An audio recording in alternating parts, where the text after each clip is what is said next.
Somebody just puts it on autograph. They're like, oh, I don't watch football, whatever. I don't want to lose to those people. Le who? The her. For the best wagertainment here on the BetMGM Network. Hey, Dad, don't forget about me, the dogster. Sponsored by BetMGM. Make it legend. Wait for it. Dairy. Download the app today. Please gamble responsibly. Final hour, we're going to finish strong here on the Daily Tip on the BetMGM Network. Good morning to you. Live across the country from 6 a.m. to 9 a.m. in the East. Coming up in our final hour, we're going to bring in everyone and make our predictions for what will happen this season in the AFC. In 20 minutes, we've also got some last-second fantasy advice for you. If for some reason you haven't started yet to draft your team, you're doing it soon, don't worry. We've got Brad Evans here from BetMGM tonight. And as we always do, we wrap things up with our favorite plays and a visit from the Dogster at 8:40. Also, welcome to our audience on Stadium during our final hour. Appreciate you being along with us. You can stream our final hour on the Bally Sports Live app or on BallySportsLive.com. So, the entire show, we've been previewing what to expect this season in the American Football Conference. Of course, we get Thursday night's opener, Eagles, Cowboys in Dallas, but we're going to bring in everyone here and make our particular predictions for every division, conference champion. So, Chelsea, I'll start with you. Let's start with the AFC East, and then we'll bring in Double D and D-Day as well. What do you think? AFC East champion. Yeah, if we're doing this based on just like who we think is going to win and not based on like a bet that I'm going to make, because listen, it's going to be chalk city when it comes to my division winners, but that's how I think it's going to play out. And it's going to be that way in the AFC East. Who do we think is toppling the Bills? Feels to me like the Bills are a regular season juggernaut. All the questions, like wake me up in January if you want to have questions about the Bills, because it feels like that's when the real question marks start. Josh Allen feels like obviously a proven commodity to me and somebody who's going to put up great regular season numbers every single year, as we saw last year. He was the MVP. Plus, they added some pieces on the defense. If Joey Bosa can stay on the field, he will be a big addition to that defense, and that was one of their problems last year, is getting after the quarterback. So I think I'm going to go with the Bills here. It feels like the only answer. Yeah, I don't think it's going to be close. It's the Bills and everyone else. Their win total is set at 12.5. And even if their defense isn't better this year, which is the real issue for them, right? Like, will they stay healthy once they get their guys back from suspension? Can Bosa finally play a full slate? But they certainly have the offense. They scored the second most points per game last year in the National Football League. They have the reigning MVP. This division is weak, so it's the Bills. Double D, you want to chime in here, bud? Mm-hmm.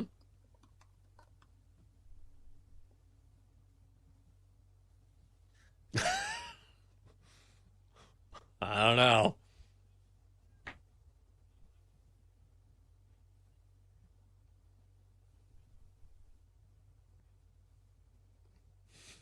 Okay, fair.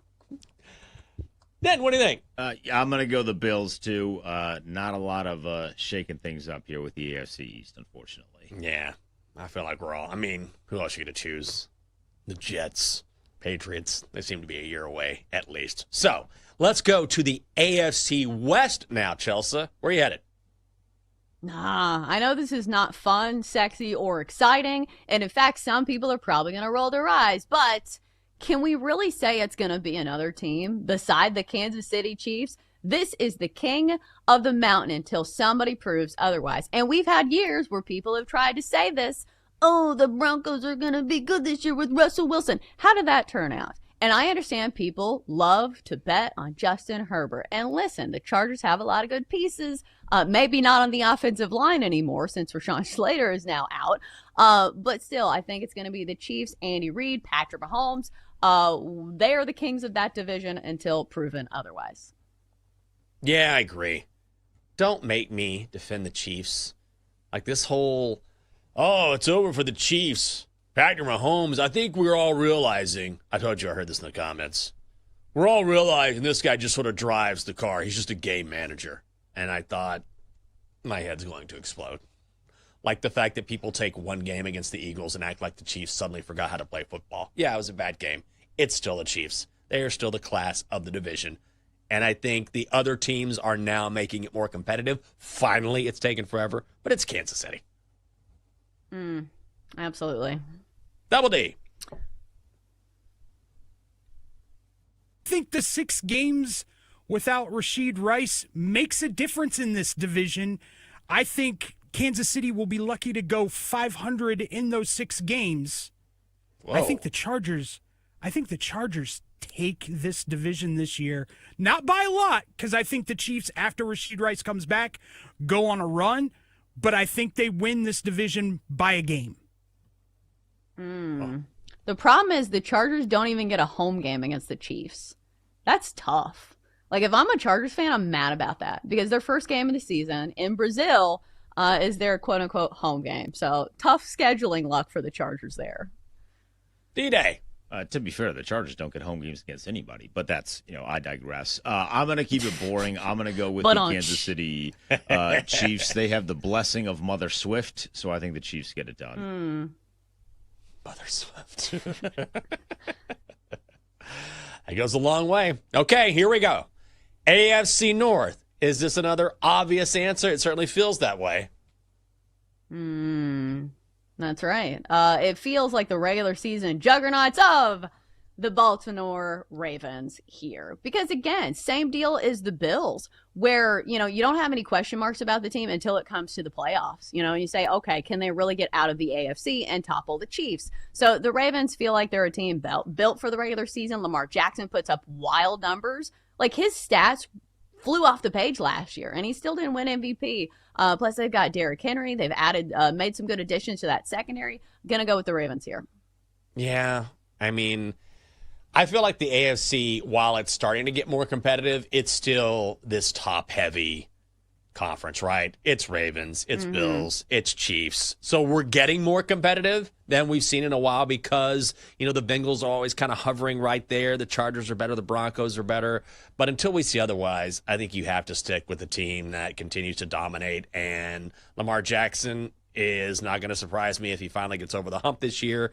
I think it's going to be Buffalo. We'll talk about that later. But yeah, it's the Ravens. Double D. The greatest preseason and regular season team in the NFL, the Baltimore Ravens take the division. Double D hates the Ravens in the playoffs. No, I don't hate the Ravens. I'm just, once again, Lamar Jackson is who he is until proven otherwise, and will choke like he always chokes in the playoffs. Okay. D-Day. I hate the Ravens. Their fan base annoys me. Anyway, I have them winning, though. So, good for you guys. Did you see, at least I'll give the Ravens credit for this, like what they're doing with their concessions this year? Yeah, why is everyone in the NFL not doing that? That's just regularly priced thing, so you don't have to pay $7 for a soft pretzel. Yeah, did you guys see this? Flock-friendly fare. Say that a few times. They have a barbecue chicken sandwich, $4.99. Nachos, $4.49. A hot dog, $3.49. A pretzel, $1.99. Oh, my God. French fries, $3.49. 12-ounce beer, $4.99. I mean, as far as NFL stadium prices go, this is pretty amazing. More stadiums should do this. Yeah, absolutely. So what happens when I think here, for the Titans, they charge like $25 for a cheeseburger. It's crazy. They have no business doing that. We don't even have a nice stadium. Yeah, you're building a new one. What you said, LD? I was just going to say that's what happens when you downgrade the quality of meat and product. You can charge less. In the pretzel? You can get cruddy dough. Do you have an insider scoop on the meat downgrade in Baltimore? I worked in the food industry. That's just food industry 101. If the quality of the product isn't as good, you don't have to charge as much. Oh, okay. Double D with some food industry speculation here on what's going on in Baltimore. All right. I good for the fans, though. Ultimately, it's expensive enough to go to an NFL game, right? So if you can save some money on the concessions, I am all about that. Okay, here we go. AFC South, Chelsea. More chalk for me. And listen, if you do like the Texans, like I do, to win the AFC South, you can get them at a decent price at minus 105. So I think this is a bet worth making. It's still the quarterback I trust more, and I do know that there are concerns on the offensive line. But here's the thing. I feel like Trevor Lawrence is very similar to Justin Herbert, and that it's very easy to fall in love with the potential. But we have not seen an upward trajectory for Trevor Lawrence when it comes to his completion percentage, when it comes to his touchdowns. And I understand a lot of that has had to do with inept coaching every year when it comes to the Jags. But it's still difficult for first-year head coaches. I think Liam Cohen could be a good head coach. I know he's injected some new life, albeit kind of creepy and weird at times. But I think it's a year away for the Jags. So I'm still going to go with the Texans here at minus 105 to win the AFC South. You know what? This is where I'm going to switch things up. Finally, a little difference here. I'm going to go Jacksonville.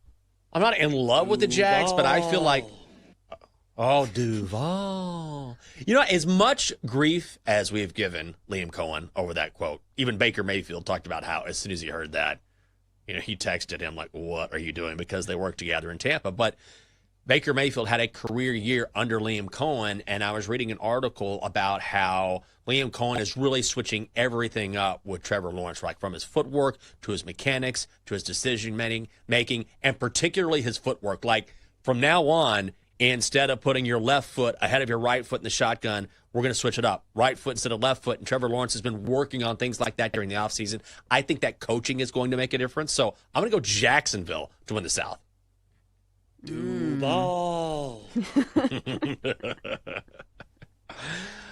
All right, Double D. I'm taking a very Penn State approach to this. I'm taking the Texans as well. I think they rebound. Less injuries for the Texans this year makes me want to believe in them a little bit more. And I have to see it to believe it with Trevor Lawrence. That's what it comes down to for me. I have to see it to believe it. And you just talked about all the changes that Cohen is doing with Trevor Lawrence. That's going to mess with him at least a little bit in the first couple of games, maybe the first 4 to 6 games. So to me, that's inconsistency, leads to maybe some losses that they don't get. I'm going to stick with the Texans to win the South. Jenks, I'm with you. I'm taking the Fighting Liam Cohen. Let's go. Jacksonville. I think they're going to get it done. I think Trevor Lawrence is fine. He's not great, but he's fine. But they have the best wide receiver in that division in Brian Thomas Jr., and Liam Cohen is enough of an offensive mind to get the ball into the hands of Brian Thomas Jr., so I'm taking the Jags. Yeah, quietly really awesome last season. Duval. All right, that brings us to the wild card selections. Chelsea, you're on the clock. All right, so for me, I'm going to go with the Broncos, who I think are very, very good, but I just don't think they topple Kansas City to win the AFC West. I think the Steelers get it done.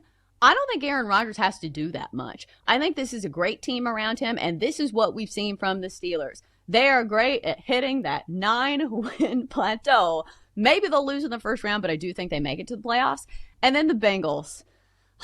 This is my heart saying, Chelsea, just believe in Joe Burrow and that offense. How could you not? Joe Burrow, T. Higgins, you got Jamar Chase. They're going to score 50 points a game. And you know what? Maybe they have to with that defense. But I do think they sneak in the playoffs. They'll win like the last 6 games of the year. That's usually what they do.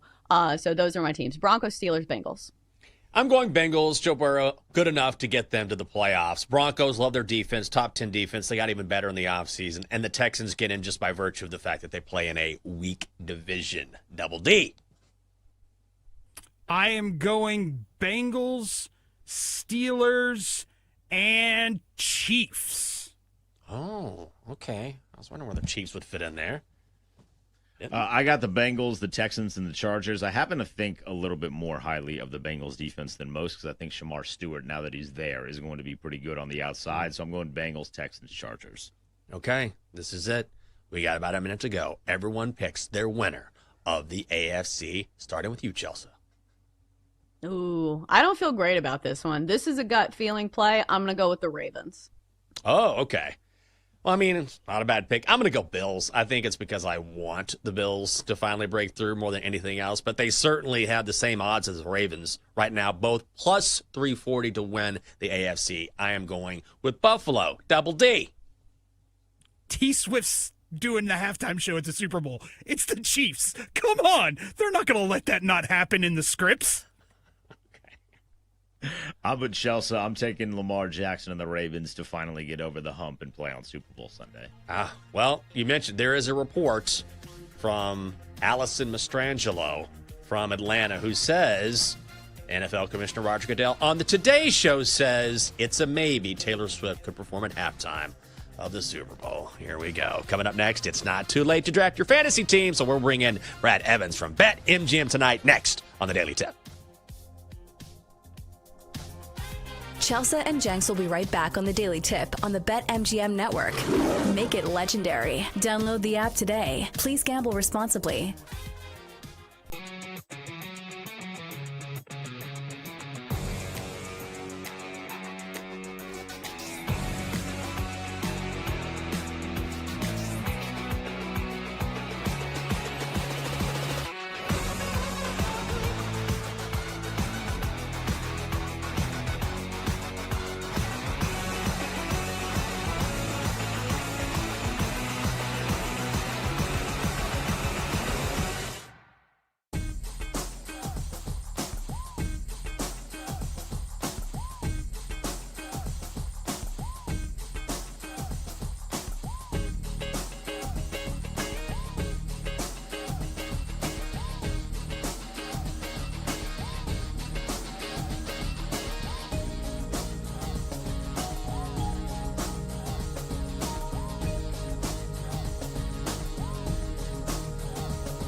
with Michael Jenkins and Chelsea Messenger on the BetMGM Network. Make it legendary. Download the app today. Please gamble responsibly. Network, great to have you with us on the eve of actual NFL football. Coming up on the show, the guru himself is here to help you with your fantasy team. We've got Brad Evans from BetMGM tonight in just moments. So the one thing about Brad that we know, one of many things we know, is that he has a great background. So we'll get into his knickknacks and kind of take a look at that when you see him on the air. Do you have a particular knickknack or something? Doesn't even have to be in your background, because your background is, I would say less busy than Brad's. Brad's looks great. But yours is more simple. But do you have a knickknack that means something to you, like some sort of bobblehead that Jake had when he was playing or something like that? I feel like even the word knickknack causes cringe within me. I am somebody who likes a very clean house. How about a collectible? But I don't know if this is because of my generation's upbringing, is that a lot of our parents had a ton of knickknacks, and it's just too much. To the point where you see a lot of millennials' houses are very bare and very simple. And that's how I like things. I don't like a bunch of clutter. So I'm not a big knick-knack person. You will not catch me with a collectible collection of figurines. Yes. I don't know. It just feels creepy to me. I'm not a sports memorabilia person either, because I think now, for the younger generation, I collectibles or bobbleheads or whatever, but I think more people would rather have a picture with their favorite athlete as opposed to a signature or a bat or something. You prefer NFTs, like the Bored Ape collection or something like that. Remember that? For a hot second it was red hot and then just died down so quickly. Just don't like clutter. Yeah. I feel like you're like that too. You don't like clutter, right? No, I don't. But I have, collectibles and stuff like that. A few that are up, I have a few things that mean something to me that aren't, maybe not on display, but that I certainly have, that over time, that I brought together, that I kind of, I don't know, it means something to me based on a certain time period, a certain athlete, whatever it is. So I don't know, just kind of curious. But I feel like I walk into your house now and be like, "Where's your stove?" No, too busy for me. No clutter in here. There's just a wide open space. Sofa and now TV. People are you need a container for your remote. How dare you let guests see that you own a remote? Get that clutter out of here. That's what it is today. Well, I'm sure Brad's why did I wake up early for this? Let's bring him in. Brad Evans, him as co-host of BetMGM tonight on the BetMGM Network. Weeknights from 7 to 11, also host of the Fade 5 podcast. Good morning, my friend. Now, this is what I'm talking about. You have all sorts of awesome collectibles. Hola, amigos! Behind me, I have all kinds of just wild knickknacks. Unfortunately, those are called. But there's some fun stuff. I got a Michael Jordan autographed baseball right here. Oh. I got my Ryan Fitzpatrick oversized head. I got a David Robinson. I was a big Spurs fan as a kid. Church's Chicken signed photograph behind me as well. Outstanding stuff there. And one of my favorites right now, getting down with my dude Chase Brown, a bottle of maple syrup with his name and the U of I logo on it. I only live 15 minutes away from the University of Illinois campus. They sent me a box of propaganda when he had some mild Heisman hype a couple of seasons ago. And now he's all the talk, all the rage of fantasy football. It's glorious. All right, so can I ask you about that? Chase Brown, sure. Enlighten us, because I feel like you're acting like this is a known thing, and I understand if you're deep in the weeds of fantasy football, you probably know what he's talking about, but I don't. Enlighten me. Yeah, Chase Brown is a guy who is on a meteoric rise right now. Consistently, he was going around round 3 in 12-team drafts just about a month ago, but in drafts that were conducted over the last 4 to 8 hours, so people waiting until literally the 11th hour to select their fake franchises, he's ascended to the back end in some cases of round 1, guys. And it's completely understandable because Chase Brown is a guy that is not peak efficient, but mildly efficient in some of the important advanced metrics and measurements that are out there. As tracked at Pro Football Focus, he was top 20 in total missed tackles forced last season, top 20 in yards after contact per attempt. The coaching staff has said we have constructed the entire offensive ground game around Chase Brown and his skill set this year, and he's a guy that's going to catch 60 balls as well, so he can beat you through the air, he beats you on the ground, and he is immersed. He is going to be the main man, probably going to command upwards of 85% of the team's opportunity share because they don't have a whole lot of competition for touches, and arguably the most explosive offense in the league. So even if they fall behind like they often did last year, he's not going to leave the field because of his adept and soft hands. If they have a commanding lead, he's the guy that's going to ground and pound and salt away the clock. Get down with my dude, Chase Brown. And chug some of that maple syrup. He's got to have a banner campaign. I mean, this is the time to do it. It's a morning show, right? You got some pancakes, some eggs, you got some syrup. You got to have that as well. But let me ask you this, because you've been doing this for a long time. You're an expert in this area. What is the one thing that fantasy players should not do? Like a cardinal mistake that you see on a regular basis and you think, oh, man, bad move. Yeah, look, I think it's buying into recent narratives. I'll give you a case in point. You're right there in the nation's capital. That backfield is all the rage, all the talk of fantasy football. And you might say, really? Ja'Cory Krosky Merritt Bill? Yeah, people are thinking they're going to pay their random bills selecting JCM in their drafts this year. And I say pump the brakes. A guy whose value, he was like a double-digit round pick. So in the beer fuzzy hours of your fantasy draft about a month ago, you're able to steal him. Then that ascension began. He kept rising and rising and rising. And I saw in a draft over the weekend, he went in round 5 of a 12-teamer. That's, cue the Cypress Hill in the background. Insane in the membrane. Insane in the brain. It's just downright stupid. People buying hook, line, and sinker into that momentum that he supposedly gained. Now it's a full-blown RBBC. Dan Quinn was asked pointedly by a reporter shrewdly about a week ago, who's going to be your primary short yardage and goal line guy? Did he say JCM? No, he said Chris Rodriguez, who had over 20 miles an hour on his open field touchdown sprint he had a couple of weeks ago in the preseason. He's dropped some weight. There was a featured story on him in The Athletic yesterday that I read. I think he's a guy that's going to be the primary ball carrier in week 1. Yes, over JCM. Yes, over Austin Eckler, who is still RB1 on that depth chart. But that is a classic case of people buying into the recency bias, injecting it in their veins, and they're going to sorely regret it after the first 3 weeks of the regular season. That, my friend, is a cardinal sin too many people commit to on a year-in, year-out basis in fantasy drafts. All right. Well, part of the reason why I like to talk to fantasy people is that you're very good at finding like under the radar people that, like, of course, we know like the main receivers in football. And of course, they're probably going to have good years.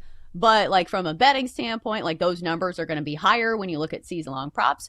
Who's an under the radar receiver this year that you think is going to put out some good numbers?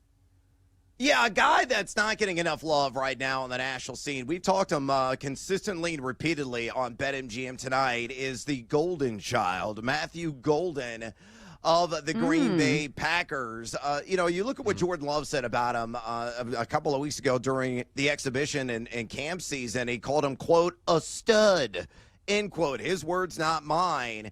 And if you think about Golden's situation, he's really been the only healthy option that this Green Bay organization has had on the field, a wide receiver, over the last several weeks. Dontavian Wicks was dealing with some nicks and scrapes, Romeo Doubs, and, of course, Jaden Reed with that Jones fracture.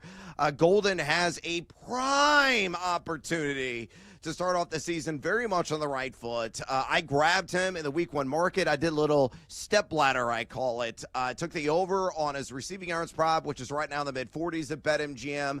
I looked at the alt markets as well, grabbed him at 60+ at plus money. Hell, I even took him at 75+ and even more plus money. I think he is going to make a cannonball splash in his regular season debut against Tate Schwab, because you're going to see a lot of Terry and Arnold in coverage. If there is a wink link in that defensive backfield for the Motor City Cats, it is clearly Arnold. He was outside the top 75 in coverage grade a season ago, according to PFF. So Matthew Golden, you got him at a wide receiver for price in a 12-team draft. Congratulations. Bravo, gamer. He's going to turn a tidy profit for you this year. We're chatting with Brad Evans. He is co-host of BetMGM tonight right here on the BetMGM Network. That is weeknights from 7 to 11 p.m. in the East. Also host of the Fade 5 podcast. Brad, so how do you handle, I know I'm asking basic guy questions here. It's basic girl season here on the show. You know, it's pumpkin spice latte time, all these things. But how do you handle mid-season pickups, particularly if you're paying for those pickups? Do you have a strategy in how you go about that? Yeah, look, take it on a case-by-case basis. You know, a lot of leagues implement what's called a free agent acquisition budget. Short is also called FAB. And a lot of leagues that institute a FAB approach to free agency, genius, and bravo to you, because it's equal opportunity for all the people in your league, unlike the waiver wire pecking order. If you have the top waiver wire, great, you're going to get dibs on the first hot commodity to come off the wire. But if you're dead last, you got no chance. With FAB, everybody blind bids, and the highest bid ultimately wins. I live by what's called the rule of three. I don't make any rash moves until I see a 3-game sample size. Now, there are exceptions to that rule. You know, if a guy unfortunately suffers a catastrophic injury and, you know, the next man up is going to be entrenched, going to be locked into a vigorous workload, specifically a running back, or if you're in a super flex league, which you can start as second quarterback, that backup quarterback, you know, is going to be under center for a long duration of time. Yeah, you got to slap the wallet and, you know, go ahead and shell out some of that FAB cash. But generally speaking, it's kind of a slow drip for me throughout the course of the year, because the one thing we know, it's a violent sport, and it's going to be there's going to be a ton of turnover week in and week out in terms of rosters. You know, some guys or lose out because of the injury imp, who is always menacing, always sinister, and always lurking in fantasy land, and other guys just lose out because they royally suck. And the coaches want to make sure that they institute a better, you know, schematic and better overall strategy and plan to try to maximize a team's production. So, again, you got to really take it on a case-by-case basis. I have slapped the wallet early and spent a lot of FAB cash, you know, in the first 5 weeks of the fantasy season. Still really regretted it. Because as the season rolls on, if you're very much afloat, very much in the postseason race in your league, you want to have some FAB cash down the home stretch to fill those holes if they do arise because of injuries and ineptitude. All right, so we have like a minute left, and we were talking about under the radar guys. Let's go to the least under the radar player in the NFL right now, Travis Kelce. I think usually from a betting standpoint, it is difficult to bet on the people who get on headlines because usually there is no value. But you look at the situational spot for Travis Kelce this year with the receiver core lacking depth for the Chiefs. Travis Kelce has lost weight. And obviously there is a rapport between Patrick Mahomes and Travis Kelce. And plus he was dealing with injuries last year. What can we expect from Travis Kelce this year on the field? Yeah, look, I think you're going to see some flashes of the old Travis Kelce. But is he going to exceed 700 receiving yards this year? No. I'll stop you right there. I would take the under right now as receiving yards prop at BetMGM. However, I would take the over on 4.5 receiving touchdowns, largely because Rashee Rice is going to be out in those first several weeks of the regular season. He's going to be a point of emphasis, but I think he's going to lose out on some snaps to Noah Gray in between the 20s as the season progresses. So when Rice does return, I think he'll take more of a back seat on that area of the field, but he's going to be a fixture inside the red zone because Patrick Mahomes is always looking for him in those situations. Still very savvy and a smart route runner, so we can get that separation. Just don't go bonkers, folks. I know he's put a ring on it. Congratulations, kids. The guy's never going to make it, clearly. But I think Travis Kelce will have a fine, not a spectacular fantasy season. I do feel you're overspending on him right now as he is going TE5 at average fantasy drafts. I think he's going to finish more in that 7 to 10 range when the dust settles. You can check out his fine work as co-host of BetMGM tonight, weeknight from 7 to 11, right here on the BetMGM Network. Also host of the Fade 5 Pod and on X at Noisy Huevos sits our good friend Brad Evans. Brad, thanks for waking up, my friend. Appreciate it, Mingos, and get down with my dude, Chase Brown. See ya. Well, now I want pancakes. I was thinking the same thing. And I want that maple syrup, that exact maple syrup on my pancakes. Looks delicious. But, he'll probably keep it as a keepsake, which is the smart thing to do. Although I will say, if he didn't win the Heisman, I might be like, I don't know. I'm hungry this morning. Maybe I'll go for it. Yeah. Or you could just go to Cracker Barrel. They have those little individual syrup bottles, which I know people are mad about the rebrand. No, I'm not going there. But the syrup bottles are still awesome. I'm so pissed about the rebrand. Even though they're going back, I'm just never going to Cracker Barrel again. So stupid. I can't believe people get upset about that. Thank God Uncle Herschel is back. I didn't know what I was going to do if he wasn't leaning on that barrel. Coming up next here on the show. You know what time it is. We're going to tell you our favorite plays on this midweek edition and find out what's going on with the Chalk Donkey. It is the Daily Tip on the BetMGM Network.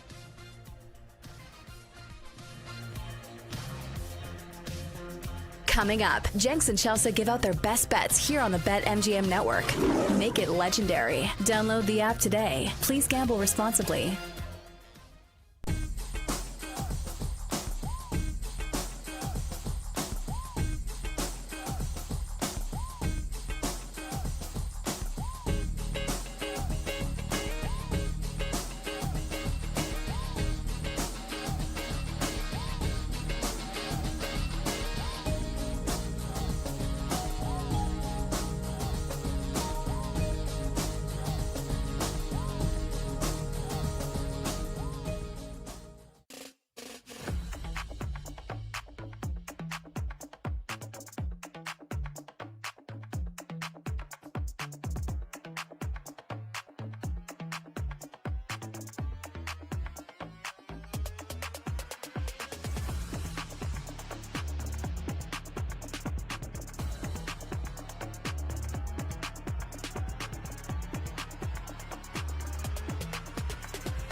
Michael Jenkins on the BetMGM Network.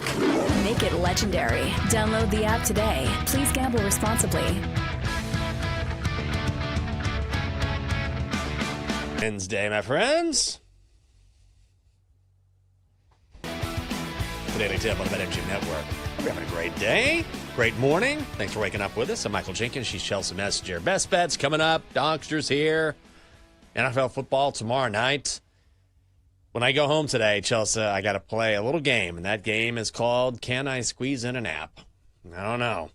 Because, I got to go and get some allergy shots. That'll be fun. And then we have someone coming to clean our house because Catherine's mother, the lovely Catherine's mother, is coming tomorrow. So we want to make sure the house looks really good. And they're coming at 12:30. So can I slide in a nap like between 10:30 and 12:30? I think I can if I can make myself fall asleep. I just got to make sure that I don't drink any more coffee. But I think it can be done. That's my big challenge for today. Big day for this guy. I do think even if you don't sleep that much, the act of laying there and resting your eyes for an hour, like it feels restorative in some aspect, right? Like even if you don't get like REM sleep, which you probably won't in an hour, because here's what I do in like an hour nap. I lay there for a bit and then I look at my phone. I'm like, all right, how much time do I have left? Okay, close your eyes. And I repeat this process for like the next 45 minutes until it's like, oh, I have 12 minutes left for me to nap and I am still awake. So sometimes hour naps can be stressful for that reason. That's true. I will. The one lucky thing is, which it's good and bad, is that there's because we live right in the city, there's a ton of things that you can walk to. And I mean right around the corner, like less than a 5-minute walk. I would say 2-minute walk tops is a really nice coffee shop, and it's empty during the day, right? Or pretty empty. So I'll roll in there as soon as I wake up, and I usually get something super strong, which is nice. But then sometimes I overdo it. Like I get the red eye. You know what a red eye is? It's a coffee with a couple of espresso shots inside. So that just, you'll be wired, but then it takes me forever to come down. So I have to balance that out. Like I want to stay up now that I'm up, now that I have to be up, but also I don't want to be tossing and turning till midnight. It's such a delicate balance. These problems that I have. I need to go to therapy. These first world problems, and I hear myself speaking. I'm like, ooh, did the coffee keep you up? I think the worst part is when you look at your cat and you're like, man, I wish I had the life of a cat where you like sit around and nap all day. Like, I don't know what my cat does, but I'm pretty sure she sleeps like 23 hours of the day. And it sounds amazing.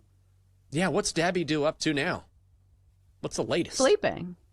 That's she it? Sleeps all She's the just time. sleeping all the time? All right. Just double checking. You have a cat.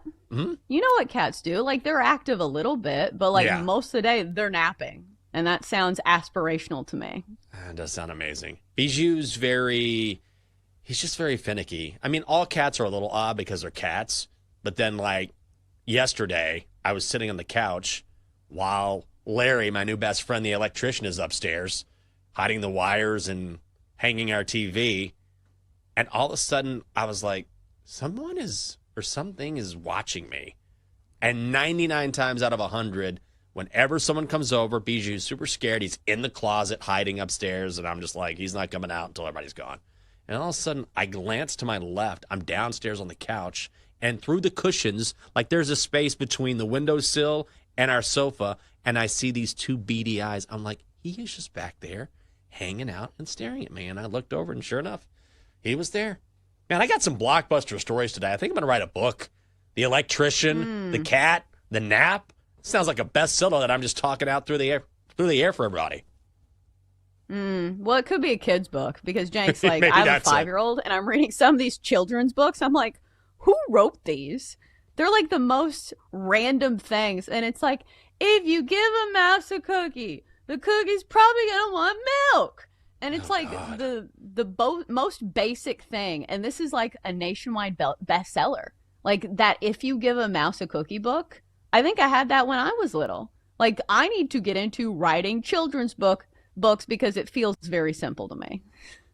It seems like it's one of those things that it sounds very simple. And we probably tried to do it. They'd be like, nah, it's just, I don't like the storyline here. Just too many mice in your version. I don't know. Not a bad idea, though. I mean, once those things catch on, they catch on. Just like bet sweats. People love their bet sweats.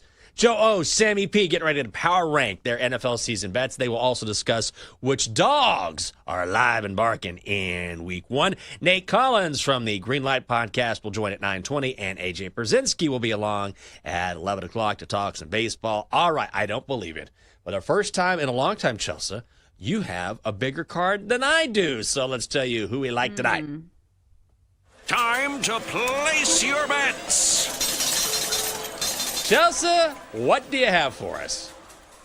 Ah, yes, my huge card of 2 bets. All right, best bet of the day is going to be a pitcher prop on Blue Jays starting pitcher Shane Bieber. Going to go under 2.5 earned runs for -135. Shane Bieber is somebody who has won a Cy Young, and he's already flashed, some signs of getting back to form. Because, listen, he has been on the injured list. He's made 2 starts since returning, and he's finally back on scheduled rest where he's not taking a week off in between starts. His pitch count is up. And the numbers across the board have still been really good. Even in his first start back against the Marlins, he went 6 innings, only gave up 1 earned run, and had 9 strikeouts. Today, he faces the Reds, who are a little bit of a different offense than the last team he faced in the Brewers. Brewers are probably the best team in baseball right now. And he went 5 1/3 and only gave up 2 earned runs with 6 punch-outs. Meanwhile, the Reds today have the second worst WRC plus in all of the big leagues over the last month. I think he can shut down the Reds. We'll go with under 2.5 earned runs for -135 for Shane Bieber. All righty. Just one bet on the card for me. I'm trying to slow my roll a little bit. I feel like I've had these monster cards and I've been very mid. So I'm going to slow down a little bit, see how that goes, and then I'll probably get excited as football comes back towards this weekend and tomorrow night as well. Cubs money line, -140 hosting the Braves. I cannot believe you're getting this price at BetMGM. Make it legendary. Bryce Elder going for Atlanta. Cade Horton going for the Cubbies. Bryce Elder has been pretty good. Pretty good. Very good against the Phillies last time out. 1 run over 7 innings of work. But if you look at a lot of his matchups, he's faced some light-hitting teams.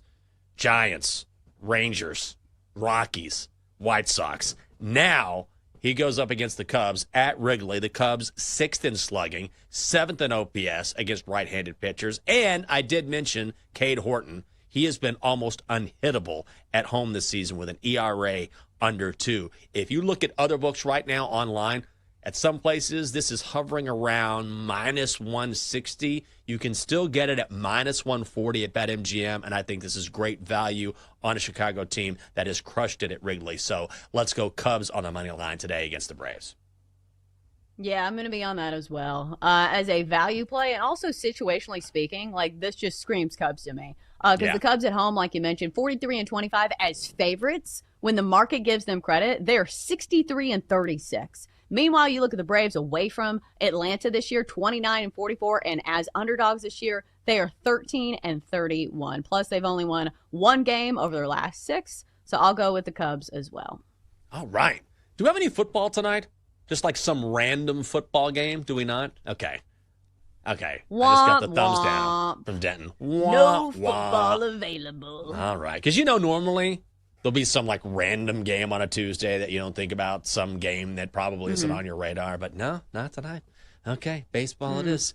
All right, before we find out what's coming up on Bet Sweats from one of the co-hosts, I believe it's Joe O's turn today. If Joe O shows up, I don't know. It's a 50-50 shot. Maybe so.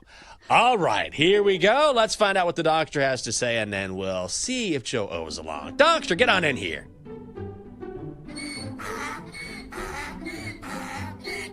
Good morning. I think it's time that I had a hold-in. Doctor, the season starts tomorrow night. Oh, I didn't realize this was a football team. Dad, it's radio. I can hold in anytime I want. Okay. Well, then, what are your demands? Well, Chelsea doesn't like me, and everyone else is a dude. I'm tired of this boring Monday through Friday sausage party. And Double D counts for 2 sausages. Oh, how about that? Also, if I remember correctly, you hit on Sammy P last week. That's different. He has very special features. No. Okay. All right, well, we got to get to Joe O. He's here. So let's hear your bet. Brewers hosting the Phillies. Sledgehammer me. Wow, okay. It's not really your bet, but all right. What's coming up next on Bet Sweats? Oh, it's there he is. That's what I'm talking about. It's football season. Rise and shine. It's Joe O. Joe O, good morning. Good morning, guys. How are you? Good. Good, buddy. How are you? You seem very not thrilled to be here. What? Why do you guys always say that? It's just not the case. I'm saving all my energy for 7 to 8 minutes from right now. Oh, okay. I got it. Yes.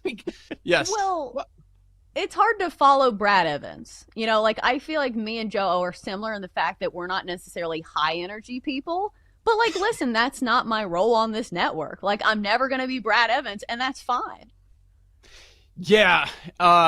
You can't have. I'm not saying that Jenks is that guy. You don't want two people screaming and yelling, right?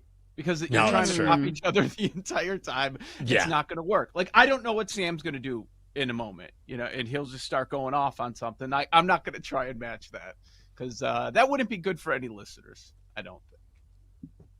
But, if you had the red eye, maybe you would, Jenks, on a regular basis.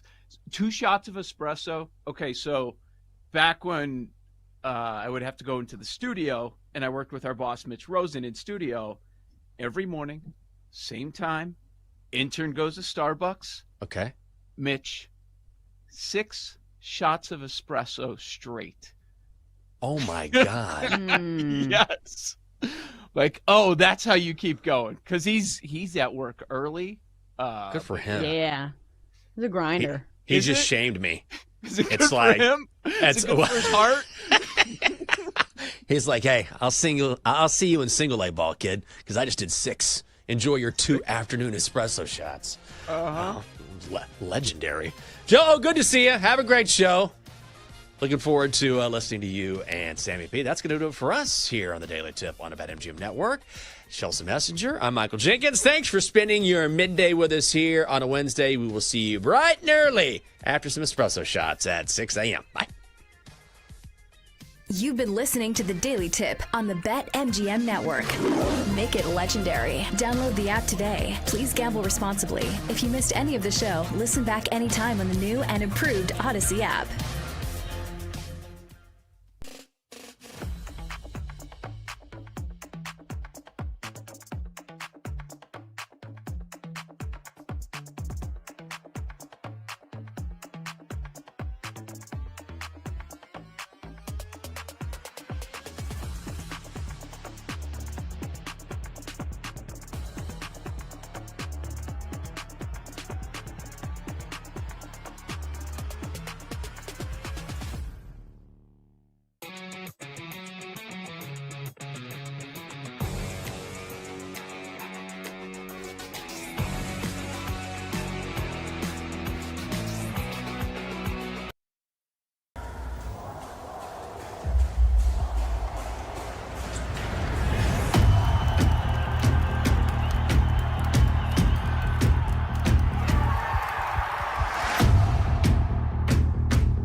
Get ready to experience the ultimate fusion of wagering and entertainment. This is the BetMGM Network. Kicking off your morning with the Daily Tip with Michael Jenkins and Chelsea Messenger. Over. It's a very simple way to look at it. It's the best way to look at it. Followed by the newly branded Bet Sweats with Joe O and Sammy P. When I stop talking, that's when you jump in usually. He said, ring that bell! He said, ring that bell! Then it's You Better You Bet, hosted by Nick Costos and Femi Abebefe. Great teams and great players get a whistle. It's happened forever. It will continue to happen. Capped off every night with the electric Brad Evans and Ryan Horvat on BetMGM tonight. Oh, that's a sexy phrase. Quote Dr. Dre, creep with me and walk with me on this one. Welcome to a new era of Wagertainment. This is the BetMGM Network. Please gamble responsibly.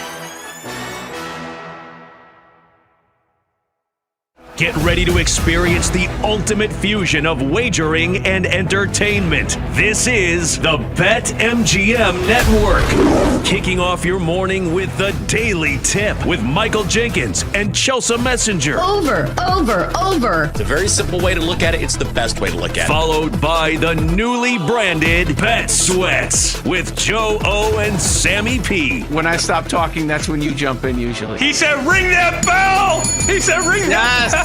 Then it's You Better You Bet, hosted by Nick Costos and Femi Abebefe. Great teams and great players get a whistle. It's happened forever. It will continue to happen. Capped off every night with the electric Brad Evans and Ryan Horvat on BetMGM tonight. Oh, that's a sexy phrase. Quote Dr. Dre, creep with me and walk with me on this one. Welcome to a new era of Wagertainment. This is the BetMGM Network. Please gamble responsibly.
Happy Wednesday. Welcome into Send It In, presented by BetMGM here on the BetMGM Network. I'm your host, PJ Glass. We got a great show for you guys coming up today as we are just one more sleep away from the NFL season. We're going to talk about the biggest game of the week in Week 1. Ravens-Bills. Cordell Woodland standing by. Get his thoughts on the rematch from last year's AFC divisional matchup. We'll also look at some of the other games in Week 1 of the NFL slate. We'll look at half of the slate today and the other half of the slate of games tomorrow on the show. Also dive some more into the college football Week 2 slate. Give out some more bets there. Chase Kitty going to join us later on in the show. Get some of his favorite college football bets. Then we'll wrap everything up with our favorite plays of the day. As always, any questions, comments, best bets, anything that you guys have for us, MLB, college football, NFL, anything that's on your mind, U.S. Open, tennis, any bets that you have, chime in at the BetMGM Network on Twitch, on YouTube, on our live stream, on X, and we'll get to your questions throughout the show. And if you guys miss any part of the show today, as always, you can check out every episode on the Send It In podcast, available wherever you get your podcasts. Let's get rolling on a Wednesday. Glasses in session. Go to the Glasser guest line. We check in with Cordell Woodland, covers the Orioles and Ravens for 105.7 The Fan in Baltimore. Give Cordell a follow on X at Cordell Woodland. All right, Cordell, Week 1, man. Game of the week. Ravens-Bills starting out with a banger on Sunday night. And from a betting perspective on BetMGM, we've seen a lot of line movement here over the last 24 hours. Bills are pretty much short home favorites all throughout the summer. Ravens taking in a bunch of money, and now they are the favorites, minus 115 against the Bills. Do you agree with that line movement? Do you think the Ravens should actually be the team who are a short favorite in this game? Yeah, I mean, probably so. I mean, I think they're the better of the two teams, and I know that may sound crazy considering how the divisional round went last year in Buffalo. And the Ravens are 0-2 against the Bills in the postseason, but in the regular season, the Ravens are a monster. They're usually a huge juggernaut. Now, look, it's Week 1. You never know what to expect. I think tackling is going to be an issue around the league, specifically in this game where you have guys like James Cook and Josh Allen and Lamar Jackson and Derrick Henry. Like, a lot of these guys are tackling for the first time because they didn't get to play in these preseason games. They're not tackling as much in training camp anymore. So that's something to watch out for. But, you know, the vengeance factor plays a little part in this, I'm sure, for Vegas. And I would imagine that the Ravens are going out to Buffalo, kind of licking their chops with revenge on their mind, considering how last year ended for them on that same field. Cordell, I want to look at some props in this game and maybe how you think Todd Monken, the Ravens offense, how they attack this Buffalo defense. Last year when the Ravens opened up the season against Kansas City, I found it interesting. Lamar had 16 carries in that game for 122 yards. Felt like he was scrambling just about every drive. Play would break down in the pocket. He'd look off and run. He had 0 design runs in that playoff game against the Bills last year. And with it being week 1, he's probably as fresh and as healthy as he's going to be all year, even though, he got stepped on, but it looks like he's going to be okay. Do you think Lamar's going to run a lot in this game? I'm looking at BetMGM. His rushing attempts number is 8.5. The yards is 45.5. There are certain games the Ravens like to run Lamar a lot. There are other games that maybe they like to throw a little bit more. What do you think they do with him in this one? More of a run-heavy game, or you think they look to pass a little bit more? Oh, no doubt. I think you're going to see Lamar run the ball quite a bit. You mentioned it, 16 carries or 15, whichever one it was in that Chiefs game week 1 last year. It feels like a playoff game, when you go up against those types of teams, even if it's week 1. And so, yeah, I think you are going to see Lamar take off and move quite a bit. Week 1, I already talked about how weird it can be with the tackling. I think everything's weird. The timing isn't all the way right.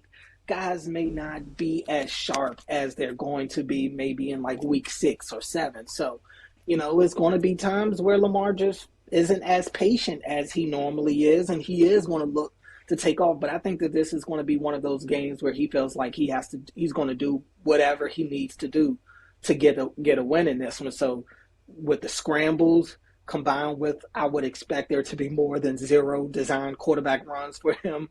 And in this game, the Ravens' philosophy is to run the ball, but definitely against this Bills team. They want to run the ball against a team like them that likes to stay in nickel a lot. They're a little undersized. So I think the Ravens are going to try to, establish the run game early, and Lamar's going to be a part of that. We know Derrick Henry's running back number 1. He's going to be the focal point of that running back room. But outside of Derrick, Cordell, maybe for people investing in fantasy football this year or even props, you think Keaton Mitchell, Justice Hill, between those two guys, who do you think maybe sees the field more of those two behind Derrick? Yeah, I would say Justice Hill is probably the most likely guy. Justice Hill really took that third down role by the horns last year. He was so good pass blocking first and foremost. I mean, you think back to that Chiefs game. There you can find clips of Justice Hill blocking Chris Jones by himself, buying Lamar time in the pocket. So they, if you're going to get on the field on third downs as a running back, you have to be able to protect the quarterback. Justice Hill checks that box. He was also really good as a receiver out of the backfield on some of those screens that popped. I can't tell you how many third and longs the Ravens converted last year thanks to Justice Hill, whether it's him blocking, whether it's him catching a screen or a check down pass and turning nothing into something, or him just popping a draw. Justice Hill was electric for them last year, and as good as Keaton looked this summer, I think it's going to be tough for him to fight Justice Hill off for some of those snaps. We're talking Ravens-Bills here with Cordell Woodland, covers the Orioles and Ravens for 105.7 The Fan. Follow Cordell on X at Cordell Woodland. The receivers in this game, Cordell, very interesting, right? No Isaiah Likely for the Ravens on Sunday night. Mark Andrews returns to the scene of the crime, a game that he'd like to forget last year. Zay Flowers did not play in that playoff game because of injury. He's going to be back. And then Rashad Bateman coming off his best year as a pro. If you were to target one of those guys in the prop market, the guy that you think has the best game on Sunday for the Raven receivers, tight ends, who would be the guy you would look at? Oh, that's a tough one. I think it just depends on what you're looking for, right? If you're doing a receptions prop, I'm probably going more Zay Flowers. Zay is just a target machine. Zay is borderline unguardable one-on-one in space. He's really good in the scramble drill. Lamar does a really good job of finding him. They seem to be in sync. So Zay would probably be the guy I lean to. If you're going receptions, Mark Andrews would be a close second for me. if you want to go touchdowns, it would be Rashad Bateman because last year Rashad Bateman was that guy. Zay Flowers, throughout the first couple of years of his career, as good as he's been, he doesn't find the end zone a lot. But Rashad Bateman has. He and Mark Andrews both. Obviously, Mark Andrews led on tight ends and touchdown catches last year. Bateman had a career year in touchdown receptions. So those are the two guys that I would look at if you're going touchdowns. Yards, I would be split between maybe Mark and Bateman. But those three guys are the main three guys that I feel comfortable targeting in fantasy or prop bets. I mean, I think D-Hop will have a role, but I think it'll be spotty. I think it'll be situational. I don't think you'll be able to look at the box score and be able to tell the type of impact that D-Hop had on the game. He will have his moments, but those three guys are the three guys that you probably should be looking at if you're putting money on them. Who do you like to win the game on Sunday night, Cordell? Yeah, man, I got to go Ravens. I still think they're the better team. Regular season Ravens are just a team that few people want to see. But it is week one. They are going out to Buffalo. I'm sure the Bills will be ready. But this Ravens team, I mean, all summer I've said that they look like they could be the best team in football. So not going to stop now before a game is played. I'm going to pick them in Buffalo. It's ironic that the spread is 1 because I think it's going to be a 1-point type of game. I think the Ravens win 28-27, and they end up getting a defensive stop to keep Buffalo out of field goal range in the end. But I do think it'll be a tight game. Cordell, you keep calling them the regular season Ravens, and you're right. I mean, you know, I know, everybody knows this team's not going to be judged on what they do in the regular season. It's all about what they do in January. As somebody who covers this team, what do you think it's finally going to take for the Ravens to get over the hump this year and win a Super Bowl, which obviously is their ultimate goal? Well, it's a couple of things because you never lose because of one, right? Mm-hmm. Number one, defensively, well, both sides, the turnover battle. The Ravens lose the turnover battle in the postseason. They do such a great job of taking care of the ball in the regular season, but you get to the postseason and you're facing these good teams, you can't turn the ball over. 2 turnovers is almost a death wish. And, you know, you get to last year, what the Ravens had, the interception thrown by Lamar. He also fumbled. Mark Andrews had the fumble. That's 3 turnovers, and you force none. You're going to lose that game. So they need to start winning that turnover battle, which means not turning it over as much, and defense actually forcing some turnovers in the postseason. They haven't been able to do that. I also think, and this is going to sound weird, but less is more. I look at how the Ravens lose to the Bills last year. Josh Allen didn't have an MVP-esque game, but he did enough to win. You go back to the AFC Championship game where the Ravens lose to the Chiefs. Patrick Mahomes for that second half, the Chiefs didn't even score a point in the second half. But Mahomes was okay with throwing it away. He's okay with punting the ball. He's okay with just not getting a highlight play on every drive. And I think that's what Lamar hopefully has learned. You don't have to be Superman. This team, the way this team is built, it's actually built the best it's been in Lamar's career to where he doesn't have to do everything. So sometimes less is more. It's okay to take a punt on this drive because you got a good defense. It's okay to not go for the home run and settle for maybe a 3rd and 3 now because you got Derrick Henry behind you. So I think getting out of that mindset of he has to make sports in the top 10 plays or he has to be Superman every game, every play, getting out of that mindset will help his team because they are good enough as a complete unit to win it all. Cordell, let's hope so, man. Let's hope this is finally the year the Ravens break through. Cordell Woodland, give him a follow on X at Cordell Woodland, covers the Orioles and Ravens for 105.7 The Fan in Baltimore. Cordell, appreciate the time, man. Enjoy the game Sunday. We'll catch up again soon. Thanks, guys. All right, great stuff there. Cordell Woodland, guys, let's keep it rolling here on Send It In. Look at half of the NFL slate for week 1. We have made it. Let's go. Thursday night, Cowboys and Eagles. We'll dive into this game some more tomorrow. This line keeps going up, man. Eagles are plus 8.5. I don't think we get to 9. I think this is a buy point right here with Dallas at plus 8.5. They lose by 1 score. We're cashing our ticket.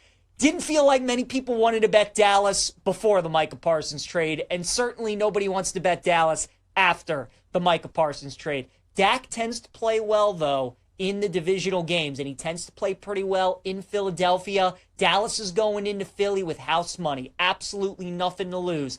Big storyline in this game, obviously, is the line of scrimmage. How is Dallas going to stop the run game of Philly? And are they going to be able to protect Dak Prescott, maybe get some running game going against the Eagles as well? That'll be the big question mark. But man, 8.5 points in a divisional matchup. I know Philly's the best team in the NFC, maybe the best team in all of football. I'll have to ride with the Cowboys at plus 8.5. Would also look at a Dallas team total over 19.5. Well, I think the Cowboys are going to be able to score some points, maybe some garbage points late in the game. Friday night, we got Chiefs and Chargers. Kansas City, a 3-point favorite in Brazil. Total in the game is 45.5. Jim Harbaugh and Andy Reid might be the two best coaches in the NFL. Nobody is better in week 1 than Jim Harbaugh. A perfect 5-0 against the spread in week 1 as an NFL head coach. We got a neutral site game. We all know how this is going to play out, don't we? It's going to be close. It's going to come down to the wire, and then Kansas City's probably going to find a way to pull it out in the end. I think Chiefs money line minus 175 is a good parlay piece this week. A lot of you guys listening to the show, myself included, we're in a lot of these pigskin pools where you have to pick against the spread. If you're getting 3.5 this week in the contest with the Chargers, I would absolutely take the Chargers with the 3.5. But at the current line that we have at BetMGM, -3, stay away, and I would go Chiefs money line in a parlay. On Sunday, we got the Bucs and the Falcons. The Bucs a 2.5-point favorite against Atlanta. I thought I was going to be on the Falcons leading into this game, but doesn't this line seem a little fishy, right? These two teams always play close games. And obviously, Tampa's going to have a new offensive coordinator, third straight year. Baker's got a new OC. Mecca Ibuka making his first start as a pro. A lot of people expecting big things out of him. But the Falcons' O-line is so beat up right now. And I think that's a big reason the point spread moved up a point. I think anything under a field goal is a good bet with Tampa. So I do like the Bucs at -2.5. Bengals and Browns on Sunday as well. Cincinnati a 5.5-point favorite against Cleveland. Listen to this stat, which also applies to the Falcons and Bucs game. And I'm actually fading this stat in both of these matchups. But something definitely worth mentioning. Week 1 divisional home dogs are 10-2 against the spread since 2018, and they're 18-4 against the spread since 2012. I'll say that one more time. 10-2 against the spread since 2018, 18-4 against the spread since 2012. If you blindly just take divisional home dogs in week 1, oddly enough, I like the Bucs, and I also like the Bengals -5.5 against Cleveland. I think a lot of smart people, a lot of sharps are going to be on the Browns in this game, and it makes a lot of sense. For the stat that I just said, Burrow's 1-9 straight up, 3-7 against the spread in the first couple weeks throughout his NFL career. The Bengals start slow. We all know this. Burrow usually does not play well against the Browns, and he normally does not play well against Cleveland. But sometimes we build up a narrative so much that I actually like to take the other side. And right now, we all know to fade the Bengals early on in the season, but with how they've approached the preseason, making sure they're ready to go for the start of the season, I actually think Cincinnati's the play at -5.5 against the Browns. Dolphins and Colts, Indy -1. It's a pick 'em in that game. Total is at 47. I love the Colts in that matchup. There's going to be a lot of emotion in that building. Lucas Oil Stadium should be rocking. They're honoring Jim Irsay, first game since his passing. And I think Daniel Jones is going to be able to make some plays against maybe the worst secondary in the NFL. Jonathan Taylor running the football, I think, neutralizes that pass rush a little bit. And outside of Dan Campbell, Shane Steichen has been the best in the NFL against the spread in the first couple months of the season. Colts normally cover numbers early on. I like Indianapolis -110. Raiders and Patriots, I love Vegas in this game on the money line. I told you guys the Patriots remind me of the Bears from last year. How about maybe Drake May could be another Justin Fields version? Drake May's won one game in his NFL career. One. That's it. He's 1-9 as a starter. His team was favored in 0 games last year. They're favored in 11 games this year. I just think the bump for the Patriots, for Drake May, it's way too much. I think the Raiders are the better team. I like Vegas money line against the Patriots. Cardinals and Saints, you guys know I'm on the Saints plus the points, and I take some money line in that game as well. Kyler Murray is 15-17 as a starter when he's a favorite. He's actually a below 500 quarterback when his team is favored. We talked about it all week. Kyler Murray is a terrible bet as a road favorite. The Superdome is going to be rocking for week 1. When everybody's 0-0, there's still some hope for the Saints. Maybe they're not going to be as bad as everybody thinks they're going to be. They probably are, but not for week 1. I like New Orleans plus 6.5. And then Steelers and Jets. Pittsburgh was a 2.5-point favorite. Now they're up to 3 with this Elijah Vera Tucker news and the fact that he might need surgery. Looks like he's definitely going to be out week 1 against Pittsburgh. I just kind of like the under in this game at 38.5. I think both teams are going to have trouble scoring. I also think maybe looking at some field goal kicker props could be the way to go. As long as there's no crazy wins at MetLife, Boswell, Nick Folk props, I think some good options there for Steelers and Jets. All right, let's talk a little college football. Gridiron Glass, some of my favorite plays for college football this weekend. We will start with the favorite that I like the best this week. That's going to be Navy. Lay the 21.5 with Navy against UAB. The Trent Dilfer experiment just is not working in Birmingham right now. They played Alabama State in their first week. They gave up 514 yards of total offense and 202 rushing yards, nearly 5 yards a carry against Alabama State. What do you think that's going to look like when they go up against Navy? I think the midshipmen are going to name their score. I think they run away. Lay the 21.5 with Navy. Also, give me Missouri State plus 10.5 against Marshall. I took USC, as you guys know, last week, minus 35.5 against USC. Missouri State gave up 73 points. I think a lot of people are going to see that, and they're going to want no part of them this week. A lot of that, though, is really just about the athletes that USC has. Lincoln Riley is a play caller. They busted about 4 touchdowns for like 60 yards. Marshall is coming off a game against Georgia. And I normally like to fade some of these group of 5 teams that are playing these behemoths out of the SEC, Big Ten. Marshall's probably still feeling the lingering effects from that game going up against all those NFL pros that Georgia has. Keep in mind, they had to bring in 60 new players here during the offseason with their head coach moving on. I like Missouri State plus 10 against Marshall. My favorite over is going to be LSU, Louisiana Tech over 51.5. LSU, they have a defense all of a sudden, right? We saw it against Clemson. They only gave up 10 points. What a bad spot, though, for LSU. Not only could you have a potential letdown game after Clemson, but you also have a sandwich/look-ahead spot with the Gators coming into Baton Rouge next week. So LSU's too talented offensively for Louisiana Tech to slow them down, but I do think their defense can give up some points. So I'll take over 51.5 in La Tech and LSU. My favorite under bet this week is going to be Ole Miss and Kentucky under 50.5. Talked about that earlier in the week when it was 52.5. I still like the 50.5. Zach Calzada, Kentucky's quarterback, had 85 yards passing against Toledo last week. Kentucky's got the worst offense in the SEC. Austin Simmons making his first true road start. Did we not see in week 1 how all these quarterbacks looked when they were making their first true road start, going on the road, playing Power 4 teams? I think this is an ugly, sloppy, 1st to 20, low-scoring game. I'll take under 50.5, Kentucky and Ole Miss. And then finally, my favorite outright winner this week, give me Iowa, plus 130 against Iowa State. Kirk Ferentz owns the Cyclones. He owns Matt Campbell. They've won 6 straight games in Ames. This will be low scoring. It'll be close. I think Iowa takes care of business, though. I'll take the Hawkeyes at plus 130. All right, let's check in with our guy, Chase Kitty. Continue talking some college football, dive into a little NFL as well. But Chase, let's start with week 1, and let's start with Alabama, right? Probably the biggest storyline out of week 1, how they looked against Florida State. Where are you on the Tide? Are you seemingly with everybody else where you think they're cooked, they need to move on from DeBoer? Or do you see maybe some value buying the dip on them in certain markets potentially? Cooked, it's all relative. I mean, the win total was 10.5, and they lost 1 game, and everybody's freaking out. I think Florida State's probably going to be good. So I said in the offseason on every podcast I was on, the days of Alabama going 11-1, 12-0, and coasting to national championships, not only are they over, they've been over. Saban didn't win a national championship the last 3 or 4 years he was there. The last one was 2020 with Mac Jones. So the idea that they are, oh my God, they're no longer winning national championships, that hasn't been true already.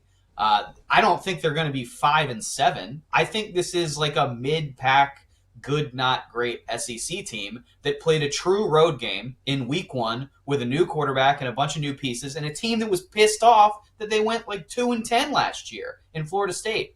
So I I don't know what was surprising about the result. I never understood why Florida State was that big of a dog.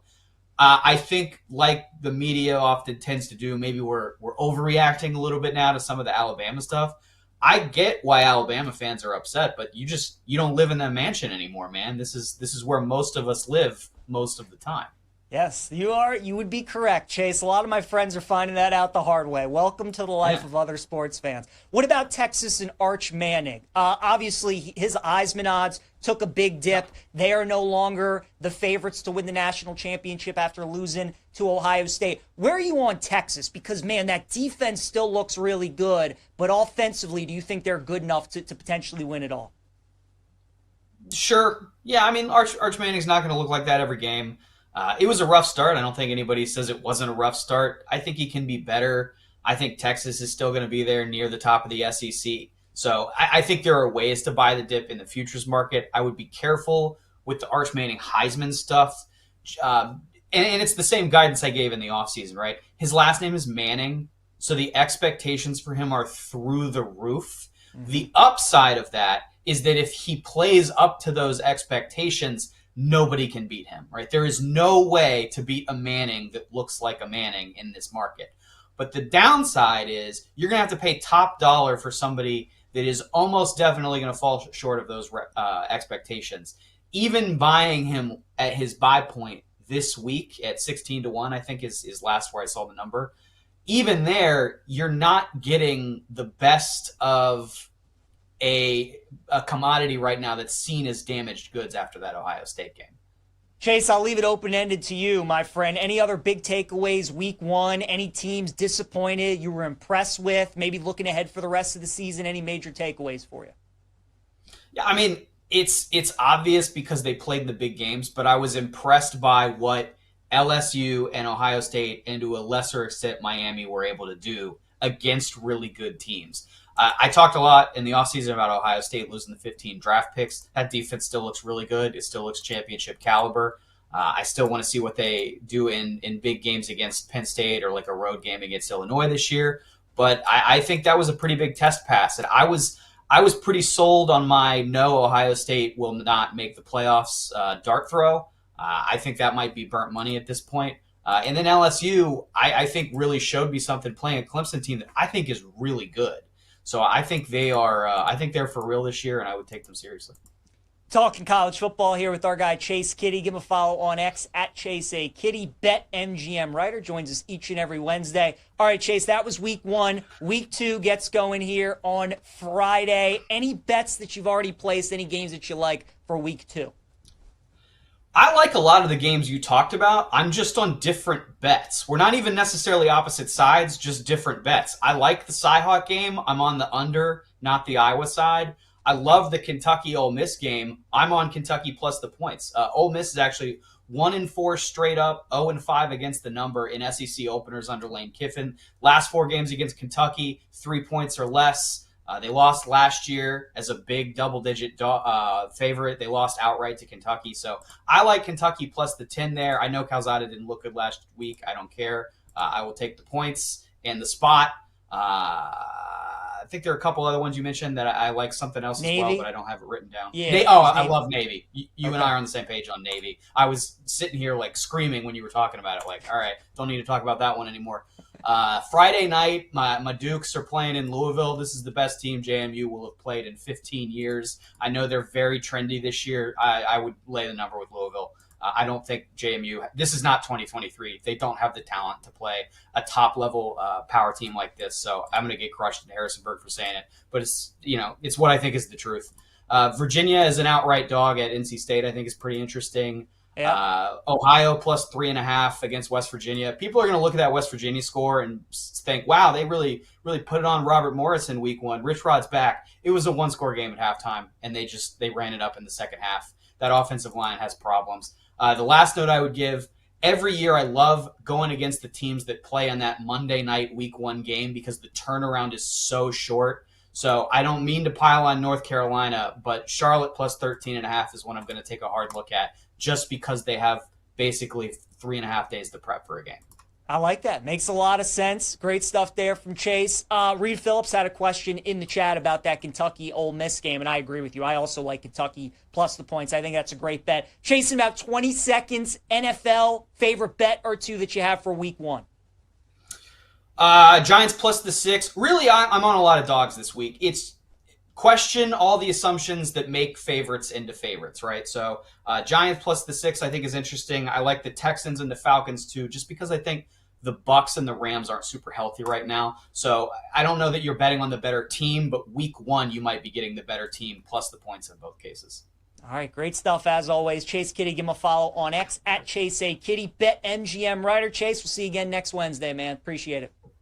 Yep, talk next week, PJ. All right, great stuff there from Chase, guys. Promo from our friends at BetMGM, an MLB Parlay Boost token. Swing big on your next MLB Parlay. Use this Parlay Boost token to score a bigger payout if your baseball parlay hits. Make it legendary with BetMGM. Download the app today. Please gamble responsibly. All right, guys, let's get into our favorite plays of the day. Wilmer Flores is going to be our pick and going streaking today, going up against German Marquez and the Rockies. Wilmer, 6 for 14 in his career against Marquez. So we'll take him today out at Coors Field to get a base hit. Prop lock, how about a little U.S. Open tennis for the people? Naomi Osaka. You guys, I really think Osaka is going to win the U.S. Open on the women's side. There's still some 5-1, 6-1s out there. She's smiling. She feels good. She looks like the old Osaka that was winning majors. And I think she's going to win in straight sets tonight against Muchova. So I like Osaka straight sets minus 110, but I think she's worth the flyer to win the U.S. Open as well. Dog of the day, we're getting degenerate. We're going Missouri State plus 10 against Marshall. Marshall coming off against the game against Georgia. I think Missouri State, I think they're going to be able to score some points, maybe even win that game. And then my best bet, give me San Diego tonight. Lay the run line against the Orioles. Nestor Cortez against Cade Povich. When Nestor would go against the O's when he was pitching for the Yankees, normally pitched pretty well. Orioles are looking for the sweep today. I don't think that's going to happen. I like San Diego on the run line. Appreciate you guys tuning in. Thanks again to Cordell Woodland, Chase Kitty for joining us today on the show. Check out the Send It In podcast if you miss any of the show today. We'll see you guys tomorrow.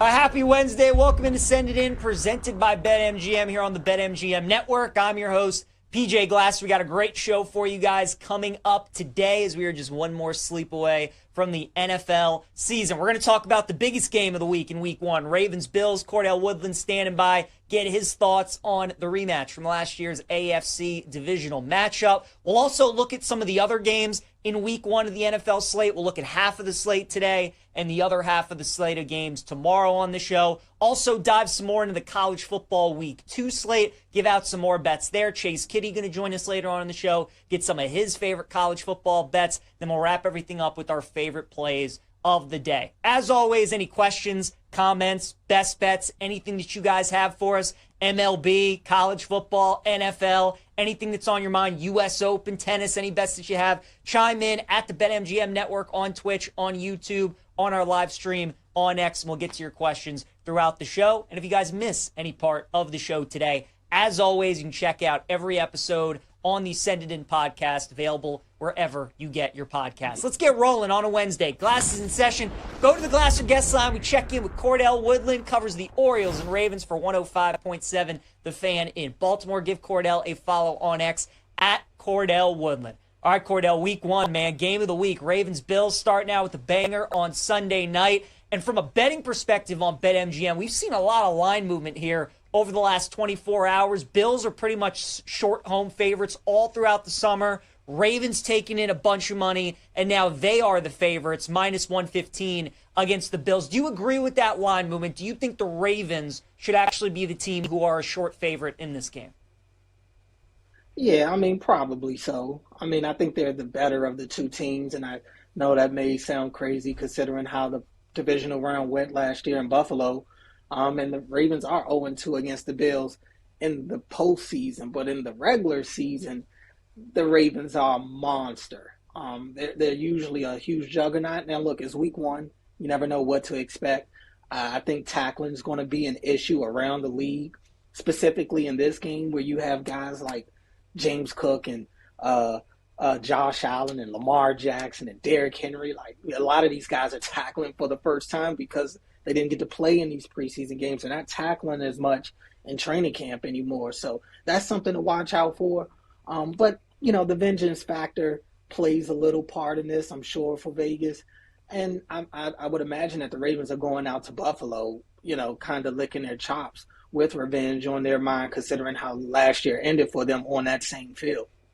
Cordell, I want to look at some props in this game and maybe how you think Todd Monken, the Ravens offense, how they attack this Buffalo defense. Last year when the Ravens opened up the season against Kansas City, I found it interesting. Lamar had 16 carries in that game for 122 yards. Felt like he was scrambling just about every drive. Play would break down in the pocket. He'd look off and run. He had 0 design runs in that playoff game against the Bills last year. And with it being week one, he's probably as fresh and as healthy as he's going to be all year, even though, he got stepped on, but it looks like he's going to be okay.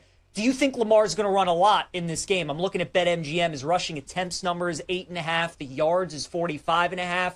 There are certain games the Ravens like to run Lamar a lot. There are other games that maybe they like to throw a little bit more. What do you think they do with him in this one? More of a run-heavy game, or you think they look to pass a little bit more? Oh, no doubt. I think you're going to see Lamar run the ball quite a bit. You mentioned it, 16 carries or 15, whichever one it was in that Chiefs game week one last year. It feels like a playoff game, when you go up against those types of teams, even if it's week one. And so, I think you are going to see Lamar take off and move quite a bit. Week one, I already talked about how weird it can be with the tackling. I think everything's weird. The timing isn't all the way right.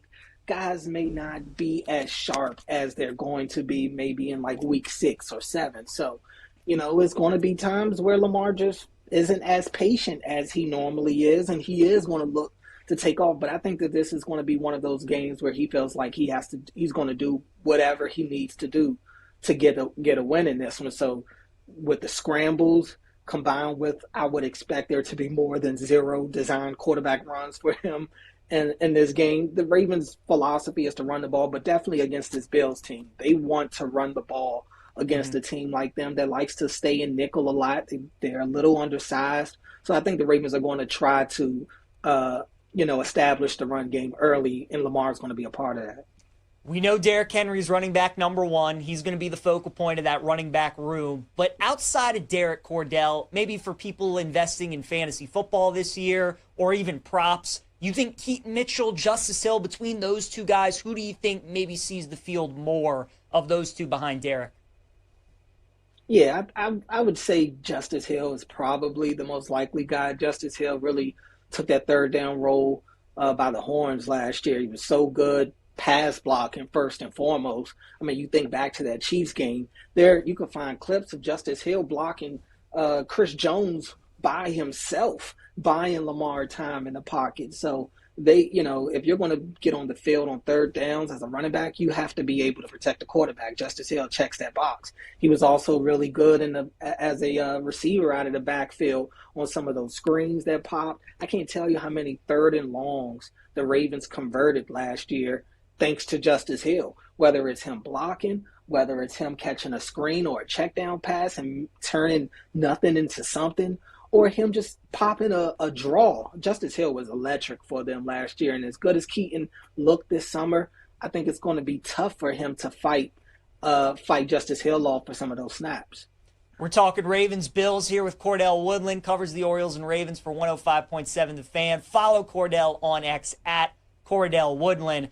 The receivers in this game, Cordell, very interesting, right? No Isaiah Likely for the Ravens on Sunday night. Mark Andrews returns to the scene of the crime, a game that he'd like to forget last year. Zay Flowers did not play in that playoff game because of injury. He's going to be back, and then Rashad Bateman coming off his best year as a pro. If you were to target one of those guys in the prop market, the guy that you think has the best game on Sunday for the Raven receivers, tight ends, who would be the guy you would look at?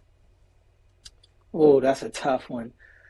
I think it just depends on what you're looking for, right? If you're doing a receptions prop, I'm probably going more Zay Flowers. Zay is just a target machine. Zay is borderline unguardable one-on-one in space. He's really good in the scramble drill. Lamar does a really good job of finding him. They seem to be in sync. So Zay would probably be the guy I lean to if you're going receptions. Mark Andrews would be a close second for me. If you want to go touchdowns, it would be Rashad Bateman, because last year Rashad Bateman was that guy. Zay Flowers, throughout the first couple of years of his career, as good as he's been, he doesn't find the end zone a lot. But Rashad Bateman has. He and Mark Andrews both. Obviously, Mark Andrews led on tight ends and touchdown catches last year.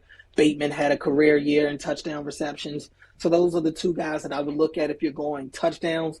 Yards, I would be split between maybe Mark and Bateman. But those three guys are the main three guys that I feel comfortable targeting in fantasy or prop bets. I mean, I think D-Hop will have a role, but I think it'll be spotty. I think it'll be situational. I don't think you'll be able to look at the box score and be able to tell the type of impact that D-Hop had on the game. He will have his moments, but those three guys are the three guys that you probably should be looking at if you're putting money on them.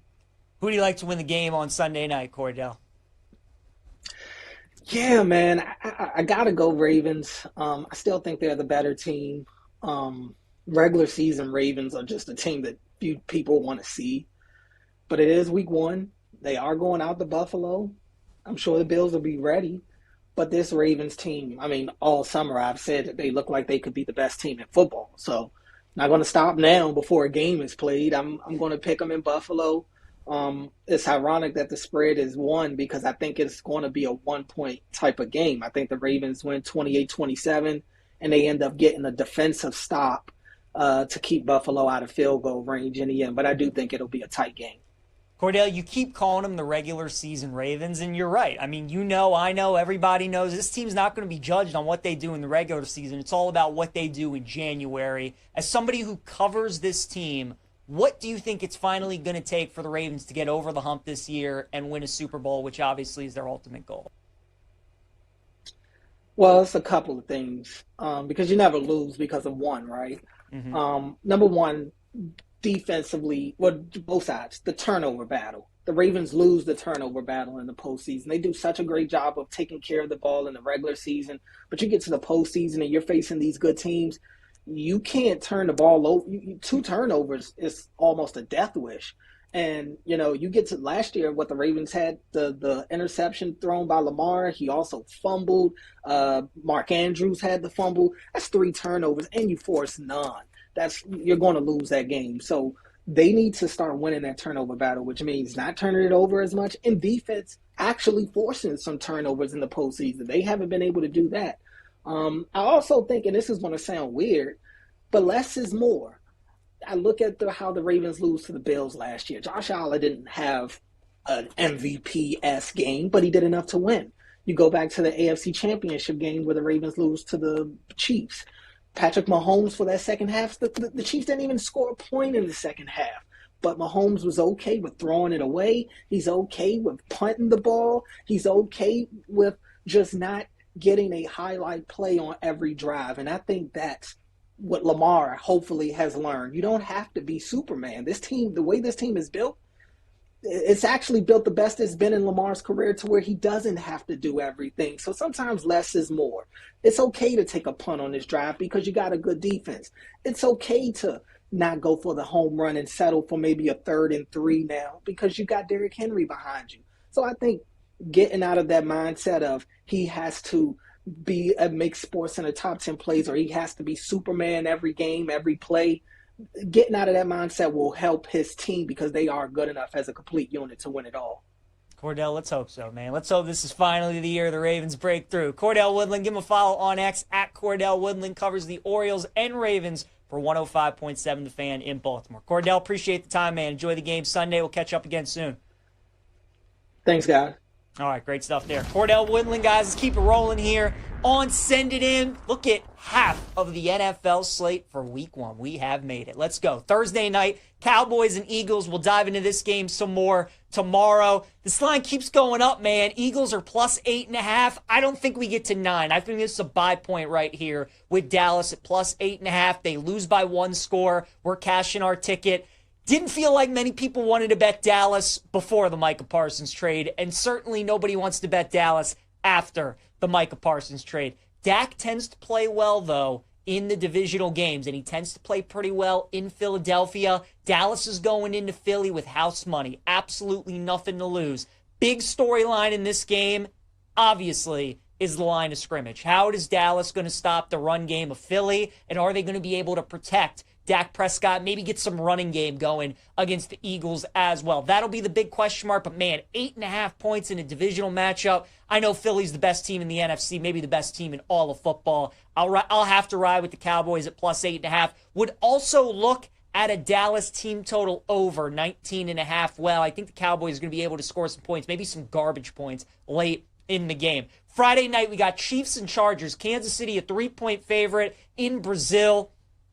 Total in the game is 45.5. Jim Harbaugh and Andy Reid might be the 2 best coaches in the NFL. Nobody is better in week 1 than Jim Harbaugh. A perfect 5-0 against the spread in week 1 as an NFL head coach. We got a neutral site game. We all know how this is going to play out, don't we? It's going to be close. It's going to come down to the wire, and then Kansas City's probably going to find a way to pull it out in the end. I think Chiefs money line minus 175 is a good parlay piece this week. A lot of you guys listening to the show, myself included, we're in a lot of these pigskin pools where you have to pick against the spread. If you're getting 3.5 this week in the contest with the Chargers, I would absolutely take the Chargers with the 3.5. But at the current line that we have at BetMGM, -3, stay away, and I would go Chiefs money line in a parlay. On Sunday, we got the Bucs and the Falcons. The Bucs a 2.5-point favorite against Atlanta. I thought I was going to be on the Falcons leading into this game, but doesn't this line seem a little fishy, right? These two teams always play close games. And obviously, Tampa's going to have a new offensive coordinator, 3rd straight year. Baker's got a new OC. Mecca Ibuka making his first start as a pro. A lot of people expecting big things out of him. But the Falcons' O-line is so beat up right now. And I think that's a big reason the point spread moved up a point. I think anything under a field goal is a good bet with Tampa. So I do like the Bucs at -2.5. Bengals and Browns on Sunday as well. Cincinnati a 5.5-point favorite against Cleveland. Listen to this stat, which also applies to the Falcons and Bucs game. And I'm actually fading this stat in both of these matchups. But something definitely worth mentioning. Week 1 divisional home dogs are 10-2 against the spread since 2018, and they're 18-4 against the spread since 2012. I'll say that one more time. 10-2 against the spread since 2018, 18-4 against the spread since 2012. If you blindly just take divisional home dogs in week 1, oddly enough, I like the Bucs, and I also like the Bengals -5.5 against Cleveland. I think a lot of smart people, a lot of sharps are going to be on the Browns in this game, and it makes a lot of sense. For the stat that I just said, Burrow's 1-9 straight up, 3-7 against the spread in the first couple weeks throughout his NFL career. The Bengals start slow. We all know this. Burrow usually does not play well against the Browns, and he normally does not play well against Cleveland. But sometimes we build up a narrative so much that I actually like to take the other side. And right now, we all know to fade the Bengals early on in the season, but with how they've approached the preseason, making sure they're ready to go for the start of the season, I actually think Cincinnati's the play at -5.5 against the Browns. Dolphins and Colts, Indy -1. It's a pick 'em in that game. Total is at 47. I love the Colts in that matchup. There's going to be a lot of emotion in that building. Lucas Oil Stadium should be rocking. They're honoring Jim Irsay, first game since his passing. And I think Daniel Jones is going to be able to make some plays against maybe the worst secondary in the NFL. Jonathan Taylor running the football, I think, neutralizes that pass rush a little bit. And outside of Dan Campbell, Shane Steichen has been the best in the NFL against the spread in the first couple months of the season. Colts normally cover numbers early on. I like Indianapolis minus 110. Raiders and Patriots, I love Vegas in this game on the money line. I told you guys the Patriots remind me of the Bears from last year. How about maybe Drake May could be another Justin Fields version? Drake May's won one game in his NFL career. One. That's it. He's 1-9 as a starter. His team was favored in 0 games last year. They're favored in 11 games this year. I just think the bump for the Patriots, for Drake May, it's way too much. I think the Raiders are the better team. I like Vegas money line against the Patriots. Cardinals and Saints, you guys know I'm on the Saints plus the points, and I take some money line in that game as well. Kyler Murray is 15-17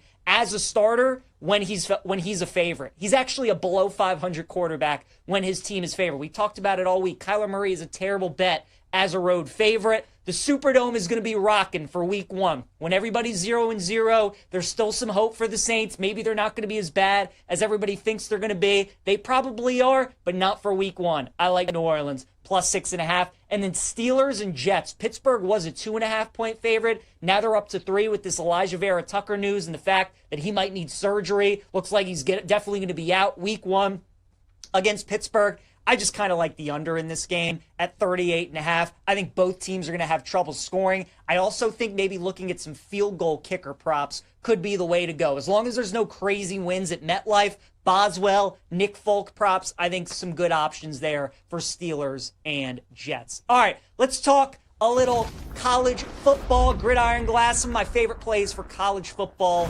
this weekend. We will start with the favorite that I like the best this week. That's going to be Navy. Lay the 21.5 with Navy against UAB. The Trent Dilfer experiment just is not working in Birmingham right now. They played Alabama State in their first week. They gave up 514 yards of total offense and 202 rushing yards, nearly 5 yards a carry against Alabama State. What do you think that's going to look like when they go up against Navy? I think the midshipmen are going to name their score. I think they run away. Lay the 21.5 with Navy. Also, give me Missouri State plus 10.5 against Marshall. I took USC, as you guys know, last week, minus 35.5 against USC. Missouri State gave up 73 points. I think a lot of people are going to see that, and they're going to want no part of them this week. A lot of that, though, is really just about the athletes that USC has. Lincoln Riley is a play caller. They busted about 4 touchdowns for like 60 yards. Marshall is coming off a game against Georgia. And I normally like to fade some of these group of 5 teams that are playing these behemoths out of the SEC, Big Ten. Marshall's probably still feeling the lingering effects from that game going up against all those NFL pros that Georgia has. Keep in mind, they had to bring in 60 new players here during the offseason with their head coach moving on. I like Missouri State plus 10 against Marshall. My favorite over is going to be LSU, Louisiana Tech over 51.5. LSU, they have a defense all of a sudden, right? We saw it against Clemson. They only gave up 10 points. What a bad spot, though, for LSU. Not only could you have a potential letdown game after Clemson, but you also have a sandwich/look-ahead spot with the Gators coming into Baton Rouge next week. So LSU's too talented offensively for Louisiana Tech to slow them down, but I do think their defense can give up some points. So I'll take over 51.5 in La Tech and LSU. My favorite under bet this week is going to be Ole Miss and Kentucky under 50.5. Talked about that earlier in the week when it was 52.5. I still like the 50.5. Zach Calzada, Kentucky's quarterback, had 85 yards passing against Toledo last week. Kentucky's got the worst offense in the SEC. Austin Simmons making his first true road start. Did we not see in week 1 how all these quarterbacks looked when they were making their first true road start, going on the road, playing Power 4 teams? I think this is an ugly, sloppy, 1st to 20, low-scoring game. I'll take under 50.5 Kentucky and Ole Miss. And then finally, my favorite outright winner this week, give me Iowa, plus 130 against Iowa State. Kirk Ferentz owns the Cyclones. He owns Matt Campbell. They've won 6 straight games in Ames. This will be low scoring. It'll be close. I think Iowa takes care of business, though. I'll take the Hawkeyes at plus 130. All right, let's check in with our guy, Chase Kitty. Continue talking some college football, dive into a little NFL as well. But Chase, let's start with week 1, and let's start with Alabama, right? Probably the biggest storyline out of week 1, how they looked against Florida State. Where are you on the Tide? Are you seemingly with everybody else where you think they're cooked, they need to move on from DeBoer? Or do you see maybe some value buying the dip on them in certain markets potentially? Cooked, it's all relative. I mean, the win total was 10.5, and they lost one game, and everybody's freaking out. I think Florida State's probably going to be good. So I said in the offseason on every podcast I was on, the days of Alabama going 11-1, 12-0, and coasting to national championships, not only are they over, they've been over. Saban didn't win a national championship the last 3 or 4 years he was there. The last one was 2020 with Mac Jones. So the idea that they are, oh my God, they're no longer winning national championships, that hasn't been true already. I don't think they're going to be 5-7. I think this is like a mid-pack, good, not great SEC team that played a true road game in week 1 with a new quarterback and a bunch of new pieces, and a team that was pissed off that they went like 2-10 last year in Florida State. So I don't know what was surprising about the result. I never understood why Florida State was that big of a dog. I think, like the media often tends to do, maybe we're overreacting a little bit now to some of the Alabama stuff. I get why Alabama fans are upset, but you don't live in that mansion anymore, man. This is where most of us live most of the time.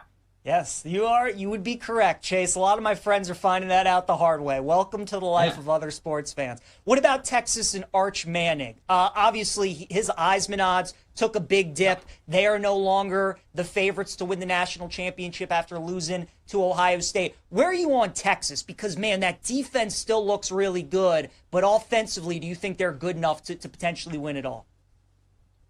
Sure. Yeah, I mean, Arch Manning's not going to look like that every game. It was a rough start. I don't think anybody says it wasn't a rough start. I think he can be better. I think Texas is still going to be there near the top of the SEC. So I think there are ways to buy the dip in the futures market. I would be careful with the Arch Manning Heisman stuff.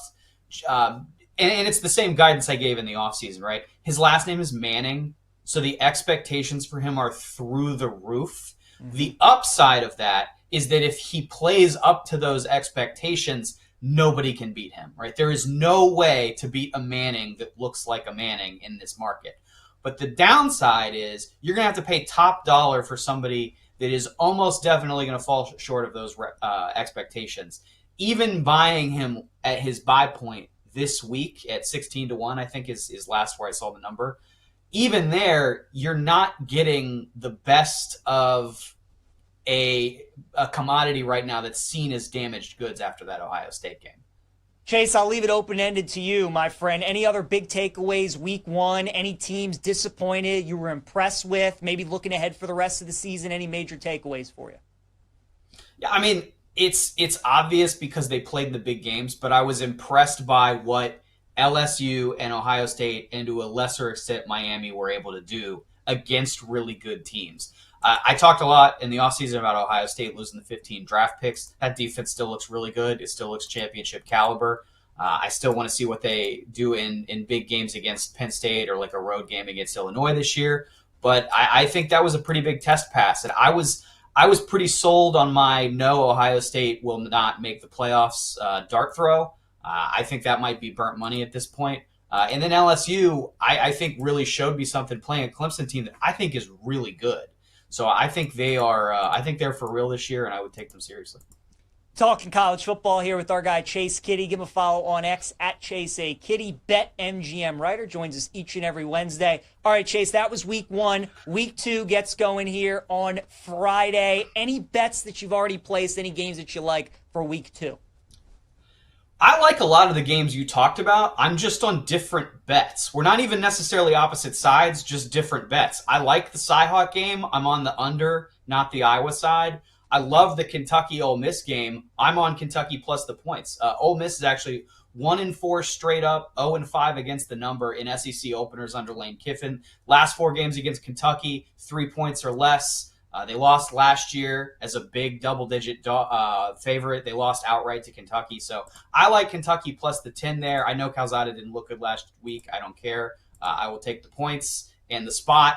I think there are a couple other ones you mentioned that I like something else Navy? as well, but I don't have it written down. Yeah, I love Navy. You and I are on the same page on Navy. I was sitting here like screaming when you were talking about it. Like, all right, don't need to talk about that one anymore.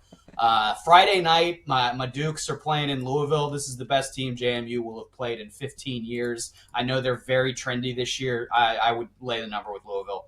I don't think JMU, this is not 2023. They don't have the talent to play a top-level power team like this. So I'm going to get crushed in Harrisonburg for saying it. But it's what I think is the truth. Virginia is an outright dog at NC State, I think is pretty interesting. Yeah. Ohio plus 3.5 against West Virginia. People are going to look at that West Virginia score and think, wow, they really put it on Robert Morris in week 1. Rich Rod's back. It was a one-score game at halftime, and they ran it up in the second half. That offensive line has problems. The last note I would give, every year I love going against the teams that play on that Monday night week 1 game because the turnaround is so short. So I don't mean to pile on North Carolina, but Charlotte plus 13.5 is one I'm going to take a hard look at just because they have basically 3.5 days to prep for a game. I like that. Makes a lot of sense. Great stuff there from Chase.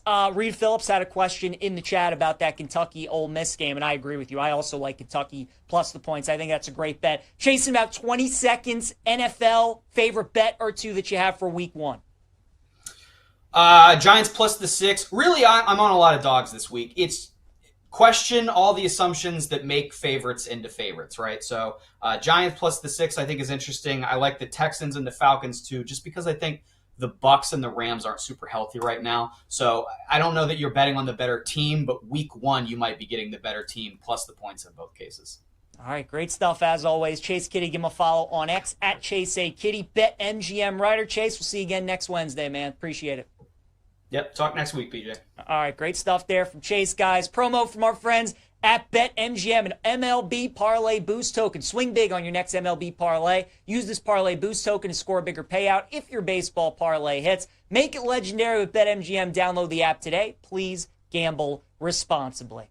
All right, guys, let's get into our favorite plays of the day. Wilmer Flores is going to be our pick and going streaking today, going up against German Marquez and the Rockies. Wilmer, 6 for 14 in his career against Marquez. So we'll take him today out at Coors Field to get a base hit. Prop lock, how about a little U.S. Open tennis for the people? Naomi Osaka. You guys, I really think Osaka is going to win the U.S. Open on the women's side. There's still some 5-1, 6-1s out there. She's smiling. She feels good. She looks like the old Osaka that was winning majors. And I think she's going to win in straight sets tonight against Muchova. So I like Osaka straight sets minus 110, but I think she's worth the flyer to win the U.S. Open as well. Dog of the day, we're getting degenerate. We're going Missouri State plus 10 against Marshall. Marshall coming off against the game against Georgia. I think Missouri State, I think they're going to be able to score some points, maybe even win that game. And then my best bet, give me San Diego tonight. Lay the run line against the Orioles. Nestor Cortez against Cade Povich. When Nestor would go against the O's when he was pitching for the Yankees, normally pitched pretty well. Orioles are looking for the sweep today. I don't think that's going to happen. I like San Diego on the run line. Appreciate you guys tuning in. Thanks again to Cordell Woodland, Chase Kitty for joining us today on the show. Check out the Send It In podcast if you miss any of the show today. We'll see you guys tomorrow.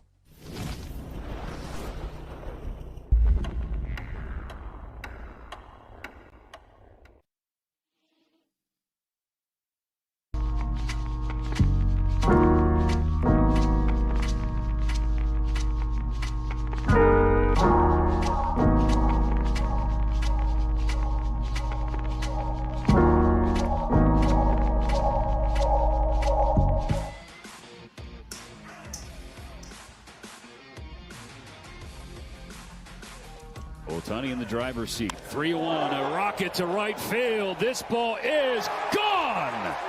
That is home run number 100 as a Dodger for Shohei Ohtani, and it got out in a blink in the Berg. Welcome back to Bet Sweats with Joe Ostrowski and Sam Paniotovich on the BetMGM Network.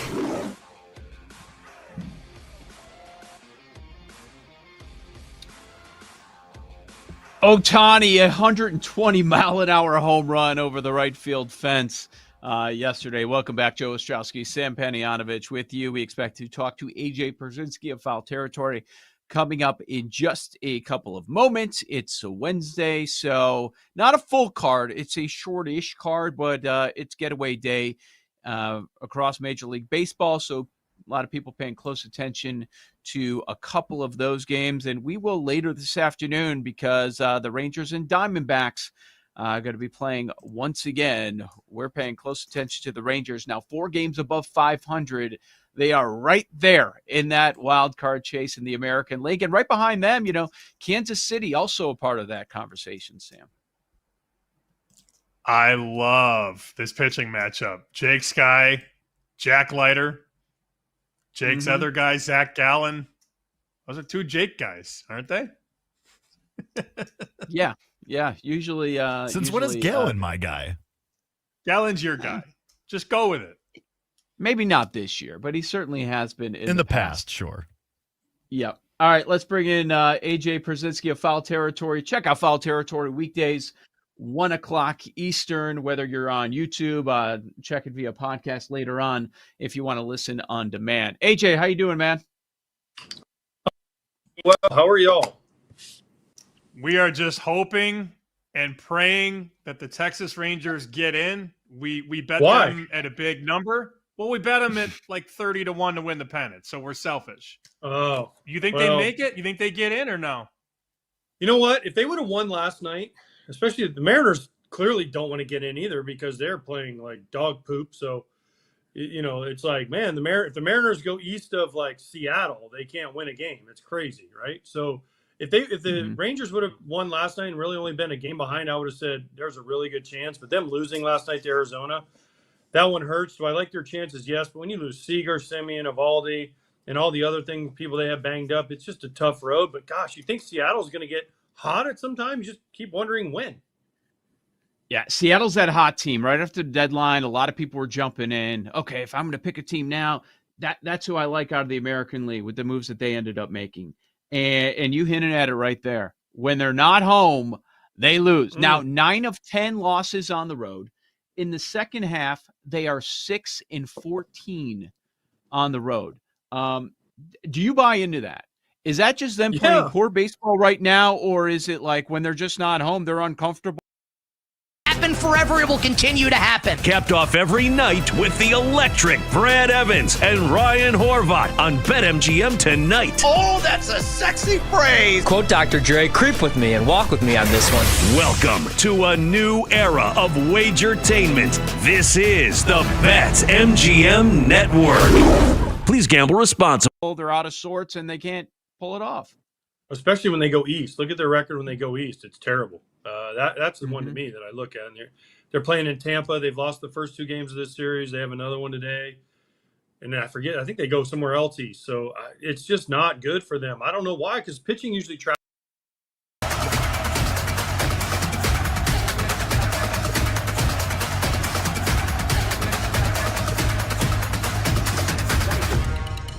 In the West, but now it's tightening up.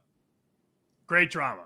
That's what we have. Great drama in the wild National card. League's done. And by the way, National League for sure is done. American League drama. And you had mentioned going east. Let's go east. Toronto, New York, Boston, all within 2.5 games. Do you have a horse in that race that you like more than the others? I'm going to say Toronto. I just like their pitching better than everyone. 1 through 5, 6 if you throw in Lauer. Their bullpen scares me a little bit, but Hoffman got it done last night. I think he's a little bit fatigued. He's thrown a lot of games for them this year. And earlier in the year, he was throwing 4 or 5 out saves, which really wears you down as a closer.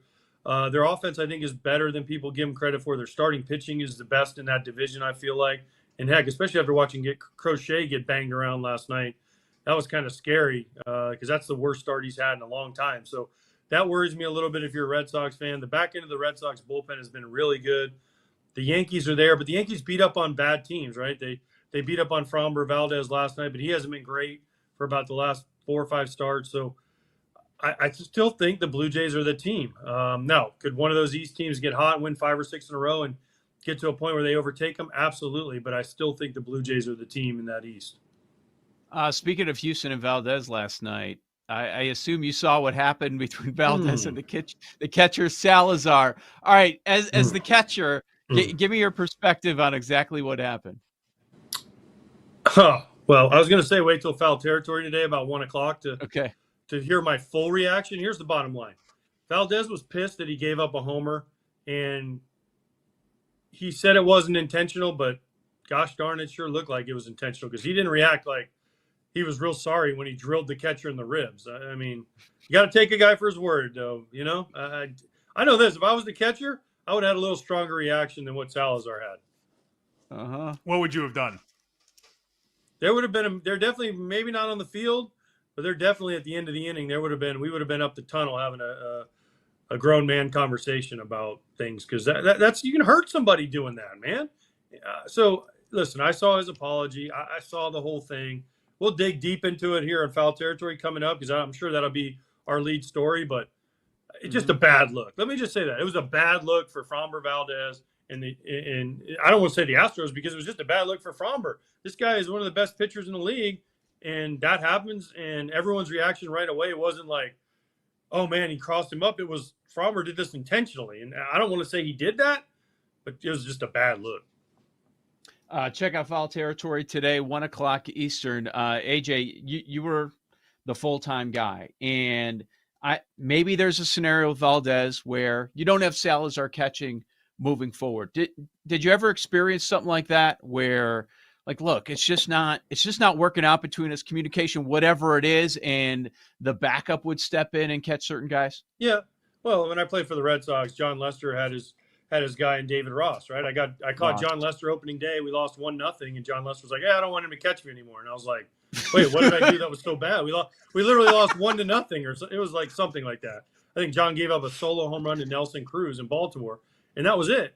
And he's like, "No, I want David Ross to catch." I'm like, "Oh, wait, what happened?" But sometimes they're just more comfortable, and then also, it's also an ego thing for pitchers. Okay, if they can go to the manager and say, "Oh, I want my own personal catcher," it makes them feel like they're important. Okay, fine, I'll catch the other 4 days out of the 5. But yeah, it was just one of those weird things that certain pitchers, and Greg Maddux kind of started it with Javi Lopez wouldn't play, right? And then Javi would catch him in the playoffs, and everyone's like, "Oh no, Greg Maddux pitched good, and Javi Lopez is behind the plate. How is that possible?" Well, Javi Lopez was pretty good, right, for all those years. It was just, I think it's one of those things that became a cool thing to see. And if it works as a player and as a team player, if it works and they win all those games and they're doing great, I'll put my ego aside and say, "Hey, it's working." But at the end of the day, as a competitor, I almost thought, well, I can catch better, just as good, if not better. Just give me a chance. Let me learn you. Don't go off one start and say, "Oh, this isn't working." Like, no, you got to give me more. And I love John Lester, so don't think this is a shot at John Lester at all. I love John Lester. He's a good friend of mine, so it's not at all. But it was just one of those things where, man, I'd really like a chance to catch you a few times. Maybe we could figure this out. I remember vividly asking Joe Madden that when I was covering Chicago sports. It was 2015. David Ross was hitting $140, but he was out there every 5th day. And I asked Joe, I said, "Is this something that's going to last all season?" And he dismissed it right away. But Joe was always trying to pump his guys up. At one point, though, they hit that lull in that 15th season, and David was not hitting. And it was an issue. Now, of course, they win the World Series the next year, but managers want to keep everybody ready to go, right? And I guess that sort of makes sense. I want to kind of zig here and ask you something else because we haven't had you on since. What's your reaction, and what did you think about Banana Ball? I need to know. Oh, man. Oh, listen. One of the coolest moments of my career. I have World Series, All-Star games, you name it. I pretty much did it in Major League Baseball. But my kids wanted me to go Banana Ball, and I had never watched Banana Ball, so I didn't know all the rules. So my son's telling me if you hit a foul ball and they catch it, and it's not runs, it's points, and they have a 2-hour time limit. There's all you can't step out of the box, and if you bunt, you're ejected. Like all these things. And they called me and said, "Hey, do you want to do this?" And I was like, "Yeah, absolutely, I want to freaking do this." And to be able to walk out at whatever it's called now, Rate Field, USA, I still call it USA, or Comiskey, with the White Sox, and 42,000, the biggest crowd they probably had in I don't know how long. A long time. Sold out. Yeah, every seat sold out, every seat packed. To walk out to that ovation is kind of the cap to a career. Like when I retired, I kind of retired quietly. My teammates knew it was my last game. No one else really knew. I was in Atlanta. I went out a big crowd. But then to walk out there and get to play one more time in front of the crowd that means the most to you as a player and have everybody cheer you and then do it the way they did it was incredible. And then the icing on the cake for me was Mark Burley was there with me. Yes. So I got to catch. I threw on the gear for one more inning and got to catch Mark Burley one last time. A guy I caught more than anybody in my career. He threw to me more than anybody in my career. And his locker was next to me for all the years we were together in Chicago. So to get to do that with him in front of that crowd, I mean, it's like heartstrings kind of stuff, right? You're just, man, first of all, I don't want to get hurt, which I didn't, and neither did Mark. And then to do that with him and just the excitement on everyone's face, his face, my face, and the Bananas are an incredible organization. The people, and forget the Bananas, the firefighters are the other team, the Banana Ball guys. Just an unbelievable experience. One of the coolest things, my family was there to enjoy it with me. Listen, if I tell any ex-player, if they ask you to do it, do it. It is so worth it. It's so fun. It's just a memory that you can never take away. And I've had more people ask me about Banana Ball. Like I said, I've done everything in baseball. You name it, I've pretty much done it. More people, current players and past players, how was Banana Ball? That's all they want to talk. They don't care about winning World Series, All-Star games. How was Banana Ball? Unbelievable. And I told them all, if they ask you, do it. So I was one of the lucky people that had a ticket to that. It was phenomenal. I guess like my kids love it too. We went just seeing how it's grown too. Last year we were in a minor league stadium in Indianapolis. And then look at what they're doing now, selling out major league stadiums across college the country. Football stadiums. It's college on football ESPN. Stadium. It's unbelievable. But my first thought was like, oh, I can't wait. We get AJ back on the show. I got to talk to him about it. And then as it's happening, I'm like, oh, he had to get Burley. Like Burley doesn't come out much. He doesn't come up to Chicago much. He had to probably beg Burley to do this. And then you guys played it perfectly. See you enter the game. Have no idea. This ends up happening later in the game. And then they bring Burley out and you're behind the plate. Did you have to convince Burley to do this? I'm guessing you didn't have to.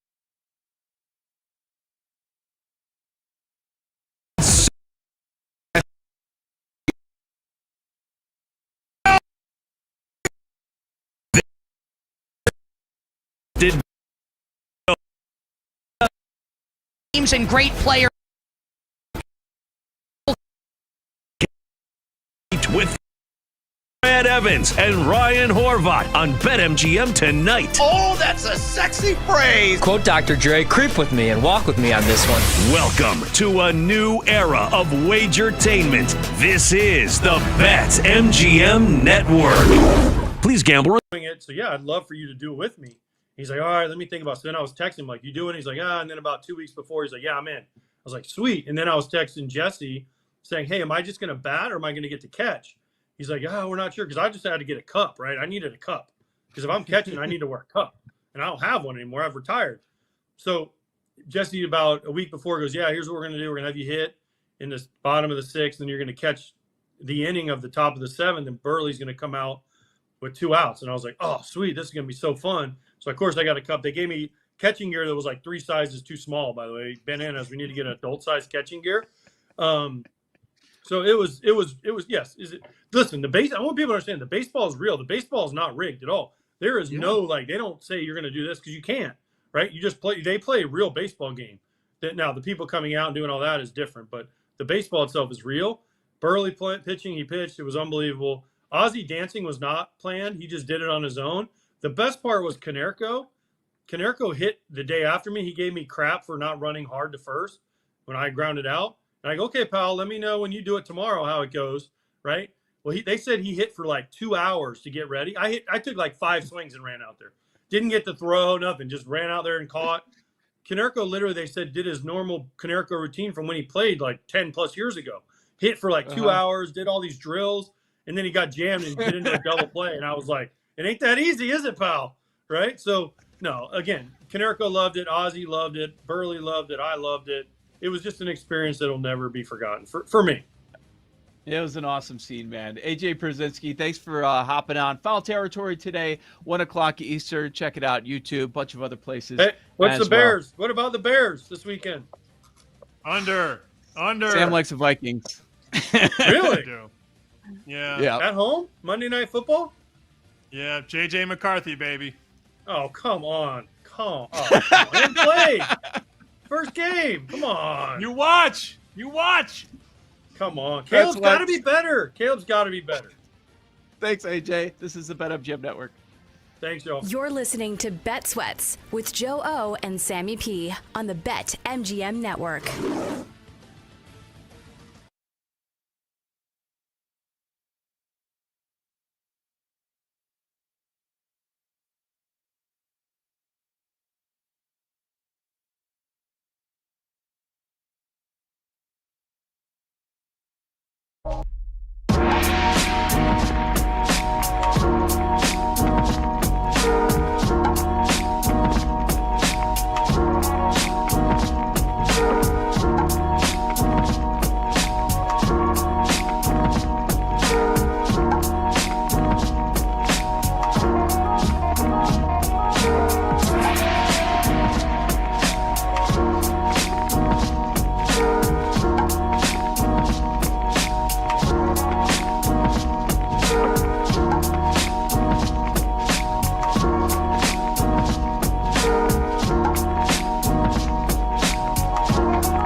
This is a football nightmare, brother. I mean, it's clear this guy is just a substitute teacher that's got no control over the class whatsoever, Paul. This guy's got no control of this program. It's all lip service, brother. It's all lip service. It was bad enough that I had to go on Maury Povich last year before the nation and say that Vandy was my daddy. That was bad as friggin' enough. But now there's a part 2 to Legends football nightmare. I just got my ass run over by the Gus bus. The friggin' Gus bus just ran my ass over. I guess it's true what they say, Paul. The Gus bus wheels do go round and round. I've never seen a team more softer, more pathetic in all my life. 12 missed tackles last year in the worst game. 14 missed tackles in this game. They said 20 plays where players didn't care, didn't even chase after the play. Where's the pride? Where's the passion? Where's the friggin' tradition? The pride of wearing the damn A jersey? Where is it?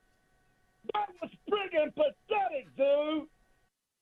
Welcome back to Bet Sweats with Joe Ostrowski and Sam Paniotovich on the BetMGM Network. Legend. Joe O, Sammy P, Bet Sweats, BetMGM Network. If you couldn't tell, that was from the Paul Feinbaum show.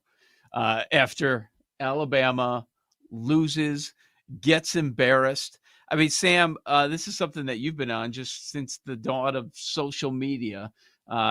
They've never been bad. And I'm looking at it. The last time they were even 500 in the SEC, Nick Saban's first year, 2007. They go 4-4 in conference, 7-6 overall. Mike Shula was a mess before that, but yeah, man, it has been nearly a couple decades since Bama's been this bad.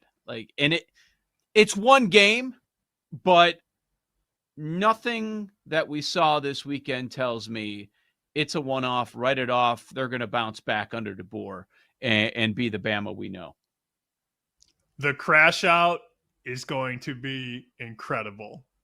If this is an 8-4 season, given what they're used to at Alabama the last 18 years or so, the crash out will be legendary.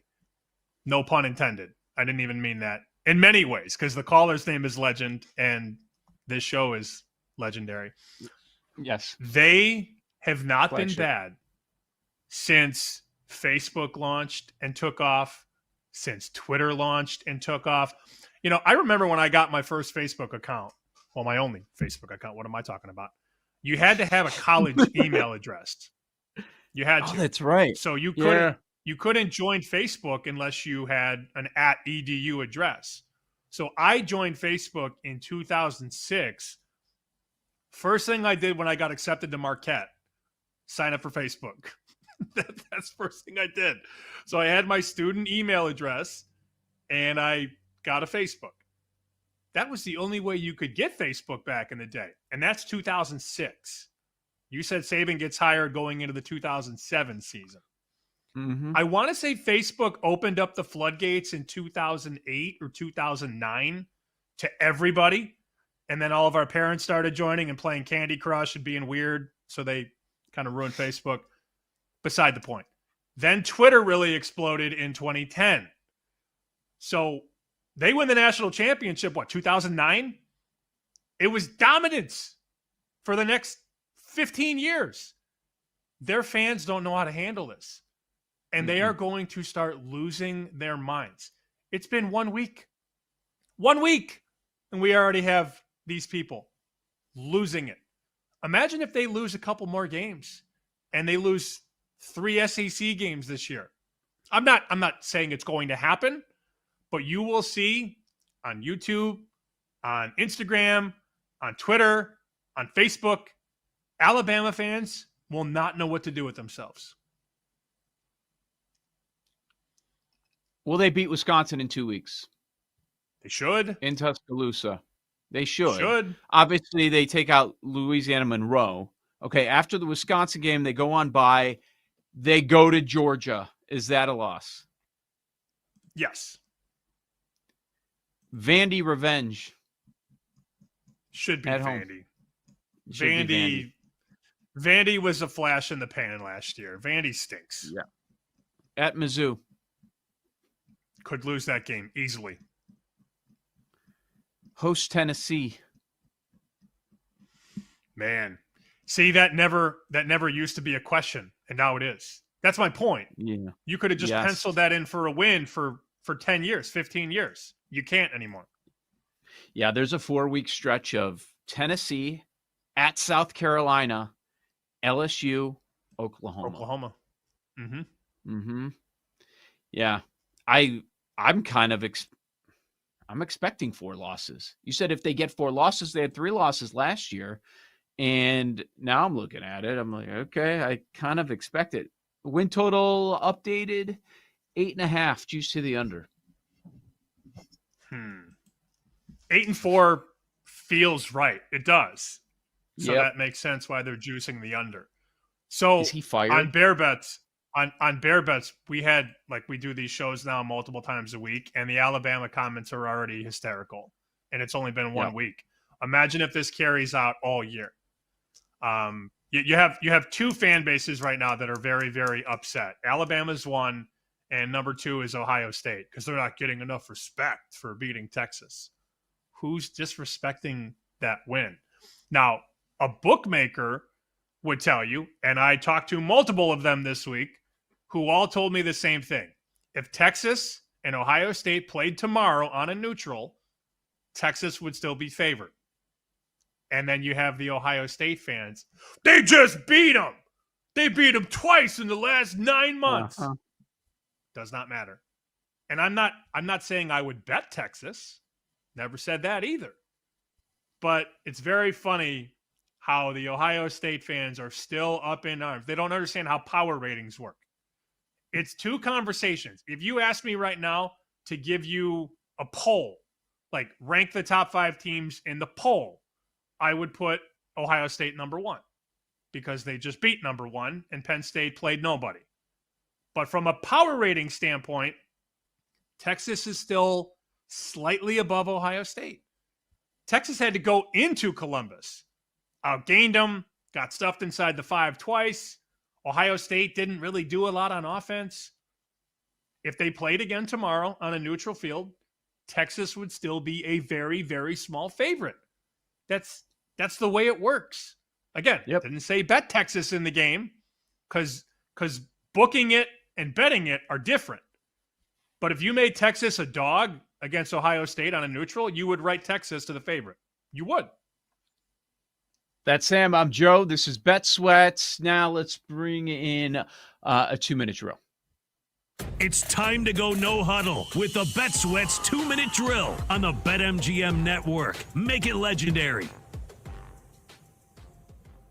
Joe, Sammy P, I'm laughing because I think I've heard 3 different segments on this network that start with, it's time to go no huddle. Definitely on Sundays, there's a segment we do. When they go to Jason Lock for his bets, it's time to go no huddle. Anyways, that's besides the point. I was Paul first, Aspen, how you I doing? think. I'm going with that I was first, but maybe we'll switch it up. All right, off the Alabama conversation. So, Sam, you sent us this. Todd Furman has posted some odds on the next Alabama head coach. Tommy Rees, the favorite at 3-1. You got names like Saban at 33-1. John Gruden in there at 14-1, and then other current coaches like Dabo in there. Sam, where are you going, if anywhere? Dabo would be the guy, right? I would think that would be the most exciting hire. If you could peel him away from Clemson, that would be certainly entertaining. Tommy Rees, I like. I don't understand Tommy Rees as the favorite, though. Joe, does Tommy Rees move the meter in Tuscaloosa? I know he coached there. I know Saban liked him a lot. Does that move the meter, though, for Alabama fans? Yeah, I understand why he's the favorite. With his history there, he's highly thought of in the NFL, so he's respected just about everywhere. But That's not a move I would make. That's not a bet that I would make either. I guess, but do you think there'd be a lot of coaches that would want to line up seeing how this is going down after 2 years to now be the Bama guy? A little bit of separation after Saban where they would be more likely to step in? A big name? Let me answer it this way. I don't think you can go from tough, physical, crack the whip coach to an offensive coach that fizzles to another offensive coach. I don't think that's the move. And that's what you would have to go from Saban to DeBoer to Reese. DeBoer and Reese are too similar in the sense that they're offensive quarterback guys. I don't think that's the next move. Younger guys, yeah. How about DeMeco Ryans? What DeMeco Ryans? Is that a better job? Don't know. Paul's reaction is no, NFL head coach. And he's successful. Yeah, right. Yeah, he's not flaming out. I don't know. Maybe I feel like he'd have to get fired, and then if he's available. But I mean, if he wants to stay on the defensive side of the ball, like from name recognition standpoint, I have a tough time being like, well, yeah, Glenn Schumann is going to be the next head coach at Alabama, but defensive coordinator at Georgia, right? I don't know. I'm shocked he's the second. Mario. No, Mario's staying put. Mario's building. You want to be on a roller coaster. Yeah. Hey, you know who else is on that list? Deion Sanders, Paul, 8-1. I saw that. Oh, well, Gertch's guy. Should have struck while the iron was jumped hot. Out. Cincinnati, He's got to do it again. Right. Yeah. What about Gruden? For sure. Gruden, 14-1?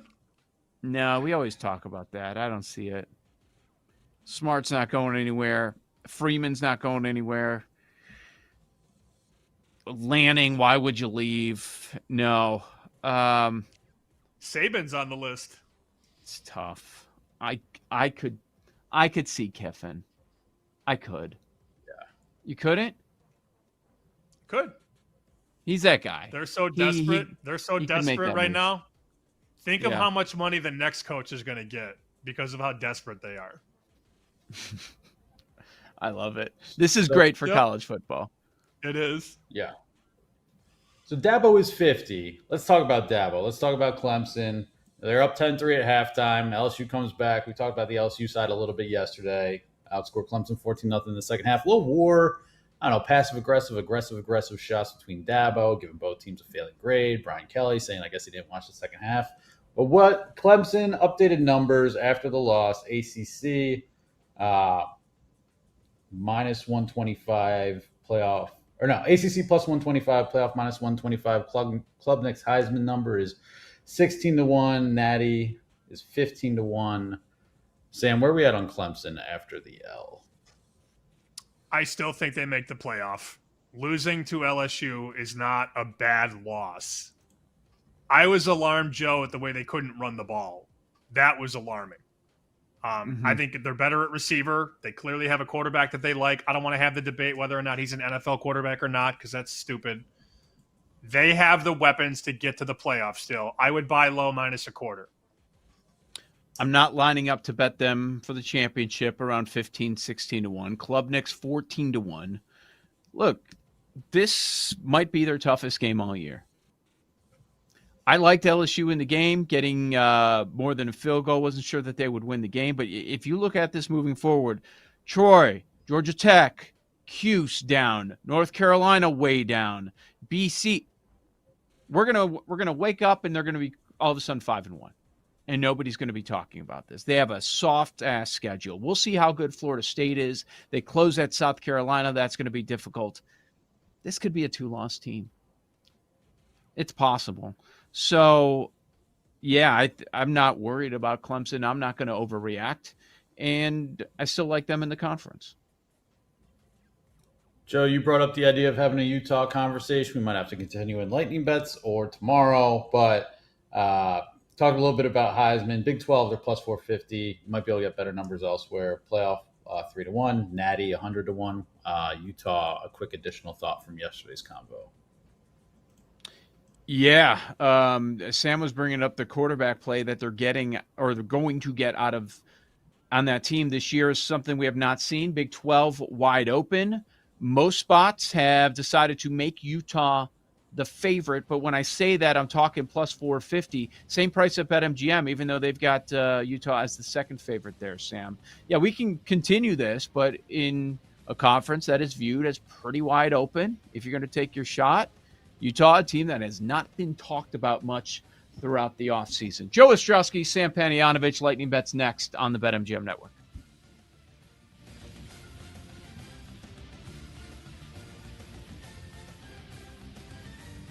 You're listening to Bet Sweats with Joe O and Sammy P on the BetMGM Network.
Get ready to experience the ultimate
Welcome back to Bet Sweats with Joe Ostrowski and Sam Paniotovich on the BetMGM Network. Lightning Bet's coming up in a few moments. Joe O, Sammy P. Tomorrow, the NFL season starts. We'll be here with plays for the season opener. Finally got there. Looking forward to that. And don't forget, there's a game Friday, and then we continue Sunday and Monday when it comes to the National Football League. Bet Sweats, BetMGM Network. And Sam, we were just talking about Utah. You were the one that brought it up, how impressed you were with them. And it was a team that was just not discussed in the offseason. A lot of people trying to figure out, okay, where am I going to take my shot here in the Big 12? Some spots move them to the favorite, but it's really close. Utah, Texas Tech, Arizona State, all these teams up there, but nobody is 4-1 or shorter when it comes to the Big 12 conference.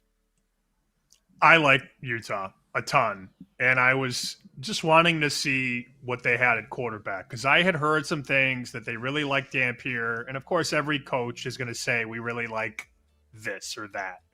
That's the way it works. Coaches are never going to coming into a season and say we don't like our quarterback. That doesn't happen. Mm-hmm. Some coaches were caught lying about some of their quarterbacks, like UCLA. Oh, Nico's never looked better. Well, not true.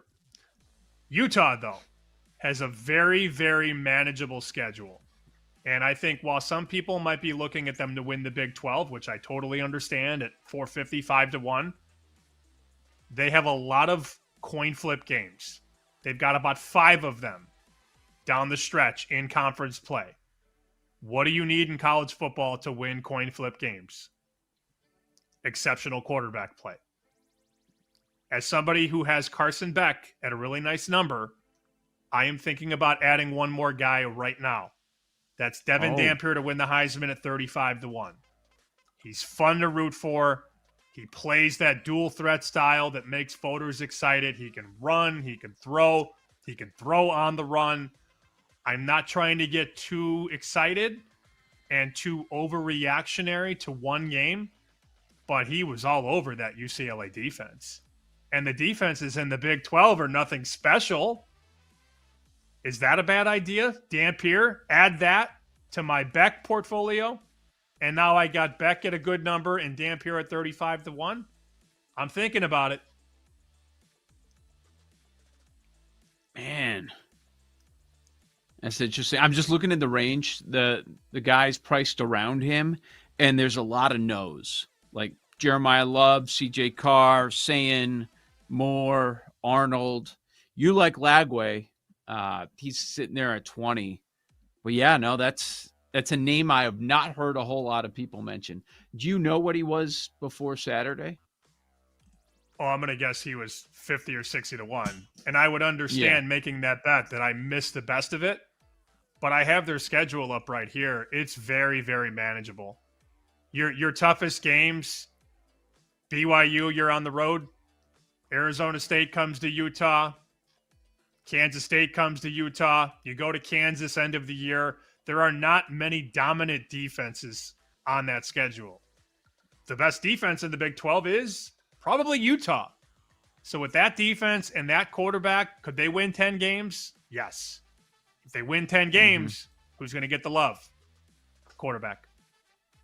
Makes a lot of sense. I like that look. It's good. A lot to discuss. We went over the awards.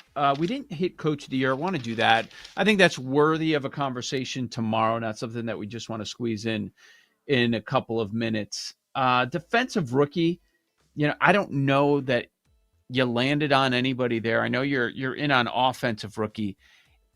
And this happens with a lot of awards. It's going to be hard to see someone beat Carter, right?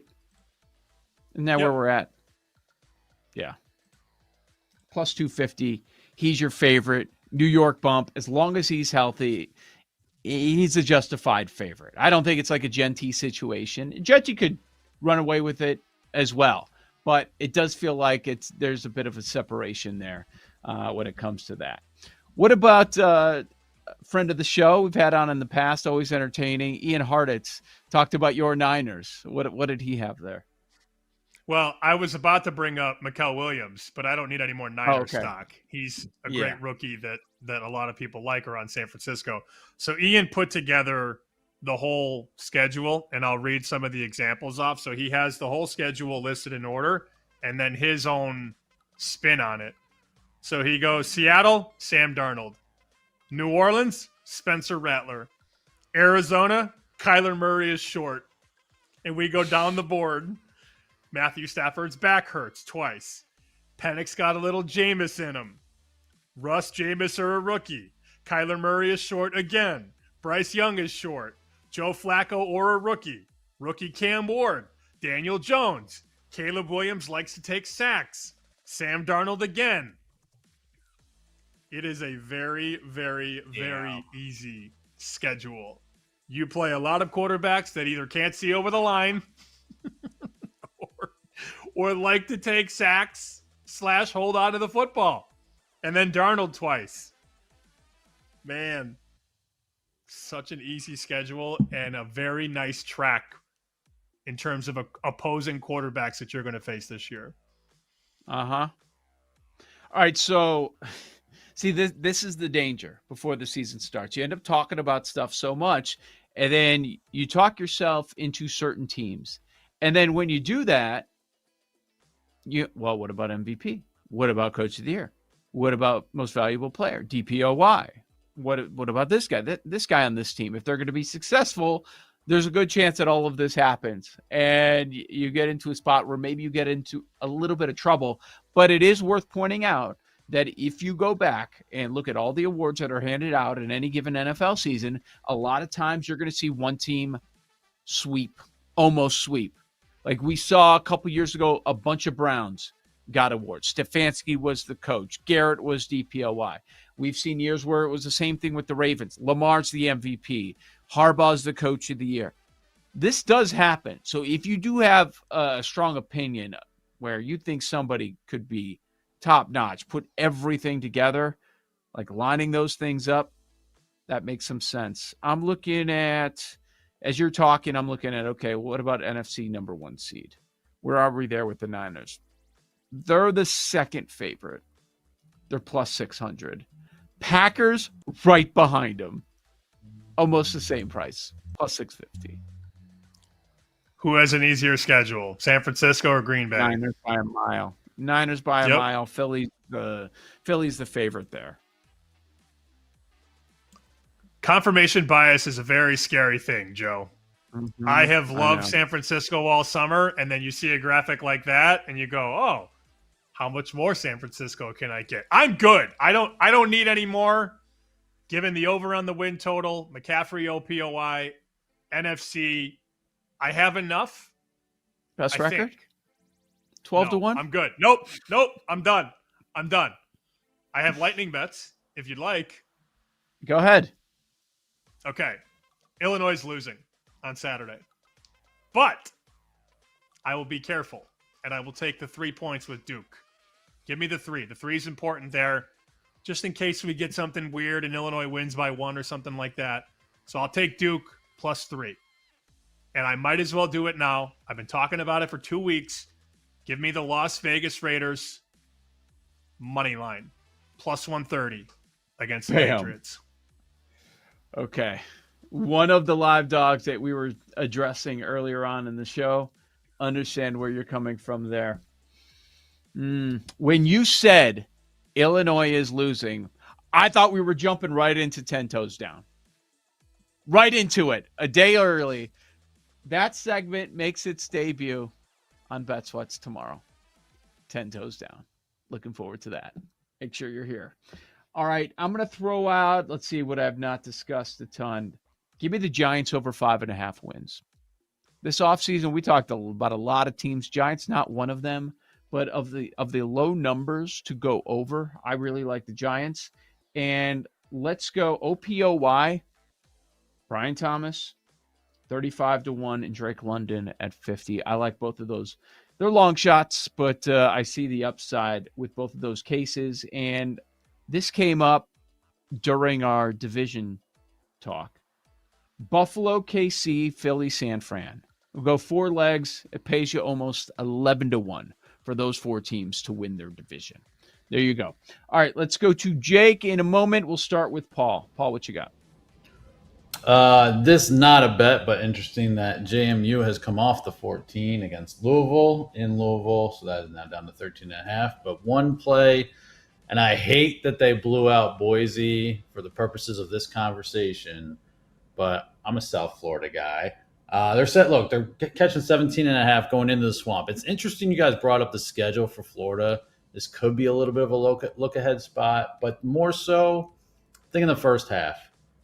They have played up to the level of competition over the last couple of years. They have hung with Alabama until late in games. Even the Saban Alabamas, not just the DeBoer Alabamas. They have hung with Miami for a half or so into a third quarter before the wheels kind of come off. So I am going to play South Florida plus 9.5 in the first half against the Gators. I've officially gaslit myself that since everybody thinks Illinois is going to lose against Duke, that they're just going to win. I don't know. It's probably going to be ugly and horrible. Who's everybody? Who's everybody besides Sam? And you're back here. Yes, Paul. Sam said I know. Everybody is saying, why is Illinois only -3? Also fair. I don't know. It's just PJ Glasser's also on Duke. Sam's now on Duke. People on the internet are saying Duke's just going to win. Glass man's on so, it. It's just saying as a point of reference. Anyway, my point being. Wait, I take it back. Never Duke for me ever again. I'm out on Duke. Forget it. All right. Well, wait till the room comes really Illinois on Friday, Jake. When the room says stop. Illinois, stop. Yes. Well, thankfully I won't be here. So L. Yeah, I won't even be able to watch the Illinois game because I'll be at my best friend's wedding. Awesome. Can't wait for all those texts. Great. Are you moved yet? Like, what's happening? I mean, more or less. I'm inside the residence.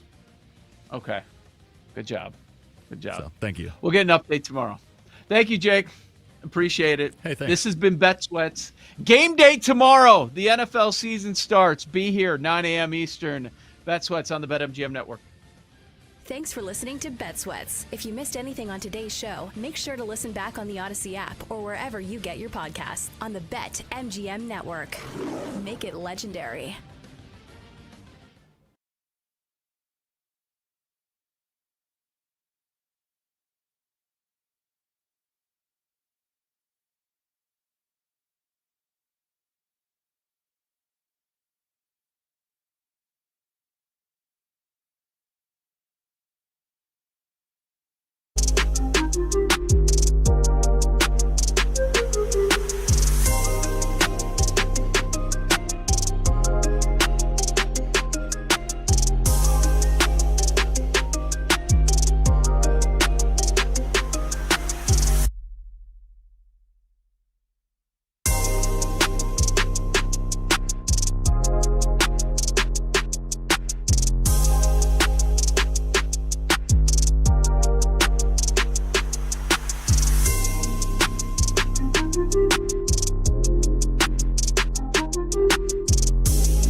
Relive the thrill of the action. Hey, baby, let's go out there like a bunch of crazy dogs. What the hell's going on out here? No idea what's going on, but I am excited. Every pick, every play, every game-changing moment.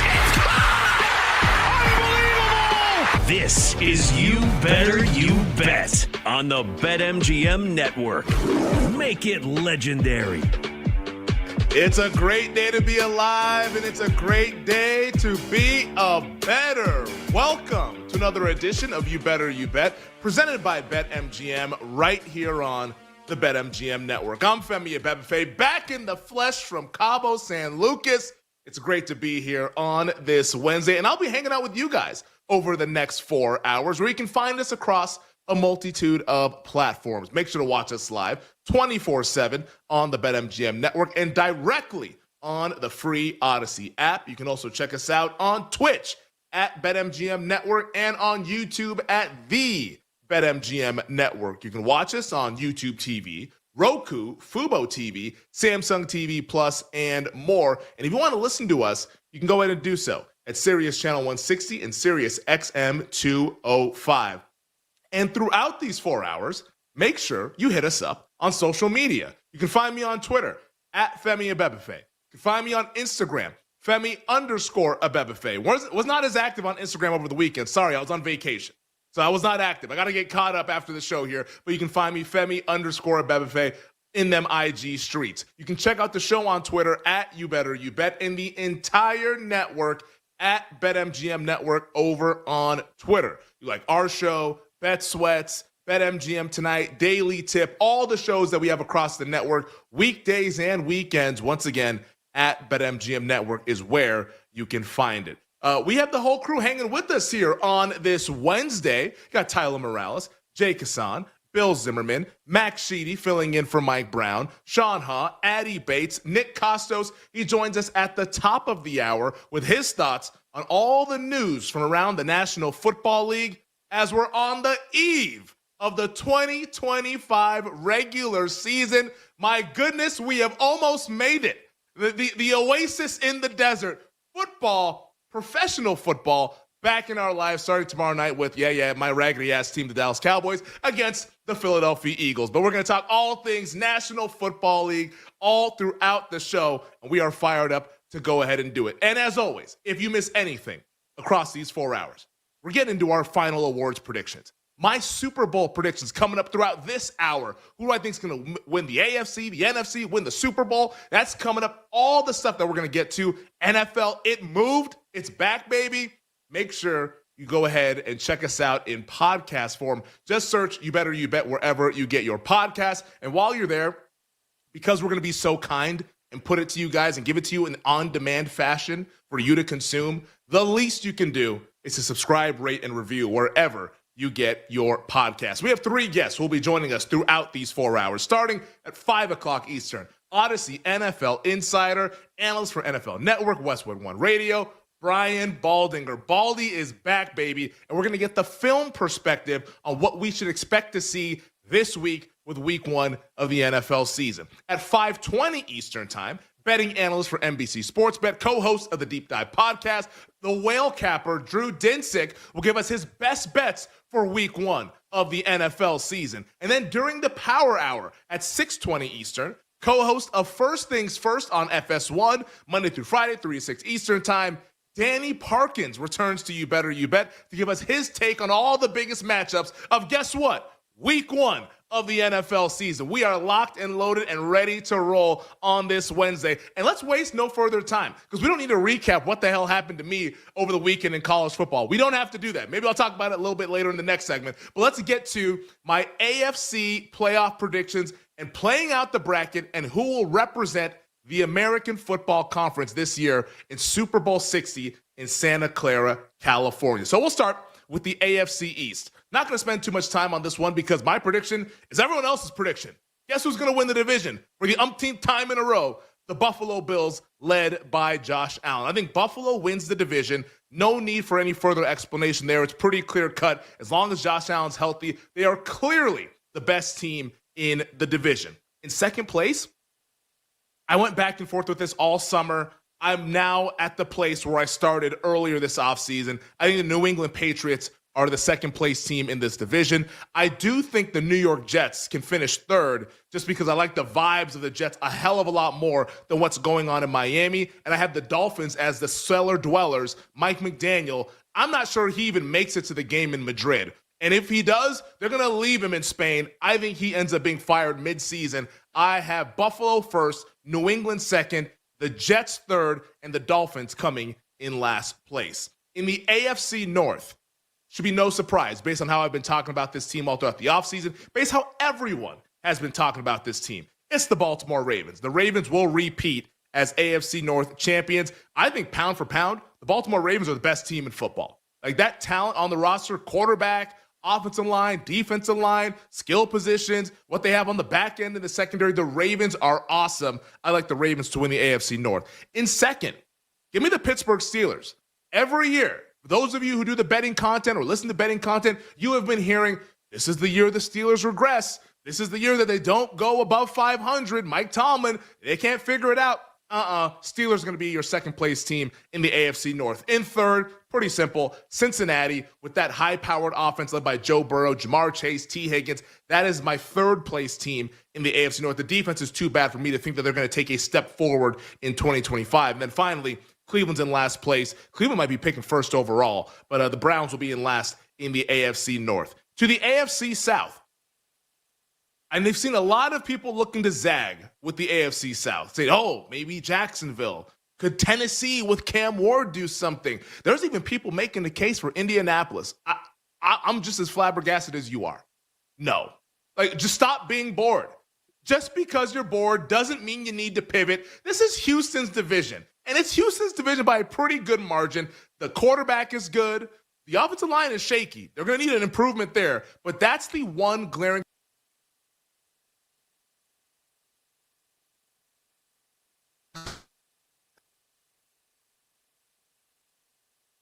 Of course, this is how we go. Like, I come back from vacation and the internet decides to poop itself. But hey, we're back. But the Houston Texans, I believe, will be your AFC South champion. They will win this division. Defense is strong. Everything is strong outside of the offensive line. A really good head coach in D'Amico Ryans. Give me Houston as the AFC South winner. The Tennessee Titans, I do have them finishing in second place. I love Tennessee this year. I think this is going to be a team that's frisky, not quite make the playoffs, but I do think that they will be a squad that gives a lot of teams trouble with a defense that's a little bit underrated, an offensive line that's underrated, and a quarterback that's really, really good in Cam Ward. And we're going to find out this season how good Cam Ward is. I like Tennessee in second.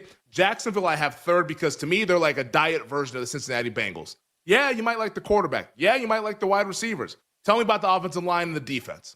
Both of them are below average. I can't get behind those kinds of teams. I think Jacksonville's in third. I think Indianapolis, the way I started this offseason talking about this team, we've come full circle. This is a bad roster. It's a bad team. I think both the general manager and Chris Ballard and the head coach and Shane Steichen will be looking for other jobs in 2026. That's a dead team walking the Indianapolis Colts. And then finally, in the AFC West, the division I'm probably the most spicy about, Kansas City is going to win the division. And I'm surprised that you can find Kansas City at minus 115 to win the division. That is a bet that I have made. Kansas City to win the division. That's another one where I think people are just bored. The Chiefs are better than everyone else in the division.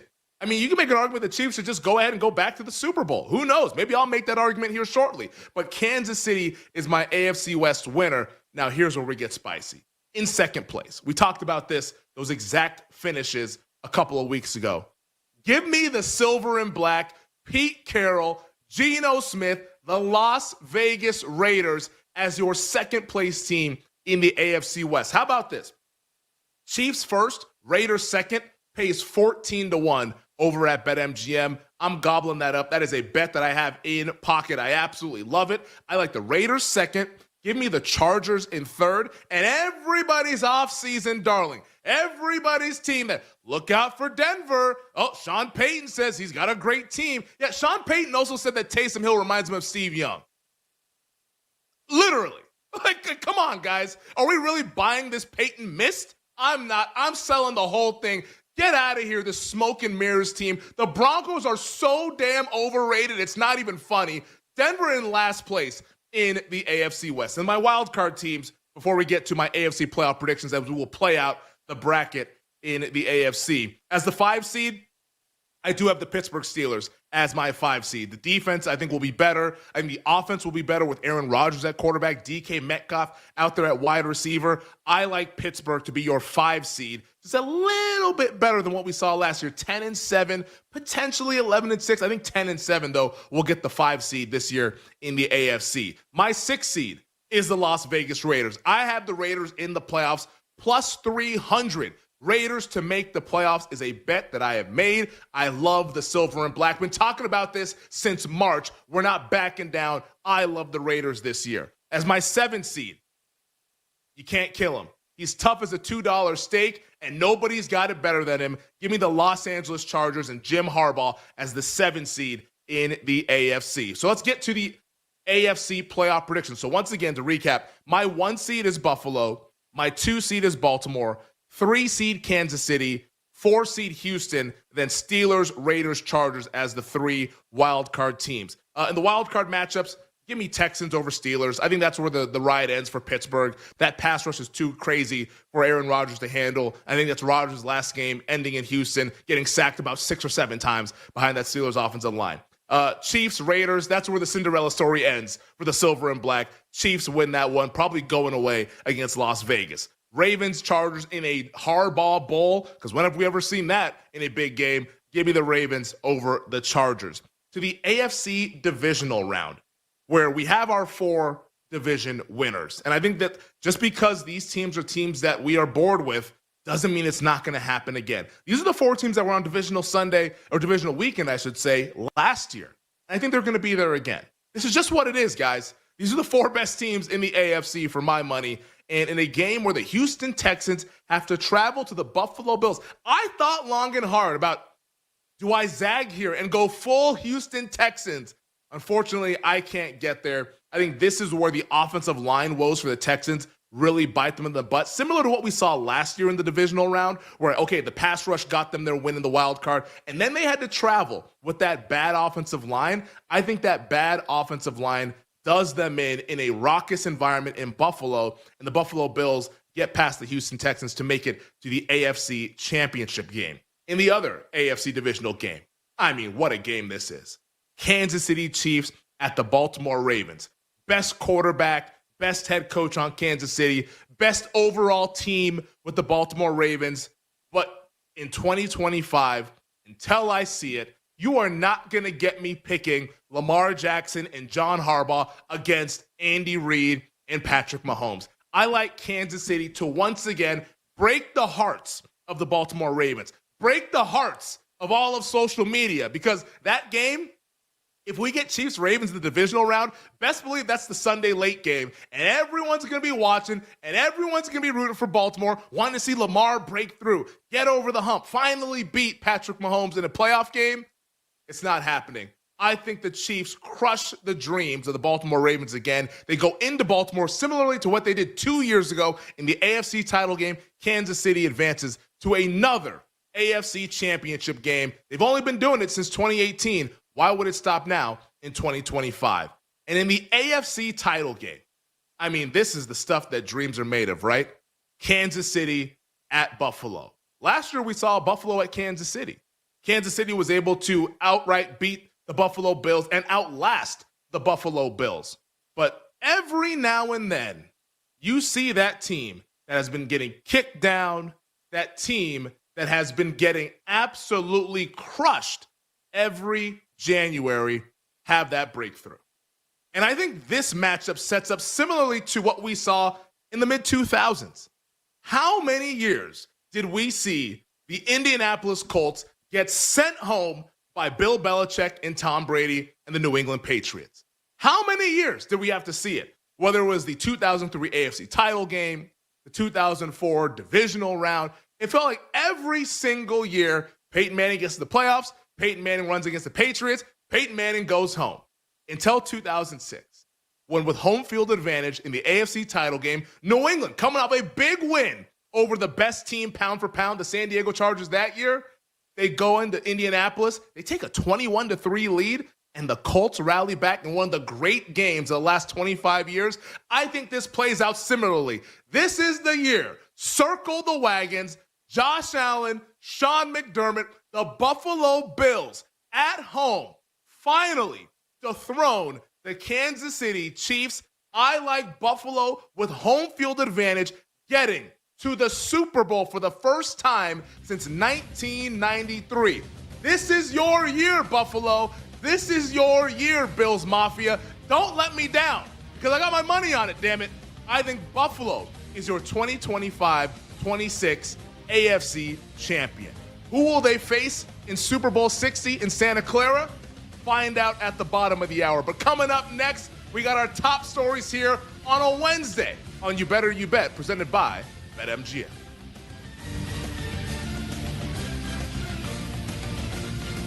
We'll be right back with You Better You Bet on the BetMGM Network. Make it legendary.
Let's get back to You Better You Bet on the BetMGM Network.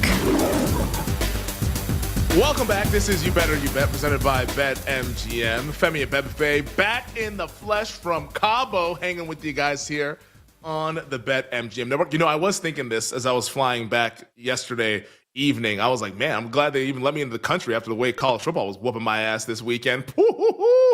It was not good. I mean, just to recap, all the bets that I gave out in college football, my God. I like Texas. I had Bama. I had Notre Dame. I had North Carolina. I even had Va Tech against Lenora Sellers in South Carolina. Everything went bad.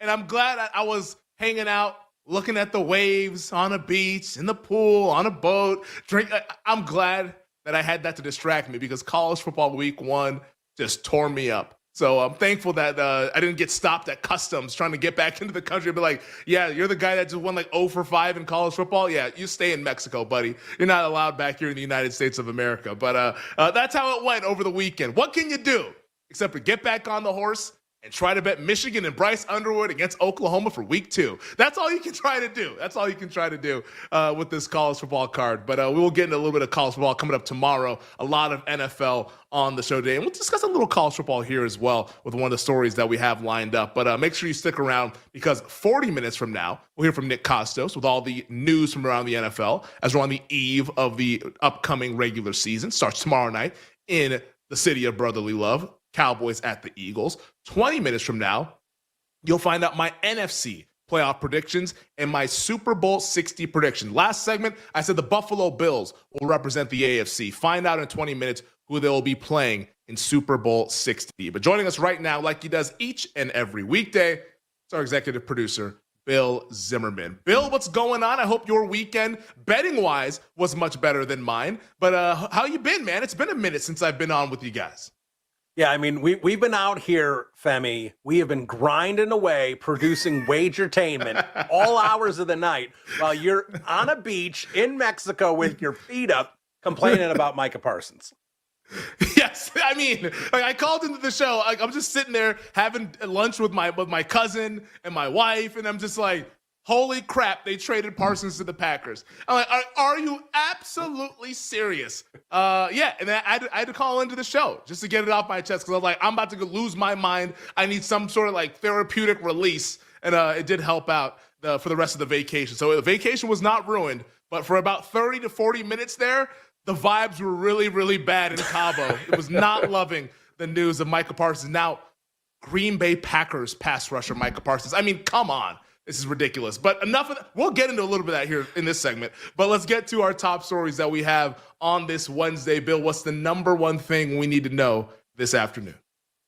Well, Femi, let's start with the NFL. This is week 1 NFL. We're talking NFL all week. So let's start with the biggest game of the week. There's plenty of big games, but none bigger than the Baltimore Ravens at the Buffalo Bills. Now, Femi, the Ravens are a 1-point favorite, and we can talk about sides and totals in this one. And of course, we're going to talk about sides and totals in this one. But we also can't just ignore what a massive game this is in week 1 for the AFC playoff picture. This game has massive tie-breaking implications for 2 of the 3 teams we expect to vie for the Lamar Hunt Trophy. Yeah, this is as big as it gets. I can't remember a bigger week 1 game. Like, there might be games that were sexier on paper or games where there was, like, bad blood, revenge games, et cetera, et cetera. But in terms of, like, who's going to impact winning the Super Bowl, this is like as big a game as I can remember to start an NFL season. Because think about it, just like how Bill mentioned, the winner of this game is going to have a significant leg up when it comes to tiebreakers come January. Whether it's the difference between being a 2 seed or a 3 seed, a 1 seed or a 2 seed, this game will matter. We will continue to bring this game up throughout the course of the season because that team will have the inside track on the number 1 seed. And why is the number 1 seed important?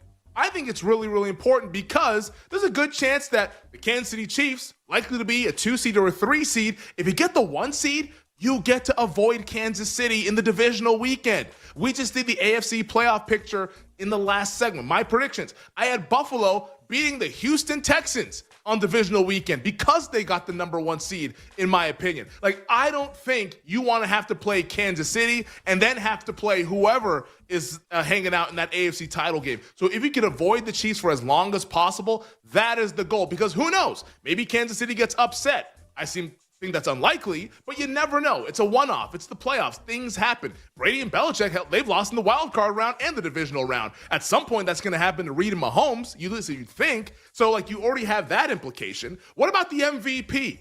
Where the winner of this game, once again, will have the leg up in the 1 seed. That also means you have the leg up in the MVP race. Where right now, Lamar Jackson is your favorite. But after him, you got Josh Allen, you got Joe Burrow, you got Patrick Mahomes, and they're all closely bunched together. And this game, I don't think anyone who's voting will think about this game come January when they have to fill out their ballots. But this will matter for the seeding, which ultimately is the difference in MVP. I really, truly believe that because the Bills were the 2 seed last year, that's why Josh Allen won the MVP. Voter fatigue played a heavy factor into it, and Allen had never won 1, and Lamar had already won 2. But if the Ravens were the 2 seed and the Bills were the 3 seed, it's hard to justify just like, well, we just want to give it to Josh, so we're going to do it. Like, no, I think Lamar would have actually won the MVP and would have been a 3-time MVP winner. But the 2 seed and the voter fatigue, that stuff in combination, tilted the favor towards Josh Allen. Now we get to what's going to happen on Sunday. Hey, the injury report's a big deal. Buffalo, what's going to happen with Khalil Shakir? Been dealing with a high ankle sprain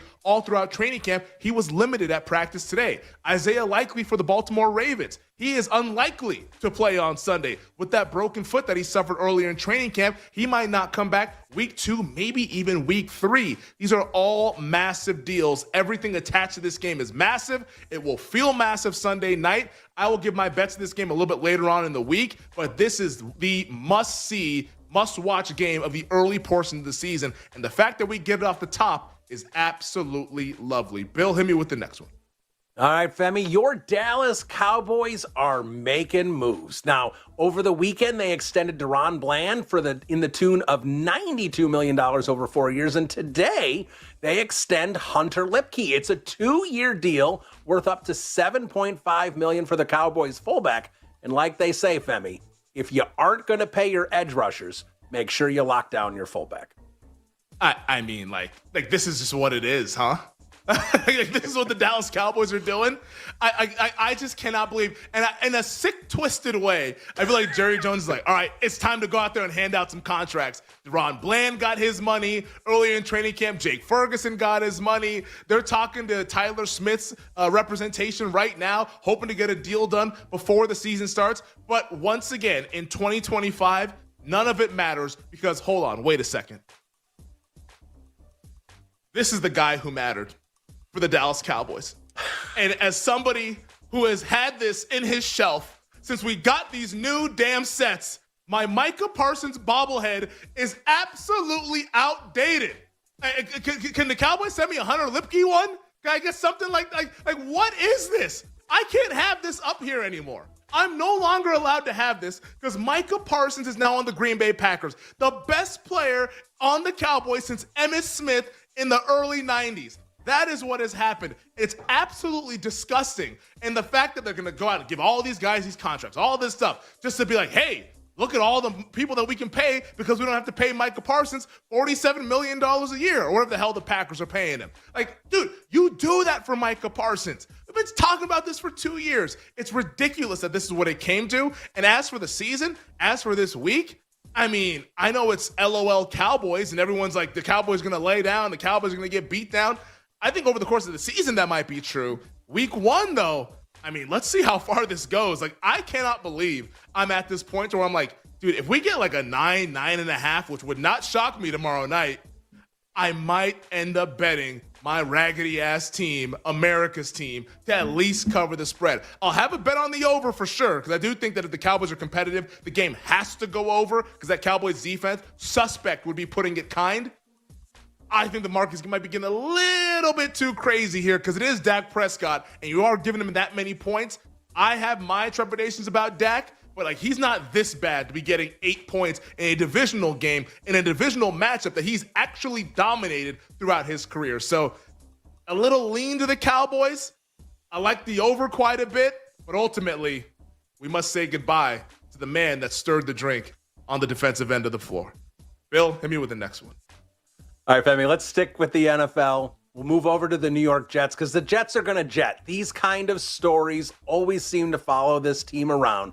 The Jets have lost their starting guard, Elijah Vera Tucker, with an arm injury he suffered in Tuesday's practice. Now, Vera Tucker is currently looking for a second opinion because, according to Adam Schefter of ESPN, sources are telling him the Jets believe it's a torn bicep that would keep him out for the year. Now, Vera Tucker has started every one of his 43 games that he's played for New York since the Jets took him in the first round of the 2021 NFL Draft. I mean, that's a rough loss for the Jets and certainly not good for a guy like Justin Fields. Yeah, this is the kind of injury that completely takes me off the New York Jets. And I had kind of been sort of floating and sort of kind of hinting and being hey, the Jets could be frisky. Maybe the Jets make the playoffs. Maybe Aaron Glenn is the coach of the year because that's the great, perfect runway coach of a team with a bad quarterback that won very few games the year prior. That's the kind of coach that wins this going away. Dude, it all came down to the Jets' offensive line on offense. The whole handicap of the New York Jets was ground and pound, shorten the game, and hope that the coin flips and the balls bounce your way. That was the whole handicap. And when you take Elijah Vera Tucker out of that offensive line, there's other good offensive linemen on the team. Elijah Vera Tucker is a very, very good guard. That O-line goes from potentially being elite to just good. And they needed to be elite because just good doesn't allow you to run the ball down everyone's throat. And just good makes Justin Fields have to participate in the game. And that's not what you want if you're a New York Jets fan or a New York Jets backer. So I hate this for the New York Jets. It's a bummer because Vera Tucker, if the reporting is true that he might be out for the year, he's already suffered this injury, which, he's such a great player, but just can't stay healthy for whatever reason. It's just an absolute bummer and took the wind out of my sails to where I'm no longer considering the New York Jets as that frisky team that might be much better than people think. I think they're now back to just being the 5-6 win New York Jets that we all thought they were going to be back in March. Bill, hit me with the next one. All right, Femi. Earlier this week, NFL teams released their unofficial depth charts for week 1. Of course, the Jacksonville Jaguars, one of those 32 teams that did it as they are getting ready for their matchup with the Carolina Panthers. And rookie Travis Hunter is, in fact, listed on the depth chart twice. He's in there as a starting wide receiver and as a backup cornerback. So it certainly does look like Hunter will focus on offense, but will play snaps, Femi, regularly on the defensive side of the ball. Yeah, I think him focusing on one side of the ball, it just makes the most sense. I wanted to see him, can he do full-time offense, full-time defense? I don't think it's possible. And if he does do it, we've already seen Travis Hunter deal with injuries at Colorado. That's in college football. That's with playing 12 games in the regular season. Now here's 17 games in the NFL. Can you make it all the way through? That's why, from an award standpoint, because we've talked about Hunter, can he win O-Roy? Can he win D-Roy? Can he win both? Which BetMGM is offering right now. 100 to 1 was the last time I saw the price on him being able to do the double. It's why I've not wanted to get invested in any of those because this guy, playing both ways makes you such an injury concern. And he's not that big to begin with. He's 6'1", about 200 pounds soaking wet. This is not some very massive human being having to be physical on defense and also having to do stuff on offense. I think it's just too tall of a task. I wanted to see him try to do it, but this backup cornerback thing, it feels like that's a safer bet as to being, hey, he's CB1, CB2 boundary corner for the Jacksonville Jaguars. I think he ends up playing majority on offense, and maybe for Offensive Rookie of the Year, he becomes a really appealing look here. But all in all, I just think it was a little bit too much, and I think the Jacksonville Jaguars are still working out how this is going to be and still want to see it actually happen in the regular season before they come to a full-time decision. But I think the decision is going to be, hey, let's do 80% of snaps on offense and 30, 40% most snaps on defense. And if that's the case, it's not going to be the both sides of the ball that we all expected. It's going to be a little bit more of a truncated version of what he was doing while he was at Colorado and winning a Heisman Trophy. Bill, hit me with the next one. All right, Femi, let's wrap up with a little college football because Kalen DeBoer and the Alabama Crimson Tide played an absolute dud over the weekend, getting crushed by the Florida State Seminoles. No surprise, fans and boosters alike are unhappy in Tuscaloosa. Now, On3 spoke with one of their longtime boosters, and here's the quote. "We're spoiled, always have been. But when we put a team out there that looks uninspired like we have far too many times these past 2 years and lose to teams we're clearly more talented than, That's when it becomes a problem and not just a bunch of spoiled fans griping. Femi, the DeBoer seat is sizzling. Oh my goodness, like this is as bad as it gets. And who knows, I might be eating my words. It might get worse. Like if it keeps looking like this. I can't recognize Alabama. Like anyone who's watched this team over the last 20 years, it hasn't been this. This is terrible. You see guys loafing around on the field, not playing physical. I can't believe it's been like this. Now, I know Nick says that Kalen DeBoer's a Michael Penix merchant. I don't believe that to be the case. I do believe that he's a great head coach. I watched it at Washington. I saw him get a team to a playoff. However, I think the fit is what is terrible, because also in that article, it talked about some of those Southern players needing coaches to kind of get on them, similar to what Kirby Smart does at Georgia. That's not Kalen DeBoer's mindset. That's not how he attacks it. It might just be a bad fit. Night. Oh, that's a sexy phrase. Quote Dr. Dre, creep with me and walk with me on this one. Welcome to a new era of Wagertainment. It's the Bet Network. Please gamble responsibly.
Get ready to experience the ultimate fusion of wagering and entertainment. This is the BetMGM Network. Kicking off your morning with the Daily Tip with Michael Jenkins and Chelsea Messenger. Over. It's a very simple way to look at it. It's the best way to look at it. Followed by the newly branded Bet Sweats with Joe O and Sammy P. When I stop talking, that's when you jump in usually. He said, ring that bell! He said, ring that bell! Then it's You Better You Bet, hosted by Nick Costos and Femi Abebefe. Great teams and great players get a whistle. It's happened forever. It will continue to happen. Capped off every night with the electric Brad Evans and Ryan Horvat on BetMGM tonight. Oh, that's a sexy phrase. Quote Dr. Dre, creep with me and walk with me on this one. Welcome to a new era of Wagertainment. This is the BetMGM Network. Please gamble responsibly.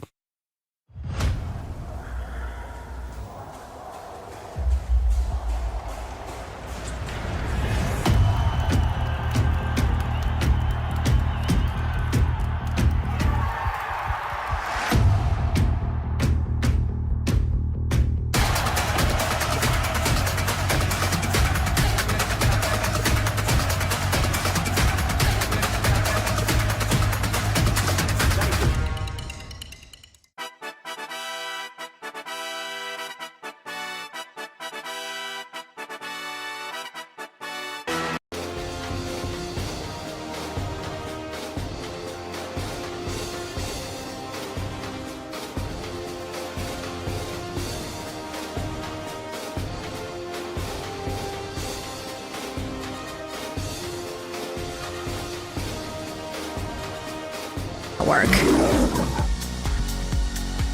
Let's get back to it here on You Better You Bet, presented by BetMGM. Coming at you guys on a Wednesday. 20 minutes from now, we'll be here from Nick Costos with his thoughts on all the news and notes from around the NFL on the eve of tomorrow night's opener between the Cowboys and the Eagles. But let's go ahead and get right into my NFC predictions and Super Bowl predictions. If you missed it earlier this hour, I gave you my AFC predictions. I like the Buffalo Bills to represent the AFC in Super Bowl 60. So we'll start like we did with the AFC. We'll start with the NFC East, where for the first time since 2004, we will get a repeat winner in the NFC East. I have the Philadelphia Eagles winning the division. I think Philly wins the division. I think like last year, the Commanders come in second. I still think the Cowboys finish third. The vibes are just horrendously bad right now for the Dallas Cowboys, but they still have Dak Prescott. They still have CeeDee Lamb. They have George Pickens. The team is good enough to finish third, which is not saying a whole lot in that division. But I like Dallas third, the Giants fourth. I think the Giants are frisky. I think people are getting lost in the preseason sauce a little bit. Like, let's pump the brakes on this, like, Giants sneaky in it. Come on. Russell Wilson's the week one starting quarterback. Get the hell out of my face. Giants are in last place. The NFC North. Been saying it all offseason. They just traded for Micah Parsons. The Green Bay Packers are going to win the NFC North. I do have the Detroit Lions as my second place team. I think Detroit just has way too much talent. Like, you look at that roster, skill positions, offensive line, the running backs, on defense, Aiden Hutchinson back, Brian Branch, one of the best defensive backs in the NFL. There's so much talent. I know the coaching overhaul was a lot, but I like Detroit in second. I have Minnesota third, just because I know that Kevin O'Connell is a known commodity at head coach. I think Ben Johnson's a good head coach, but I know Kevin O'Connell is a good head coach. Very talented roster. I think Minnesota finishes third. I think Chicago, while they'll be much improved from what we saw last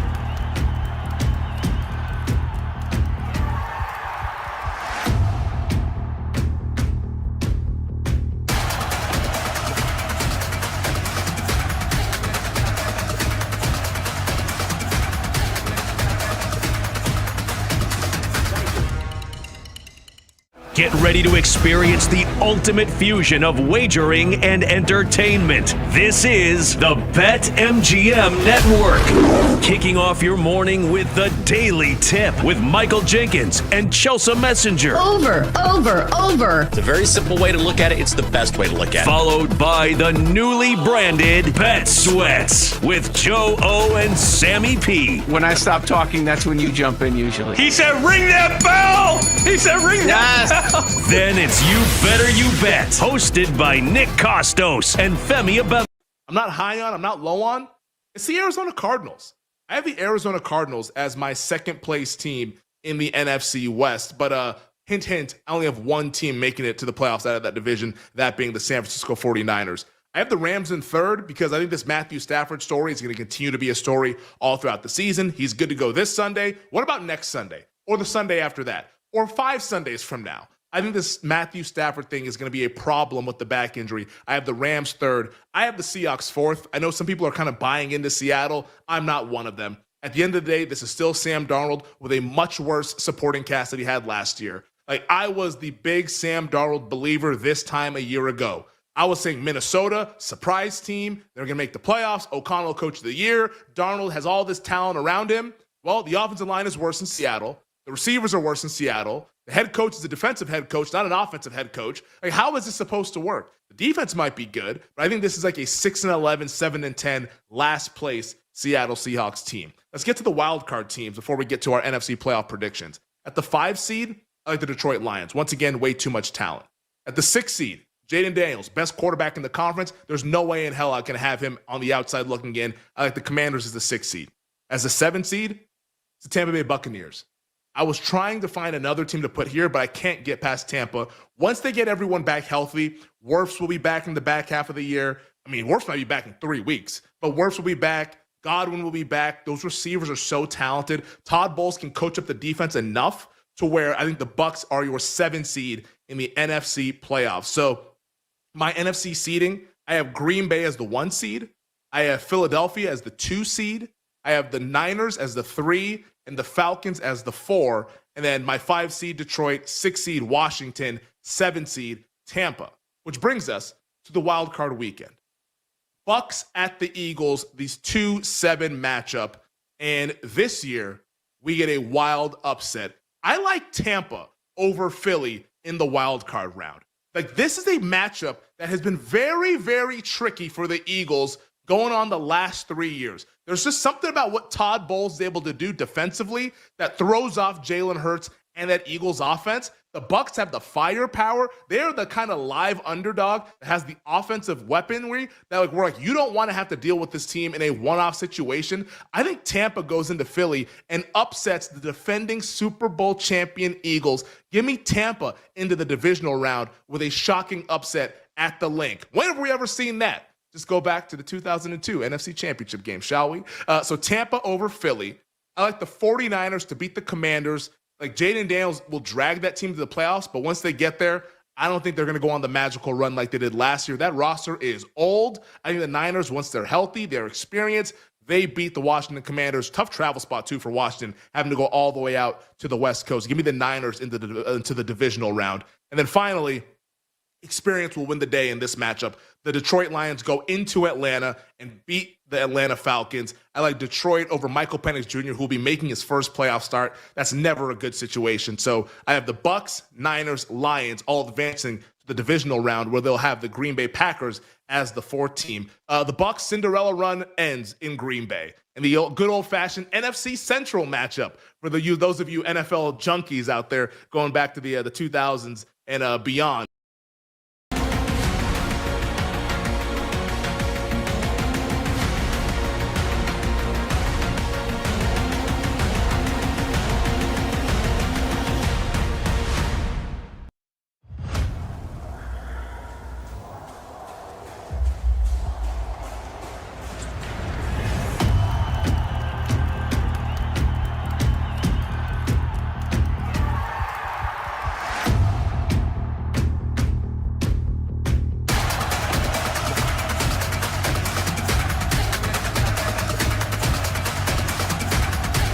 Tampa, Detroit being the 49ers, which will bring us to an NFC championship matchup between two teams in the NFC North. How about this matchup? Green Bay hosting the Detroit Lions. Now, I have been sipping the Green Bay Packer Kool-Aid all offseason. When the schedule came out, I said, hey, look at this schedule. Green Bay's going to start fast. Green Bay's going to be the 1 seed. I've been sipping the Kool-Aid. But what happened last Thursday? They traded for Micah Parsons.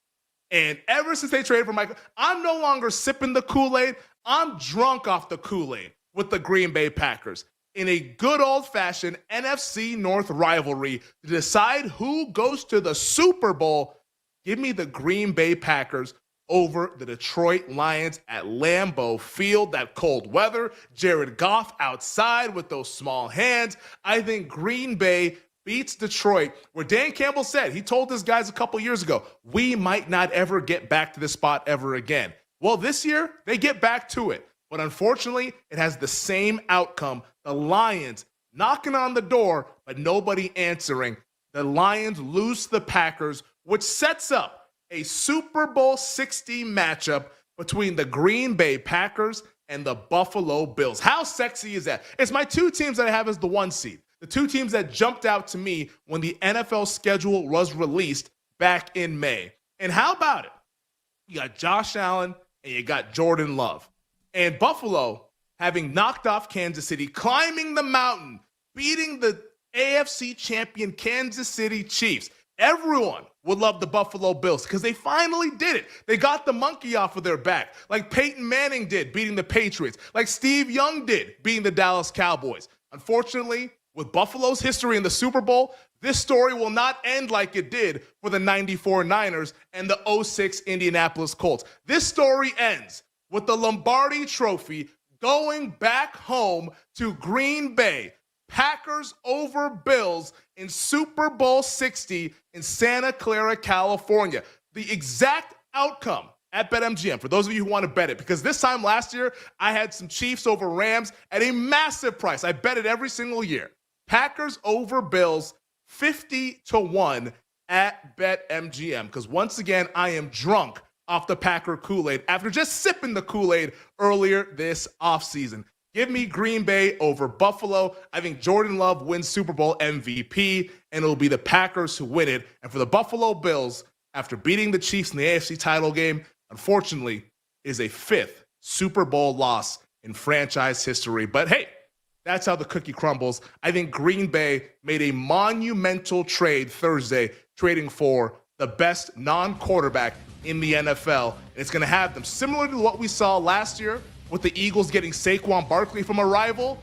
This will be the same story as Micah Parsons and the Packers will get the last laugh on the Dallas Cowboys, and it will be Green Bay as your Super Bowl 60 champion in 2025-26. On the other side, we will be joined by Nick Kostos with his thoughts on all the NFL news and notes on the eve of the 2025 regular season. We'll be right back with You Better You Bet on the BetMGM Network. Make it legendary.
Better You Bet, hosted by Nick Costos and Femi Abebefe. Great teams and great players get a whistle. It's happened forever. It will continue to happen. Capped off every night with the electric Brad Evans and Ryan Horvat on BetMGM tonight. Oh, that's a sexy phrase. Quote Dr. Dre, creep with me and walk with me on this one. Welcome to a new era of Wagertainment. This is the BetMGM Network. Please gamble responsibly.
The BetMGM Network presents to you the most unique show in sports. I'm an NFL junkie. I think I like the NFL more than my wife. Don't tell her. Don't tell anybody. I love the National Football League. A show so unapologetically original, it needs its own word to describe it. Wagertainment. Money won is twice as sweet as money earned. Featuring the prop king himself, Nick Costos. Do something constructive with your money instead of betting it on Kalen DeBoer. Here's the bottom line. In the National Football League, you play to win the game. And the Green Bay Packers now, 2 days before the season starts, have Micah Parsons instead of Kenny Clark. And the Cowboys have Kenny Clark instead of Micah Parsons.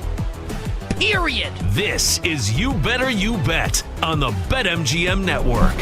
Make it legendary. What's up, everybody? Happy and merry, wonderful Football Wednesday to you and yours. This is You Better You Bet on the BetMGM Network. Nick Costos, the returning Femi Abebefe, our crew, and you here on the Odyssey app, on SiriusXM. We are on YouTube. We are on Twitch. We are on radio stations nationwide. We are in your hearts and in your minds as we bring you the fastest show in all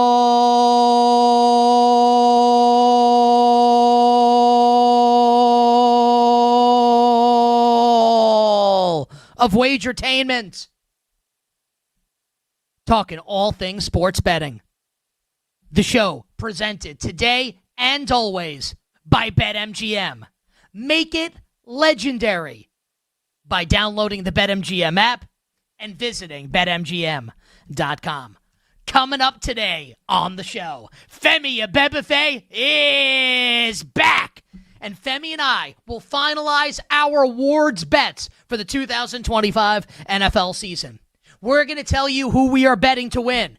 MVP, Defensive Player of the Year, Coach of the Year, and more. Our awards predictions are coming up early on in this edition of You Better You Bet.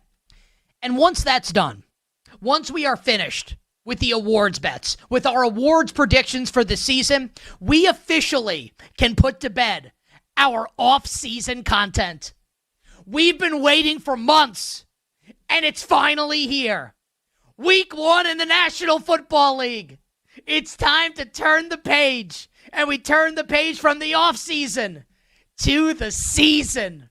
And we are going to talk every single game in week number 1, which obviously kicks off tomorrow night in Philadelphia with the Cowboys and the Eagles. It moved. All the side movements, all the total movements, our opinions on every game in week 1. It moved for week 1 of the NFL regular season. Next hour here on You Better You Bet. We're also going to be joined by 3 absolutely tremendous guests. We can't wait for it.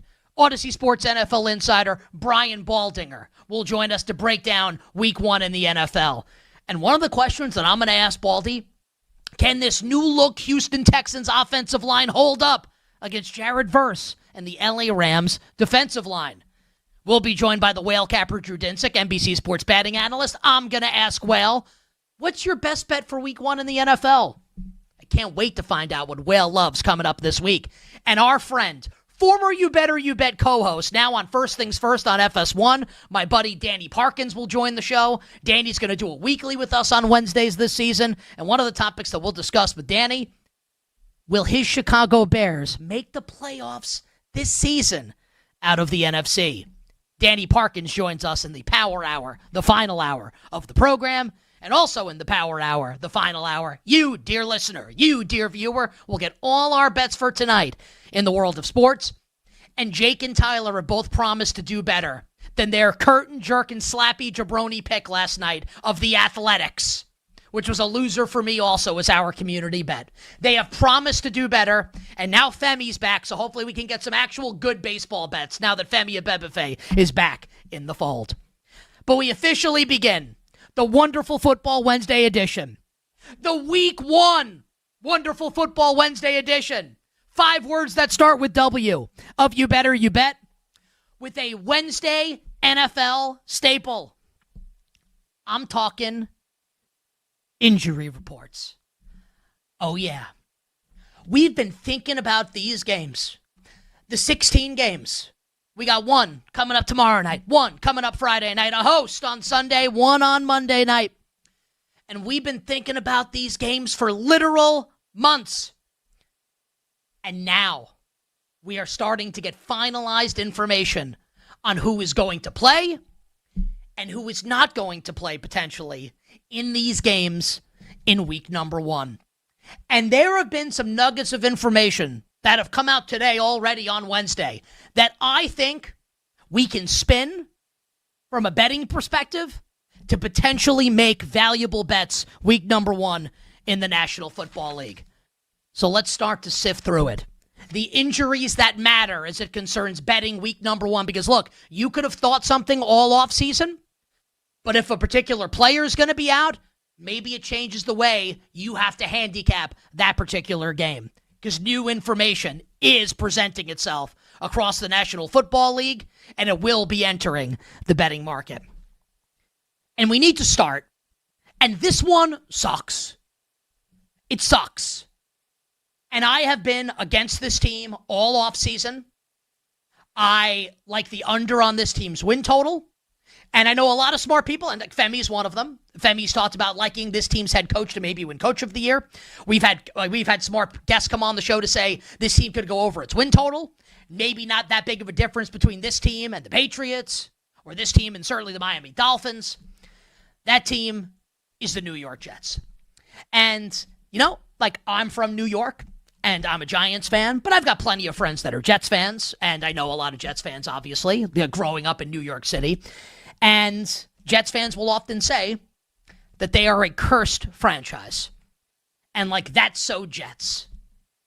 And this kind of stuff only happens to the Jets. And you can oftentimes roll your eyes, right, at comments like that. Yeah, I think a lot of what's ailed the Jets recently is of their own doing. Rodgers tearing his Achilles a couple seasons ago, that one really sucked. Who knows how that season would have gone. Also, Robert Saleh was the head coach. But sometimes you'll get a piece of news, like the Rodgers one, that actually makes you go, yeah, maybe this franchise is cursed. Because this morning, out of frickin' nowhere, the biggest piece of news that dropped today in the world of sports, the biggest piece of news that impacts things in sports that came out today on Wednesday, that took the internet by storm. And I'm not talking Kawhi Leonard and his Sopranos no-show job for the Los Angeles Clippers. New York Jets star right guard Elijah Vera Tucker, torn tricep, out for the season. Now, if you're a huge Jets fan or a huge football fan, you'll remember in 2022, Elijah Vera Tucker tore his tricep and missed the season. This is the other tricep. How many players in the history of the league have torn both triceps? It sounds like I'm making light of the situation. It sounds crazy. And it sucks for the young man. It sucks for AVT, who's a stud and a mauler when he's out there on the field. The guy can't stay healthy entering a contract year. That, though, is a story for another time. And hopefully he's able to stay healthy and have because he's great when he actually plays, Elijah Vera Tucker. Let's not mince words here. Let's just call a spade and call it like it is.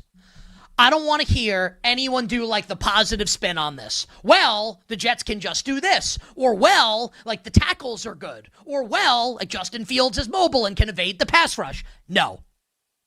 This is a devastating blow for the 2025 New York Jets. You can't spend an entire offseason, an entire summer, like all of us have, whether you like the Jets or don't like the Jets, saying that the Jets' identity in year one with Aaron Glenn as the head coach and Darren Moogie as the GM, is going to be to run the ball behind potentially one of the best offensive lines in the league. Potentially. And I've been bullish on the offensive line, even though I don't think the Jets are going to be good because I think the quarterback stinks. But the strength of this team was always going to be the offensive line. And while the two tackles have tremendous potential for the New York Jets, there can be no question that Elijah Vera Tucker is the best offensive lineman on this team. Period. AVT was the best offensive lineman on the Jets. Ola Fashanu might be awesome at one tackle spot. Armand Membu might be awesome at the other. And I'm optimistic for both. The key word in those sentences, might. We know Elijah Vera Tucker is badass. We know that. And without AVT, we don't know what the plan's going to be for the Jets. What are they going to do? Maybe Tippmann kicks out to right guard. Myers plays center. It's terrible news for the Jets. With a quarterback who can't throw in Justin Fields, no wide receivers outside of Garrett Wilson, where Josh Reynolds is the number 2 receiver. He's a blocking wide receiver. He's the number 2 receiver on this team. This offense is going to be horrendous. Horrendous. Now, maybe you could say healthy offensive line, Breece Hall can have success. Braylon Allen, Isaiah Davis, they could run the ball. Fields could run for 1,000 yards, and maybe that can still happen. This really, really, really hurts the Jets. And it especially hurts them in this matchup coming up on Sunday against their old pal, Aaron Rodgers, and the Pittsburgh Steelers. Where now, without Elijah Vera Tucker in the interior of that offensive line, they get to stare into the eyes of Cam Hayward, who wants 2 things: money and your quarterback's soul.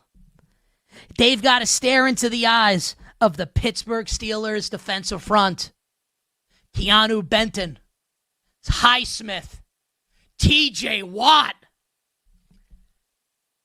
The Jets should be thanking their lucky stars that Derek Harmon, the Steelers' rookie first-round defensive tackle, is going to miss this game. I think it's going to get ugly even without Harmon playing. But man, if Harmon were playing, this could be real bad for the Jets. And I think it's going to be anyway. Now, whatever side you like of this game, because I don't have to be right. I think I'm going to be right. I like the Steelers, and I've liked them this entire offseason, right? It's important to say this because different sports books will have different prices on this game, right? If you like the Jets, you have to take 3. Bet +3. And if you like the Steelers, lay 2.5. There's no excuse if you like the Jets to bet +2.5. And there's no excuse if you like Pittsburgh to lay 3. So make a smart bet to give yourself the best chance to win. I'll be on the side of the Steelers, laying 2.5, and I'll pay an expensive price, and I will eat the juice. I'll drink down that juice. I'll slurp down that juice. It's a little questionable because I love the Steelers in this game. Jaylen Warren going to be catching passes. The tight ends. Metcalf, I think, is going to catch a touchdown in this game. He might not have a huge statistical game in terms of receptions and yards. I think he's going to catch a touchdown in this game. Rodgers is going to play well against his former team. And AVT being out is a big-time blow to the New York Jets. Not just for Sunday, but for this entire season. So ask yourself this. If you liked the Jets this season, and you can still be right, but I think you need to ask yourself this. I'm guessing that your handicap for liking them, especially on offense, was the offensive line. Do you still feel that way now? That objectively, the best offensive lineman entering the year is out for the year. Moving on. The New York Jets get a bad piece of injury news today. And we've basically had nothing but bad news coming out of Dallas for the Cowboys all off-season long. Today, the Dallas Cowboys got a couple positive pieces of injury news ahead of tomorrow night's season opener in Philadelphia against the Eagles. Does everyone remember about a month ago, maybe 6 weeks ago, when we were talking about Trevon Diggs getting fined by the Cowboys for missing off-season workouts and how insane that was? Wow, he must have really pissed them off. He's going to play tomorrow night, months ahead of schedule. And I don't know if he's going to re-aggravate I have no idea, but he's going to play tomorrow night. That has to be considered a good thing. Now, say what you want about him and Deron Bland. Those are two boom-bust corners who, yes, they could get burnt. They're getting burnt anyway by the Eagles' offense. At least those guys have the opportunity to pick off passes and take them the other way. This is good news for the Dallas Cowboys. And also, Tyler Guyton, who was once, remember when it was reported he was out for the season? Yeah, he's playing in Week 1. He's off the injury report. He's going to play tomorrow night. So Dallas will have its starting corner, Trevon Diggs, and its starting left tackle, Tyler Guyton, tomorrow night in Philadelphia. And on the other side, I'm going to tell you what that means for Dallas's chances to cover the spread tomorrow night against the Eagles. We'll talk the Ravens and Bills, Packers, and more. You better you bet. Wonderful Football Wednesday on the eve of Week 1. We'll be right back with You Better You Bet on the BetMGM Network. Make it legendary.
The other thing that I would like to say is I firmly made a commitment to Michael this spring, Micah, and paid him. You're tuned in to You Better You Bet with Nick Costos and the crew on the BetMGM network. Make it legendary. This is like that scene in The Matrix, right, with Joe Pantoliano. Ralphie from The Sopranos. He's having dinner with the agent, and he goes, I know the steak isn't real. I know this wine isn't real. F it. Ignorance is bliss. Like, I know that Jerry Jones quote is real. It is real. But it feels fake. Like, are we in the Matrix? Michael Parsons? Because that's actually what's gone on here. Dallas never needed to pay Micah Parsons because they have his lesser-known twin brother, Michael Parsons, who will be lining up to rush the passer this season for the Dallas Cowboys. Michael Parsons. Unbelievable. I still kind of can't believe the Cowboys traded Micah Parsons, but that was a story for last Thursday on the show when that happened. Now, we handicap the Cowboys and the Packers as currently constituted. And as I said in the last segment, the Cowboys did get an injury boon earlier today on Wednesday. Trevon Diggs starting corner, Tyler Guyton starting left tackle, going to play for Dallas. Current side and total market at BetMGM. And Femi and I will talk about this game more later in the show. So I'll save detailed thoughts for then. But just to give a quick opinion now. Philly's an 8.5-point favorite. And that tracks, right? Think about, last week we had Jay Croucher on the show immediately after, 10 minutes after the trade. The Parsons. It's the ultimate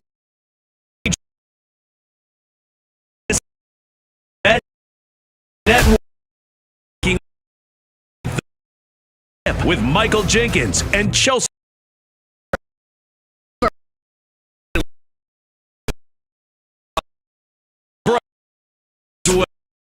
O and Sammy P. That's when you ring that bell. You and it's happened forever. It will continue.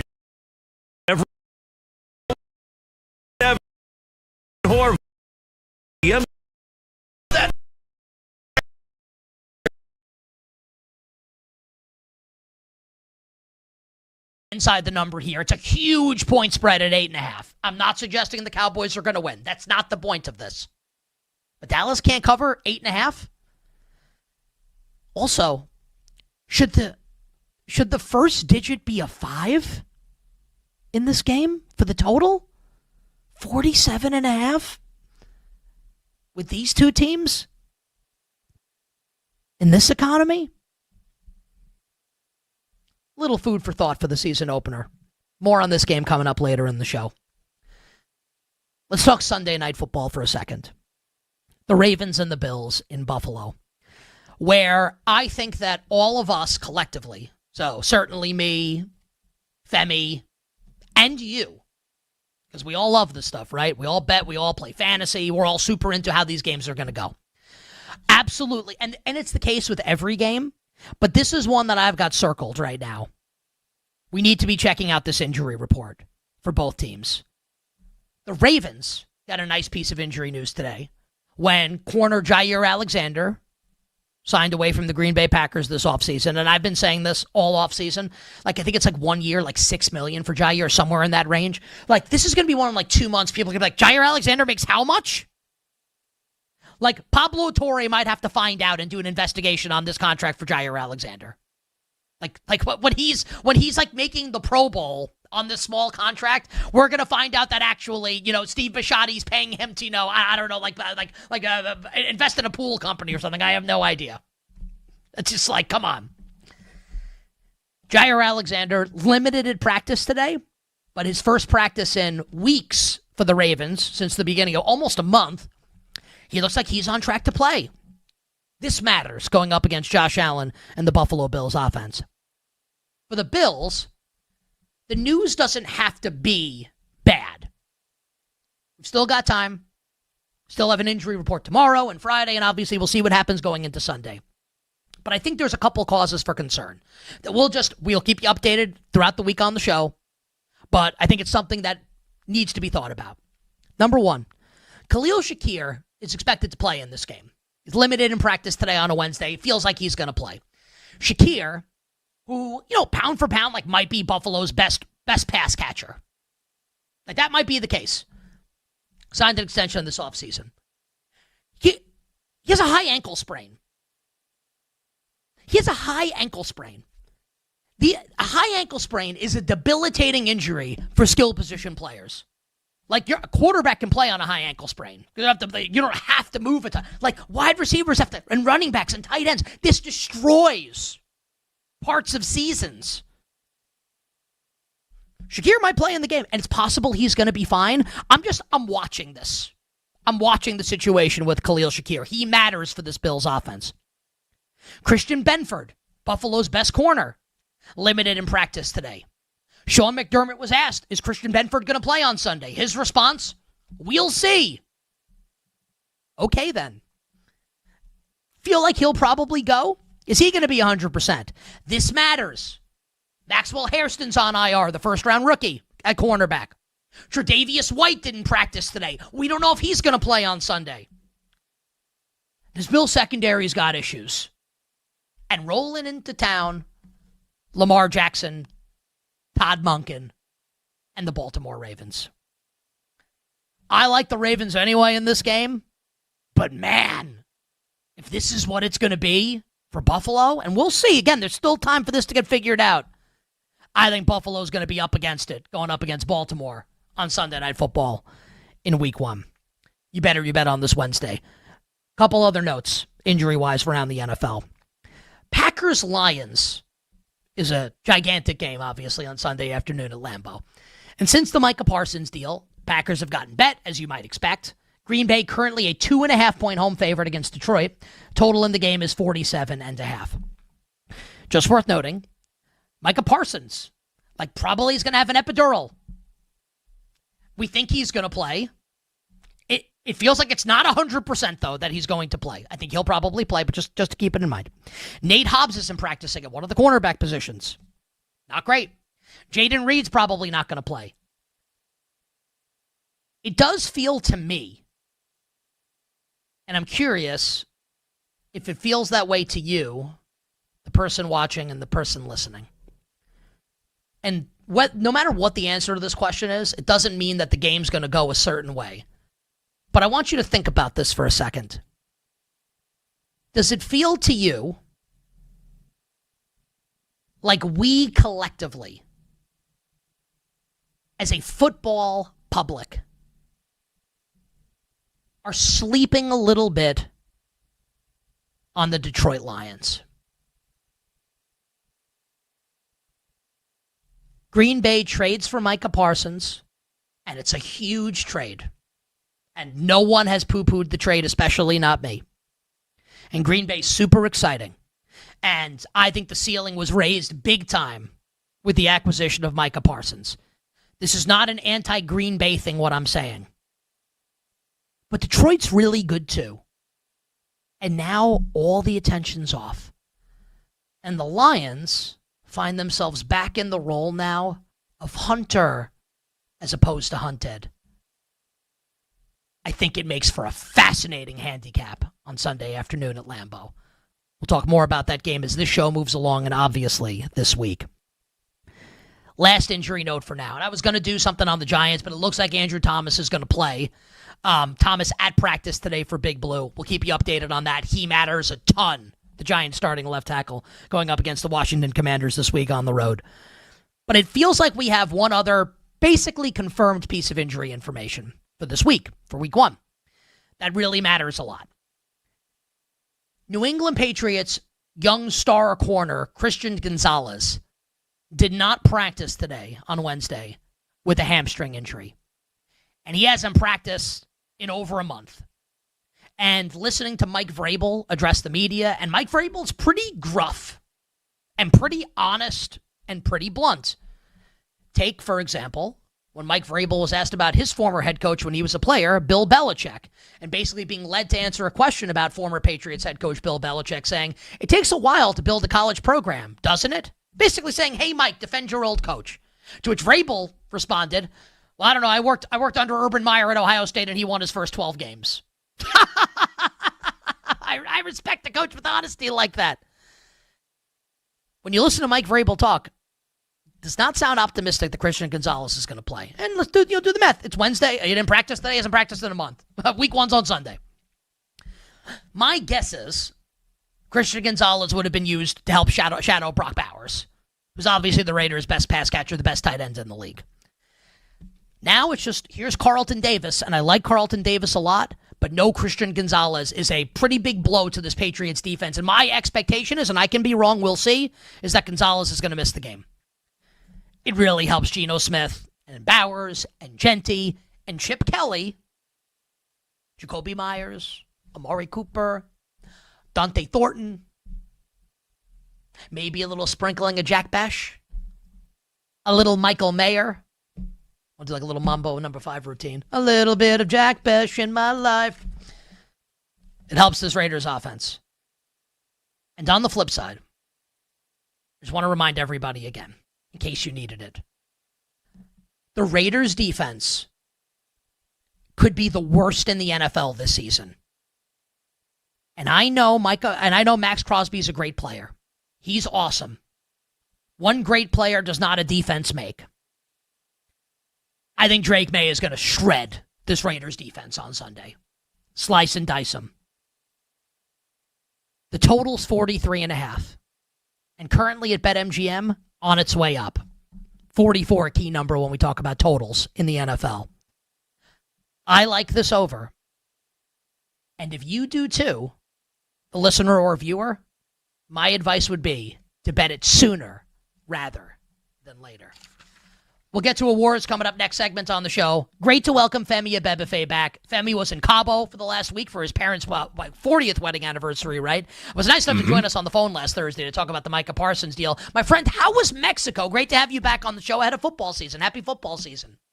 Happy football season to you and everyone else out there celebrating. We're on the eve of this bad boy, and we're off and running all the way into the Super Bowl. But I would say outside of like the 30 to 40 minutes of the Micah Parsons trade setting in, Mexico was phenomenal. Like, I love Cabo. It was my second time going to Cabo. We stayed mainly at the resort. The first time I went for my brother's bachelor party, which was like a way different vibe than my parents' 40th wedding anniversary. But it was a lot of fun, though. Got to catch up with a lot of extended family members. About 30 to 40 of us were out there throughout the course of the 6 days. So it was like a mini reunion in addition to like my parents doing a ceremony to renew their wedding vows. There was like a reception. It was an all-white party, which was really cool. Like, I'd never been to an all-white party before. So yeah, it had like a whole theme to it and everything. Stay away from the Michael Rubin white party. Otherwise, I think we can be in on the white parties. It wasn't one of those. It wasn't one of those. There was no oil present, no nothing like that. I was gonna say, is there would be like a picture on Instagram of like Michael Rubin hugging you with like his hand on the small of your back or something?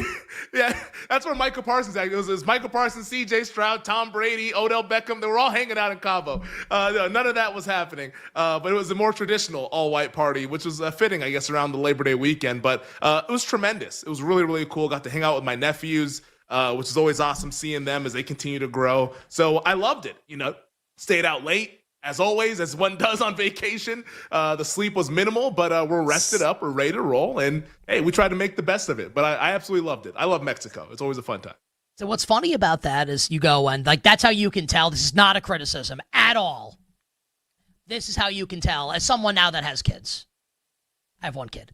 But and I'm the only person on the show, on the staff, that has a kid. Mm-hmm. That's how you can tell when someone that definitively does not have kids. When you say something like, we stayed out late, as one does on vacation. Meanwhile, my wife and I are on Long Beach Island, LBI, last Monday and Tuesday when I'm out, right before you went away on vacation. And we are back in the hotel room by 8 so our daughter can go to sleep. Put the TV on low after she falls asleep and just sit in silence so as not to wake her up. So that's what you have to look forward to, Femi, if you and your wife ever decide to have kids. Staying up late on vacation will not be an option for you.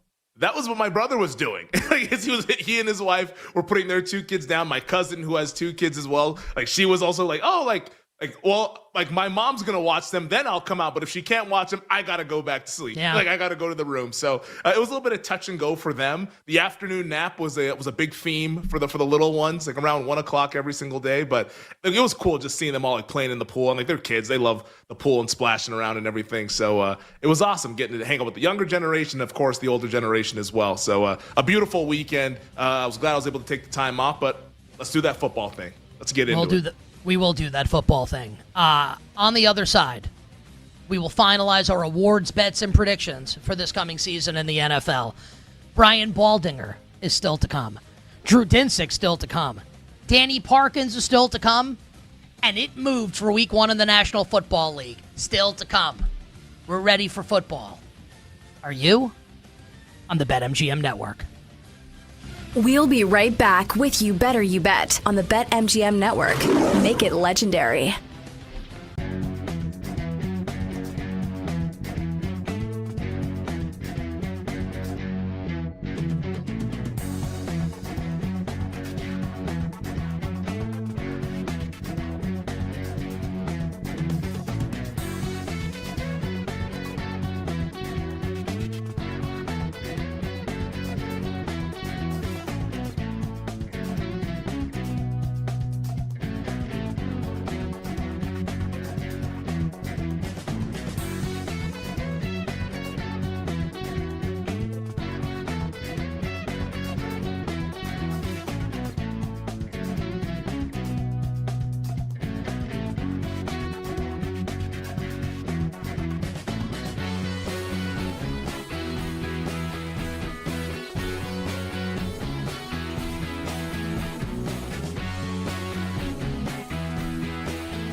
This is You Better You Bet with Nick Costos, Femi Abebefe, and the crew on the BetMGM Network. Make it legendary. Odyssey Sports NFL insider Brian Baldinger joins us to start next hour. Oh, man. Football's almost here.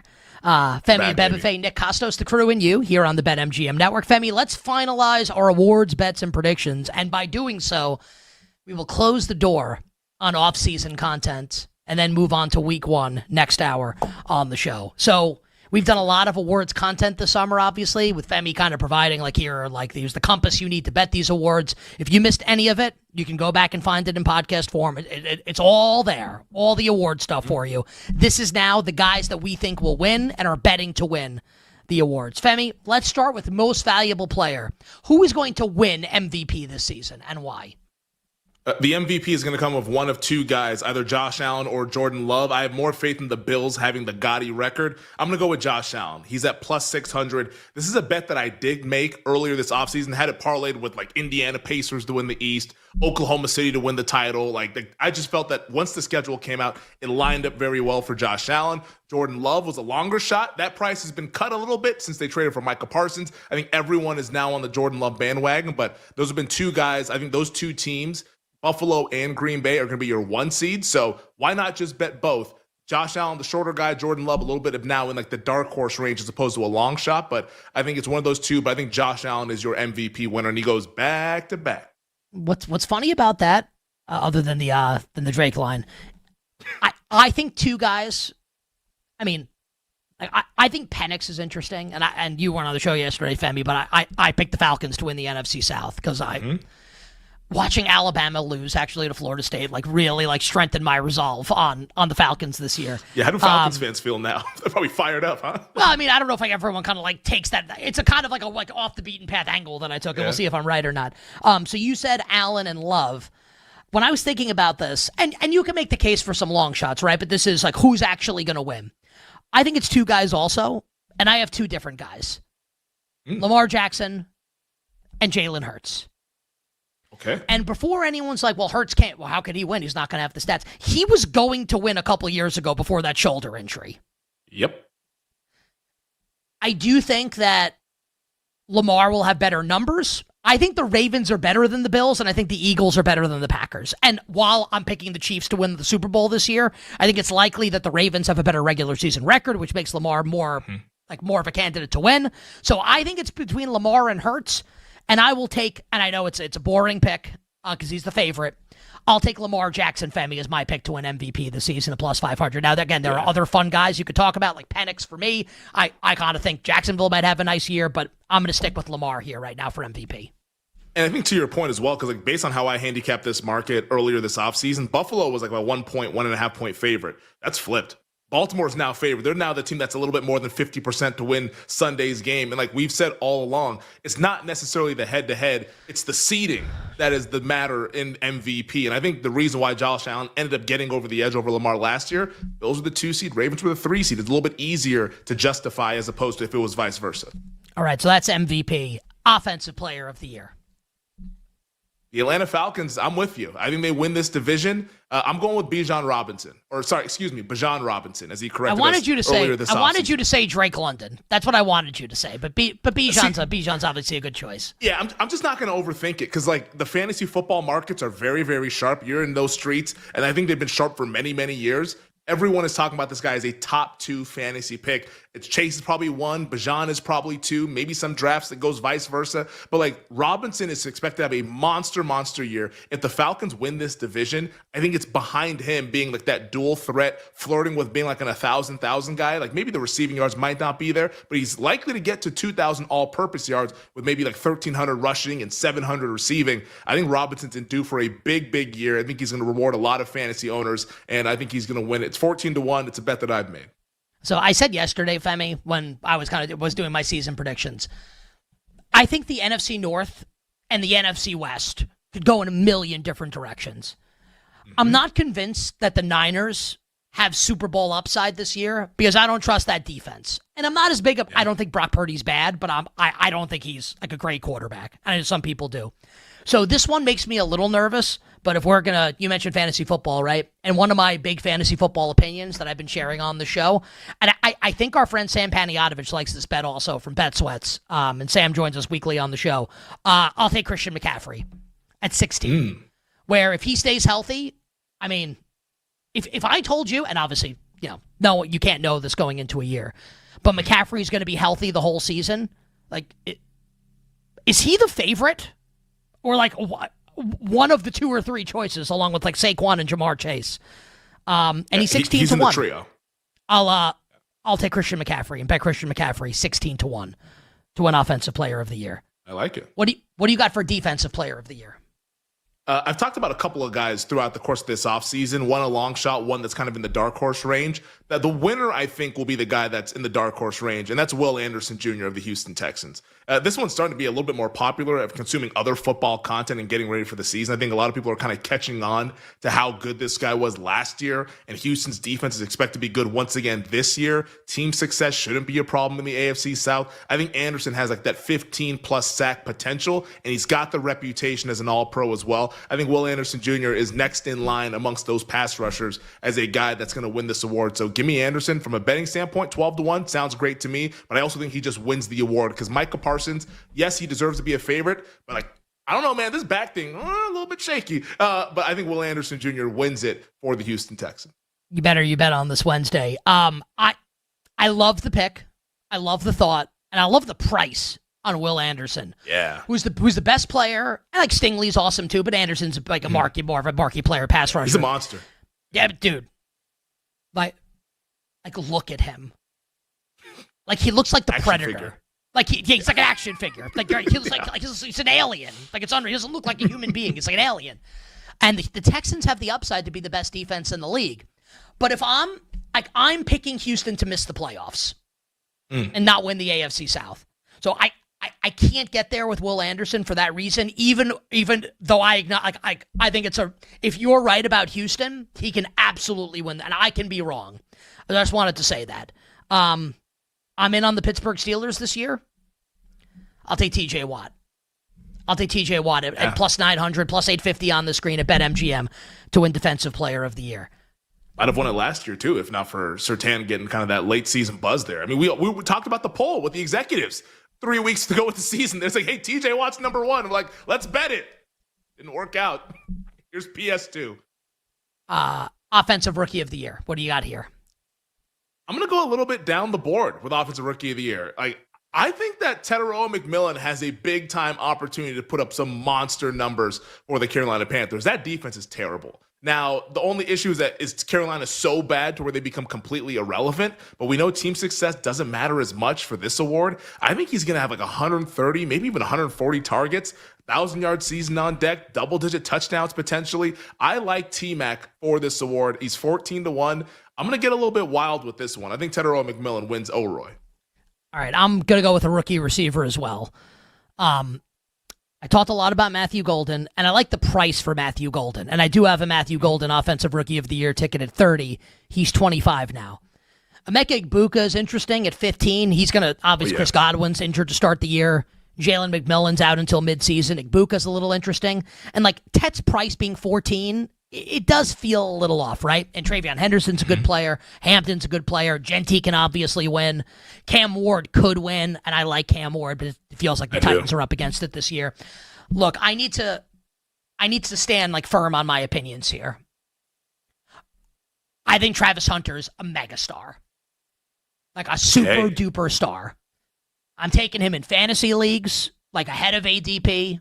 I stacked him with Brian Thomas in one of my home leagues last night. I absolutely, and then got sniped on Trevor Lawrence, which is like insane because like I have the 2 receiver anyway. I'll take Travis Hunter, Femi, at 10 to 1 Offensive Rookie of the Year.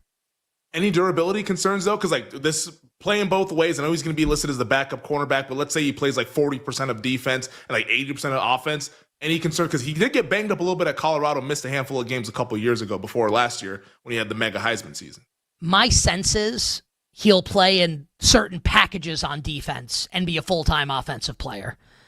That's my hope, at least. And I'm kind of seduced by Travis Hunter. So I'm in on Travis Hunter. Yeah. Can I want to go, so we'll save coach and like comeback player of the year. So stupid at this point. I think Aiden Hutchinson's going to win. Great. Okay. Yeah. I'll take CMC. Okay, great. It was probably one of those two or Dak. Like one of those three is going to win. Yeah. It's those three guys. So you talked about Will Anderson, right, for defensive player. And I said it. The Texans could have the best defense in the league this season. Another team that could have the best defense in the league this season is the team that produced DPOY last year, the Denver Broncos. Now, I don't have Nick Bonito or Surtain going back-to-back. I don't have a Bronco winning Defensive Player of the Year. But I do think the upside is there for the Broncos to have the best defense in the league. And as a way to reward the Broncos for having the best defense in the league, is a possible Jahdae Barron, the first-round pick out of Texas, at 20-1. I like Abdul Carter a lot, obviously, but I'm thinking if this Broncos defense is going to be awesome, then I like Barron. And I also, if Seattle's defense is going to be great, Nick Emenwari also interested me. So Carter, I think, is probably who you'll go with, and it's probably a good pick. Jahdae Barron, I like the price for the Broncos, like new rookie cornerback who can play both inside and outside for Vance Joseph's defense. Yeah, might get targeted quite a bit, since nobody wants to throw at Patrick Surtain. So, hey, if he gets some hands on balls and gets 4 or 5 interceptions, that's good for his case. For me, it's pretty simple. Abdul Carter. And the case is, have you seen him play? Yeah, it's a good case. That's the case. I'll go very coach of the year. Jacksonville won 4-13 last year. I think the Jaguars will win the AFC South and go to the playoffs. Give me Liam Cohen. Duval. I like it because he's going to get all the credit for improving Trevor Lawrence and saving his career. I don't believe in Jacksonville, but if I did, he would be a guy that I would bet. The guy that I believe in is the guy that I've been talking about since March. The Jets thing has scared me. We're no longer on that Aaron Glenn program, but we are on the silver and black program. I think the Raiders are the 6th seed in the AFC this year. I think Pete Carroll gets that long-awaited Coach of the Year love as the legendary Hall of Fame coach, 15-1. I like Pete Carroll because I like this Raiders team as the surprise team in the NFL this season. Patriots-Raiders, huge game on Sunday. High leverage, baby. For a bunch of different things, right? For a bunch of different stuff. Not just for you bet rivalry with me on the Patriots, you on the Raiders. I'm gonna bet the over in the game, and I may be done with it. We'll see. See what the rest of the injury report has to hold. Hour 1 done. Hour 2 for you. Coming up on the other side, we will start the hour talking Week 1 in the National Football League. X's and O's with Odyssey Sports NFL Insider, the great Brian Baldinger. We'll be right back with You Better You Bet on the BetMGM Network.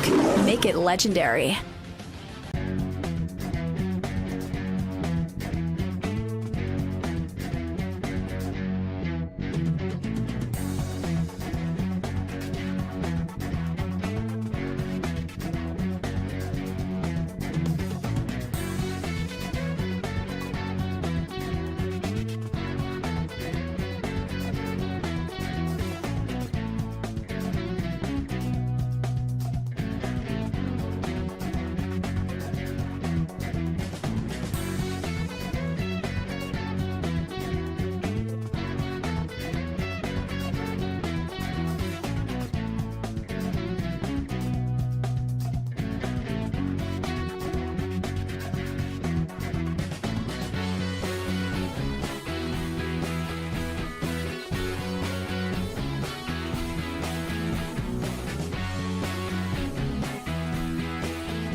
business are on You Better You Bet with Nick Costos and Femi Abebefe. Hey, this is Joe Buck, and you have done it. You have found it. You are listening to You Better You Bet. Great decision. The great Iron Eagle. Nick and Femi are such close friends.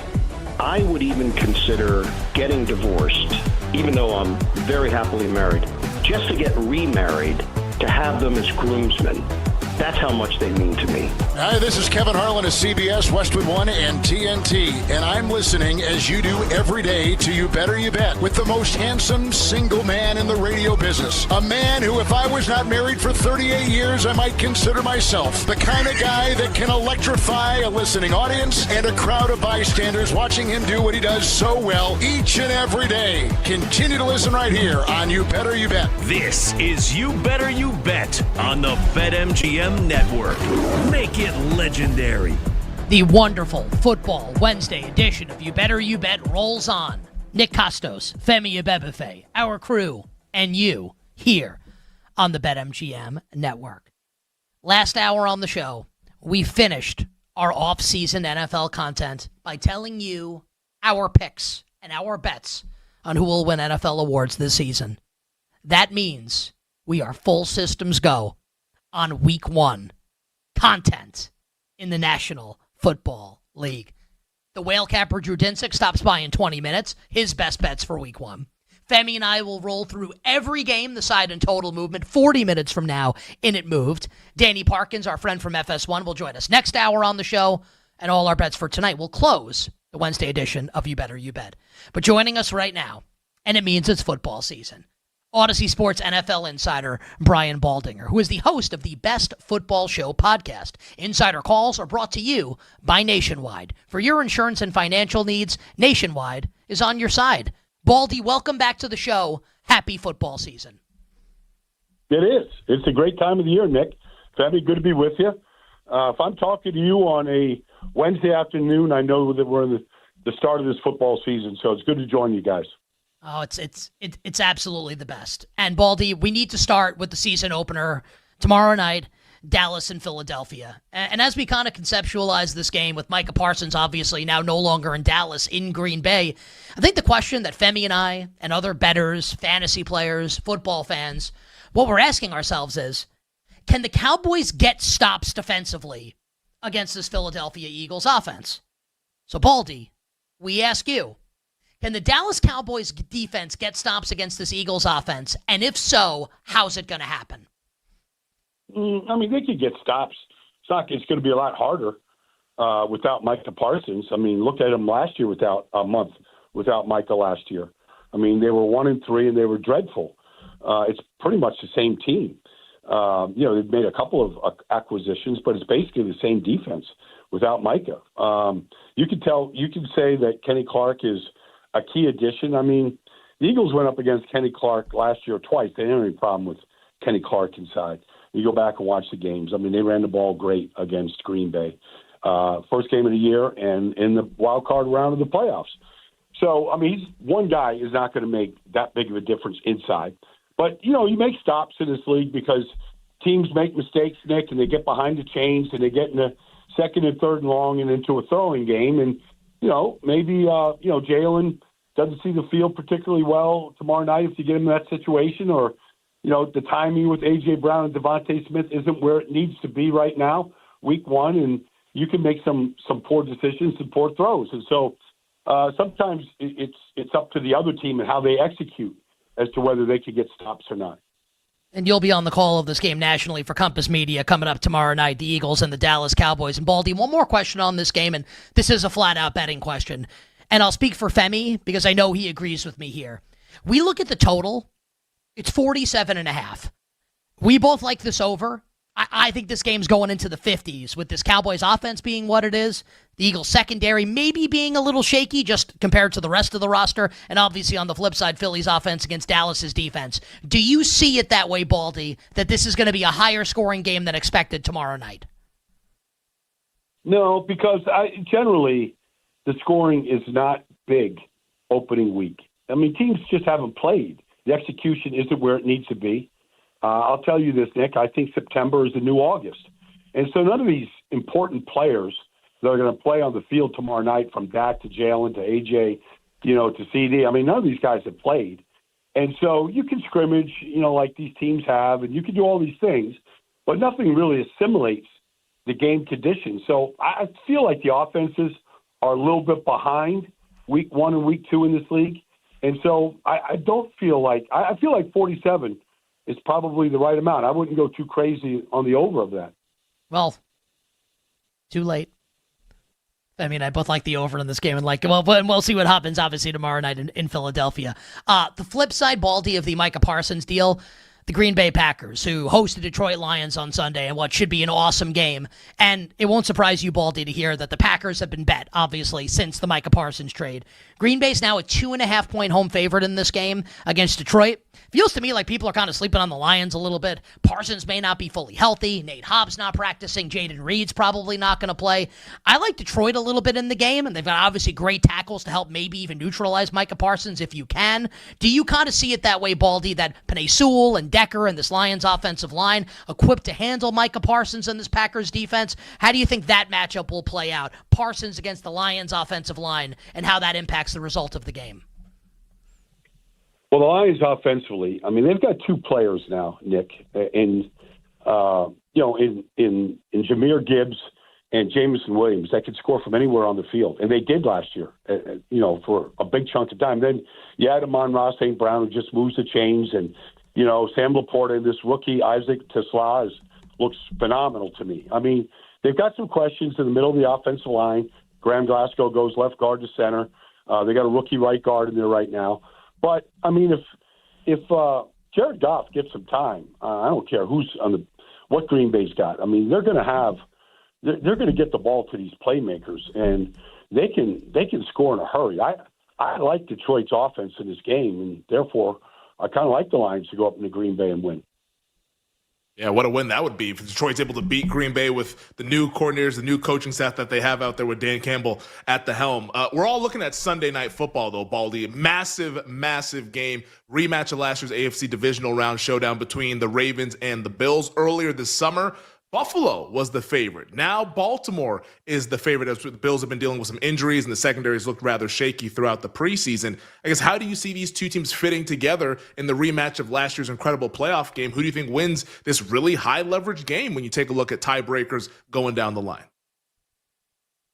Well, I saw Baltimore at training camp this summer, and I thought they were the best team in football. I thought they were the most stacked roster.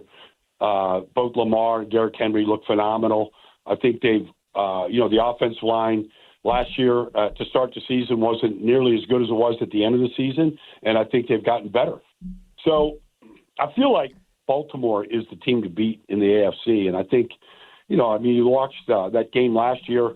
The first play, Derrick Henry goes 87 yards for a touchdown. I don't know that's going to happen, but I feel like Baltimore's offense can be unstoppable, and I think Buffalo is going to struggle against this offense. And so I like Baltimore in this game. How concerned are you, Baldy, about the Bills' secondary, not just in week 1, but over the balance of this season? Well, I'm concerned. I mean, they've had they've been drafting. They've had a lot of injuries. They've let a lot of guys go. I think it's a real question. You watch them even in the preseason, and the safeties look very, very questionable right now. Taron Johnson is probably their best secondary player, and he's a great nickel. But when you look at some of the other guys they have right now, Christian Benford got a new contract. God bless him, 6th-round pick out of Villanova. But, Taylor Rapp and, you look at the guys they have. I don't know. We'll see what Cole Bishop is in his second season right now. But they look vulnerable. Let's just say that. They look vulnerable. Tre'Davious White is back again. We'll see if he can regain any of the form that he had before injuries. But it doesn't look like it's a strength to this defense or this team right now. And Christian Benford limited in practice today for the Bills. And Sean McDermott, we said this in the first hour, his quote was, "We'll see on if Benford's going to play on Sunday night." I like the Ravens also going up against the Buffalo Bills. And Baldy, it just feels to me, and I like the Chiefs to win the AFC and win the Super Bowl, that everyone loves Josh Allen this year, and I do too. And everyone loves Lamar Jackson this year, and I do too. It does feel like to me like people are sleeping on Kansas City. And in the NFL Top 100 list that came out earlier this week, Patrick Mahomes was 5th on the list. Baldy, if you had a vote, would you have voted Patrick Mahomes number 1 on the Top 100? Yeah, because of what he's done and what he's done in the postseason. It's remarkable what he's done. And just watch him in the preseason. He played in every preseason game. He wanted to play. He played well. He looks much leaner. He looks much faster than he has been. And the biggest question in Kansas City was, could they get the left side of the offensive line fixed? And it looks like they've upgraded it. Now we'll see what Josh Simmons. We'll see what the guys look like. Friday against the Chargers. But if that line holds up, Nick, I mean the speed they have in Thornton and in Xavier Worthy and Hollywood Brown, like the speed they have at those positions, you might see a return of what Patrick Mahomes once was when Tyreek Hill was in the offense. It might be bombs away. I've seen that with Andy Reid before. When he got Terrell Owens in Philadelphia, it was bombs away with Donovan McNabb. This Thornton can fly. All these guys can fly. And so I think they're going to get, some big chunk plays back in this offense. And if they do, they're really going to be tough to stop. Is the media, Baldy, disrespecting Patrick Mahomes coming into this season? I don't know I don't know how you could disrespect him. I mean, if you're not respecting him, then you're not. But everyone's basically crowning Lamar Jackson and Josh Allen and the Ravens and the Bills and acting like the Chiefs don't exist. It feels that way to me. All right. Well, I mean, the Chiefs still were 15-1 last year before they sat everybody the last week of the season. They were still 15-1. Like nobody else was 15-1 like that. That's the best coach, coordinator, quarterback combination we've seen since, Brady, Belichick, Josh McDaniels in their prime. It's the best. Like, you can't go against these guys. And Patrick Mahomes, if he was on this right now, he'd say, in his distinctive voice of his, is that he's getting 10 new plays from Andy Reid every week, and he can't wait to get on the practice field to try him out. That's just Andy tinkering. Like, they're never going to stop trying to get this thing ignited. So you could talk about Josh and you could talk about Lamar, and they are great, great players. But none of those guys can compare to Mahomes in the postseason. Oh, baby. That's why I'm taking the Chiefs to win the AFC again this year. Baldy, we've got 3 minutes left. I want to hit you with 3 offensive line questions around the league, and you're the best when it comes to breaking this down. Let's start with the big news today, and it sucks for the Jets. Elijah Vera Tucker, who I think is their best offensive lineman at right guard, out for the season for a team that was going to be like a run-first team and trying to have that be their identity. Pittsburgh's coming to town this weekend with Cam Hayward, TJ Watt and company. Can the Jets survive the loss of AVT, Baldy, this weekend against Pittsburgh and for this regular season? 40 seconds for the answer. Well, I mean, he is their best lineman, and it's a shame. This is 3rd major injuries he suffered now. He was named the captain of the team, because of the way he played all preseason. But, in one preseason game, I saw Joe Tippmann playing guard and Josh Myers at center, and that's probably what they're going to go with against Pittsburgh, against maybe as good a defensive front as there is in football, and they want to run the football, and I'm sure there's going to be a lot of different ways to do it. They're not going to be as good without Ali Vera Tucker, not just at the point of attack, but he is great in space. Him and John Simpson both can pull and lead and run powers and all those kind of things. They're not going to be as good up front, and it's awful. It's just an awful situation. 30 seconds for this one. Can the Houston Texans' new-look offensive line hold up on Sunday in L.A. against Jared Verse, Fisk, Kobe Turner, and company on the L.A. Rams defensive front? I literally just asked C.J. Stroud this question in an interview I just did with him for NFL Network. And he said part of the fun is breaking in new guys. Ariante Ursary and Laken Tomlinson, they're going to be challenged by that front from the Rams. They're very, very good. And so their season ended last year, and they changed coordinators and offensive line coaches because of how bad they were against Kansas City. I don't think it's going to be as merciless as it was in that playoff loss, but I would think C.J. Stroud's going to be looking to get rid of the ball awfully quick. And last one, 20 seconds for the answer. Falcons-Bucks on Sunday. Both blindside protectors are out. Tristan Wirfs for the Bucks, Caleb McGarry for Atlanta. Which quarterback and team is better set up to withstand that loss? Penix and the Falcons or Baker Mayfield and the Bucks in 20 seconds? Well, ironically, both guys protect the blind side of their quarterbacks. Michael Penix being left-handed, losing the right tackle. I would say the Bucs are better suited to handle it right now, just because of Baker's ability to maneuver the pocket, and he's got a lot of really good options to throw the ball right now. I would say Baker's a little bit better equipped, and it's experience that he has to handle life without Tristan Wirfs to start the season. I'll just tell you this, Baldy. I think the Falcons are going to win on Sunday, and I hope that I'm right about that with Michael Penix Jr. going up against the Tampa Bay Buccaneers. Baldy, you're the best. We appreciate it. Stay well, safe travels. We'll talk to you next week. You got it, Nick. Femi, all the best, man. I'll talk to you next week. See you guys. Odyssey Sports NFL Insider Brian Baldinger, host of the Best Football Show podcast. Insider Calls brought to you by Nationwide. For your insurance and financial needs, Nationwide is on your side. We'll be right back with You Better You Bet on the BetMGM Network. Make it legendary.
some other guys in faculty about what it could be like if I decided to come here. And, once I got that comfort zone and they said, and, I got to talk to Rashid a little bit, that's my guy from Penn State, came in together. This is it's like Penn State, it's like home. This is like a brotherhood, it's safe. You focus on ball and, we keep everything the right thing. It kind of gave me comfort and it kind of gave me a better decision, okay, this is the place where I feel like I can take my next step. This is You Better You Bet with Nick Costos, Femi Abebefe, and the crew on the BetMGM Network. Make it legendary. That was the voice of the newest Green Bay Packer, Micah Parsons. Congratulations to our engineer on this show, Jake Hassan, who somehow managed to pick the longest and most boring Micah Parsons cut to play coming back from break. So just for the people that are officially scoring the show, perfect game's over. That is the worst soundbite I've ever. It was like what's he to Penn State? The podcast is on hiatus, that? Man. And it was like 30 seconds long. It was horrendous. If this were baseball, I'd be Framber Valdez and I would cross. I'm throwing one in Jake's chest for this. I just gave up the grand slam to Trent Grisham, and now I'm throwing one into Jake's chest for that. Anyway, joining us on the show now to talk the Green Bay Packers, the Detroit Lions, and more for Week 1 in the National Football League, this son of a bitch, man. And I mean that as a term of endearment. For people that are watching the show on video, our friend Drew Dinsick, the whale capper, is in Hawaii right now, and the backdrop is pristine and serene and tremendous with the ocean in the background. My man's looking handsome as always. My friend, we appreciate you joining us for Week 1. NBC Sports betting analyst, the whale capper, Drew Dinsick. Deep dive pod with our friend Andy Molitor, live from Hawaii. Happy Week 1, my friend. Happy Week 1 to you guys. And I took something away from that Micah Parsons clip. He's ready to take the next step. And I agree. He's only got one step left to take in terms of his accomplishments, and that's Defensive Player of the Year. And then in terms of team accomplishments, are the Packers a good enough team now to realistically consider themselves contenders to win the NFC and go to the Super Bowl? Yeah, I think absolutely. This was the perfect trade for the Packers. They got exactly the right piece they need to elevate a defense that took a huge step forward last year and has a bunch of really, talented players at every level. So, Parsons being ready to take the next step, I'm ready to take that step with him. I love it. That'll take us, man, into Week 1. Packers hosting the Detroit Lions. Green Bay is a 2.5-point favorite. It feels to me a little bit, and it doesn't mean that Detroit's going to win or cover. Detroit's kind of being slept on a little bit going into this game because Parsons getting all the media attention, and rightly so. Drew, are you betting Packers-Lions? And if so, how are you betting this game?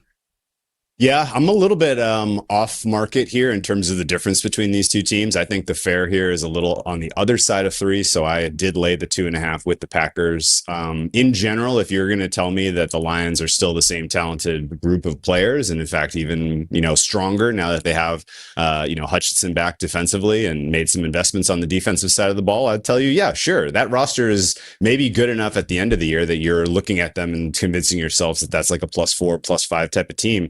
But Week 1, they have to completely replace an entire coaching staff. And I know Man Campbell is a guy that we should all aspire to live more life like. But I think, him getting this team at full speed Week 1 feels like a huge ask considering what they lost in terms of talent in that coaching room. So I think if you're going to fade the Lions, you got to get involved early. And the fact that it's a Packers team that, there's a potential motivational bump where these guys are like, oh my God, like we just got the best non-quarterback in football to join our team on the eve of the regular season. Like there's a world where, the Packers come out with their hair on fire and they're playing like an inspired team. Whereas, the Lions, this is a tough spot for them on the road in division, a really, really tough first 4 weeks of the season.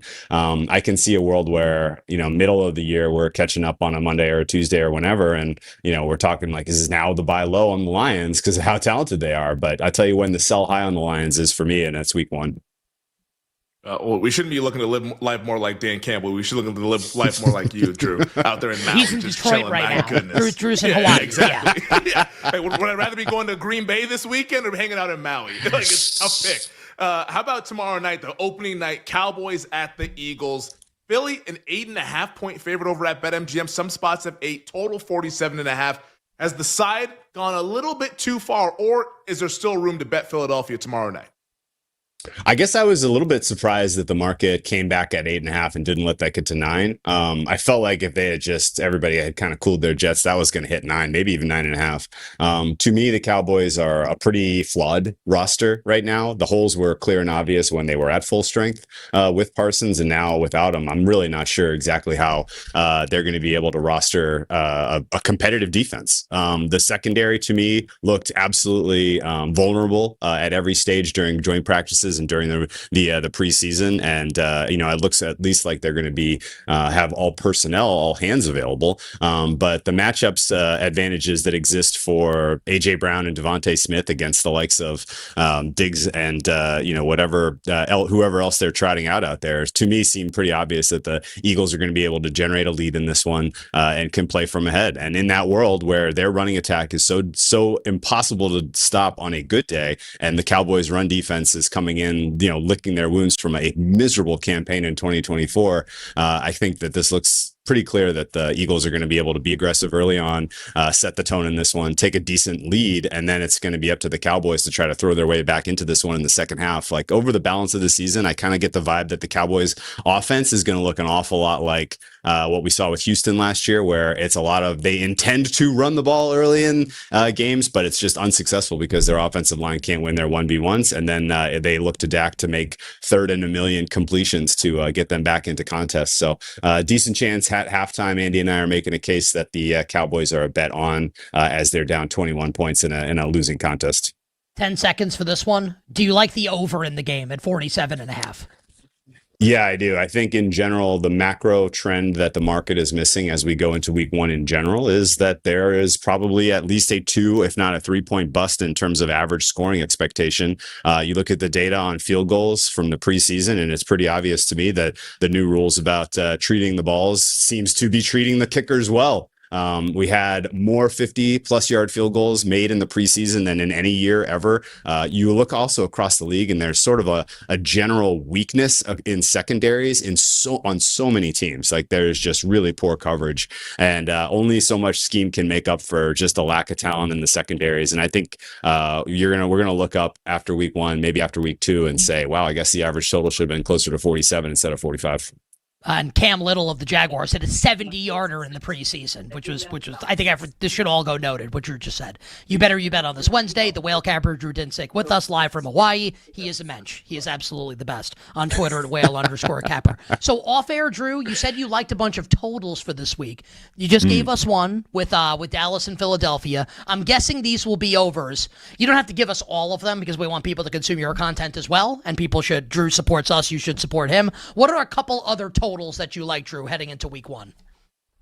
So I have locked in Patriots over, I've locked in Jaguars over, and I've locked in the Dolphins over. I think between those three games, you're looking at 6 defenses that all have the same kind of secondary question marks and or fatal flaws. And if we can see as the viewing public that you are especially weak in key areas, then certainly the opposing offensive coordinators are licking their chops to take advantage of your weak spots. So I think all of those totals have a chance to flirt with 50. And in general, I think round robining overs, if you can find the games you like, is a good strategy. My favorite total, however, of the entire week, not an over. It's an under, and it's in Rams-Texans. That one should probably start with a 3.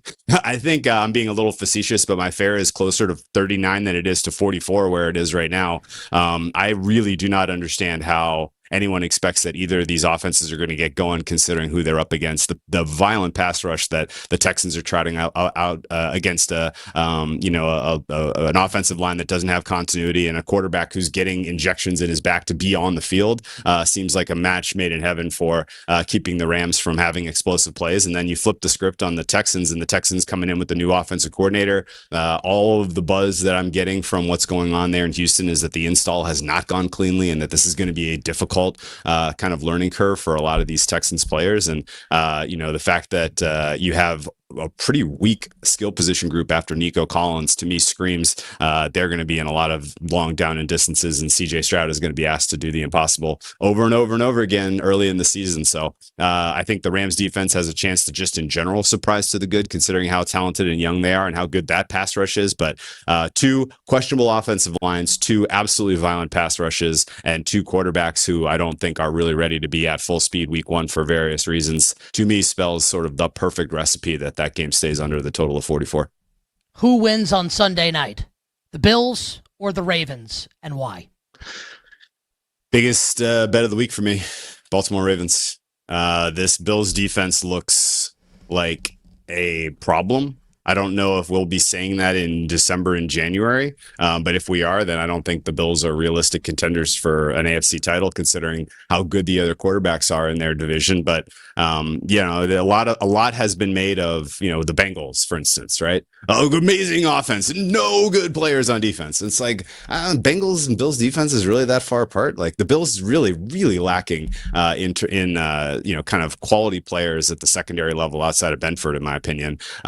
They're right now wrestling with, is Trey White going to be healthy? Guys, Trey White is not playing good football right now, even if he is healthy. So the fact that you're counting on him to be a key matchup against Zay Flowers is a massive problem. And then if you are playing with a lead and you are the Baltimore Ravens and you get to hammer that kind of relatively old and weakened spine with Derrick Henry, good luck. I mean, I really am not sure, outside of the Bills getting some fluky turnovers and some early success and being able to play with the lead and just in general play keep away, I don't know what their path to victory is in this contest, because I do not think their defense is going to be able to do their jobs against the Ravens team that looks like the most complete team in football. And ironically I think I looked back over the last 10 years, because that's how long I've been like keeping diligent numbers for the NFL week by week. And this is the biggest gap I've had of the number 1 team in the NFL over the number 2, with the Ravens over the Eagles this year as we head into week 1. So as long as they stay healthy, they are the team to beat. And the fact that you're getting them at a pretty favorable price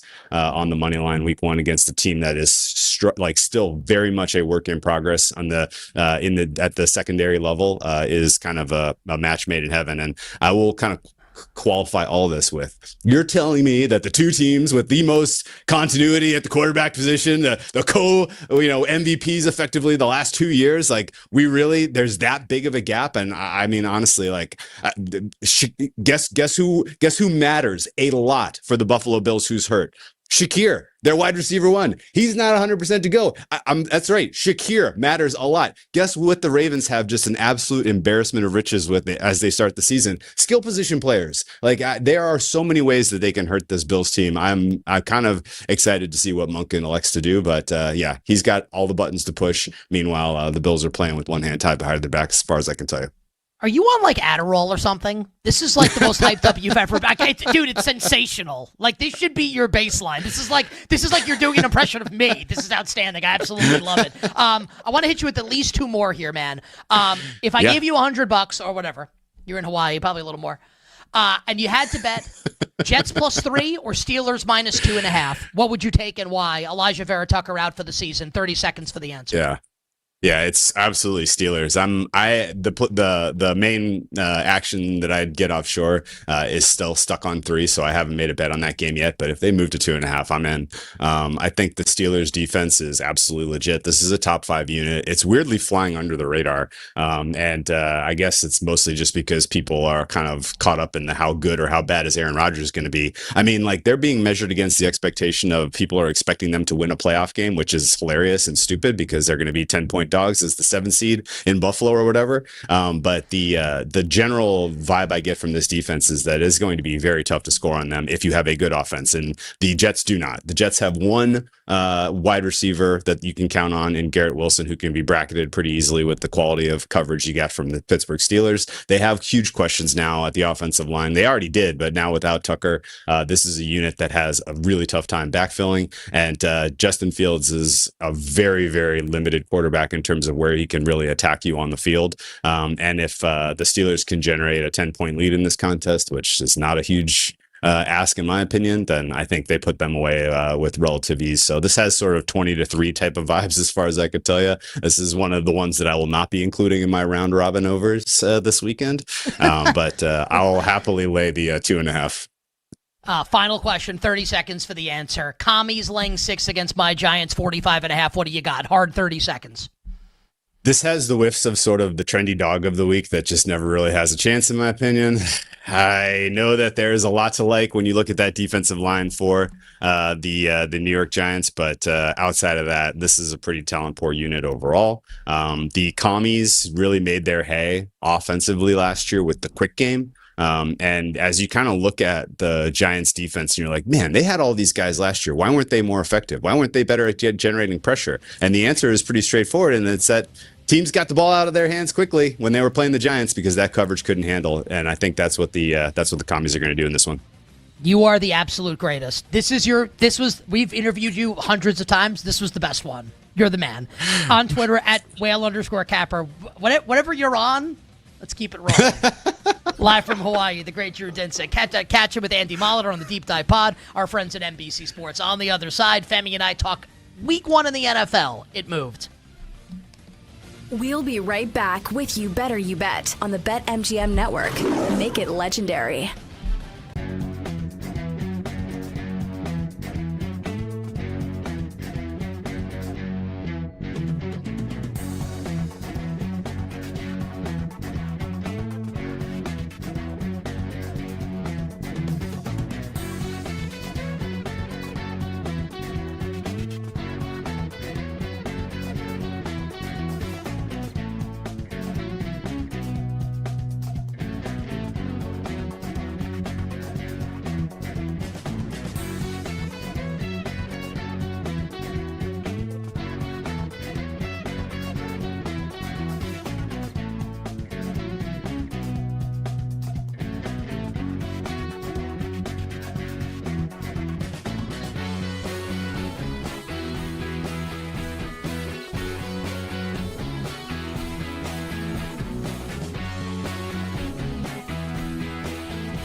think it moved.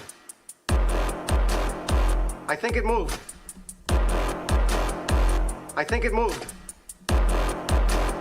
It moved. This is You Better You Bet with Nick Costos, Femi Abebefe, and the crew on the BetMGM network. Make it legendary.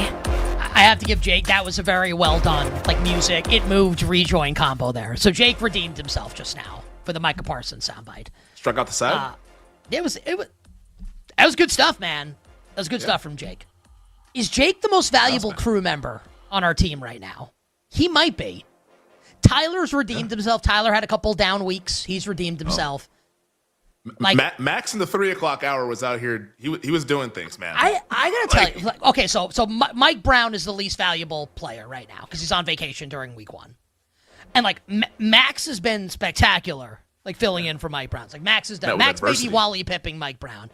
Addie's Kawhi Leonard. She's never here. She gets the no-show job at BetMGM tonight.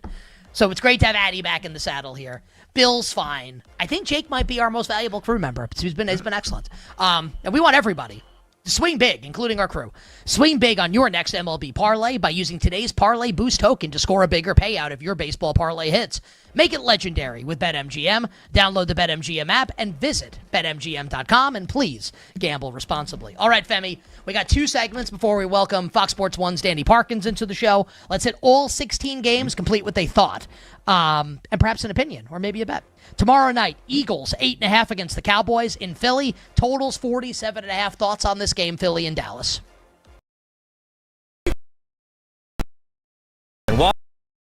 Welcome to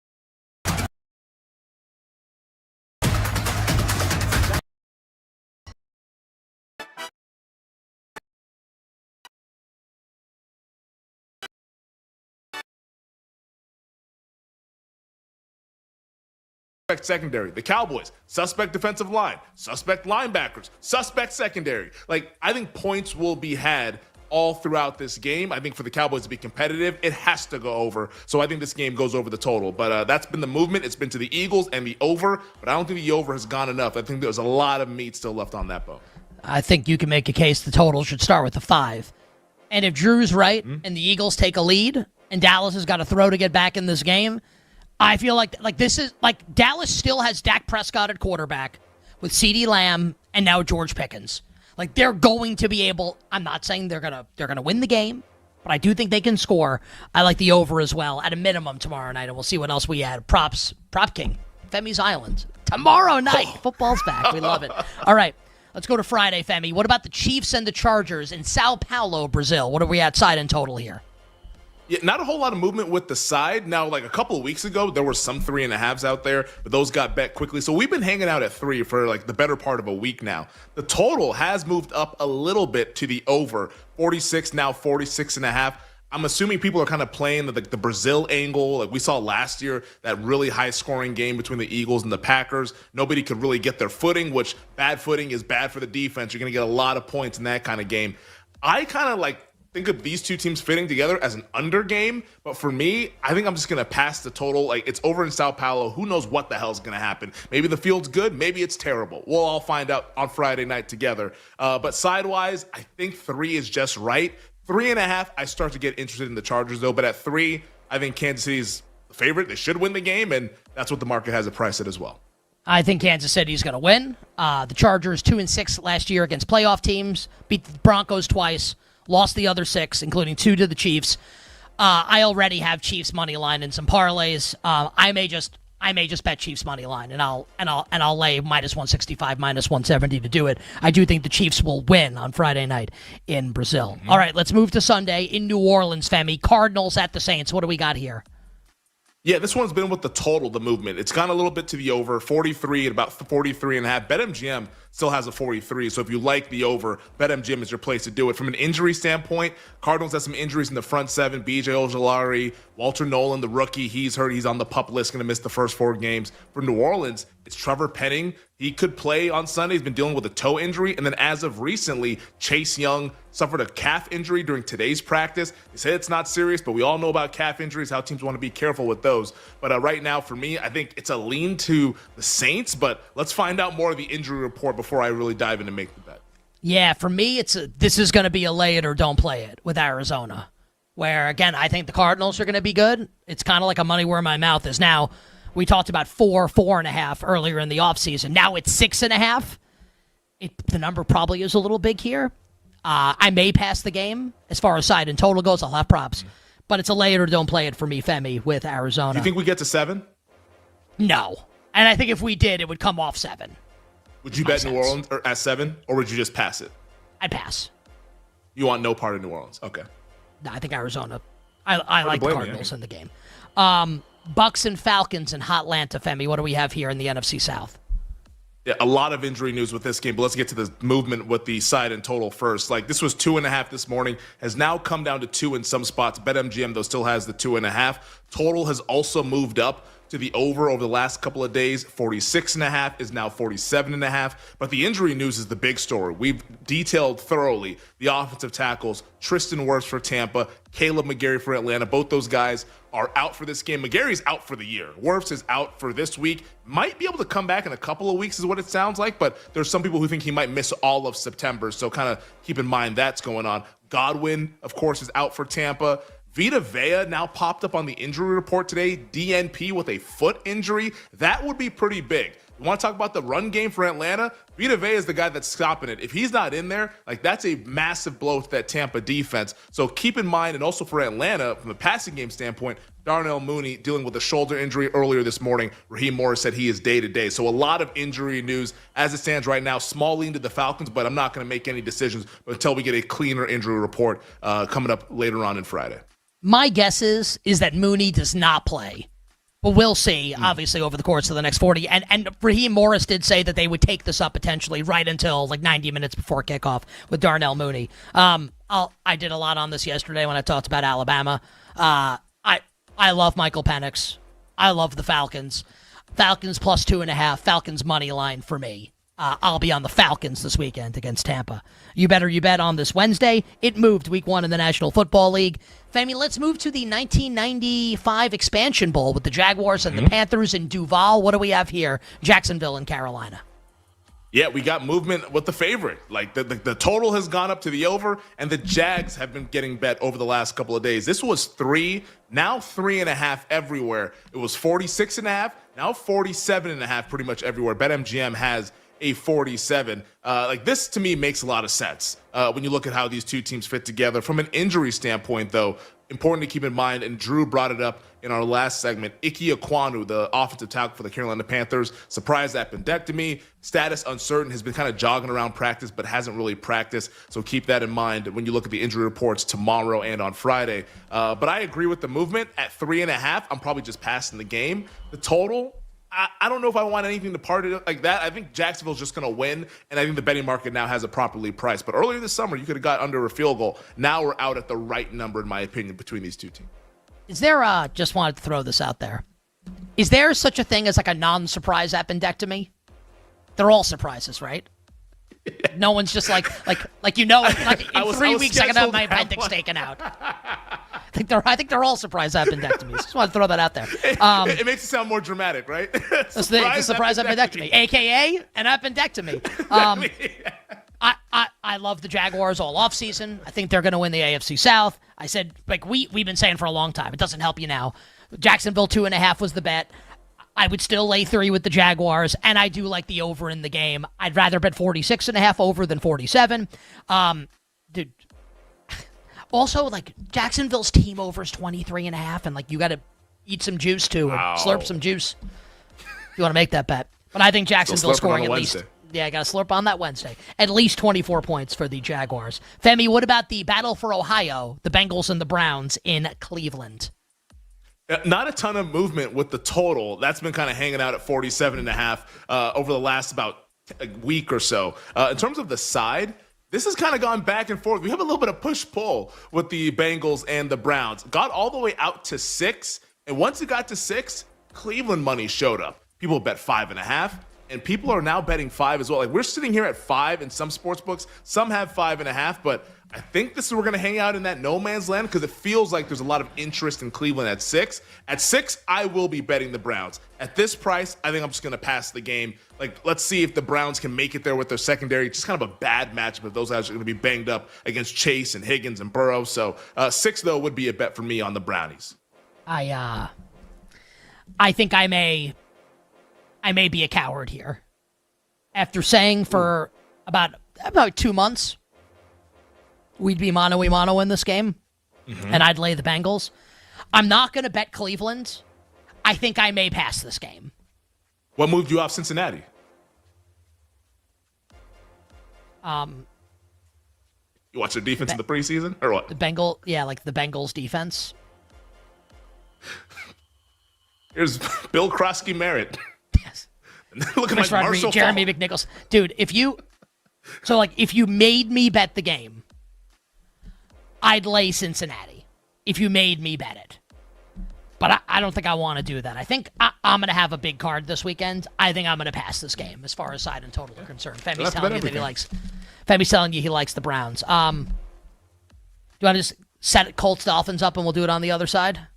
Yeah, we can set it up. From an injury standpoint, we'll get into the line movement on the other side, but the injury news with this game, big news on the Miami side. Both Tyreek Hill, obviously the all-pro wide receiver, Devon Achane, their stud running back. Those guys were limited in practice today. Like, let's see how they kind of make it through the rest. Like, Achane's been dealing with that calf injury, started practicing on Monday. Tyreek Hill banged up with an oblique injury. So those are the two things to keep in mind on the Miami Dolphins side. We'll talk more line movement when we come back to begin the Power Hour, but that's where things stand from an injury standpoint. Yeah, we will hit the Dolphins and the Colts, Commanders, Giants, Steelers, Jets, and the rest of the games coming up in Week 1 to start the Power Hour. Then we'll be joined by Danny Parkins of FS1. We look forward to that. And all our bets for tonight will close the show. It's the Power Hour on a Wednesday, on the eve of the NFL season, on the BetMGM Network.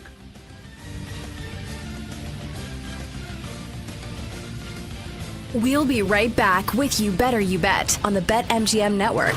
Make it legendary.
This is You Better You Bet with Nick Costos, Femi Abebefe, and the crew on the BetMGM network. Make it legendary. Bring it up, Jake.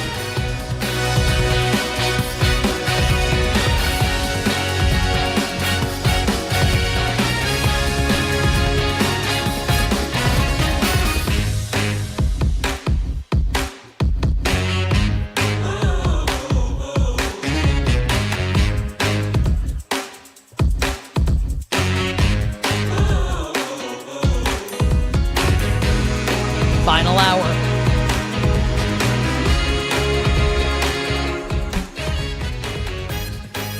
Power hour.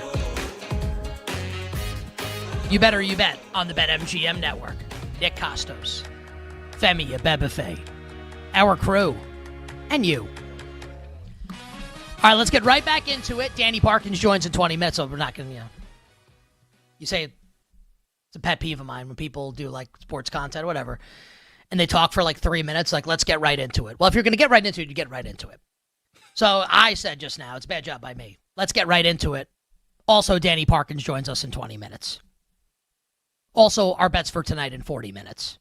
And now we get right into it, which is not really getting right into it. That's a bad hand up. It's a bad job by me, broadcast professional. Yeah, it's my fault.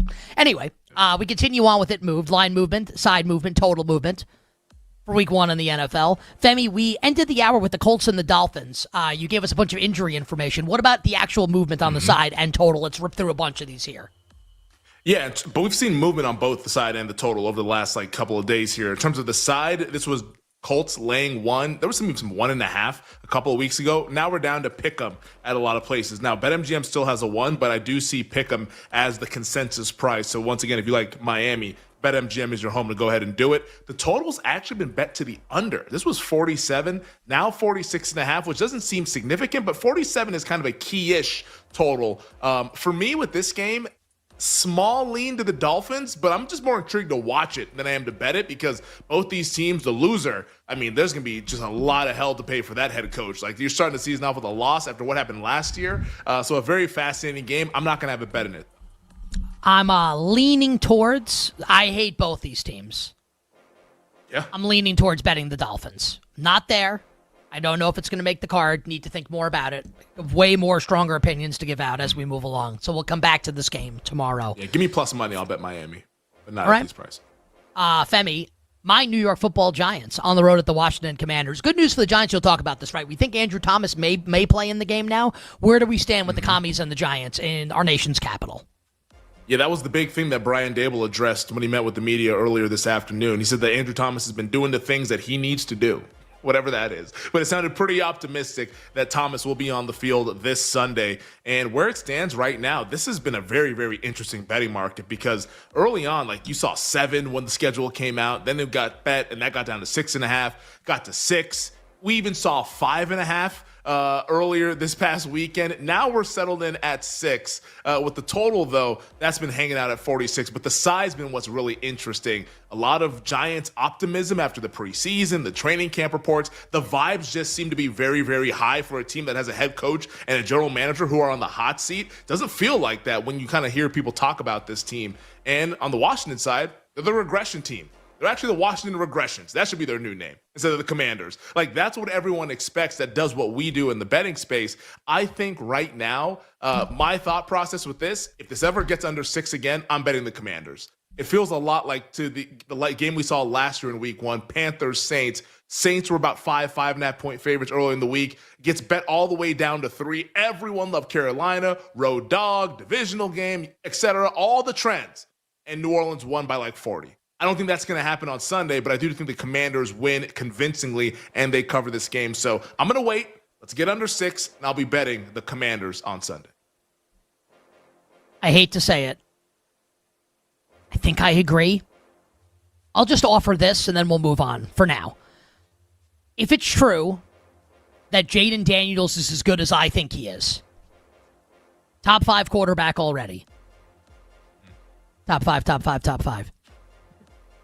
Shouldn't the Commanders be 7.5?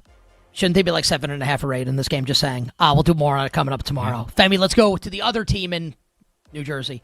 The Steelers and the Jets in the Aaron Rodgers, Justin Fields Bowl. Yeah, from an injury standpoint, obviously today's news was a bummer for the New York Jets. Elijah Vera Tucker sounds like he might miss the entire season. They're looking to get a second opinion on that tricep, but doesn't look good. Also for the Jets, keep this in mind. Sauce Gardner, their all-pro cornerback, limited in practice today with a calf injury. Let's just kind of keep that into the back of our minds as we head into tomorrow and on Friday. Just want to go ahead and point that out. For Pittsburgh, Derek Harmon, their first-round pick, he's going to be out. He's going to miss at least like the first month of the season with the knee injury. Mike Tomlin said Cam Hayward will play despite the contract dispute, or at least he's expected to play. We'll see what happens come Sunday, but I would expect him to be out there. From a total standpoint, the total has been bet to the under today. This was 39, now 38.5.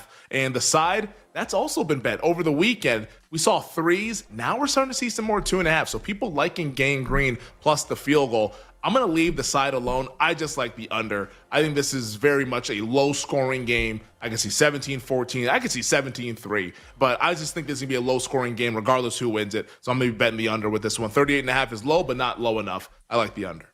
I told you already, all off season, I like the Steelers, and Elijah Vera Tucker being out means I like them even more. If you like the Jets, please bet 3, take 3, and if you like the Steelers, please lay 2.5. There's no reason now for you, with all the options available, and we want you to bet at BetMGM, but if you like the Jets, you can get 3 at MGM. You can't lay 2.5 right now at MGM with the Steelers. Make sure you get the best of the number. I love the Steelers, and if I had to bet the total, I'd be with Femi on the under. Femi, the Tuck Rule revenge game, potentially for the Las Vegas Raiders. The Nick Costos Femi Abebefe Bowl. I like the Patriots as a surprise AFC playoff team. You like the Raiders. Where are we at with New England and Las Vegas on Sunday at Foxborough? Yeah, the injury standpoint has not been great for New England. I guess it's kind of been bittersweet. The sweet side of it, Stephon Diggs practiced full today. He and his brother, Trayvon Diggs, apparently did some awesome rehab work in Florida because both those guys ahead of schedule. Diggs is back and expected to play on Sunday. However, cornerback Christian Gonzalez, one of the best corners in the league, has been dealing with a hamstring injury since late July, has not practiced. Didn't practice today. It sounds like it's not going to happen for him this week, and I'd be pretty surprised if he was out there on the field, which would be a big deal and a big loss for that New England defense. And because of that news, we've seen the over get bet and the Raiders get bet. All the threes are gone. This is now 2.5 across the board. New England under a field goal at home, the favorite in the game. And the total has gone up from 43.5 to 44, another key-ish total number. So we've seen the over get bet and we've seen the dog get bet. I love the underdog. I'm going to be betting Raiders money line. I'll probably have a smaller bet on the over, but I think the Raiders just win the game outright. I missed out on the threes. Whatever. I'll take plus 115. Give me the silver and black on Sunday. I'm concerned about this Christian Gonzalez injury for the Patriots. Over 43.5 would be my bet in this game, and find a 43.5 if you like the over like I do. Pats are going to... I love Drake May. I love the Drake. Raiders defense stinks. And on the flip side, no Gonzalez. My guess is he was going to shadow Brock Bowers. Now you don't have that. I think the Raiders offense gets a big upgrade. I do like the over 43.5 for the Patriots and the Raiders. You bet on this Wednesday. It moved week 1 in the NFL. Femi, to the afternoon slate. Cam Ward making his NFL debut for the Titans on the road at my Denver Broncos. What do we got, Broncos and Titans? Yeah, tough spot here for a rookie quarterback making their debut at altitude against one of the best defenses in the league. Not a whole lot of injury news here to report. Correct me if I'm wrong, Nick. But in terms of the side, that's been moving today. We saw 8.5 go to 9. But then once it got to 9, some people were interested in the 9s with betting Tennessee. So we're back to 8.5. But there's been an appetite to bet the Denver Broncos. How many people want to put an Eagles-Broncos teaser together when you look at the totals and you look at the sides? I think a lot of people might be doing that. So I think right now the side for me, it's a pass. I just don't like the setup. I know it's a lot of points. I think it's probably just right. I think I'm bullish on Tennessee, but not in this particular game. I'm low on Denver, but I think in this game, they're probably really good. If I had to bet the game, honestly, I'd bet Denver alts and lay 16.5 or something like that. And maybe they just run away from these guys, and it looks pretty bad for Tennessee. The total, that's kind of ping pong back and forth, 43, 42.5. We're kind of dancing in that range as a lower scoring game is expected. But I think if you're betting the side, I think it's Denver alts. I'm not messing around laying 9. Just lay the big price and get plus money. I think you're right here on the Broncos, and I like the Broncos. We'll do Survivor tomorrow probably. I like the Broncos as a Survivor play this week. I have a hard time thinking, even if you wanted to say Cam Ward's like Jaden Daniels and like he could have that kind of impact. Remember, Jaden Daniels got wrecked by the Buccaneers last year, and he got his revenge in the wild card round. But I do like the Denver Broncos as well in this game. Femi, the Niners and the Seahawks, such a fascinating game, right, for a bunch of different reasons, injury and otherwise. What about San Francisco at Seattle in your neck of the woods, the Pacific Northwest on Sunday?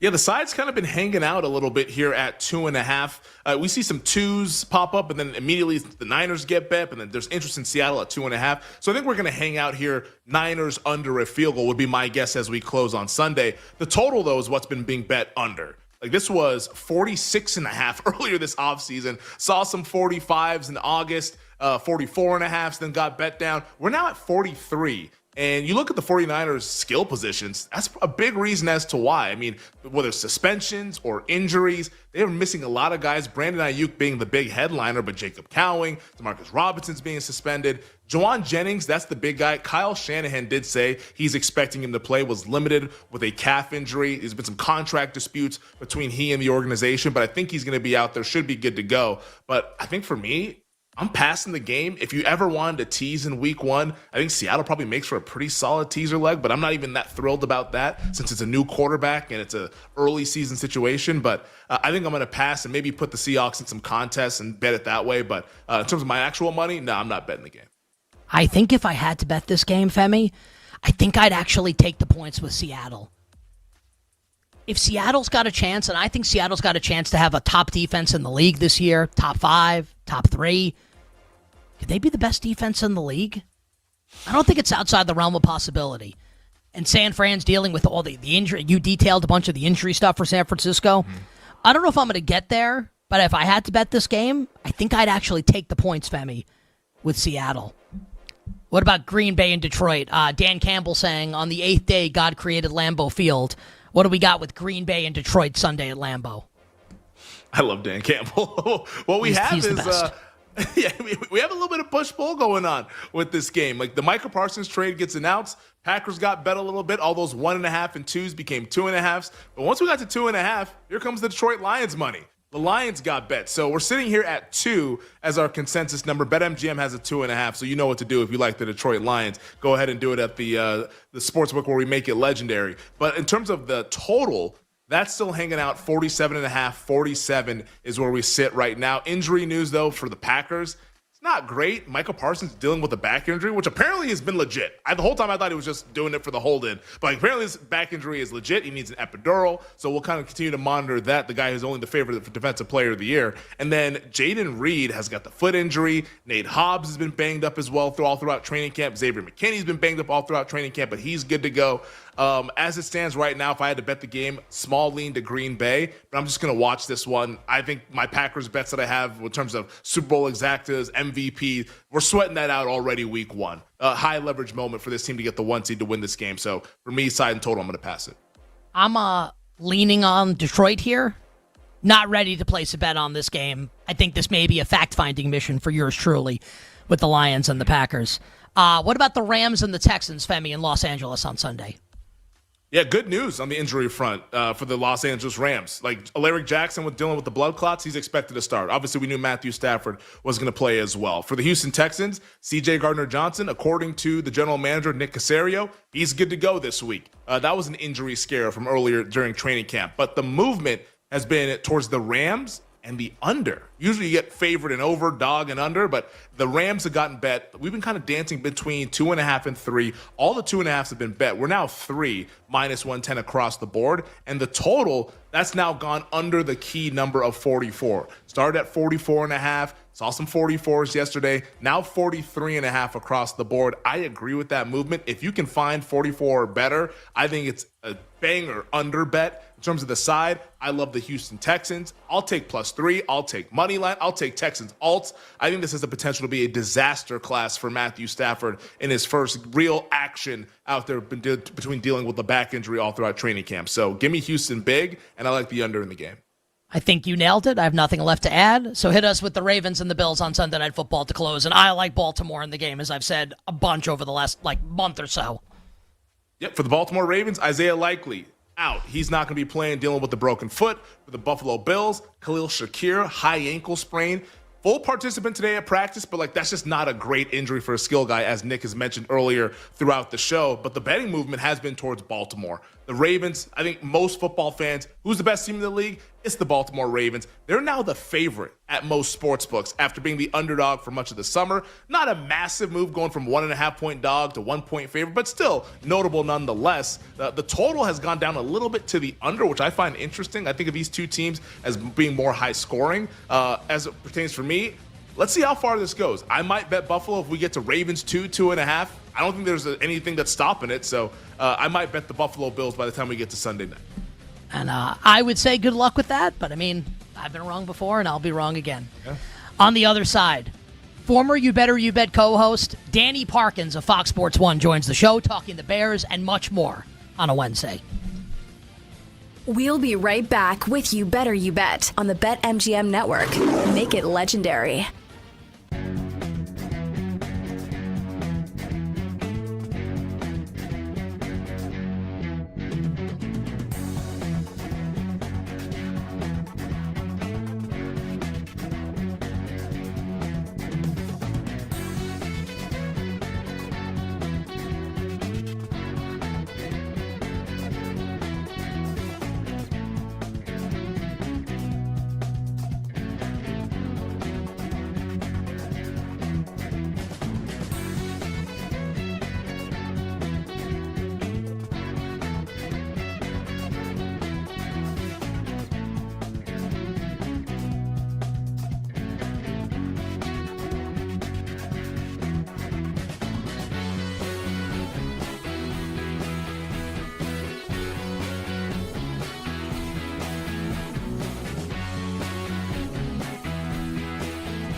This is You Better You Bet with Nick Costos, Femi Abebefe, and the crew on the BetMGM Network.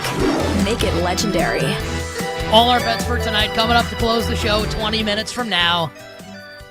Thank God we've reached this point on the calendar where we can put the offseason behind us and we can start talking about games. Week 1, the National Football League, the season kicking off tomorrow in Philadelphia with the Eagles and the Cowboys. And joining us right now to talk about the Eagles and Cowboys, to talk about Week 1, to talk about this NFL season, which includes his Chicago Bears. So proud for his success. My friend, your friend, former co-host on You Better You Bet's Countdown to Kickoff on Sundays with yours truly, and the newly minted co-host, First Things First, along with Nick Wright and Kevin Wildes and Chris Broussard on Fox Sports 1. You can watch Danny with the crew, 5 to 6 p.m. Eastern, weekdays on FS1. Nice enough to join us for a weekly spot this season at the conclusion of that show. Our buddy Danny Parkins on Twitter at Danny Parkins. My friend, welcome back to the show. Congratulations again. Happy football season to you and yours.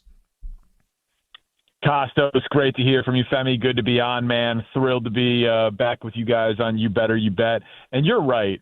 I mean, at least like you guys, you're talking baseball, you're talking college basketball. We just do NFL lists in the off season. So like, my God, am I ready for games to start? So we made it, and I can't wait to be talking about it with you guys this year. I don't know, man. I think, would I rather do an NFL list in July or like break down like the White Sox bullpen? I think I'd rather do an NFL list. I think you guys have kind of got it made a little bit. We'll get to the National Football League in a second, but I mean, we know each other really well, and I think the audience knows this about me and knows this about Femi. We're like sports media nerds. Like, we love this stuff. And you just got put on like one of the best sports shows on television. Like, First Things First is unbelievable. Like, you're great on the show. The clips are everywhere on social media. You're killing it on FS1. What's it been like for you, man? You're on the show now. You're doing a great job, doing it with a friend of yours and Nick Wright. What's this experience been like for Danny Parkins, being on First Things First on FS1? Sometimes I catch myself watching the show while I'm on the show. And it's so totally surreal. Because listen, I think it's the best show in sports television, but I said that obviously being biased as Nick's best friend, and then also well before I ever thought that it was possible that I would be on it. And so it's amazing. Our production crew, see, I just did it there. It's like, it's our production crew, but I was going to say their production crew is incredible. They make it so easy. They're so welcoming. Wilds is just like charming and hilarious, but he can also just like cut you at the knees. Brew has never been in a bad mood a day in his life and is just wildly entertaining in everything that he says. And then Nick, for my money, is the single best in the business. He's the 1 seed. And so being a part of the team is like, it's cliche, but it's just surreal. It's really, really fun and really, really cool. And it's an honor, man. Today in that A block, I'm out there and I'm just like, this is a good show. It's like, oh wait, I'm on it. I have to actually do my part now. So it's really cool. I love that, and it's an awesome answer. And again, you can watch Danny with the crew on First Things First on FS1 weekdays, 5 to 6 p.m. Eastern Time. I do want to hit you, my friend, before we get to the NFL, and we will, with one other sports media thing. And I kind of purposely, and we've had so much content to do for Week 1 on the show today as well, delayed talking about it until now, and then Femi and I will give our takes next segment before we give our bets. Scott Hansen announced today on the Pat McAfee show on ESPN that there will be commercials this year on NFL Red Zone. So it's no longer 7 hours of commercial-free football start now, but 7 hours of Red Zone football start now. So Danny, as a gambler, an avid football fan, someone who nerds out on sports media like we do, what is your opinion on this? Where do you come down on Red Zone having commercials this season? You know the scene in The Social Network where they're considering whether or not they should put ads on the website? it's like we don't know what we've built yet. Facebook is cool. It's like you're throwing a party and you're asking people to leave at 9:00. That whole scene with Sean Parker. It's like that's not what Red Zone is now. It's ubiquitous. It's in the culture. It's amazing. I don't even remember what football was like without it. So no one is going to watch less because there are commercials. And so if you have built a loyal audience that is a huge audience, and then you aren't going to lose them by playing commercials, any business in the world would play some commercials to make some more money off of it.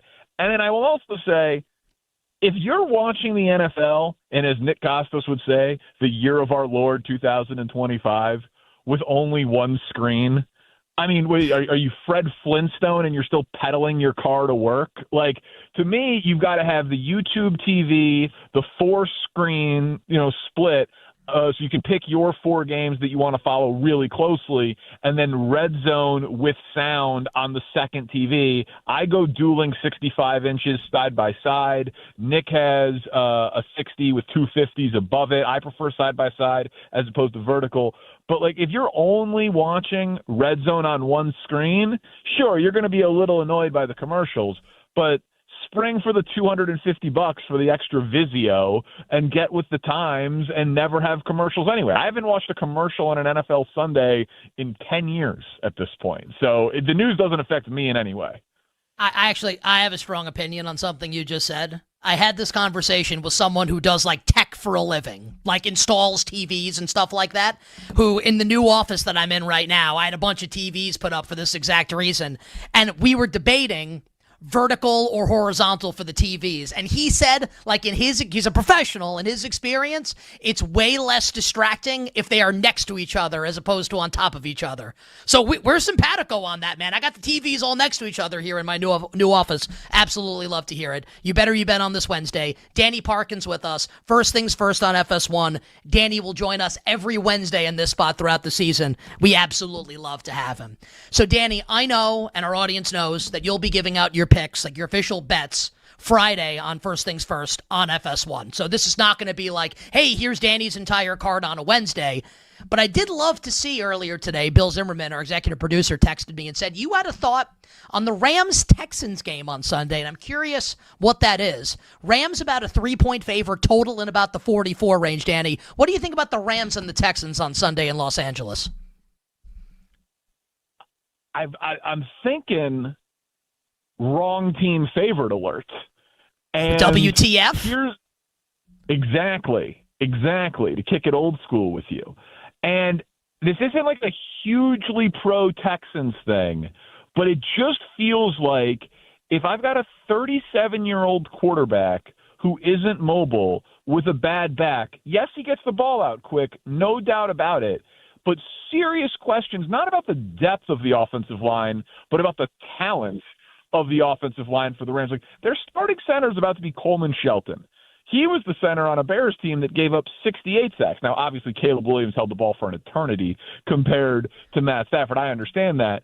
But the Rams' offensive line, like, they're saying it's good, but a left tackle with blood clots, a backup center from the Bears, it's not exactly a star-studded who's who of Pro Bowlers out there, and you're going up against the second best pressure percentage guy in the NFL and the 6th best pressure percentage guy in the NFL from last year in Daniil Hunter and Will Anderson, the only duo who were in the top 10, a team that was 4th in the NFL in sacks last year, and the Rams were 1-7 in games where they allowed 3 sacks or more.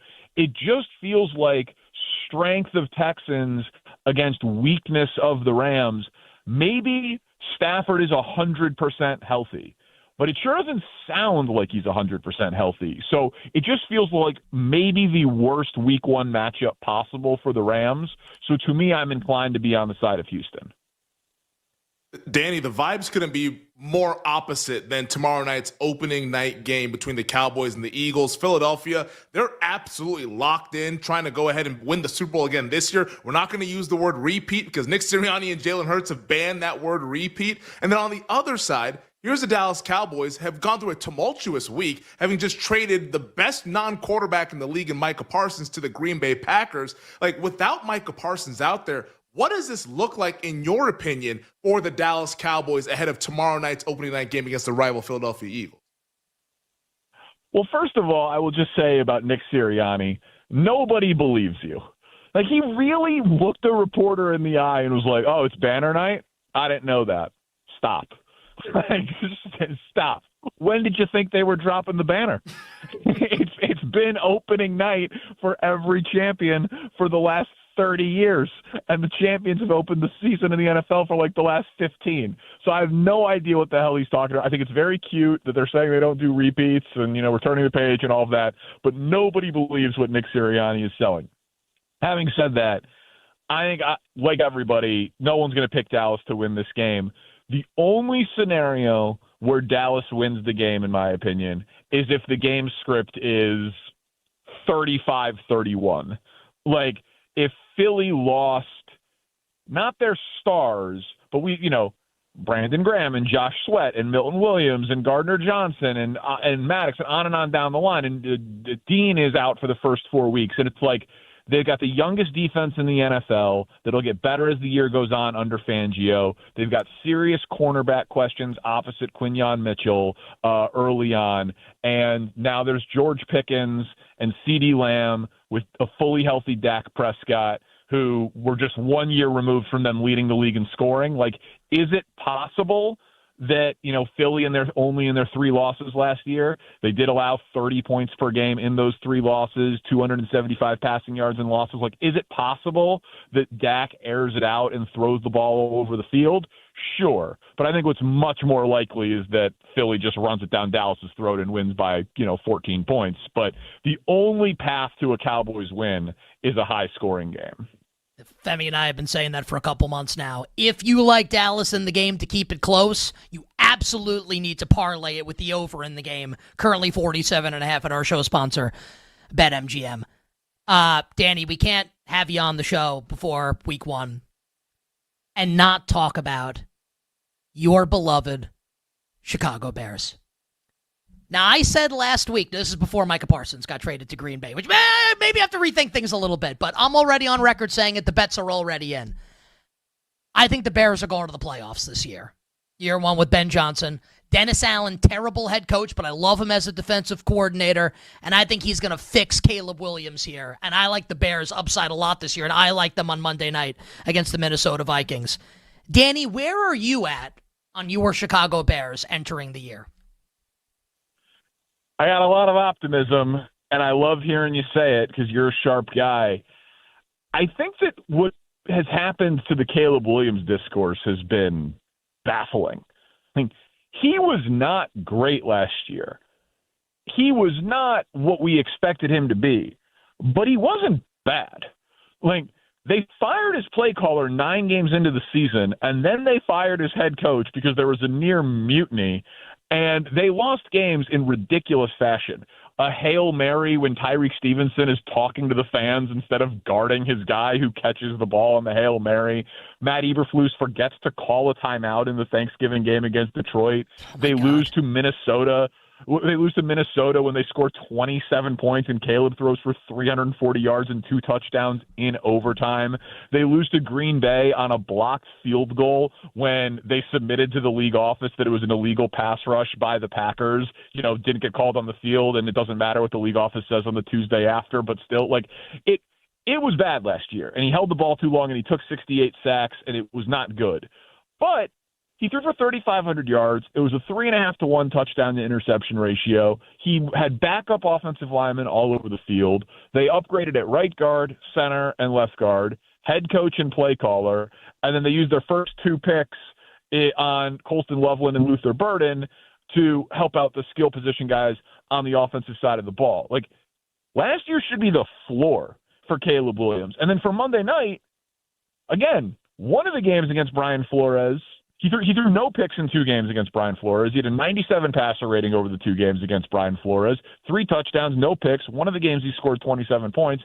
And Ben Johnson the last 2 years is 4-0 against Brian Flores when he was with the Lions against Brian Flores' Minnesota Vikings. So I love the Bears on Monday night. I'm very optimistic about what they can be this year. And, of course, it terrifies me because I've had my heart broken so many times. There was a moment in time when I believed in Justin Fields. There was a moment in time when I believed in Mitch Trubisky. I tend to fall easy for Bears quarterbacks, but eventually I'm going to be right. If at first you do not succeed, try again. I think you're going to be right this time. And I think we're going to win because of it. And we win having you on the show every single week. We're pumped to have you every Wednesday, Danny. Pumped to watch you on First Things First on FS1 as well, on Twitter at Danny Parkins. Stay well, my friend. Good luck with the bets this weekend, and we will talk to you next week. Thanks, guys. Looking forward to it. Danny Parkins joining us here on You Better You Bet. And I think people can tell, especially longtime listeners and viewers, Danny loves to bet. He's real deal. Oh, yeah. Love having him on the show here on You Better You Bet. On the other side, all our bets for tonight in the world of sports. We'll be right back with You Better You Bet on the BetMGM Network. Make it legendary.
This is You Better You Bet with Nick Costos, Femi Abebefe, and the crew on the BetMGM Network. Make it legendary. All right, some thank yous to dole out before we wrap up the wonderful Football Wednesday edition of You Better You Bet with all our bets for tonight in the world of sports. 3 tremendous guests. This show was really fantastic today. It was really great. Great to have Femi back. Great to be here on the eve of football. 3 amazing guests. Brian Baldinger, Odyssey Sports NFL Insider. The whale capper, Drew Dinsick. I've interviewed Drew. Tyler, you don't have to come on the air. But you type in the chat. How many times, like in all seriousness, Tyler's been on the show since 2019. How many times do you think we've interviewed Drew on the show? Triple digits, right? Probably 100 times. Is that fair? Has Drew been on the show 100 times? That was the best Drew Dinsick interview we've ever had. Like he was, and he's always great. That was magnificent. We love Drew.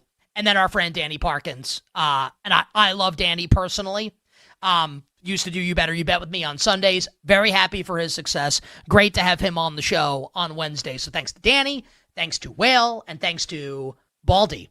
Our executive producer is Bill Zimmerman. Our technical director, Tyler Morales. Our engineer, Jake the Snake Hassan. Our associate producer, Addie Bates. And our video producer, the real perfect creation of God, Mac Sheedy, with Mike Brown on vacation. Mike got Wally pipped. Coming up after us here on the BetMGM Network is a 4-hour live betting extravaganza known to you and yours as BetMGM Tonight. Do we have levels on Brad, or do I need to stall here for a little bit, guys? We good? Okay, I'm just going to assume that we're good. The show is co-hosted by Ryan Horvat, and our guest at this time, the one, the only Brad Evans. Brad, welcome to the show. Hola, amigo. Amigos! Oh, sorry for the delay, gentlemen. It's that time of year, and your boy's in demand for interviews, so I talk long. Well, let me ask you, who's keeping you long? Who kept you long just now? I was in New Orleans, and I think we talked Sazerac for 30 minutes, at least in my head. It wasn't football. I was thinking about drinking the entire time. Who do I need to talk to on New Orleans to be like, listen, like you can have Brad Evans, but you got to let Brad go by 6'4". Who do I need to talk to? I need a name. I need a program director. I need a host. Whose cages do I need to rattle? It's unacceptable. Drew Brees. Drew Brees. That's it. Just go to Brees, and it'll be done. You know, he may be our coworker at some point, so I'm just going to let this be. This. Brad said he ain't no snitch. Yeah. Brandon Kugler will be getting a tersely worded text message from Bill Zimmerman in a little bit about this exact conversation. Brad, we are on the eve of NFL season. Do you have, and we'll ask you this tomorrow when we have you on also, but just give us any betting thought that you've got, side, total, prop, for the Cowboys and the Eagles on Thursday Night Football. I'm going to give you the dumbest bet possibly in sports gambling history. Jahan Dotson over 5.5 yards receiving at a -110 there at BetMGM. I know it's wild. I know it's wacky. I know it's insane in the membrane, but what else would you expect from a guy with no hair? But I will say this. I think Dotson's probably going to run around 20 to 25 routes. He averaged over 20 routes per game over the last 6 weeks of the regular season, and that rolled in the playoffs as well last year en route to the Super Bowl victory. He's going to see a lot of action in 3 wide receiver sets. Yes, the main men are still going to be A.J. Brown and Devontae Smith, but all I need, my man, is one stinking catch from Jahan Dotson. One grab, and it's a single play payday, and that Cowboys secondary is going to be quite stanky from beginning to end this season. So I like Jahan Dotson over 5.5 receiving yards, and I pray it's going to happen early so I don't have to pull up and wrench out in all the wrong places. What does that mean? Let your mind wander, my man. Pulling up in all the wrong places, and then you have certain undergarments, and they get soaked, and you got to, twist them so you can carry on with your day. You don't want to be just sitting there and simmer. It's going commando. If Brad, if you could describe yourself in 2 words, what would those 2 words be? Dumb ass. Femi, if you could describe Brad in 2 words, Femi, what would those 2 words be? bald freak. that was a bald freak answer just now. Brad, in like 20 seconds, what do the people have to look forward to tonight on BetMGM tonight? Talk, and more talk about college football week 2. We're also going to be doing some hump day Hail Marys, fantasy football, lames, and shocker specials as well, the running back position, and answering your questions. 833-732-3875. Call in. It'll be a joy. We would love to help you get a victory week 1 of the fantasy football season. Like, actually, I want to hit you with something really quickly. So, yeah. Whatever. It's not humble, whatever. Brag, humble, brag, whatever. Like, a lot of my friends listen to the show or watch You Bet or You Bet. And when I do fantasy drafts with them, like, they take all my guys. It happens constantly. Do you have the same experience? Because, like, last night I got sniped on so many guys in my home league, and it's like, I know they listen to the show. Like, this really pissed me off. Does this happen to you? I'm guessing the answer is yes. Yes, continuously, religiously. I play in pretty much nothing but auction leagues. So people will throw out my guys like, I don't know, getting down with my boy Chase Brown or and David Montgomery, Mandatory Montgomery. They'll toss them out there. Do I go the extra $1? Yes. Do I go the extra $5? Of course. So I go sometimes beyond like $10. Like a moron, like an idiot. Yes, I do. Those are my guys. You got to go out and stand your ground. Get your guys, no matter what your idiot friends do and they're bidding up prospects. Brad, have a great show tonight, and we look forward to the Shocker special on BetMGM tonight. Cubs -1.5 on the run line at plus money against the Braves. I'm out! Brad Evans joining us here on You Better You. Brad told us like 3 weeks ago he wasn't betting baseball anymore. Here's Cubs run line. You love it. BetMGM tonight coming up after us on the BetMGM network. Femi, what did you make of what did you yes, well, thankfully we didn't get yeah. Okay, we'll leave this alone. Sorry. It's funny. If people get the joke, then they're laughing. And if not, piss off. What did you make of Scott Hansen announcing there would be commercials on Red Zone? I mean, we knew this was coming down the pike, right? Like, it's like Red Zone, everybody loves it. Here's my take on Red Zone. It's not needed. Like, and if you like to watch it, great. Like, I'm not saying it's a bad the product's awesome. I loved watching Red Zone growing up, but there's just other vehicles. If you have the multiple screens that Danny was talking about, I mean, I guess like in college. Red Zone's been around for a while. It's not like 15 the last years? 5 years. 10 years? I'd say about like 15. Yeah. 2011 was the first year What that I was watched the first it. year of Red Zone? Red Zone first year NFL. My guess it's like 08, 09. 09? Bill says 09. Yeah. It's been 16 years.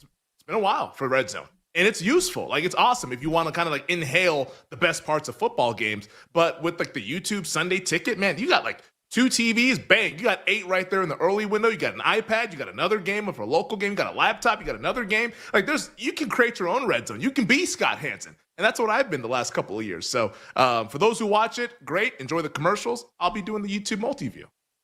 I have only one thing to say. Well, I have multiple things to say. The first thing I would have to say is I agree with what Femi said and what Danny said. It's really not that big a deal. People just like to complain and bitch and moan. The other thing I'd like to say is dun dun dun dun dun dun dun dun dun dun dun dun dun dun dun dun dun dun bum ba bum bum. What's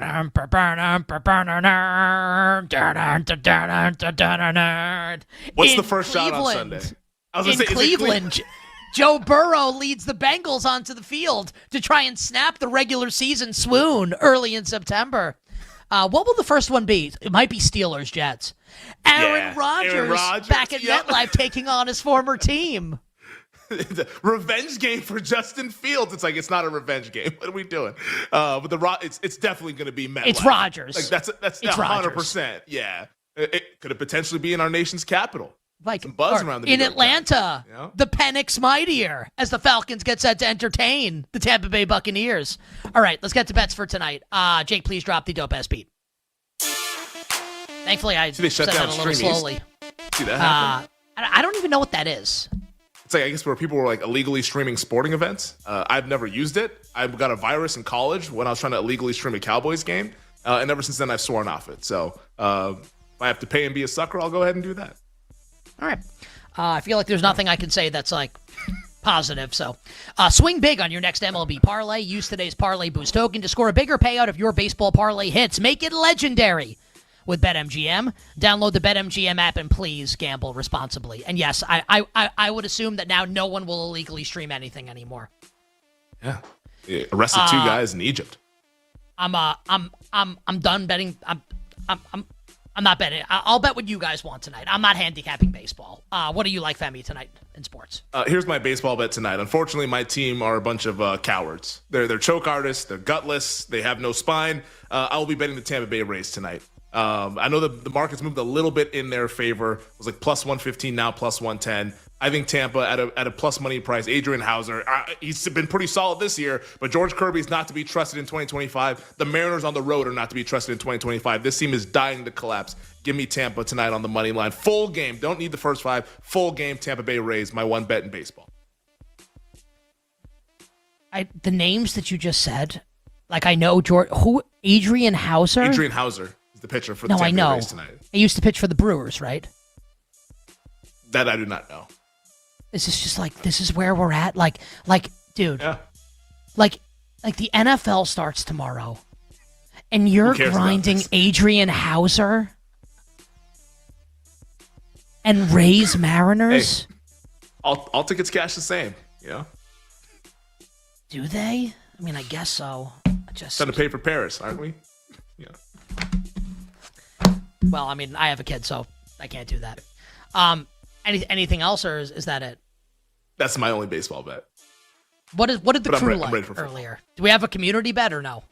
We didn't know because I was doing my NFC predictions in the 340 segment, so we did not hear from Mr. 340 nor our baseball aficionado Jake Hassan. So I'm not sure what they. Yeah, so Mr. 340 likes the A's, and Jake likes the A's also, I guess is what they're saying. So they went great last night, lost 2-1. It was awesome. I'll bet the A's as well. Yeah, I won't. Just gonna ride this, take it into tomorrow, and tomorrow on the show. Professional football.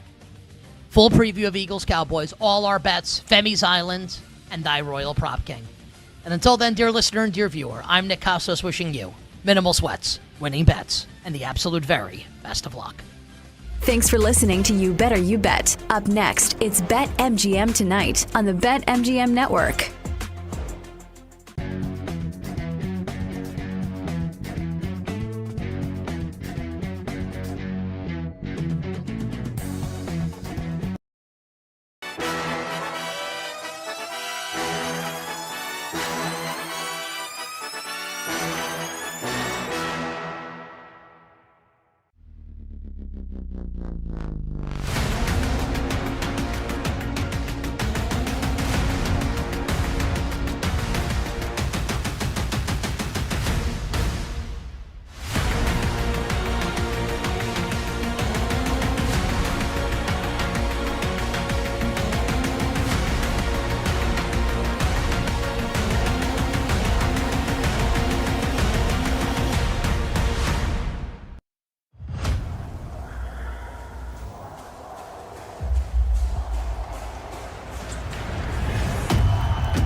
Get ready to experience the ultimate fusion of wagering and entertainment. This is the BetMGM Network. Kicking off your morning with the Daily Tip with Michael Jenkins and Chelsea Messenger. Over. It's a very simple way to look at it. It's the best way to look at it. Followed by the newly branded Bet Sweats with Joe O and Sammy P. When I stop talking, that's when you jump in usually. He said, ring that bell! He said, ring that bell!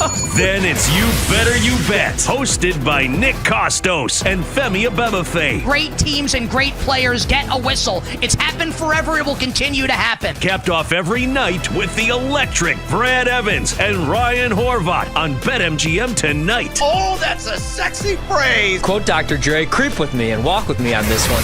Welcome to a new era of Wagertainment. This is the BetMGM Network. Please gamble responsibly.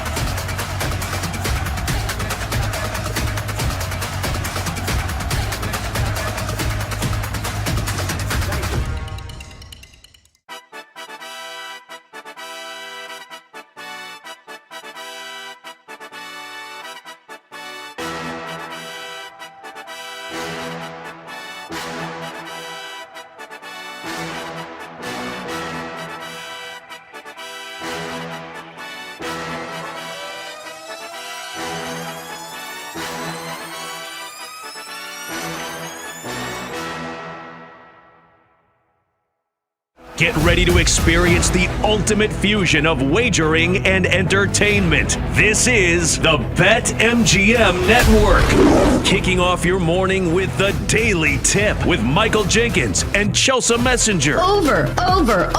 It's a very simple way to look at it. It's the best way to look at it. Followed by the newly branded Bet Sweats with Joe O and Sammy P. When I stop talking, that's when you jump in usually. He said, ring that bell! He said, ring that bell! Then it's You Better You Bet, hosted by Nick Costos and Femi Abebefe. Great teams and great players get a whistle. It's happened forever. It will continue to happen. Capped off every night with the electric Brad Evans and Ryan Horvat on BetMGM tonight. Oh, that's a sexy phrase. Quote Dr. Dre, creep with me and walk with me on this one. Welcome to a new era of Wagertainment. This is the BetMGM Network. Please gamble responsibly.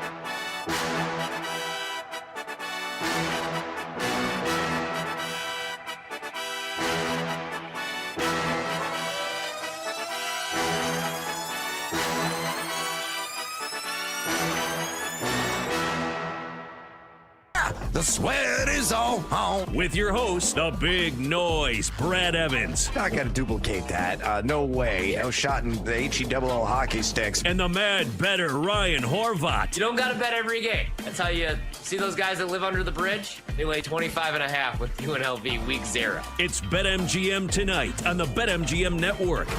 Make it legendary. All right, let's get after it. It's time to bring the noise of the rockin' and rollin' edition of BetMGM tonight. I'm Brad the Big Noise Evans with you. Ryan Horvat in the house on this hump day edition of the show. And we got a loaded one for you tonight. Of course, we're going to be reviewing our top 3 bets on our cards here momentarily. From there, Parlay Pete's going to stop on by, get his parlay of the day on the board. He cashed again last night. I think he's aiming for either 3 or 4 straight winners. So hopefully he's going to stay on that heater this evening. And he's looking at the world of Major League Baseball. We got a sledgehammer special. Going to say hello to our little friend. We're going to roll the show. Let's get seduced by the juice and working some bonus time bets as well. From there, college football fade or follow week 2. We got another 4-pack of games. Tonight's theme, monster spreads with some ranked opponents taking on some supposedly me competition. So I'm going to be tossing out those lines. The numbers nerd's going to make a cameo. And then I'm going to ask Horvey if he's going to feed or follow. So if you're hungry for the junior circuit action, make sure you stick around for Seg 3. From there, Hump Day Hail Marys, a common old friend of ours, is going to be coming out. We're going to get some plus money bets on the board. Yes! Looking at NFL week number 1, lots of action in the player props market, and some of those markets you can certainly take advantage of, and we're going to have conversations on a handful of those coming up here in Seg 4. Then Joe DeLeon, he's going to stop in. We're going to be interviewing him about week 2 of the college football season.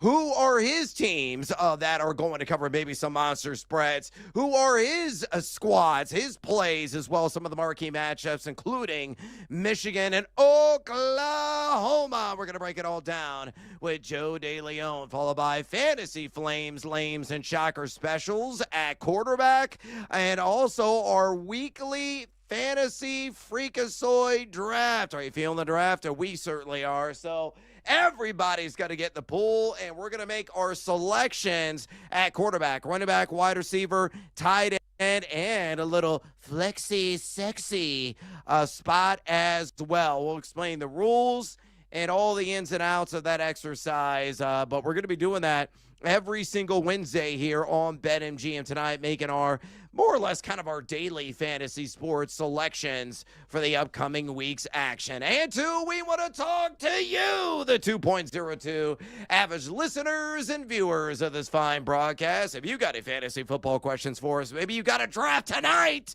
or you're thinking about start-sit decisions in week 1, we want to hear them because we want to help you get that dub.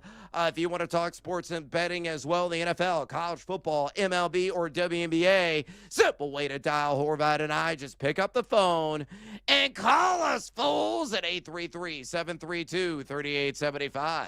833-732-3875. You can also hit us up on the X or the Twitter at BetMGM tonight, where we have our pole dancing poll question of the day. And it's asking this: among popular first-round fantasy football picks in 12-team half-point PPR leagues, who will likely be the biggest flop? Again, biggest flop this season. Your choices are Christian McCaffrey in San Francisco, Nico Collins of Houston, Ashton Genty of Viva Las Vegas, or Malik Neighbors of the New York Giants. So far, over 250 votes cast. Make your voice be heard. Exercise your democratic right. Keep the votes a-coming and drop us a comment, aka bring the noise, on X at BetMGM tonight. Again, on X at BetMGM tonight. Let me bring in my colleague right now, Ryan Horvat, for another edition of Choose Your Own Adventure. Here are the 3 headlines making the rounds today in the world of the NFL. Option number 1, Mike Tomlin told the media today Jalen Warren will be, quote, the featured runner, end quote, against the New York Jets. Option number 2, the Athletics' Vic Tarfer implied the hype around Ricky Pearsall was somewhat premature, is how he described it, saying physical corners will have success against him. And option number 3, Jerome Ford, vroom, vroom, is listed as the starter for the Cleveland Browns, not Dylan Sampson, in their week 1 matchup in the Battle of Ohio, taking on the Cincinnati Bengals. So out of Jalen Warren, Ricky Pearsall, the Niners, or Jerome Ford of Cleveland, Horvat, choose your own adventure. You know, the Ricky Pearsall stuff is really interesting. I have some concerns about the wide receiver room for San Francisco. Luckily, they do get Christian McCaffrey back. I feel really good about Brock Purdy, and I think the Niners win 11 to 12 games. But I think they might start slow, so I did bet Seattle. That's a little spoiler for what I'm going to talk about later in one of the segments. But I'd pump the brakes maybe on him after that report in fantasy. I don't own any Ricky Pearsall, so no concern there. I'm going to be selfish and talk a little bit about the Steelers' backfield. Just because in my Dynasty League, second round, I draft Caleb Johnson. And right now, he's third on the depth chart. I don't want to overreact because if you remember, Brad, like Kareem Hunt, Alvin Kamara, they were both running back 2 or running back 3. their rookie seasons and ended up both being top 5 fantasy backs. And I like Jaylen Warren a lot, but my concern's always been the same. He's 5'8", 215 pounds. I don't think he can handle 20 carries a game. So eventually, I do think that Caleb Johnson's going to take on a bigger workload. And, Jaylen Warren, I like him, the first couple weeks of the season if you have him. But the only problem is, man, the touchdowns. He only has, I believe, 6 touchdowns in over 48 career games. So that concerns me a little bit just because he isn't the biggest guy. I still like Caleb, man. I worry a little bit about the offensive line run blocking because it didn't look all that great in preseason for Pittsburgh. But, Jaylen Warren, I do think is going to be the guy for the first couple weeks of the season. But I still have hope for Caleb Johnson this season in his rookie year. Yeah, the guy's got much more juice in the legs. And he's got the sprint speed. He's got the break tackle ability. I mean, he showed it at Iowa. It's not like he played for the Sisters of the Motherless Poor at the FBS level or an FCS school. He played for the Iowa Hawkeyes, who win the rough and rugged Big Ten. And the guy really showed up and showed out consistently on Saturdays last season. For him, the biggest key is pass pro, right? He was a bit of a Casper the Friendly Ghost in that area throughout training camp, and at times we saw the exhibition season. He was not even really a chip blocker, and you got to be more formidable to stand dudes upright. He was a bit of a scarecrow out there, getting just absolutely shoved around. That will gradually improve as the season possesses. He gets those reps in practice against NFL pros, and given again the explosiveness that he possesses in the running game, eventually he's going to eat into that opportunity share with Jaylen Warren. Now, Warren is the supreme pass blocker as it stands right now, better receiver as well, though Johnson's really no slouch in that area to his credit. But week one, you're probably going to be looking at, we were talking about this last night, the over-under is just 4.5 rush attempts for Caleb Johnson in the opener. I still think he's going to get at least 5 grips on the ground, but at most, you're probably looking at like 6 to 8 touches in that game, and that will slowly and gradually build as the season goes on. So the takeaway from this is precisely this. You are not going to be able to get Caleb Johnson any cheaper via trade than right now. Now, I usually live by the rule of 3. I like to see a 3-game sample size before I make a rash move. But you could probably get him for like pennies on the dollar right now because everybody's like, oh, there's so much negative news. He's RB3 of the depth chart. They're looking at the lines right now at BetMGM. They're like, this guy isn't going to do jack nor squat. This is going to be Jaylen Warren's show, but that is not going to sustain probably weeks from now. I think it's going to be more Caleb Johnson than Jaylen Warren. So I would, pitch a low ball offer right now to somebody in my league that has Caleb Johnson, try to steal his services and stash him away because eventually he's going to overtake Warren in that backfield. All right, good stuff. Let's go ahead and get after it with our cards this evening. These are our top 3 plays of the night in the world of sports betting, unless you're maybe looking ahead to action in the NFL, which gets underway tomorrow. I can't wait. I may not wear a shirt or pants. I might be some sort of violation to our viewers. But for those of you listening to us on a regular basis, you don't care because you can't see me. And that's a good thing. That's really a gift to you. But numero uno on your card tonight. Horvey, what you got? All right, I got to go all NFL, man, because I have no more money in the account. All my bets are already locked up for college football Saturday and NFL Sunday. I have over 60 tickets, so we'll go to the NFL on Sunday. A couple that I love that I bet earlier today. Aaron Jones, over 2.5 receptions, minus 112. This goes off Monday night, but I like the juice at minus 112. Vikings-Bears. I also bet the Bears in the game, but I like this prop a lot. He had 62 targets last year that he saw, caught 51 balls for 408 yards, 2 touchdowns. Week 12 last season against the Bears, caught 3 balls against them. Week 15 only had 2 receptions. I know obviously they've changed defensive coordinators. They bring in Dennis Allen, Chicago does. But I don't worry a whole lot about Jordan Mason stealing away targets. I think he's going to get the goal line work, which is I like his anytime touchdown. I think he's going to get the short yardage stuff, but he finished with more than 1 reception in just 3 games last year in San Francisco. So Aaron Jones, over 2.5 grabs, minus 112. No Jordan Addison, and J.J. McCarthy making his first start on the road. I like that bet quite a bit. That's a very strong feeling there, and that's a really good juice at -112. Numero uno on my card. Let's roll the shoulders and get seduced by the juice on Go Cubs Go. Go Cubs Go. I'm going to take them on the running line, the run line at -1.5. They're going against the Atlanta Braves. We got Horton, here's a who. Cade Horton on the mound for the Northsiders. Taking on Bryce Elder, who stinks for the Atlanta Braves. +135 for the Cubs to win by 2 or more runs tonight. I think that is entirely on the table. Horton at home this season, a 1.71 ERA. He's got a 1.44 ERA in his last 5 starts. Meanwhile, Bryce Elder, a 5.28 ERA in his last 5 turns of rotation, and a 4.82 ERA on the road. The Cubs, number 11 in WRC plus the last couple of weeks. Atlanta, number 24. I know the Cubs have dropped some of their last 10 against the spread. Atlanta has covered 7 of their last 10 against the spread, but I think the Cubs win by 2 or more runs tonight. I'll lay that 1.5 the run line at +135. Numero dos on your card. What else you got? All right, let's go to the Friday night game, and we got some bad blood. You see what I did there? We get the Chargers and the Chiefs, a little divisional game, and I'm going to go to Travis Kelce. Everybody thinks he's washed. Not I. He's lost over 25 pounds. He did drop a screen pass in the preseason, but I think he's going to come out extra motivated the first couple weeks of the season. I know many think he's going to be situational, but I think he catches 6 balls, +123, over 5.5 receptions. The Chiefs last year, even in a down year for the pass game, still averaged 34.2 pass attempts. And obviously, man, no Rashee Rice for the first 6 games of the season. Can Hollywood Brown stay healthy for a full 4 quarters? I do like Xavier Worthy. Got off to a slow start last year, but over the first 3 games, still had 4 targets, 3 receptions, 3 targets, 1 reception. I think they're going to look to go get him going early.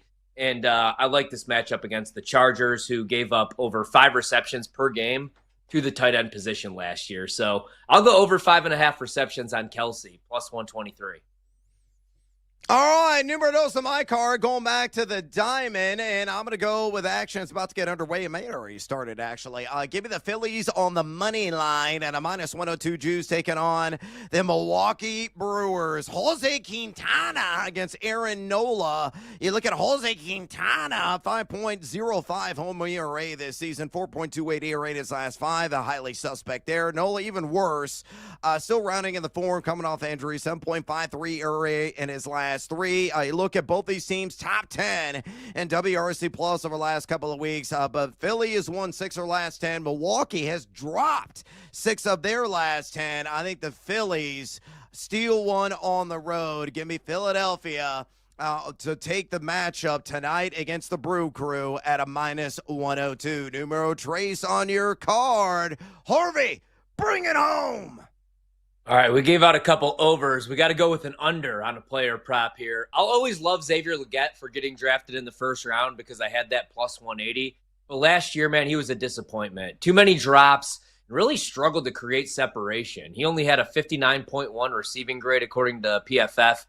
That was 107 out of 111 qualifying wide receivers. Only caught 76% of his catchable targets. There's a reason why Carolina went out and got Ted McMillan. And I don't know how he fits in on the offense, man, because even without Coker the first couple weeks of the season, I like Jimmy Horn Jr. I know he's an unproven rookie. Hunter Renfrow, it weirdly is on the roster. And I like what the Jags did this offseason also to fix their secondary. They had Jordan Lewis, a slot corner. They draft Travis Hunter. So under on Xavier Legette, under 34.5 receiving yards. All right, I'm going to go with Angel Reese, numero trace on my card. 4+ assists against the Sun at +115. She has done that not once but twice against Connecticut this year. All right, we got to take a little siesta here on BetMGM tonight. When we come back, bets, and more bets, including the red-hot parlay, Pete. Don't you go anywhere, fools. This is BetMGM tonight on the BetMGM Network. Don't go anywhere. Brad Evans and Ryan Horvat will be right back with more Wagertainment on BetMGM tonight on the BetMGM Network.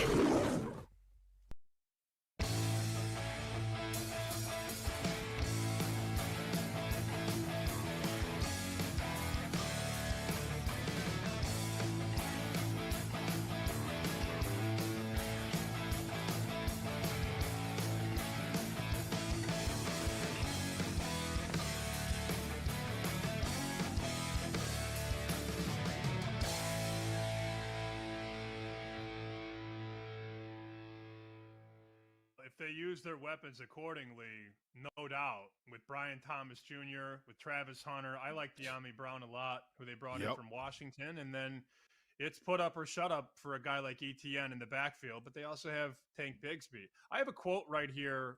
This is from an anonymous defensive coordinator in the NFC talking about Liam Cohen.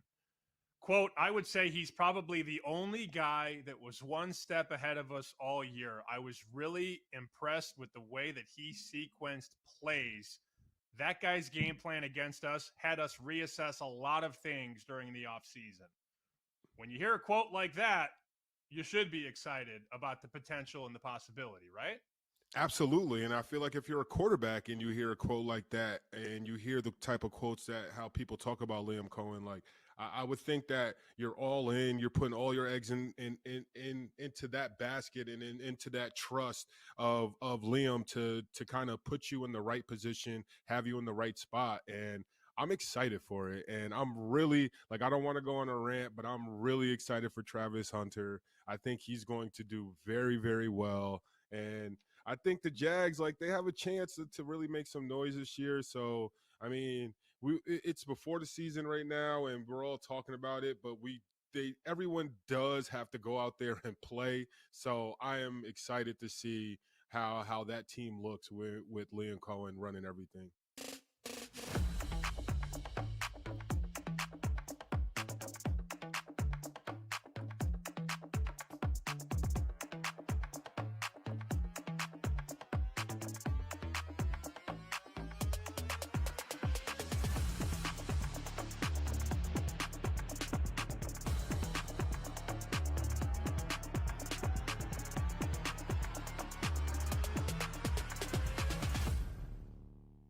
I will say, from a Titan standpoint, the bet that I will be looking at is Calvin Ridley props. One thing we have seen throughout the preseason games and even in camp is the Cam Ward, Calvin Ridley connection has been fantastic. And we see this a lot with rookie quarterbacks, is that they have a guy that they like to throw to.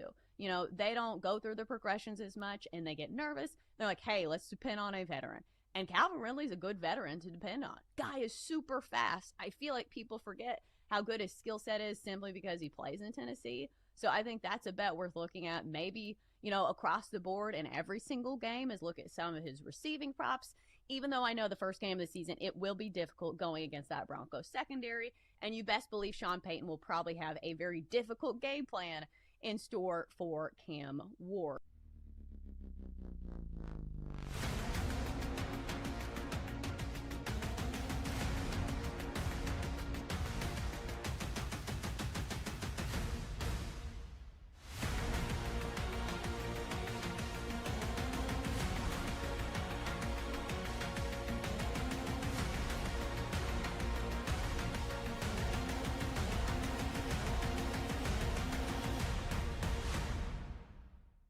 Yeah, I do. I think in general, the macro trend that the market is missing as we go into week one in general is that there is probably at least a 2, if not a 3-point bust in terms of average scoring expectation.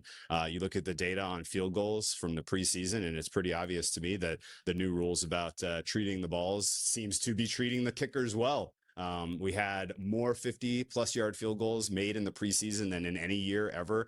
You look also across the league, and there's sort of a general weakness in secondaries on so many teams. Like, there's just really poor coverage, and only so much scheme can make up for just a lack of talent in the secondaries. And I think we're gonna look up after week one, maybe after week 2, and say, wow, I guess the average total should have been closer to 47 instead of 45.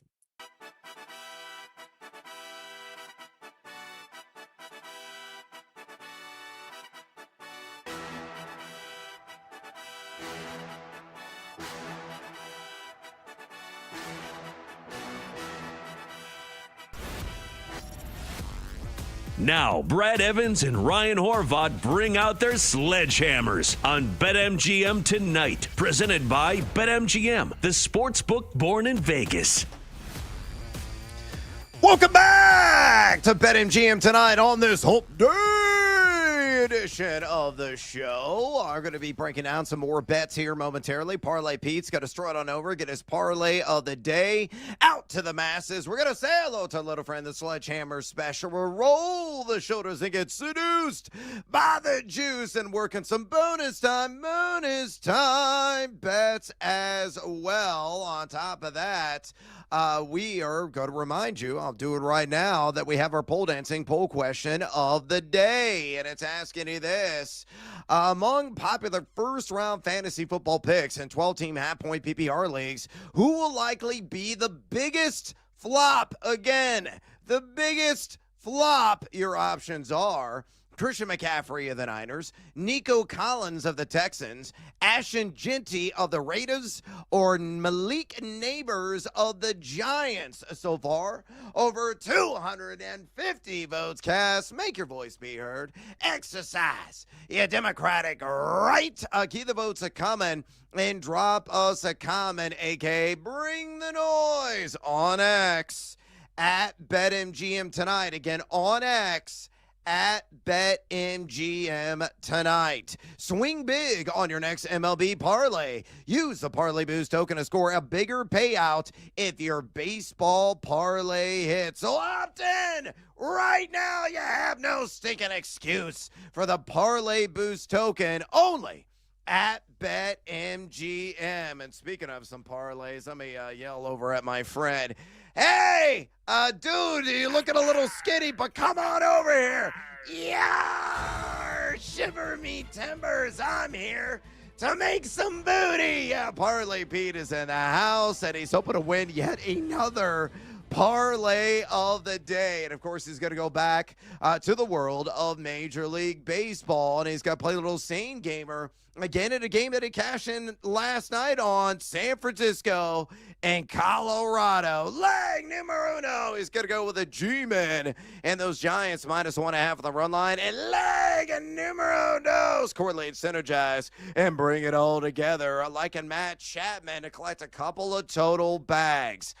Before I give you the juice, I have the reason straight from the cold dead hand of one Parlay Pete. Again, leg numero uno on this SGP. Giants -1.5 on the run line. The G-Men are 9-1 ATS in their last 10 games.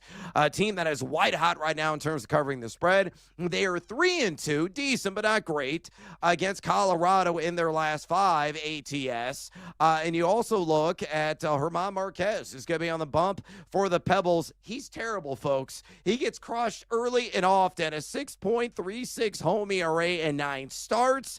Going against Robbie Ray, who's been spinning it quite well on the road. A 3.02 ERA. On top of that, too, in a pair of starts against Colorado this season. Ray, a 1.84 ERA. Parlay Pete believes the Giants cover again on the run line in that -1.5. Meanwhile, leg numero dos, Matt Chapman, 2+ total bases. Chapman, 3 for 10 lifetime with a pair of homers against German Marquez. He's only collected a couple of total bags in 3 of his last 8 games. He's just 3 for 19 against Colorado in the season, only batting .222 as well the last 30 days. It's all about that success against Marquez and those pair of round trippers in the thin air. He'll split a gap or maybe ride one over the outfield fence yet again. So, yeah, shiver me timbers. Parlay Pete rolling with a little 2-leg same game parlay. Giants -1.5 on the run line. Matt Chapman, 2+ total bases. That works out to a cool +138 at BetMGM. By the way, Parlay Pete now up nearly 12 units, 11.95 to be exact, lifetime in his parlay picks, issued right here every night on BetMGM tonight. All right, it's time to pivot, and say hello to our little friend, Ryan Horvath. What is a phrase that pays? Daddy wants, daddy needs, daddy's got to have it. Give me the sledgehammer. All right, so last night, Michigan State, which is out to 3.5. That's my favorite bet of the weekend. Love Michigan State, man. Love the win total. Love them this weekend. But this is probably my second favorite. I don't love the number, but I do love the spot. So Oklahoma laying 5.5 at home against Michigan. Good chance, man. This could be a defensive battle, but the reason that I like Oklahoma this season is what they did this offseason, bringing in John Mateer and also bringing in a new OC. So Mateer's coming off a career high in passing yards. Granted, it was against Illinois State, but still, I think he's gonna be able to get the job done here against this Michigan defense. And then you have Bryce Underwood, who I think is going to be an absolute stud. I really do. But he's 18 years old. He's a true freshman, and now he has to go on the road against Oklahoma, this defense, which is going to be one of the better defenses in the country. John Mateer in that offense, and a Brent Venables defense. So I'm going to lay it with Oklahoma, man. I love this spot. I do think that Underwood's going to be really good. I think there's a good chance Michigan wins 9-10 games, but I don't think they beat Oklahoma. So Oklahoma minus 5.5 with a little sprinkle one last time on John Mateer, plus 1,600 to win the Heisman. If he balls out against that Michigan defense, I don't think he's throwing 392 yards, but if he goes for like 262, even 250, runs for a couple touchdowns as well, I think he's in the running if they win 9-10 games. So I like Oklahoma on Saturday. I rolled a little poundage on Boomer Sooner from the junior circuit. I'm going the senior circuit with my sledgehammer special. Daddy want, daddy need, daddy gotta have it. Let's go! Yeah, baby. Tank Bigsby. He is going to be rolling into the zone. Give me him for an anytime touchdown against those Hello Kitties of Carolina and the Panthers. Plus 145. A handsome juice on this prop, and I think it's going to come home and maybe happen early in the game because he is going to be the primary short yardage and goal line threat for the Jacksonville Jaguars and the revamped offense under Liam Cohen. He's going to be working in concert, of course. They were Travis Etienne. Etienne should dominate the pass down work, but Bigsby is an absolute hammer between the tackles. And you want to talk about the mother-all matchups. This is certainly it. If you're basing it off last year's data, Carolina's only got one direction to go defensively in the trenches. They were rock bottom, dead last in rush EPA defense. And, Pro Football Focus ranks the defensive line just a number 28 entering the NFL regular season last year, a team that was pushed over often by the competition. And Bigsby's a guy that can move piles. He was number 3 in yards after contact per attempt among all eligible running backs last year. He was also number 11 in missed tackles, forced with 45. And folks, he only had 168 rush attempts. So he was the picture of efficiency. Again, being that short yardage guy, and with the opportunity in a game that I feel is going to be a high-scoring affair to punch one inside the red zone. I think he does exactly that, crosses the chalk, and we cash. Again, my sledgehammer special tonight, Tank Bigsby, anytime touchdown against the Panthers, plus 145 there at BetMGM. Speaking of plus money, we got to get more on the board. It's time to roll the shoulders, my man, and get seduced by the juice. Oh, thank you, bartender, for the handsome pour on this hump day. Let's throw back a couple of shots, mi amigo, catch a buzz, and hopefully cash in. Again, what do you like at plus odds? I'll piggyback actually on a guy that you talked about last night, longest reception, which I tailed you on. I'm also going to take an anytime touchdown on George Pickens. You could get this right now, plus 220. Obviously, Dallas trades away Micah Parsons, so they're going to be trailing a lot this season, most likely against the defending Super Bowl champs here on the road as well. And, if they're trailing in this game and Dak has to push the ball down the field, which most likely he's going to do, last year, even in 8 games, 11.9% of his attempts went for 20-plus yards, 4 touchdown passes, 4 drops on those attempts, and he didn't really have that vertical threat. That's just really not CeeDee Lamb's game. Only 11% of his targets went 20-plus yards downfield last year. But Pickens was at 29% last year, 21%. He's the vertical threat. So let's go George Pickens. Not the easiest matchup, obviously, against that secondary. But anytime touchdown at plus 220, I like that price. So I'll roll with that. All right, getting more plus money on the board. Yes, for your boy, Amari Hampton. I think he's going to score on Friday down in Brazil against the Kansas City Chiefs. So anytime touchdown at plus 155. I know some of the news has come off the wire the last 24 hours that Najee Harris is going to be on the field and is likely going to eat into some of the opportunity share of Amari Hampton. Seeing will be believing, though. Again, Harris, is he at peak condition? Probably not. Didn't see a single snap of the preseason coming off of that fireworks mishap back on July the 4th. I think Hampton's still going to be the main man. I think Hampton, at a minimum, is going to get 15 touches in the game. Somebody asked me on social media today, hey, I see you have Amari Hampton at RB14, your week 1 running back ranks at a half-point PPR setting. Are you going to slide him down based on the news on Najee Harris? I said, no. He's not going to budge a single inch. If anything, I might move him up a couple of spots because I think Amari Hampton, at a minimum, is going to rush for 50 yards, and I think he's going to find the end zone as well. I know Kansas City, number 15 defensive line rankings enter the regular season. It should be a decent but not spectacular unit according to Pro Football Focus. They are number 11 rush EPAD a season ago. Only gave up 9 touchdowns to running backs, but Hampton, man, all he does is get yak and plows over dudes. I think he's going to plow somebody into the end zone, and I'm going to cash in at plus 155. So liking that one quite a bit on Friday, and you might hear that again on our Friday episode here on the live dive of BetMGM tonight. All right, we got some bonus time. Or about weather in the NFL in week 1, college football week 2, Major League Baseball, or the WNBA. All I ask is for you to give me another bet. So give it to me. All right. I like Oregon State, actually, which is kind of a gross one. They got absolutely blown out by Cal. That game was over in the first quarter. They trailed by 14. Ended up betting Cal, actually, in that spot. Usually I like Oregon State at home. I do think they bounced back. The market agrees. It went from 3 to 4.5 against Fresno State. This is a game that they should roll here. Malik Murphy, it's his first start, or was his first start. He came over from Duke. Struggled a little bit, 244 yards, but threw a pick. They really couldn't get the ground game going with Hankerson. He only had 42 yards, but we talked about this when we did the ACC preview. I actually kind of like Cal, man. I think they could win 6 games and make a bowl game. So I think Oregon State bounces back. I would bet this now. I wouldn't bet it if it moves to 6 or anything too crazy, but I do like the Beavers to bounce back at home coming up against Fresno State this weekend.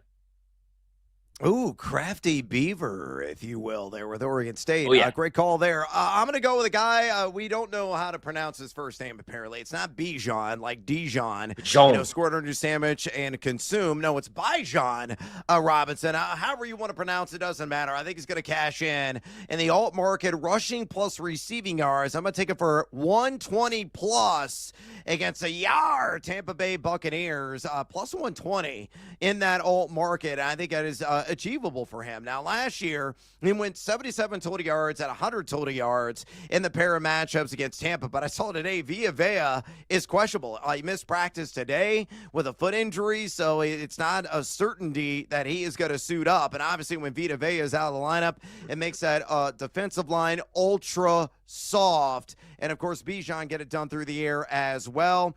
You look at Pro Football Focus, they rank that defensive line, even with Vita Vea of Tampa, at number 27 entering the NFL regular season, though they were number 7 in rush EPAD a year ago. Bijan was number 2 in total missed tackles forced last season, though a subpar number 27 yak per attempt. But again, a guy that can get it done in myriad ways, on the ground, through the air, and a game that's got a lot of that pew, pew, pew, shootout appeal. I think he is going to hit $120 in total yardage. He does that. It's plus 120 there at BetMGM. All right, Horvey out of Tank Bigsby anytime touchdown, plus 145 against Carolina. Omarion Hampton anytime touchdown against KC at plus 155. Or that Bijan Robinson, 120 plus, rushing and receiving yards at plus 120. Man, I'm all about my fondness for plus money tonight. Which one of those would you tail? Honestly, I kind of like all of them, man. I really hope that Tank goes off because I have to start him by default already in fantasy football. But I'm going to go with, if I have to tell any of them, Bijan Robinson, however we're saying his name. Along with Christian McCaffrey, I bet him to win Offensive Player of the Year. Also a really big bet on Atlanta to win the division and to win on Sunday. I think they win that game outright. I took them on the money line against Tampa. So I like him to go off week 1, man. This has to be the year now. I mean, I know last year he had 1,400 yards, but we've put to bed the Tyler Algier stuff. Like I still do like him, right, occasionally, but it's got to be minimum 22 to 25 touches every single week. I love him to go off week 1 against Tampa. Yeah, we got to live up to the number 1 overall pick hype in your fantasy draft. All right, we got to take a little siesta here on BetMGM tonight. We come back. We're going back to college football. Another rousing edition of Fade or Follow. Stick around, folks. We're barely getting warmed up. This is BetMGM tonight on the BetMGM Network. Don't miss out. We're heading out to the college gridiron next on BetMGM tonight.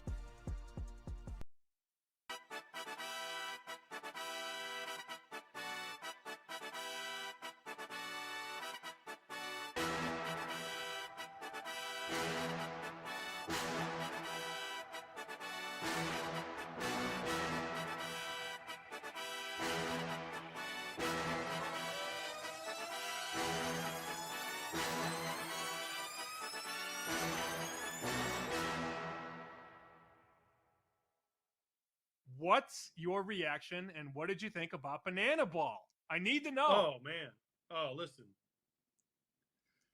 One of the coolest moments of my career. I have World Series, All-Star games, you name it. I pretty much did it in Major League Baseball. But my kids wanted me to go Banana Ball, and I had never watched Banana Ball, so I didn't know all the rules. So my son's telling me you hit a foul ball and they catch it, and it's not runs, it's points, and they have a 2-hour time limit. There's all you can't step out of the box, and if you bunt, you're ejected. Like all these things, and they called me and said, "Hey, do you want to do this?" And I was like, "Yeah, absolutely, I want to freaking do this." And to be able to walk out at whatever it's called now, Rate Field, USA. Yes. I still call it USA or Comiskey, with the White Sox and 42,000, the biggest crowd they probably had in I don't know how long. Every long time. Sold out. Yeah, every seat sold out. Every seat packed. To walk out to that ovation is kind of the cap to a career. Like when I retired, I kind of retired quietly. My teammates knew it was my last game. No one else really knew. I was in Atlanta. Went out a big crowd. But then to walk out there and get to play one more time in front of the crowd that means the most to you as a player, and have everybody cheer you and then do it the way they did it was incredible. And then the icing on the cake for me was Mark Burley was there with me. Yes. So I got to catch. I threw on the gear for one more inning and got to catch Mark Burley one last time. A guy I caught more than anybody in my career. He threw to me more than anybody in my career. And his locker was next to me for all the years we were together in Chicago.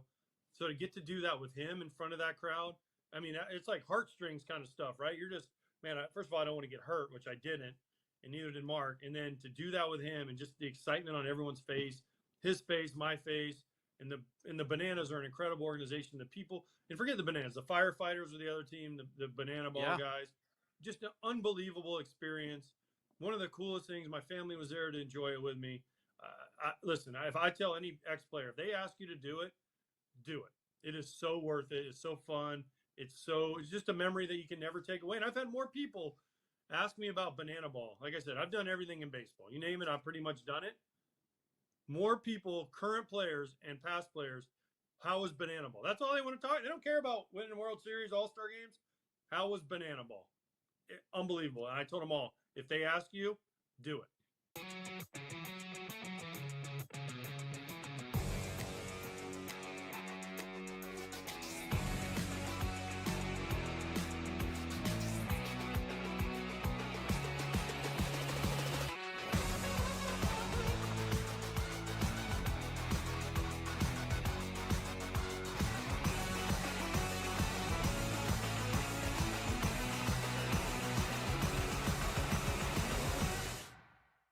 Drake London is 50-1.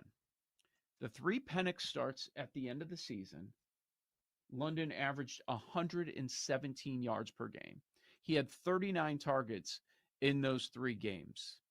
Wouldn't surprise me. If Penix is good, a lot of that is going to be due to his connection with Drake London. So super long shot, 50-1. I have London as well. You've got Penix long shot MVP, London long shot offensive player. It's a lot. The market is very down on Atlanta. Very down. Win total, power rating wise.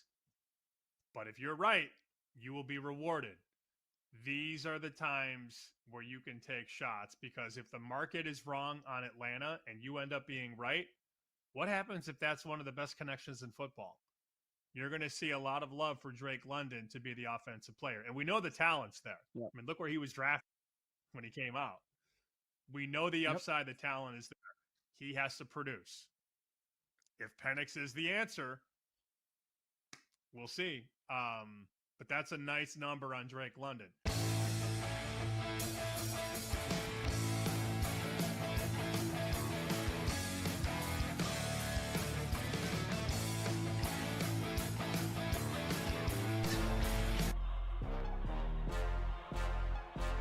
We're headed to the college gridiron right now on BetMGM Tonight.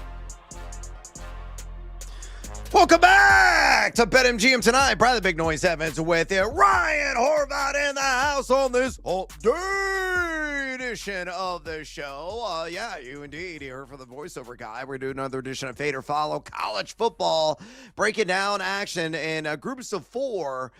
We have a theme tonight, monster spreads with some nationally ranked teams. Are they going to cover? Should you fade or should you follow? Number zero is going to come out, give a little background on each one of these, and then Horvath is going to make that decision live on air right now. By the way, we have our pole dancing poll question of the day live right now on BetMGM Tonight on the X or the Twitter, and it's asking you this. Among popular first-round fantasy football picks in 12-team half-point PPR leagues, who will likely be the biggest flop? Again, biggest flop. Your choices are Christian McCaffrey of the Niners, Nico Collins of the Texans, Ashton Jeanty of the Raiders, or Malik Neighbors of the G-Men. So far, over 250 votes cast. Make your voice be heard. Exercise your democratic right. Keep the votes a-coming and drop us a comment, a.k.a. bring the noise on X at BetMGM Tonight. Again, on X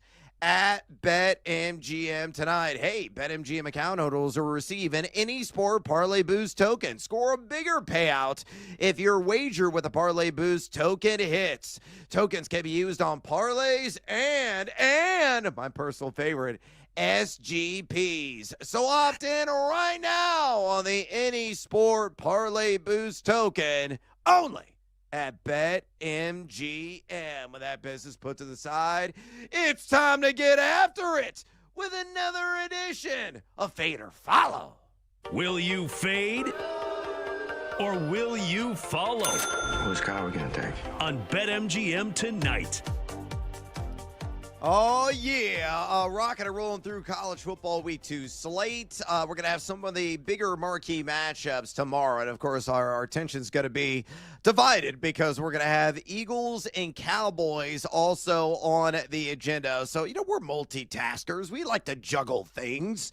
And we're going to do it in real and live time right here on BetMGM Tonight tomorrow night. But tonight, the theme, again, is big old spreads tied to some nationally ranked teams and the expected meek opponents that they're going to clash with. So, again, I'm going to give Ryan the matchup. I'm going to give the spread, and he is going to have to decide whether he's going to fade or follow the favorite as determined there at BetMGM. Number zero is going to come out as well and give you some background info. Horvey, are you ready?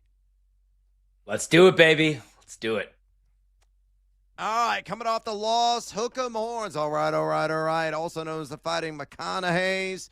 Texas laying 36.5 against San Jose State. It was a bit of a disappointment in their opening game of the season. They were 11.5-point favorites, and they lost. So that's why you got a big spread here, -110. The little numbers there background here.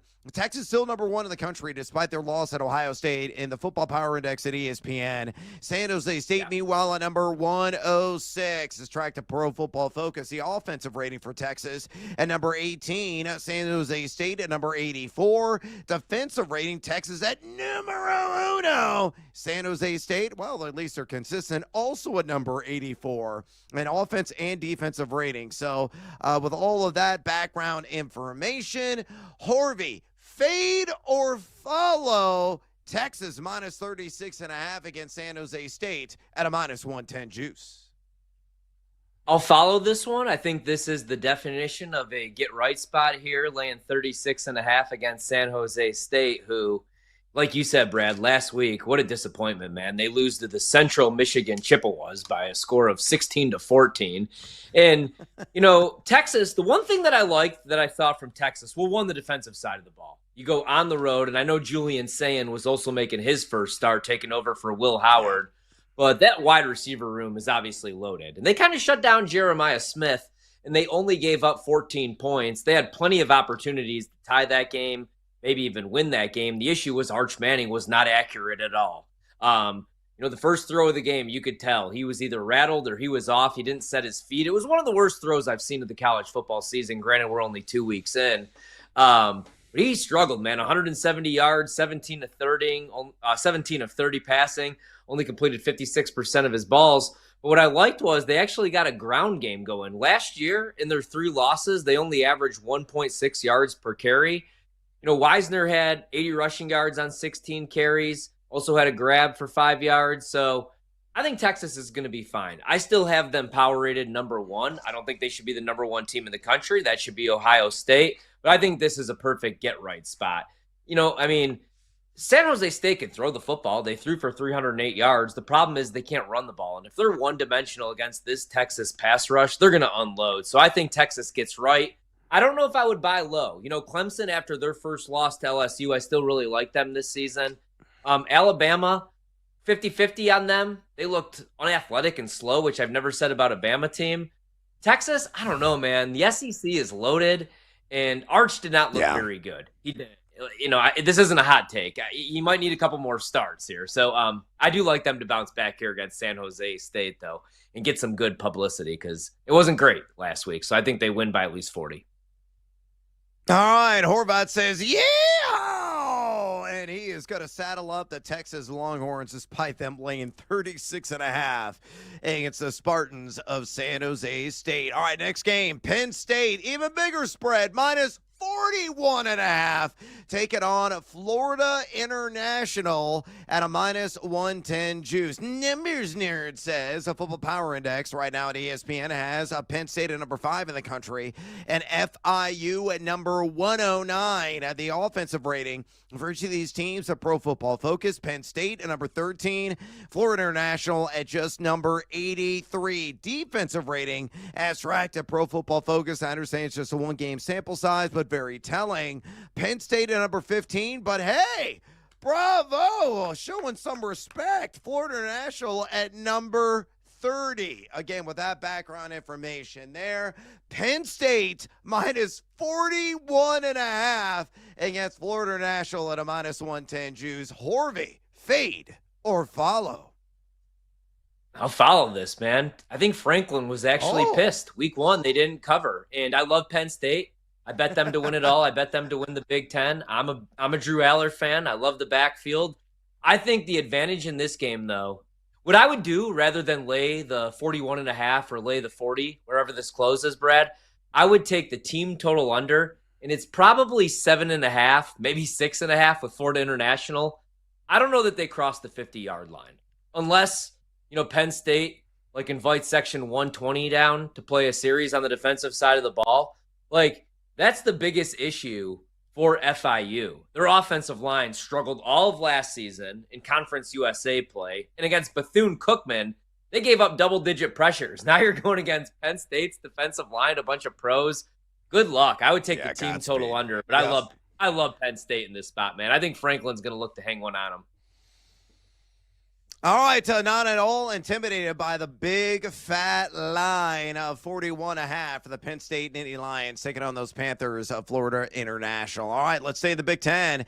Indiana laying 35.5 against Kennesaw State at a -110 juice. Numbers Nerd says this. Football Power Index, IU at number 30 in the country. Kennesaw State, one of the worst in college football at number 121. The offensive rating is tracked to PFF. Indiana, numero dos in the nation after one game. Kennesaw State, number 133. I think that's dead last or next to dead last. Defensive rating, number 5 for Indiana. Very impressive first game showing for the Hoosiers. Number 87, meanwhile, for Kennesaw State. So put it all together. Again, Indiana laying 35.5 against Kennesaw State -110. Horvey, fade or follow? I'll fade this one. I know how bad Kennesaw State is, but I can see them not hanging around, man. But Indiana, Cignetti just doesn't want to pound teams. If I want to bet Indiana, I'll bet the first half. Second half kind of reminds me of Kirby at Georgia the last couple of years. A lot of like halfback draws. Let's run clock. Let's not get anybody injured because we have bigger games to play in Big Ten play. And they get to clean up early on against a bunch of cupcakes. Next week, they get Indiana State before they go back home to host your boys, Illinois, September 20th. Yeah. That's the game where they don't want to show anything until that game, Brad. They didn't do a whole lot against Old Dominion. 27-14 was the final score. So I actually think Kennesaw State covers here, even if it's a backdoor cover. I think that's a fantastic call. I think they cover as well. All right, last one, and the smallest spread of the lot, Texas A&M. Are they going to gig them with Utah State laying 29.5 at a -110 juice? Numbers Nerd says this. Football Power Index has TAMU at number 14 in the country. Utah State number 103. Offensive rating is tracked at PFF. Texas A&M number 67. Utah State at number 97. Defensive rating has Texas A&M at number 56 and Utah State at a ghastly number 122. So Horvath, Texas A&M -29.5 against the fighting Jordan Loves. Fade or follow? Fade. This is a bet. I bet Utah State. I bet the fighting Jordan Loves. Maybe for the first time, actually, Brad, since Jordan Love was actually there behind center. This doesn't really need a big game breakdown. I like A&M. They're going to win. But next week, primetime matchup, 7:30 p.m. Eastern, they travel to Notre Dame. So look ahead spot. You don't want to show too much or, again, get anybody injured before you take on Notre Dame. So I think they win probably by about 17-21, but I don't think they cover. Give me the fighting Jordan Loves of Utah State. I think that's a great call there, and what I'll probably end up doing is this. So, again, let me recap before I give you my strategy on this. Horvath is going to follow Texas, laying the 36.5 against San Jose State. He is going to follow Penn State, laying the 41.5 against Florida International. He is fading the Hoosiers of Indiana, taking Kennesaw State plus 35.5, and he is fading Texas A&M riding with Jordan Love U or Robert Turbin U and the 29.5. What I'll probably do is play some alt lines, maybe boost that spread up a little bit higher with Utah State, maybe getting like 35.5. Kennesaw State, maybe getting like 39 or 40.5. Try to achieve low plus money and let it ride. All right, we got to take a little siesta here on BetMGM tonight. We come back. Hump Day Hail Marys right here on BetMGM tonight, right here on the BetMGM Network.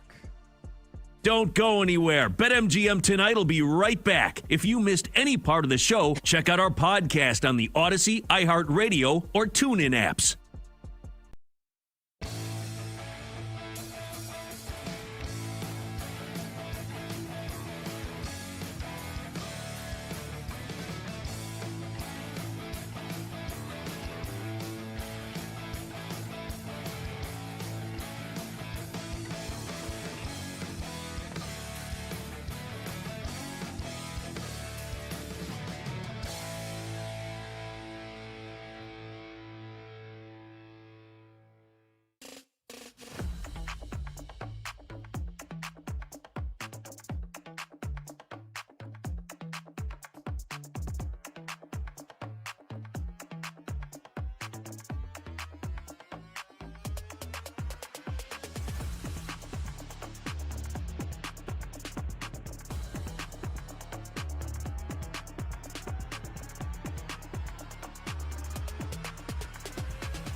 I heard from a guy yesterday who books bets in Vegas. Not only does he like the Giants over the win total, he thinks the Giants are live to win the game outright week number 1. Outright, he said, as a 6-point dog. Can you imagine if they knock off the Commanders in week 1? So our next segment is live dogs. And maybe it's because they're at the top of the board. First thing I've written down is Giants plus 225. He said the weapons will be unleashed by Russ. Okay. Really? We'll see. Okay. It's one man's opinion. It's one man's opinion. But if you look at the talent that they actually have scattered across that receiver room, I mean, Neighbors could be a top 10 receiver in football already. Yep. And maybe he was last year. So think about if he actually has a quarterback. Look at the guys that threw him the ball last year. Awful. So now you have Russ. Look, I'm not saying Russ is going to take them to the playoffs, but winning one game in the NFL as a vet, not impossible. I think you're going to also see a lot of support for Cleveland. Wink, wink. Not me, but you're hearing it, and they're seeing it. So there's a lot of support for the old guard, the old heads. Russ, Joe Flacco. Maybe we end up on one of those guys. Maybe we end up on both guys. But there is support for the Giants. Remember, that number in the summer was 7. And now we're seeing 6. And there's a 5.5. But the Commanders they're going to just go right back to the playoffs. That'll be pros and Joes, no doubt, week 1. Pros will be on the Giants. Joes will be on the Commanders in week 1.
It is on. Yeah, the sweat is on. With your host, the big noise, Brad Evans. I got to duplicate that. No way. No shot in the HE-double-L hockey sticks. And the mad better Ryan Horvat. You don't got to bet every game. That's how you see those guys that live under the bridge? They lay 25.5 with UNLV week 0. It's BetMGM tonight on the BetMGM Network. Make it legendary.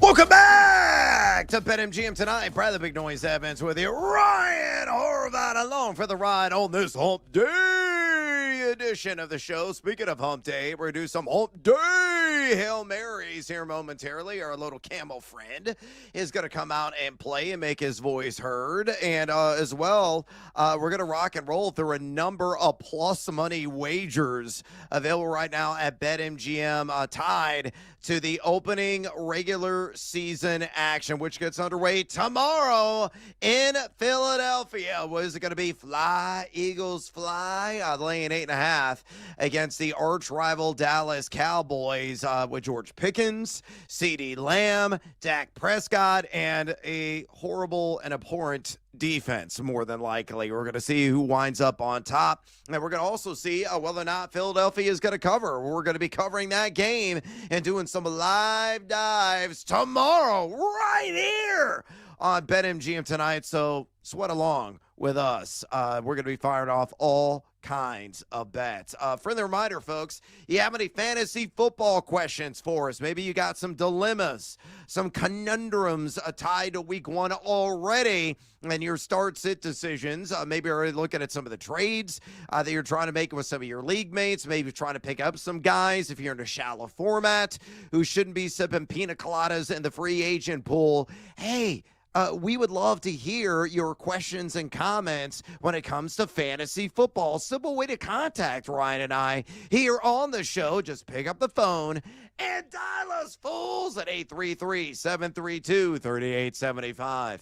833-732-3875. You can also fire off your questions and comments via the X or the Twitter at BetMGM tonight. Again, on X at BetMGM tonight. And Winning Football Sunday starts with a BetMGM network. Wake up with BetMGM Game Day. Joe O, Kay Constable, and Jason Lockhand for us at the stage from 8 to 11 a.m. Eastern Time. Then it's You Better You Bet countdown to kickoff. Nick Costos and Sammy P from 11 to 1 a.m. Eastern Time, getting it ready for every game. Line movement, props to fantasy, we have you covered right here, only on the BetMGM network. And I'm going to be making weekly appearances, I've been told, with Joe O, Kate, and Jason Lockhand-Fora on BetMGM Game Day. So if you like the fantasy football action, you like fading living daylights out of me, or God forbid, you're actually going to follow my advice, tune in to the programming right here on the BetMGM network on Sundays. And I apologize in advance if you're going to hear this ear-rattling voice. All right, with that out of the way, it's time to get after it with another edition of Hump Day Hail Marys. And I don't think we have a sounder for this except for the camel. So, yeah, just go ahead and give me the camel. Yeah, there it is. And that gets us underway officially. He's kind of the guy that's like, waving the flag at the Indy 500. That's the sounder, and we take off. So here is the premise of this segment.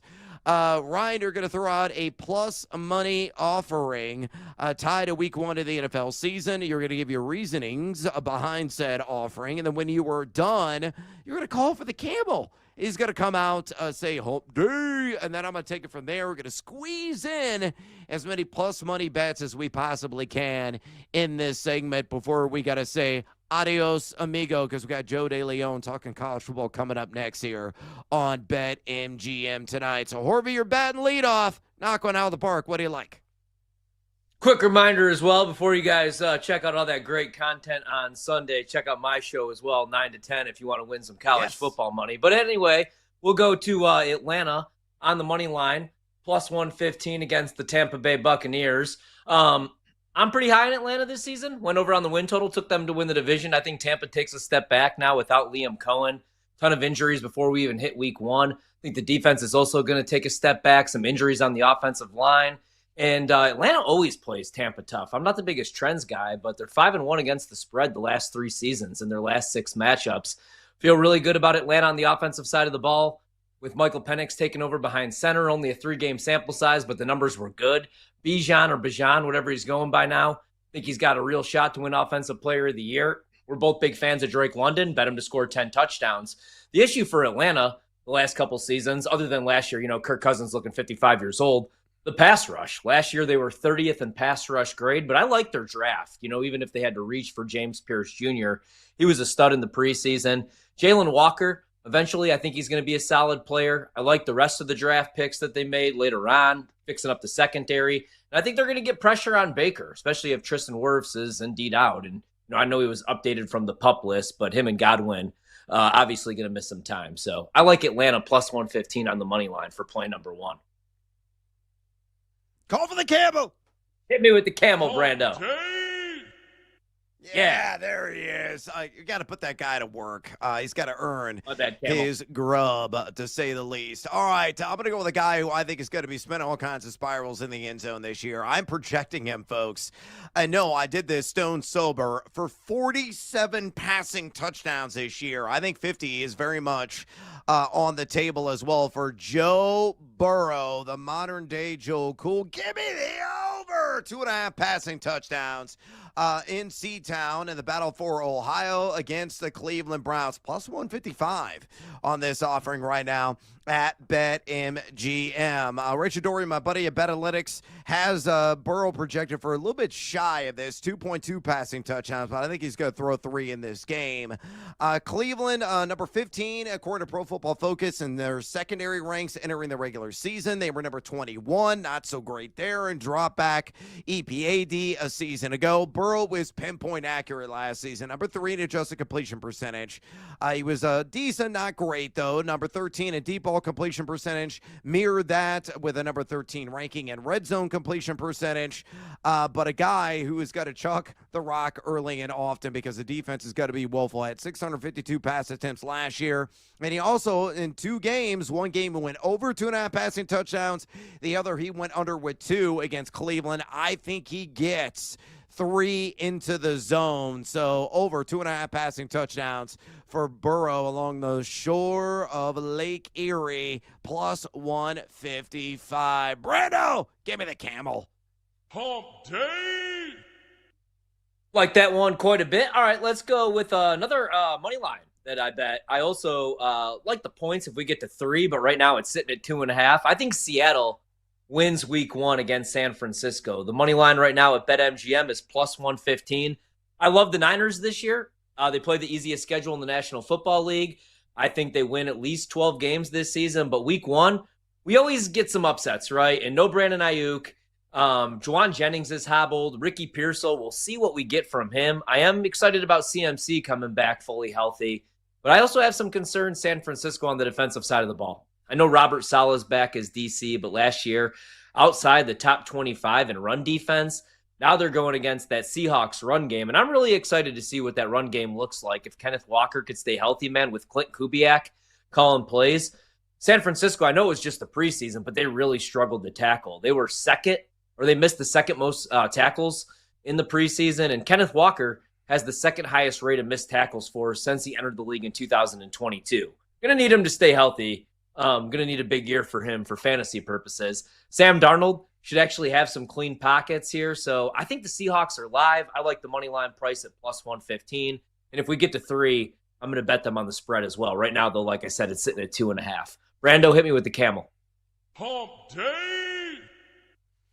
All right, going back to the player prop market, another one that really caught my eye immediately, and we've seen this juice actually hike up, so even better number right now available at BetMGM. The CMC Football Factory, gonna make you sweat, bump, bump, bump, baby, on receptions. I'm taking the over 4.5, taking on those Seattle Seahawks, as you just mentioned, at a plus 120 juice, and I actually hope you are correct, and there is a deficit that San Francisco is going to have to attempt to play from behind. And you look at Christian McCaffrey, you know he's one of the tackiest handers in all of the NFL tackle football. BetAlytics actually has him projected for 4.8 receptions, so they really like the over. Richard Dory does at 4.5. Seattle was number 24, or they are number 24 in linebacker rank, according to Pro Football Focus entering the regular season. Decent number 11 in dropback EPA last year. But you look at CMC from a couple of years ago. We're going to just forget about what happened last year with the bilateral Achilles tendonitis. He had 21.8 routes per game he ran in 2023. He was numero uno in route percentage at 70.2 among eligible running backs. He was number 7 in yards per catch at 8.4, 10 times, including the playoffs 2 years ago. He caught at least 5 passes. So I think it's a great value taking on the Seahawks, especially if Seattle gets a lead. Give me Christian McCaffrey over 4.5 grabs against the Hawks on the road at a plus 120 juice. Brando, hit me with a camel. Hump day! All right, let's get a little action down for tomorrow night. God, I can't believe it's already here, man. One more sleep and we get real NFL football. Yep.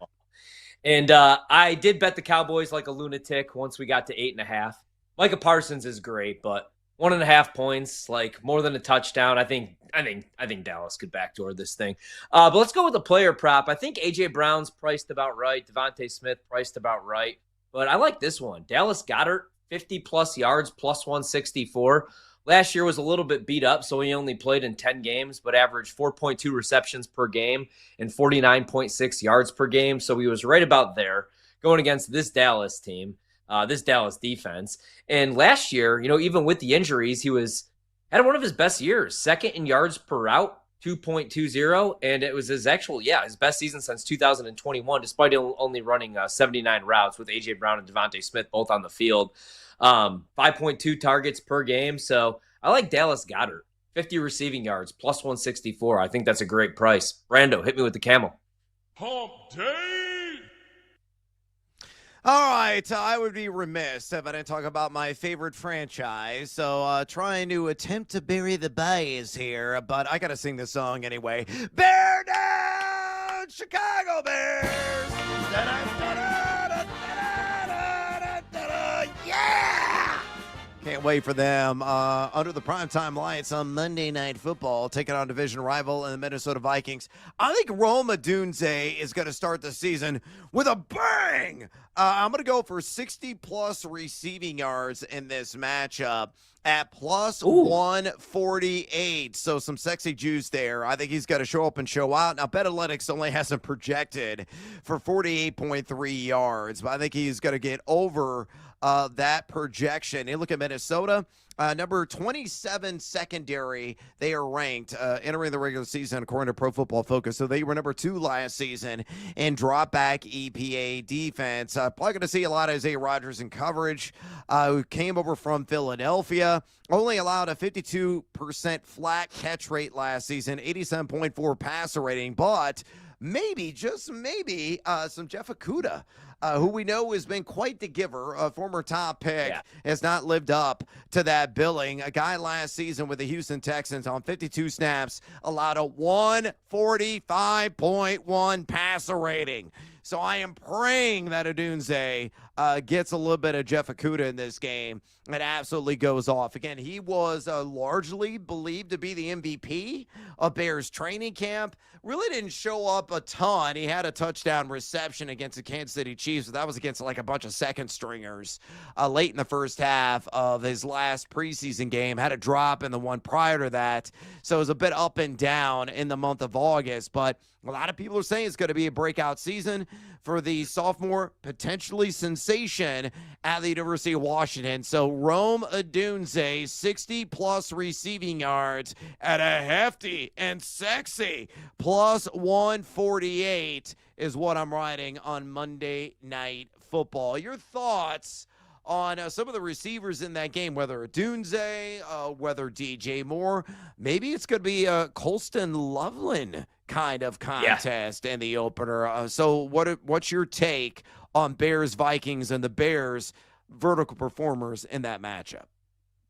No, if I would take any receiving props, man, it would be Rome. I would tell you on this one, right? I mean, even as a rookie in a bad offense with, let's just say, it wasn't Ben Johnson calling plays, right? He still had 54 receptions, 734 yards, 3 touchdowns.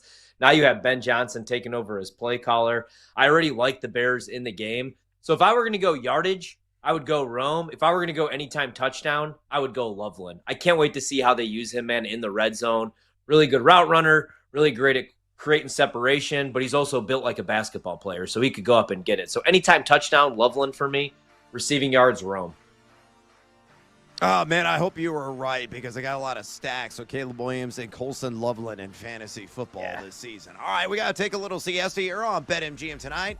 We're going to go back to college football. Joe DeLeon stopping by. Stick around, fools. This is BetMGM tonight on the BetMGM Network.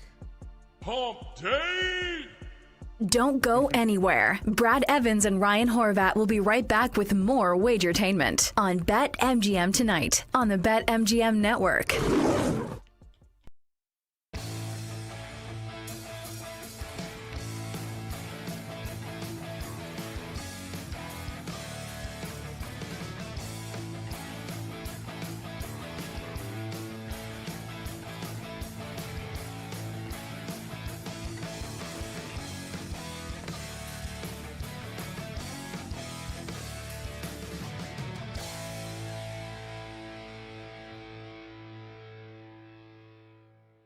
If they use their weapons accordingly, no doubt. With Brian Thomas Jr., with Travis Hunter, I like De'Ami Brown a lot, who they brought in from Washington. And then it's put up or shut up for a guy like ETN in the backfield, but they also have Tank Bigsby. I have a quote right here. This is from an anonymous defensive coordinator in the NFC talking about Liam Cohen. Quote, I would say he's probably the only guy that was one step ahead of us all year. I was really impressed with the way that he sequenced plays. That guy's game plan against us had us reassess a lot of things during the offseason. When you hear a quote like that, you should be excited about the potential and the possibility, right? Absolutely. And I feel like if you're a quarterback and you hear a quote like that and you hear the type of quotes that how people talk about Liam Cohen, like I would think that you're all in, you're putting all your eggs into that basket and into that trust of Liam to kind of put you in the right position, have you in the right spot. And I'm excited for it. And I'm really like, I don't want to go on a rant, but I'm really excited for Travis Hunter. I think he's going to do very, very well. And I think the Jags, like, they have a chance to really make some noise this year. So, I mean, it's before the season right now, and we're all talking about it, but everyone does have to go out there and play. So I am excited to see how that team looks with Liam Cohen running everything.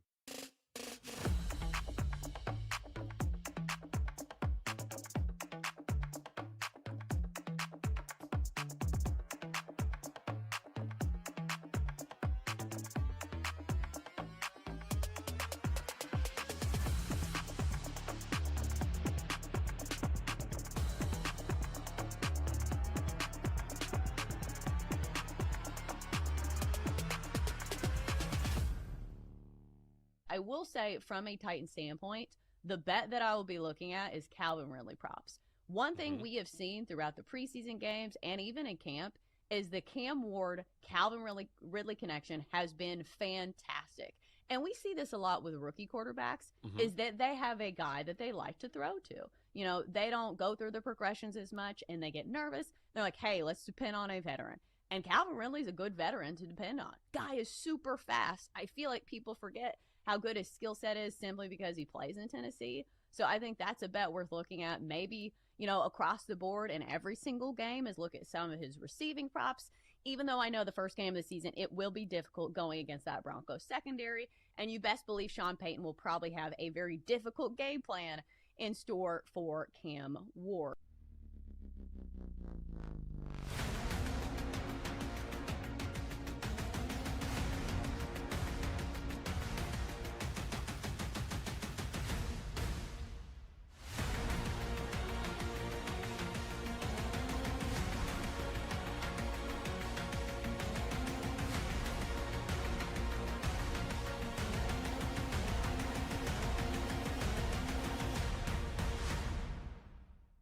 Yeah, I do. I think in general, the macro trend that the market is missing as we go into week one in general is that there is probably at least a 2, if not a 3-point bust in terms of average scoring expectation.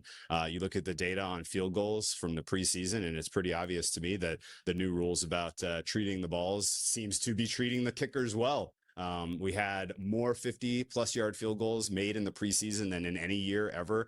You look also across the league, and there's sort of a general weakness in secondaries on so many teams. Like there's just really poor coverage, and only so much scheme can make up for just a lack of talent in the secondaries. And I think we're gonna look up after week 1, maybe after week 2, and say, wow, I guess the average total should have been closer to 47 instead of 45.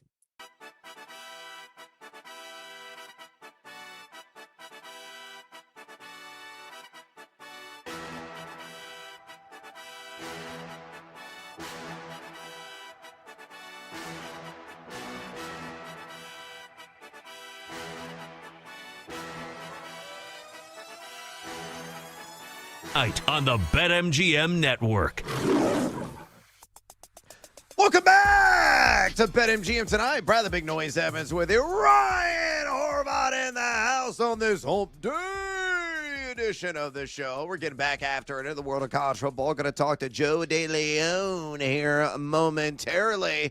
But a friendly reminder, folks, if you want to talk fantasy football with us, I know you do. Don't be bashful. Don't be shy. Don't be a wallflower.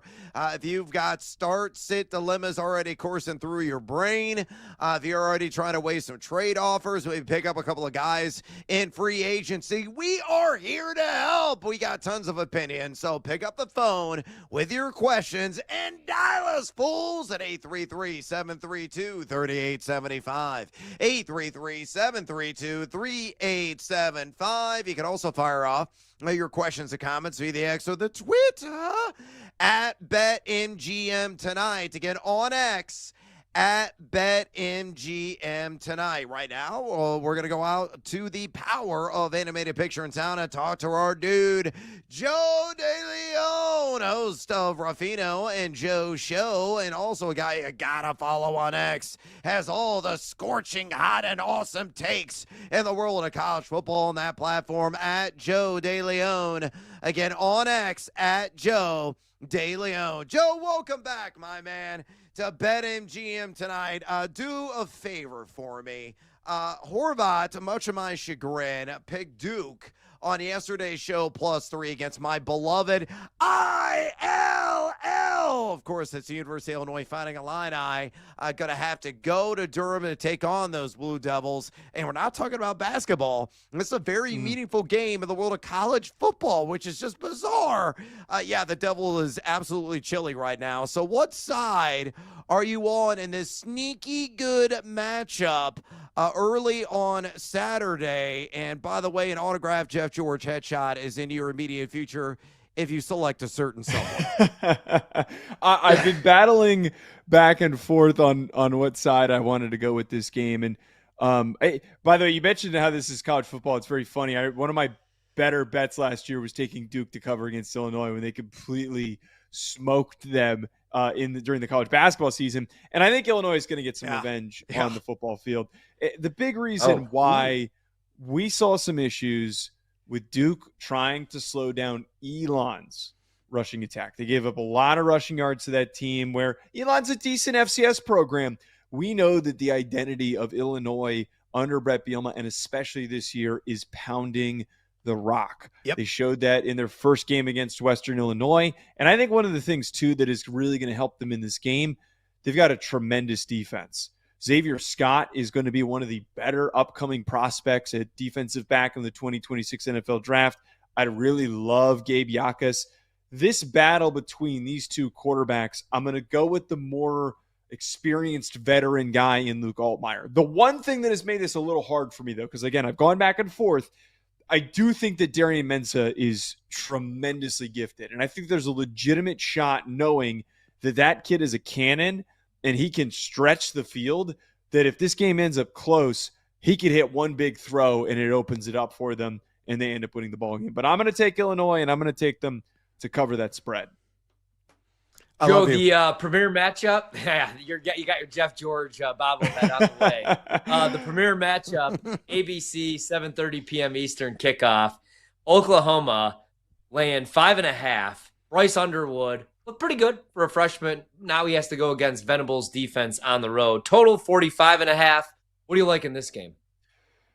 Another game that, again, I started this week's been really seesawish for me, but I think that's good for when we're making our picks. If you just immediate conviction, there's always something wrong there. That was what happened with me with Texas last week, by the way. At the beginning of the week, I'm thinking to myself, all right, Oklahoma's at home. It's been the theme already after 1 week that the veteran, experienced quarterbacks are going to win against the guys that have barely played.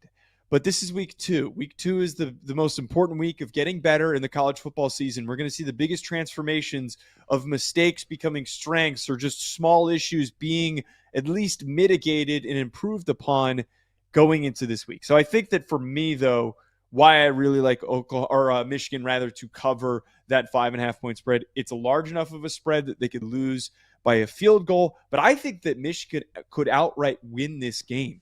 Oklahoma's offensive line is a mess right now. And I've talked to a couple different people about this whose opinions I really respect. And they agree with me that their offensive line did not look good on film last week against an FCS opponent that they played. I do not think that they're going to have an easy time of slowing down that pretty stout Michigan D-line. Now, it's not the same group that had Kenneth Grant and Mason Graham from last year, but TJ Guy and company could be really, really disruptive going up against, again, a unit that has been having a lot of issues. If they slow this game down and Bryce Underwood starts to get going and they can just really, really lean on Haynes, I see a world where Michigan ends up pulling out this upset. You keep bringing it. You brought up Texas a couple different times, man, and it doesn't matter even if I have a good week. You could go 10-1, but the one loss, like even after the season, I remember my losses. I do not remember the wins, which is probably like, I don't know. That probably says a lot about me. But I was with you. I bet Texas this summer, like 2 months ago at 3.5. I also bet the over, so I was just off on that game. Yeah. Do you think now is the time to buy low on Texas? Arch obviously didn't look good. Like, I can't get that first throw out of my head. The interception was not good. The sidearm throw, when all you got to do is set your feet and make the throw to keep the game going, didn't look good. But also, like, he was on the road, his first road start against the number 2 defense in the country. I've given Patricia a hard time. He was in his bag, man. He was excellent, and that defense looked good. Where are you at now with Arch? Is it time to overreact and maybe he's just not all that great? Maybe he's a little overhyped, or maybe do we buy low on Texas now? I think we do buy low on Texas. And I think that you just mentioned the most important part about this that's like completely forgotten. Matt Patricia called one of the best game plans that he possibly could have. He was confusing the heck not only out of Arch, but Steve Sarkisian. They didn't have an answer. They overthought how they were going to approach that game. They tried to make Arch into this pure pocket passer when we know that he's a great athlete and he plays more freely, and he's going to play more freely when they utilize him more as a runner. And they talked about that after the game as well, that they didn't do a good enough job of activating Arch as a ball carrier. I went back and rewatched the tape, and actually on the A to Z Film Room channel, one of the channels I do video for with A to Z Sports, me and my co-host Ryan Roberts talked about how, yes, there were a lot of bad things. There were a lot of really weird, like awkward, uncomfortable throws that he made that he was pressing way too hard. But there's still some really beautiful plays that he had. Some instances where he showed some great touch, the player that we know that he can be. I think if we remove the outcome here from who he is as a player and the fact that this is a guy in his first big start of the year, first big primetime battle that he's had in his career, and he's going up against an NFL defensive coordinator, we need to tap into that to realize there's room for him to grow. Just because his first game's against Ohio State doesn't mean that is going to be the norm. I think he's going to get better, and we're going to see a different version of him at the end of the year. I just wouldn't touch him to win the Heisman. Wow. We're talking to Joe DeLeon right now, bringing the heat here on BetMGM tonight. He's host of Ruffino and Joe Show. Make sure you follow him on X, would you kindly, at Joe DeLeon. Again, on X, at Joe DeLeon. Joe, offense should be plentiful in the border battle between Kansas and Missouri, a game that's kind of under the radar this weekend. Right now, Missouri's laying 6.5 with a total of 50.5. Break this one down and give us a bet or possibly, maybe, I don't know, 3. I really like, this is actually one of my favorite picks of the week, taking Missouri to cover that 6.5-point spread. This reminds me a lot of last week of one of the picks that I gave out, which we were talking about before we hopped on in the break, the Auburn-Baylor game. And one of the things that I harped on was the fact that Auburn had an advantage on both lines of scrimmage. They had the better D-line, they had the better O-line. The same thing applies for this game as well. Missouri has two very dominant pass rushers in Zion Young and Damon Wilson. On the offensive side of the ball, you've got Caden Green, you've got Connor Tollison, you've got a pretty solid O-line. It's almost like the light version of Auburn for the analysis that I gave last week. I really do think in this circumstance that Jalen Daniels has been really nice for Kansas this year, but he is going to be pressured a ton, and it is going to be really, really tough sledding. I think that Eli Drinkwitz is a good enough of a coach that we won't be sweating this one out as much either. I think that they're going to win this game pretty handedly. They're going to win this game by at least a touchdown. But if this ends up being like a 14 or a 17-point victory, it would not shock me in the slightest. Oh, I like the confidence on backing the Missouri Tigers in that border war against Kansas. All right, Joe, we'll get you out of here on this. Pick your poison, my man. Get whatever side, total or money line bet you find most attractive here at College Football Week 2. The one bet that I'm very intrigued by, and this one bit me in the butt last year because I spoke so confidently that said team was going to blow out the opposing team, and I'm doing literally the same thing here. And what I'm referring to, Ole Miss covering 10.5 against Kentucky. I really think, forget the fact that Kentucky looked lifeless offensively against Toledo and they could barely move the ball. The fact that Austin Simmons was slinging it, he had 2 picks, but he was still slinging it this past week against Georgia State. I really believe that Lane Kiffin is an incredibly vindictive man. I think he is a very, very vindictive man, and he understands that game, that's the game that kept them out of the playoff last year. That is why they didn't go to the college football playoff, was because they lost to Kentucky.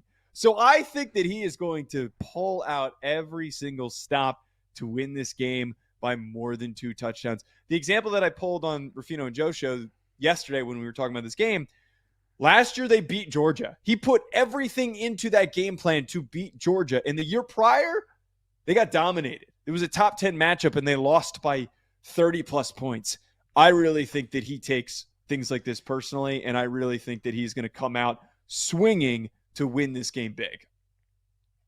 Joe, you have me at the revenge game narrative, which I absolutely love and adore. So I'm all in and laying the 10.5 on Ole Miss, taking on the Kentucky Wildcats. Tremendous stuff, as always, from Joe DeLeon, host of Rufino and Joe Show. Make sure you follow him on X, at Joe DeLeon. Again, on X, at Joe DeLeon. Joe, good luck in your bets this weekend. Enjoy opening night of the NFL tomorrow, and we're going to catch you next week. Have a good one, my man. Thanks, Joe. You're the man. All right, there he goes, Joe DeLeon. All right, let me get your thoughts. So, again, he is ultra confident that Missouri's going to cover the 6.5, and he's especially confident Lane Kiffin's going to open up a can on Kentucky in that revenge game narrative, laying the 10.5. Out of those 2 matchups with a couple of SEC teams at play, which one tickles your fancy most? All right, so I lean Ole Miss. I could see the back door being open just because I feel like everybody, for that reason, revenge angle, they have the better team. I'm down on Kentucky this year. I bet the under on their win total. I don't think they win 5 games. Stoops has never had back-to-back losing seasons. I think it happens this year. But I just feel like everybody's on that one, which doesn't mean he can't win. But now that he said it, man, I got a phone call today around like noon from a buddy. And he goes, man, I had to hammer a bet. And I was like, oh, yeah, what's that? Because he's more of an NFL guy. And he goes, dude, how the hell? He's like, have you watched the first 2 Kansas games? And I have. Weeks. They haven't really played anybody, though, Brad. And he's like, how are they catching 6.5 against Missouri? And already it clicked that I should not even dive into the matchup this week, save myself the time of going back and watching Missouri from last week again and just make the bet. But now that Joe said it, that's where they have the advantage in the trenches. And just like he said with Auburn against Baylor, man, when you could just push guys around and you look like grown men against college kids, it's an easy bet. So I'm going to join them right now during the commercial break. I will actually lay the number with Missouri as well. Kansas has looked really good. Jalen Daniels has looked really good. Last year was the first season that he played over 9 games at Kansas. When he's healthy, I mean, a couple of years ago, man, he was a dark horse Heisman candidate, but I do like Missouri in this spot. I think they're going to dominate them in the trenches. Yeah, what I'm probably end up doing, quite frankly, I love playing alt markets in college football, and I love, building like 2-3 leg parlays and always trying to achieve some sort of plus money. That's the goal, the end game, every single one of these constructions that I make. So what I'll probably end up doing, the alt lines are not yet posted on BetMGM. Those usually surface like later in the week, like on a Friday. So I'll probably take like maybe Ole Miss at -6.5. Again, the standard line's -10.5. And then I'll take Missouri down from -6.5 to -2.5. And I'm, somewhat confident that'll achieve like, anywhere between +100 to +110 in juice, and I'll let it ride. I think that's a really savvy, shrewd way of playing a lot of these bets, building in a little safety first when you're building your parlays. You don't need 6, 7, 8, 9, 10 leggers, folks. You just want to achieve some plus money because you're trying to build bankroll, because you want to get winners and not take victory laps on social media. That's the bottom line. End of story. All right, we got to take a little siesta here on BetMGM tonight. When we come back, fantasy flames, lames, and shocker specials. Week 1 of the NFL season at the quarterback position. Stick around. This is BetMGM tonight on the BetMGM Network. We'll be right back with more bets, more sweats, and more fantasy right here on BetMGM tonight on the BetMGM Network.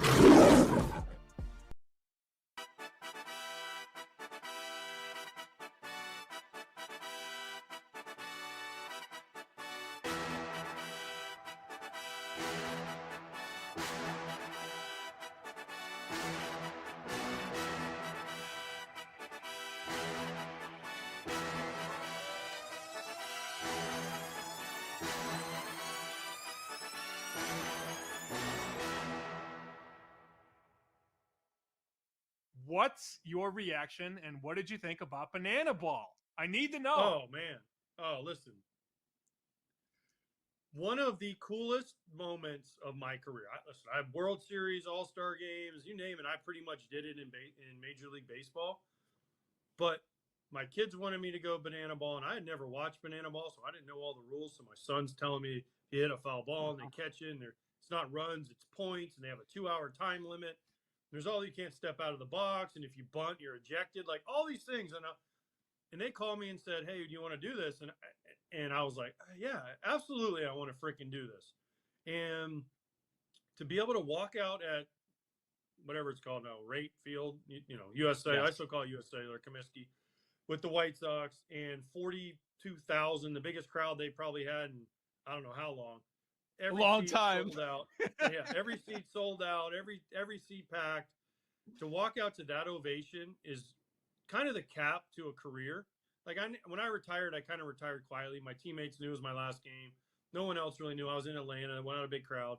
But then to walk out there and get to play one more time in front of the crowd that means the most to you as a player, and have everybody cheer you and then do it the way they did it was incredible. And then the icing on the cake for me was Mark Burley was there with me. Yes. So I got to catch. I threw on the gear for one more inning and got to catch Mark Burley one last time. A guy I caught more than anybody in my career. He threw to me more than anybody in my career.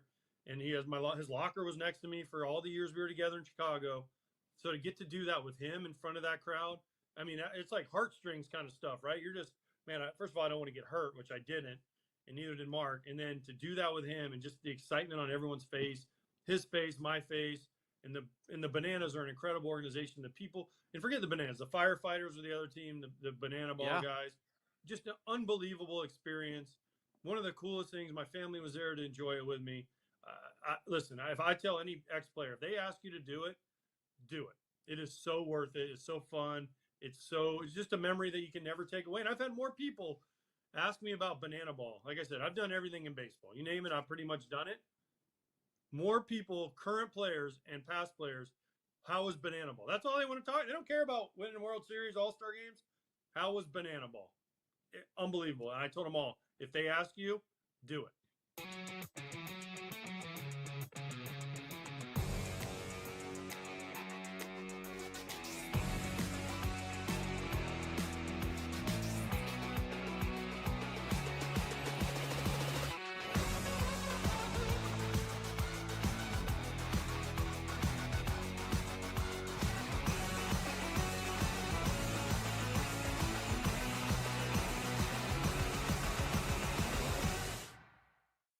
London is 50-1. The 3 Penix starts at the end of the season, London averaged 117 yards per game. He had 39 targets in those 3 games. Wouldn't surprise me. If Penix is good, a lot of that is going to be due to his connection with Drake London. So, super long shot, 50-1. I have London as well. You've got Penix long shot MVP, London long shot offensive player. It's a lot. The market is very down on Atlanta. Very down. Win total, power rating wise. But if you're right, you will be rewarded. These are the times where you can take shots, because if the market is wrong on Atlanta and you end up being right, what happens if that's one of the best connections in football? You're going to see a lot of love for Drake London to be the offensive player. And we know the talent's there. Yep. I mean, look where he was drafted when he came out. We know the upside, the talent is there. He has to produce. If Penix is the answer, we'll see. But that's a nice number on Drake London.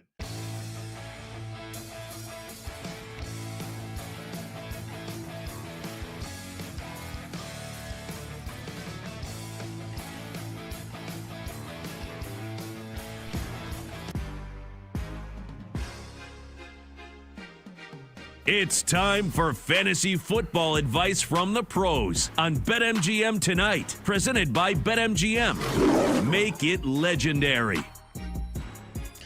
Welcome back to BetMGM tonight. Brad the Big Noise Evans with you. Ryan Horvat in the house on this hump day edition of the show. We're going to be talking some fantasy flames, lames, and shocker specials at quarterback here in this segment ahead of week 1 opening week action. It's glorious. It's finally here. You can emerge from your hibernation and really get after it. It gets underway tomorrow night in the city of brotherly shove between the Philadelphia Eagles and Dallas Cowboys. Of course, they're going to be sweating out bets and hopefully writing some profitable fantasy production tomorrow night right here on BetMGM tonight, which you can listen live anywhere with the Odyssey, iHeart, or TuneIn apps. You have no excuse. Again, listen to BetMGM tonight wherever you're at with the Odyssey, iHeart, or TuneIn apps. Also, friendly reminder, we have our pole dancing poll question of the day posted right now on the X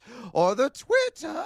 And it's asking you this: among popular first-round fantasy football picks and 12-team half-point PPR leagues, who will likely be the biggest flop? Again, the biggest flop. Your options are Christian McCaffrey of the Niners, Nico Collins of the Texans, Ashton Genty of the Raiders, or Malik Neighbors of the New York Football Giants. So far, over 250 votes cast. Make your voice be heard. Exercise your democratic right. Keep the votes a-coming and drop us a comment, a.k.a. bring the noise on X at BetMGM tonight. Again, on X at BetMGM tonight. All right, let's go and get after with our fantasy flames, lames, and shackers specials at quarterback. And here's how this game works for those of you who may be new to it.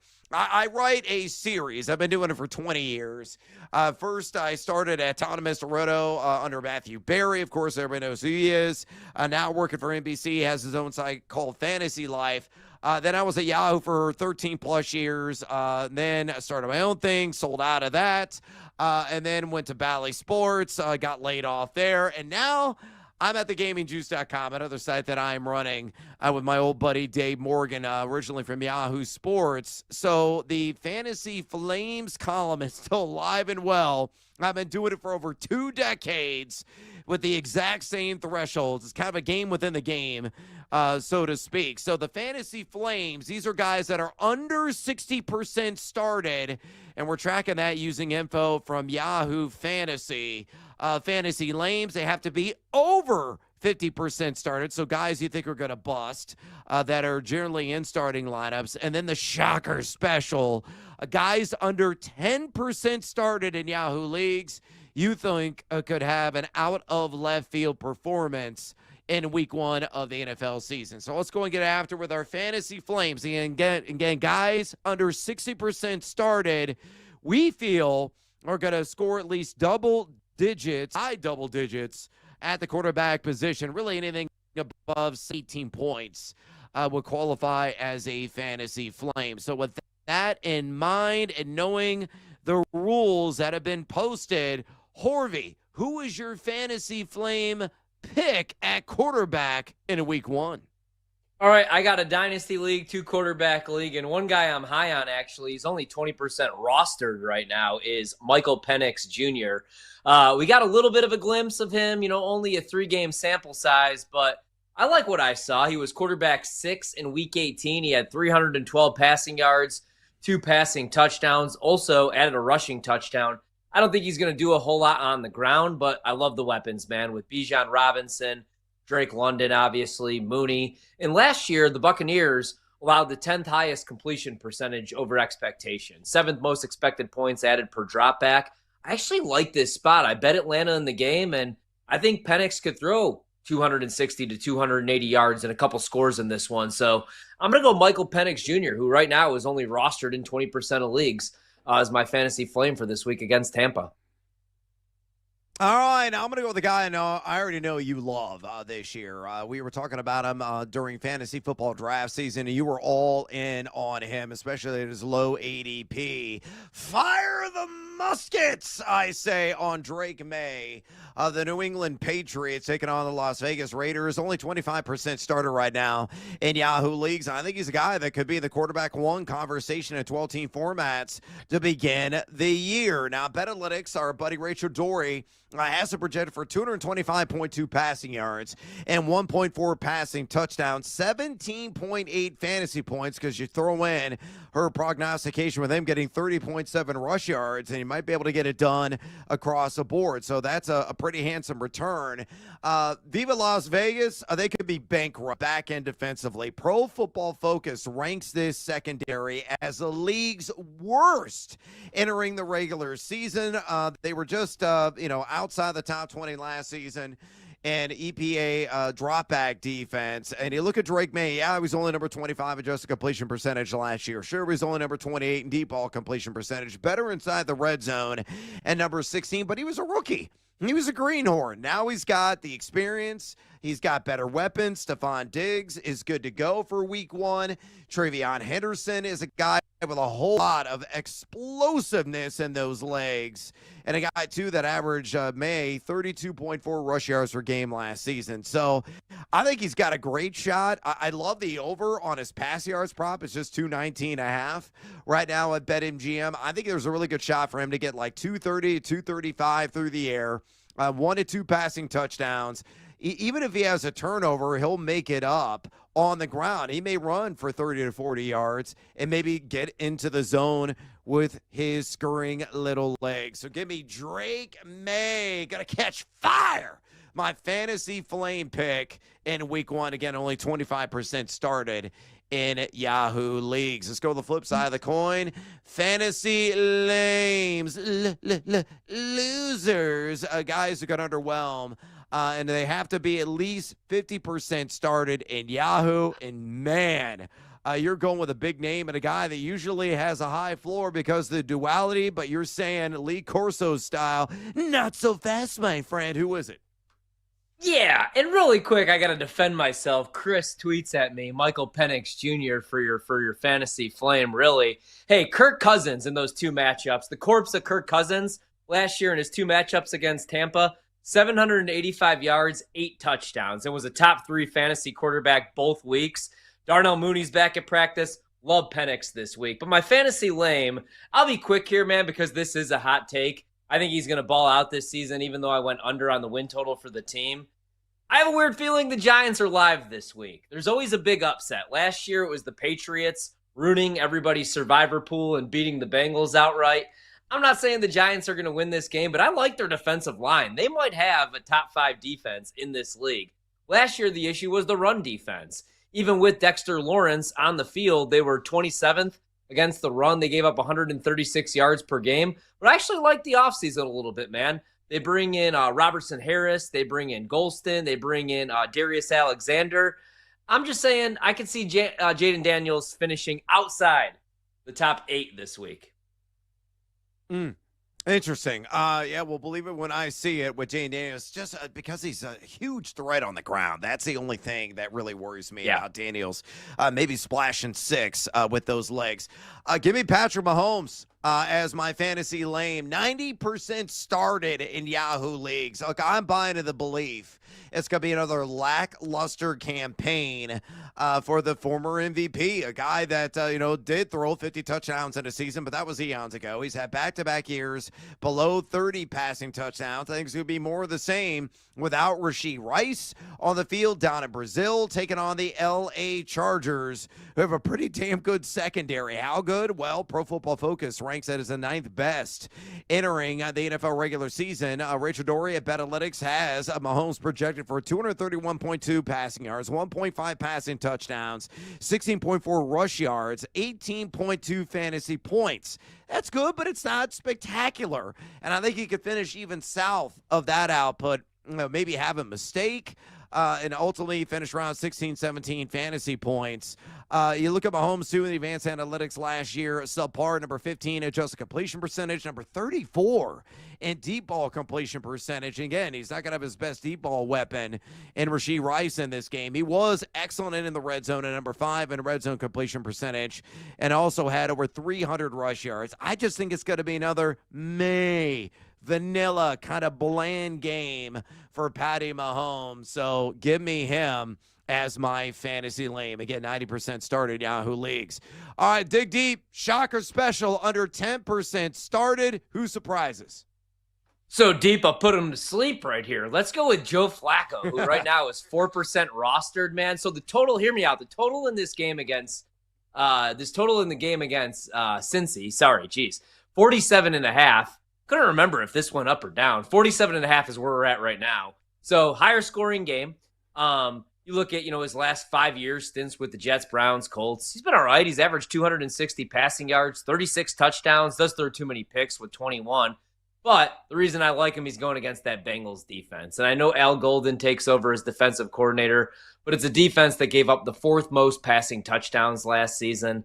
And I didn't really love their offseason. So if you're really desperate, I think you could do a lot worse than the old man. All right. I don't think that's a terrible call by any stretch of the imagination. Give me Bryce Young as my shocker special. And what I feel is going to be a pew-pew-pew shootout affair against the Jacksonville Jaguars. Only 3% started right now in Yahoo leagues. Richard Ory's got him projected for 17.5 fantasy points. I think he's going to eclipse 20, quite frankly, in this game. Yeah, the Jags should have a top 15 secondary, at least Pro Football Focus believes that. Entering the regular season, number 13. Young was only number 36 in adjusted completion percentage last year, but showed significant improvement as the season wore on. He finished number 18 deep ball completion percentage, number 17 in red zone completion percentage. He ran for 249 yards and had 6 rushing touchdowns in 14 games. So he's a guy that I believe is going to throw for around 250 yards. Maybe a score or 2, raise the floor with around 20 to 30 rushing yards, maybe even run one in a game that has maybe 1st to 30 written all over it for the winner. So give me Bryce Young as my shocker special this week. All right, we got to take a little siesta here on BetMGM tonight. When we come back, we're going to feel the draft. We're doing a fantasy draft live. Quarterback, running back, wide receiver, tight end, and flex picks, all week 1 related. I'll explain more details coming up next right here. BetMGM tonight on the BetMGM Network. BetMGM tonight will be right back on the BetMGM Network. Make it legendary.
I heard from a guy yesterday who books bets in Vegas. Not only does he like the Giants over the win total, he thinks the Giants are live to win the game outright week number 1. Outright, he said, as a 6-point dog. Can you imagine if they knock off the Commanders in week 1? So our next segment is live dogs. And maybe it's because they're at the top of the board. First thing I've written down is Giants plus 225. He said the weapons will be unleashed by Russ. Okay. Really? We'll see. Okay. It's one man's opinion. It's one man's opinion. But if you look at the talent that they actually have scattered across that receiver room, I mean, Neighbors could be a top 10 receiver in football already. Yep. And maybe he was last year. So think about if he actually has a quarterback. Look at the guys that threw him the ball last year. Awful. So now you have Russ. Look, I'm not saying Russ is going to take them to the playoffs, but winning one game in the NFL as a vet, not impossible. I think you're going to also see a lot of support for Cleveland. Wink, wink. Not me, but you're hearing it, and they're seeing it.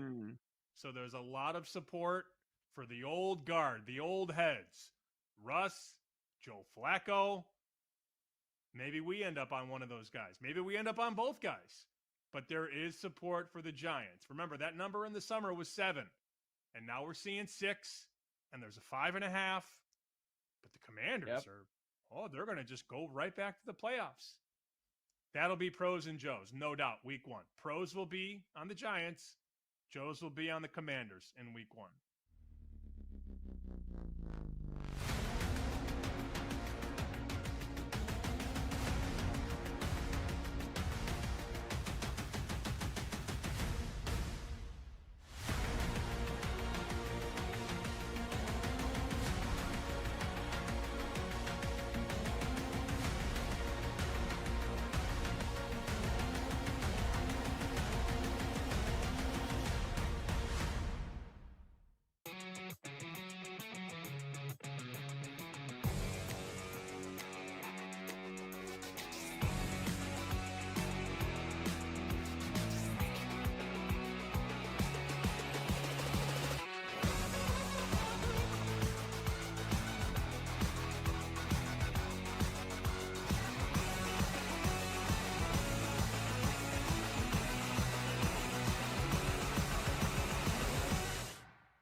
And sweat. The sweat is on.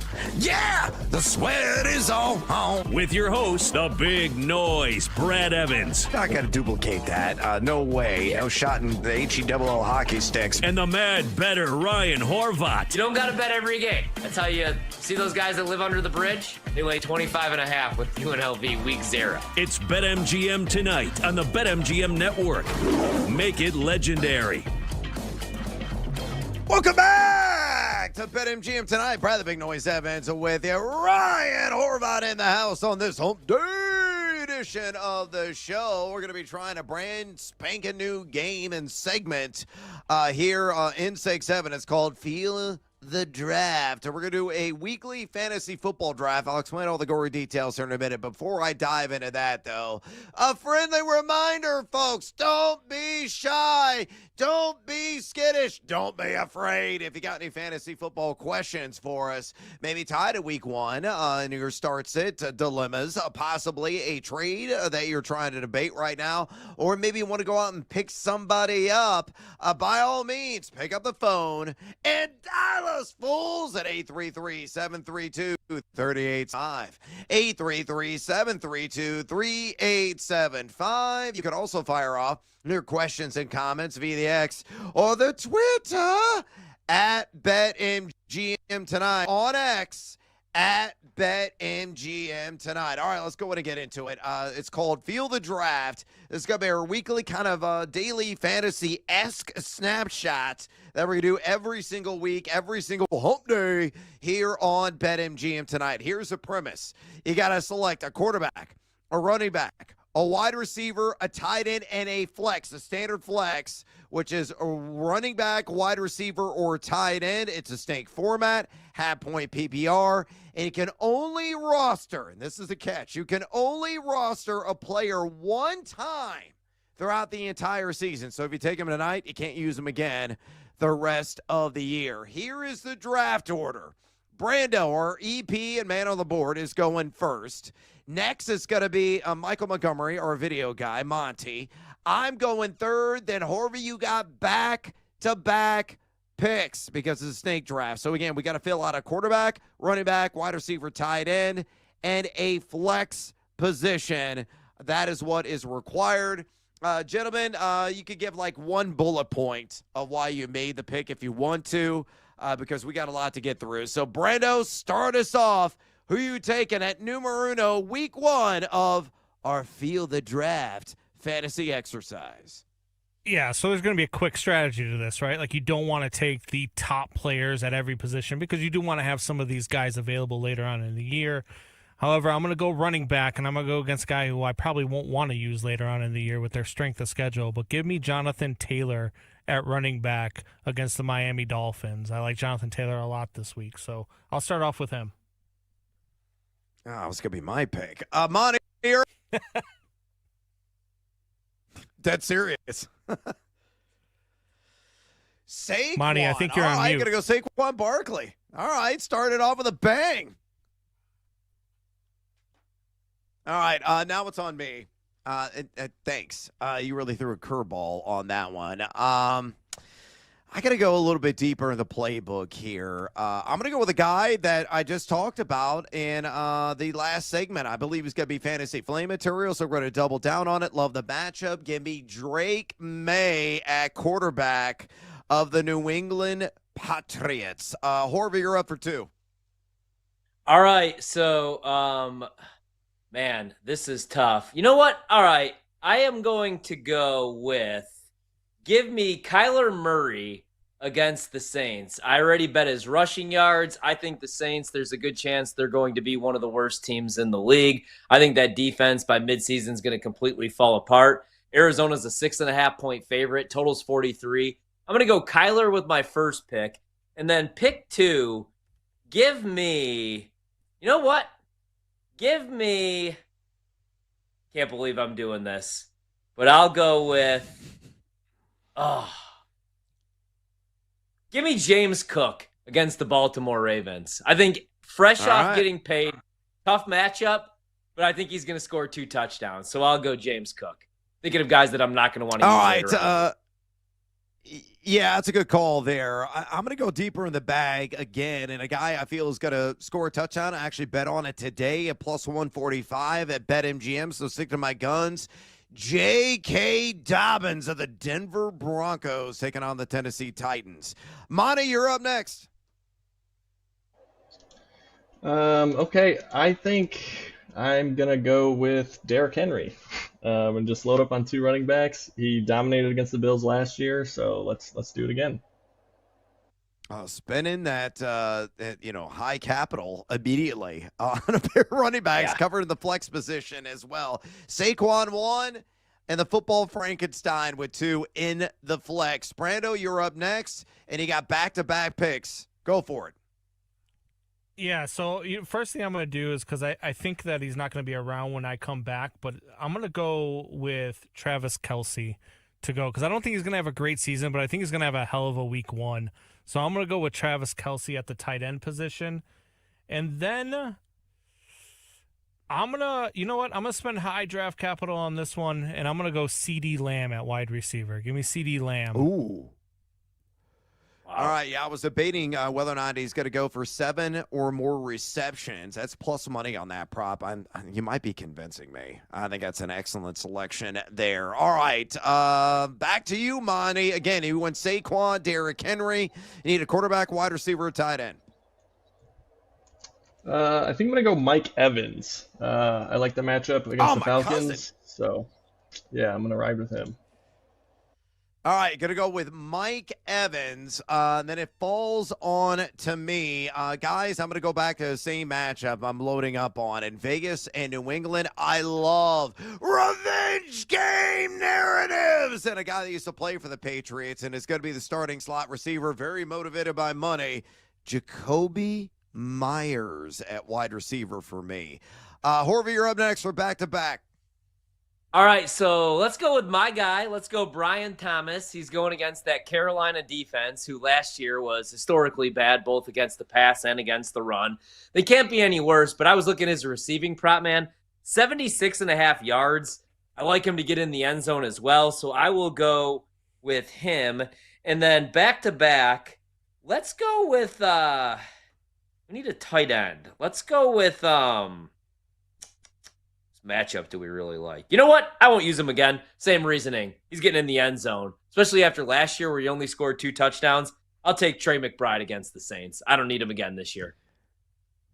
All right, man, you made my decision easy because I was going to go tight end. I was torn between the Bridezilla and this dude. Kittles and bits. Give me George Kittle. Not a whole lot of healthy options. Right now, though, Jawan Jennings did return to practice today, and we got that report on Ricky Pearsall that it's been a bit of a roller coaster ride and may be relatively inconsistent to start the season. Kittle, I know. I'm feeling really confident. He's going to splash 6, so he is my pick. All right, Monty, you're up next. Again, Saquon, Mike Evans, and Derrick Henry are gone. So you got your flex taken care of, your wide receiver, your running back. You need either a quarterback or a tight end. Where are you going? You took my tight end. Shout out Iowa Hawkeyes, George Kittle. So I'm going to go Baker Mayfield and double up on the Bucs. No, yeah, but I wanted Kittle, so Baker Mayfield it is. All right. Baker, the touchdown maker. Hopefully he's going to be for you there, Monty.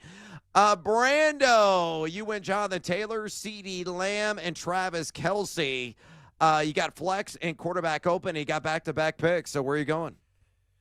Yeah, so for quarterback, I'm gonna ride with somebody who I'm not high on, but Horvey loves. Give me Trevor Lawrence. Let me get Trevor Lawrence because I'm not gonna take him again the rest of the year, but I'm gonna take him in week 1. I think he's gonna have a good week 1.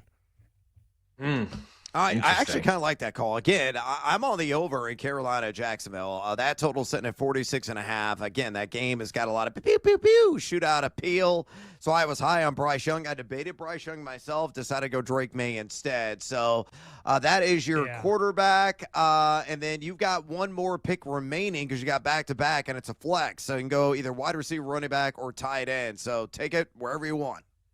Yeah, I'm going to go with a guy who didn't have a great year last year, but I think he's going to have a bounce-back one, even though he was a rookie last year. Give me Marvin Harrison Jr. Oh, all right. Marvin Harrison Jr. and a delightful matchup against the Saints. The fleur-de-lis are going to be highly flushable, to say the least, this season. I think that certainly is an adjective that applies. Monty, again, you went Baker Mayfield. You have Saquon Barkley, my cousin Mike Evans, and Derrick Henry, the football Frankenstein. So you whole smash hole. Oh, in the flex. Your last pick at tight end. And there are plenty of Iowa tight ends still on the board. Tony Moeaki? course. Yeah, you nailed it. No, I'm gonna go with David Njoku because I want to get one of these Browns against the Bengals. I'm not gonna want them probably any other time, so give me Njoku against the Bengals. All right, going to go with David Njoku, maybe an end zone stomp in that game. Very trendy selection in the DFS world, to say the least. All right, my team so far, Drake May at quarterback.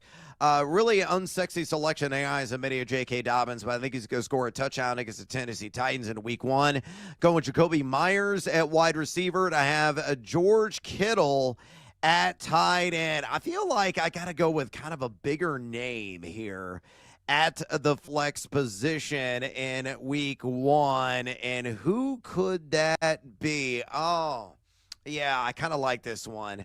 Let's get down with another Brown. Give me A.J. Brown in the opener against that woeful Dallas Cowboys defense, especially there in the secondary. I just pray he doesn't get nicked and scraped at some point in the game and then stand on the sidelines for like 2 quarters and finish like 3 for 22. He's usually good for a couple of those appearances every single year. So that is my team. Harvey, you are bringing up the rear, my man. Here's your team so far. Quarterback, Kyler Murray, James Cook at running back, Brian Thomas, a wide receiver, and the Bridezilla, Trey McBride at tight end. You got flex left, which means you go running back, wide receiver, or tight end. So pick your poison. All right, let's go with, man, this is interesting here. Let's go with, I need to think of a guy that I don't obviously want to use the rest of the season. Ooh, I'm going to go with, has anybody taken Chase Brown yet? Nope. I'm going to take Chase Brown, man. I think he's going to get in the end zone.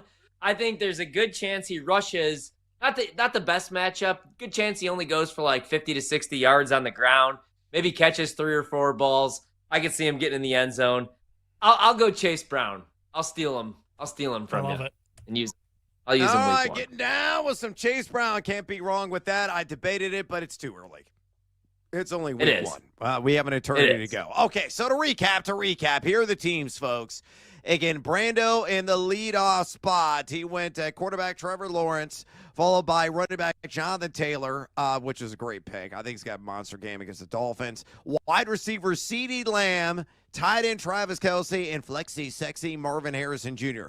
Monty, quarterback Baker Mayfield, Saquon at running back, Mike Evans at wide receiver, David Njoku at tight end, and the football Frankenstein, Derrick Henry, as his flex. My team, quarterback Drake May, running back J.K. Dobbins, wide receiver Jacoby Myers, tight end George Kittle, and the flex A.J. Brown, a fly, Eagles fly. And Harvey going quarterback Kyler Murray, running back James Cook, wide receiver Brian Thomas, tight end Trey McBride, and flexi sexy option, and he is drop dead gorgeous, and that is Chase Brown. All right, so go ahead and submit your 2 cents, listeners, if you were following along with this draft.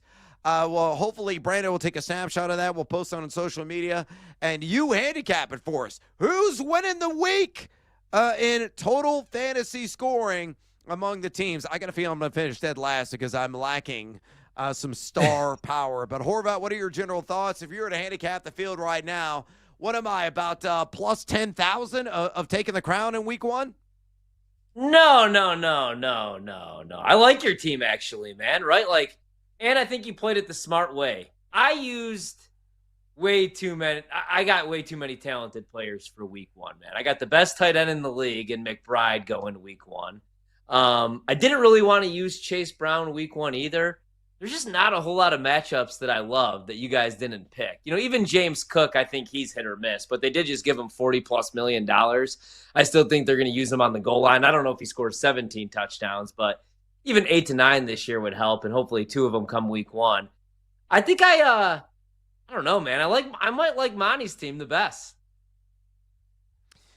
Yeah, Monty did a bang-up job, and candidly, behind the scenes, folks, when we brought this up last night, Monty was a nervous Nelly. He's like, I don't want the number 1 pick. I don't know what to do, man. And I guess what? He mean, put together a pretty damn good team. It's a bit of a banger. He's going to start yeah. off potentially with a major authority there with Saquon Barkley tomorrow night. Again, the sweat is on. Hey! The sweat on will be soon in our fantasy football draft. All right, we've got to take a little siesta. We come back. We're going to review our cards this evening. Don't go anywhere, fools. This is BetMGM tonight on the BetMGM Network. Winner money. Don't go anywhere. Brad Evans and Ryan Horvat will be right back with more Wagertainment on BetMGM tonight on the BetMGM Network.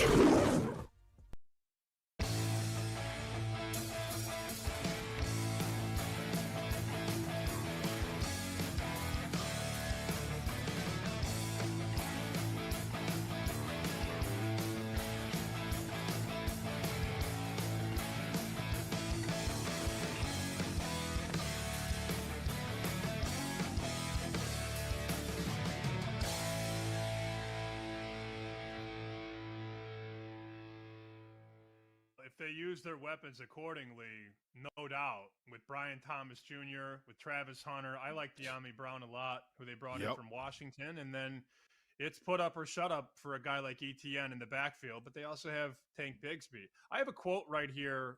This is from an anonymous defensive coordinator in the NFC talking about Liam Cohen. Quote, I would say he's probably the only guy that was one step ahead of us all year. I was really impressed with the way that he sequenced plays. That guy's game plan against us had us reassess a lot of things during the offseason. When you hear a quote like that, you should be excited about the potential and the possibility, right?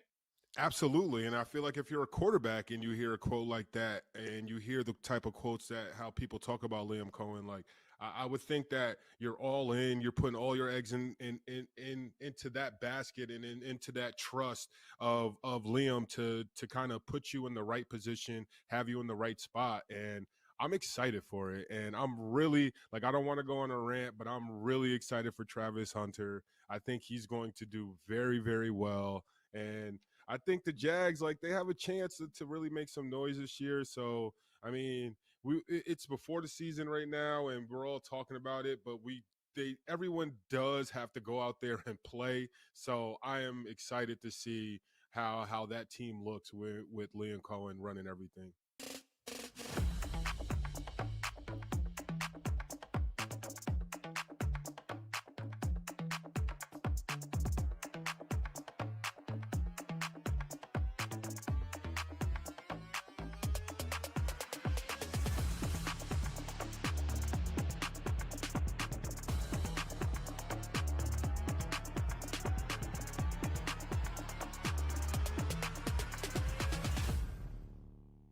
I will say, from a Titan standpoint, the bet that I will be looking at is Calvin Ridley props. One thing we have seen throughout the preseason games and even in camp is the Cam Ward Calvin Ridley connection has been fantastic.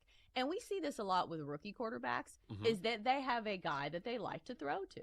You know, they don't go through the progressions as much and they get nervous. They're like, hey, let's depend on a veteran. And Calvin Ridley's a good veteran to depend on. Guy is super fast. I feel like people forget how good his skill set is simply because he plays in Tennessee. So I think that's a bet worth looking at. Maybe, you know, across the board in every single game is look at some of his receiving props. Even though I know the first game of the season, it will be difficult going against that Broncos secondary. And you best believe Sean Payton will probably have a very difficult game plan in store for Cam Ward.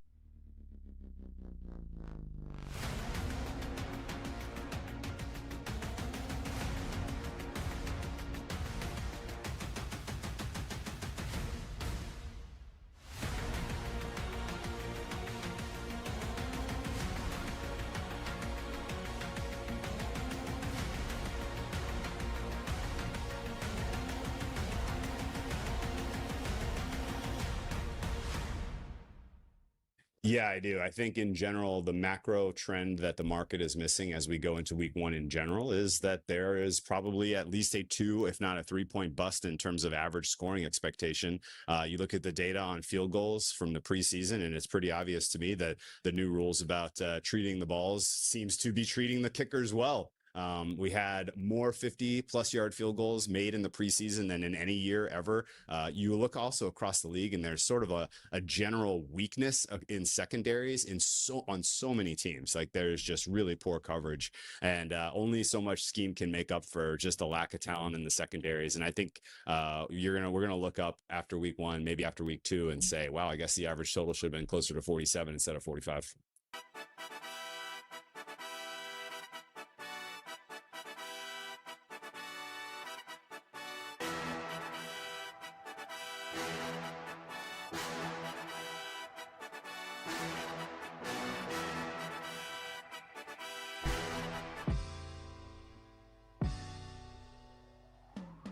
You're listening to BetMGM tonight on the BetMGM Network. Presented by BetMGM. Make it legendary. Welcome back to BetMGM tonight. Brother Big Noise Evans with you. Ryan Horvat in the house on this home edition of the program. The Cubs just gave up a 3-run homer. Ha-Seong Kim went yard of all people for the Atlanta Braves. Cubs now down 3-1, getting late in the 7th inning. Was feeling it was going to be a low-scoring affair, kind of chilly conditions with the front moving through in Chicago earlier today, and it was on track to maybe be a 1-0 shutout, but nope. Drew Pomeranz comes in and gives up a meatball in the left field bleachers, and now the Cubs are chasing the scoreboard. They're going to be viewing our cards here momentarily. Also, don't forget, usually we break down our cards in this segment along with a dancing poll results of the day. But we got RJ Choppy coming up next here on the show. He's going to be breaking down the Dallas Cowboys ahead of their opening night matchup against Philadelphia Eagles. Fly, Eagles, fly. There in the city of brotherly love. So we shifted some things.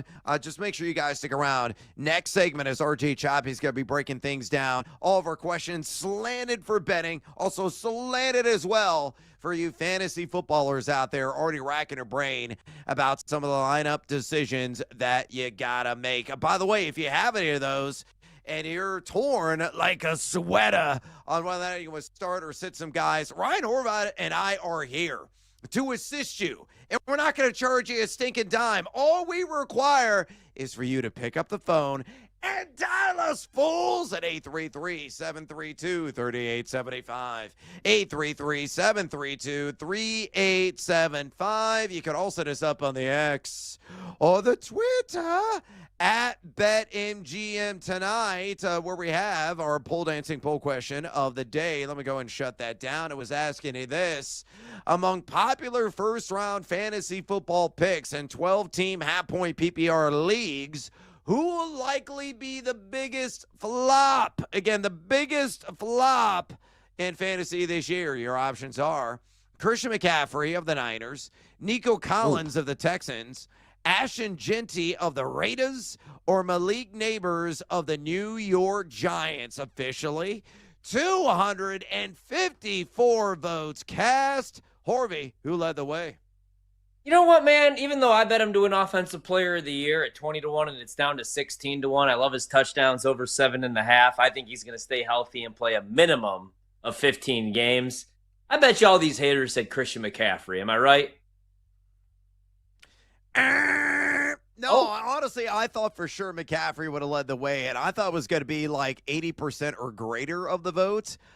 People surprised me. McCaffrey was second place at 26.4%. Numero uno by a pretty sizable margin. I guess they're fearing the unknown. And Ashton Genty of the Las Vegas Raiders, 41.7%. Third place was Malik Neighbors, who's already banged up, dealing with myriad just minor nicks and scrapes. So it's not good. It leaves a lot of people unsettled. 18.9%. Nico Collins, your fourth place finisher, at 13%. Brandon Combs, our executive producer and working the board here on BetMGM tonight, as usual, chimed in, and he said, I'm not sure any of these guys are a flop unless injury comes calling. But of the four, I think Malik Neighbors might be in the most danger of having the worst season. I don't love that quarterback room, and the schedule is brutal. He will be the primary focus of DC's face, the G-Men. So Brando is rolling with Malik Neighbors. How surprised are you at Ashton Genty? And the feeling that I get is that people look at the preseason, they look at some of the numbers, and again, those are largely meaningless. Nobody is, doing any kind of schemes. It's all vanilla in terms of strategy. It's out there. Sure, he had under 4 yards per carry, but the height test he passed, and with convincing and flying colors in his last preseason game, showing the break tackle ability, showing the burst, showing the versatility, and plowing into the end zone and showing the power. Are people just off their rocker when it comes to Ashton Genty? I think he's going to finish well inside the top 10 at the running back position this year. And if everything really clicks and the offensive line fires away and the defense overachieves, and that's going to be a really necessary ingredient for this to happen, I think Genty will be in the top 3 overall conversation. Am I cray-cray, Horvey?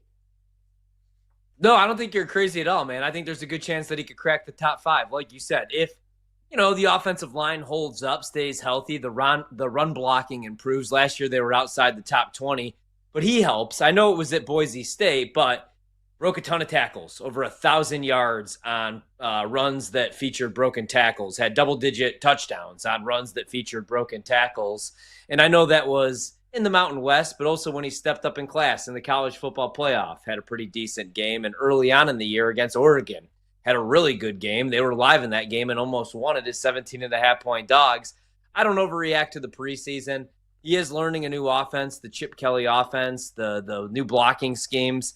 I think he's going to be an absolute stud, man. In fact, I actually bet the Raiders to knock off the Patriots week 1. You like the Patriots might be a popular survivor pick. Their win total goes from 4.5 to 8.5. Everybody's buying in on them. I think Genty gets in the end zone a couple times week 1. So I'm really high on him. I don't care about the preseason at all.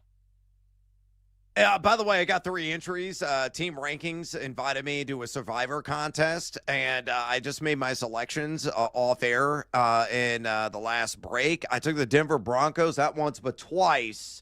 And the third one, I kind of rolled the dice a little bit and took the Indianapolis Colts. I think they're going to be one of the surprising teams. They may go out there and throttle Miami, and that could be really kind of the beginning of the end of the Mike McDaniel era with the Miami Dolphins. So don't be surprised if Indianapolis opens up a can there in week 1. Yes, eat one Daniel Jones under center, because I think Jonathan Taylor, who Brando took at number 1 in our fantasy, feeling the draft exercise, could have a monster game. All right, we got to go out to the phone lines. Got a caller right now, 833-732-3875.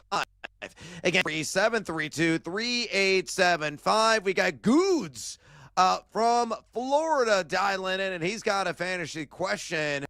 Welcome to BetMGM tonight. Well, Brad, he actually dropped off the line just as you were bringing him on. So I can actually just tell you ahead of time, I don't know what happened. It did sound like he was driving, so maybe, he lost connection. But he wanted to know, he said, with Najee Harris getting the start and people spending all this draft capital on Hampton, he wanted to know what your guys' thoughts were on Najee over Hampton and if you think Hampton's value is going to decrease. All right, so let me ask you this, Ryan. Is it official that Harris is getting the start? Is Harbaugh come out and said, yeah, he's going to be the number 1 back in the opener against Kansas City? Because I didn't see any clarification if that is concrete. Have you? No, he did not come out and say this is, or that Najee's the starting running back. He has not done that. And this is what I talked about earlier tonight, man. There's a reason why they took Amarion Hampton where they took Amarion Hampton. And if it weren't for Ashton Genty, he would have been the first running back selected. So I think he's going to be an absolute stud, and I'm not worried about Najee Harris. Like I talked about, we've done this a couple different times with different running backs where they started the season as rookies, 3rd on the depth chart, and finished as top 5 backs. I don't know if he's going to finish as a top 5 back, but I definitely would roll with him over Najee. And, unless it's a real deep league, man, and you're desperate. I'm not starting Najee week 1 coming off a firework accident when I don't know what the workload's going to be. Yeah, so Brandon was in my ear clarifying. There was a report on ESPN that Najee Harris is in line to start in this game, and it could just be a token start. It doesn't mean a damn thing. I think Omar Hampton's still going to lead this team in touches in this game. I think at a bare minimum, you're looking at 15 grips to the pigskin. I think a lot of those are going to come on the ground. And again, he's a battering ram. He's a guy that chews up appreciable yards after contact. Harris, he didn't play a single snap in the preseason.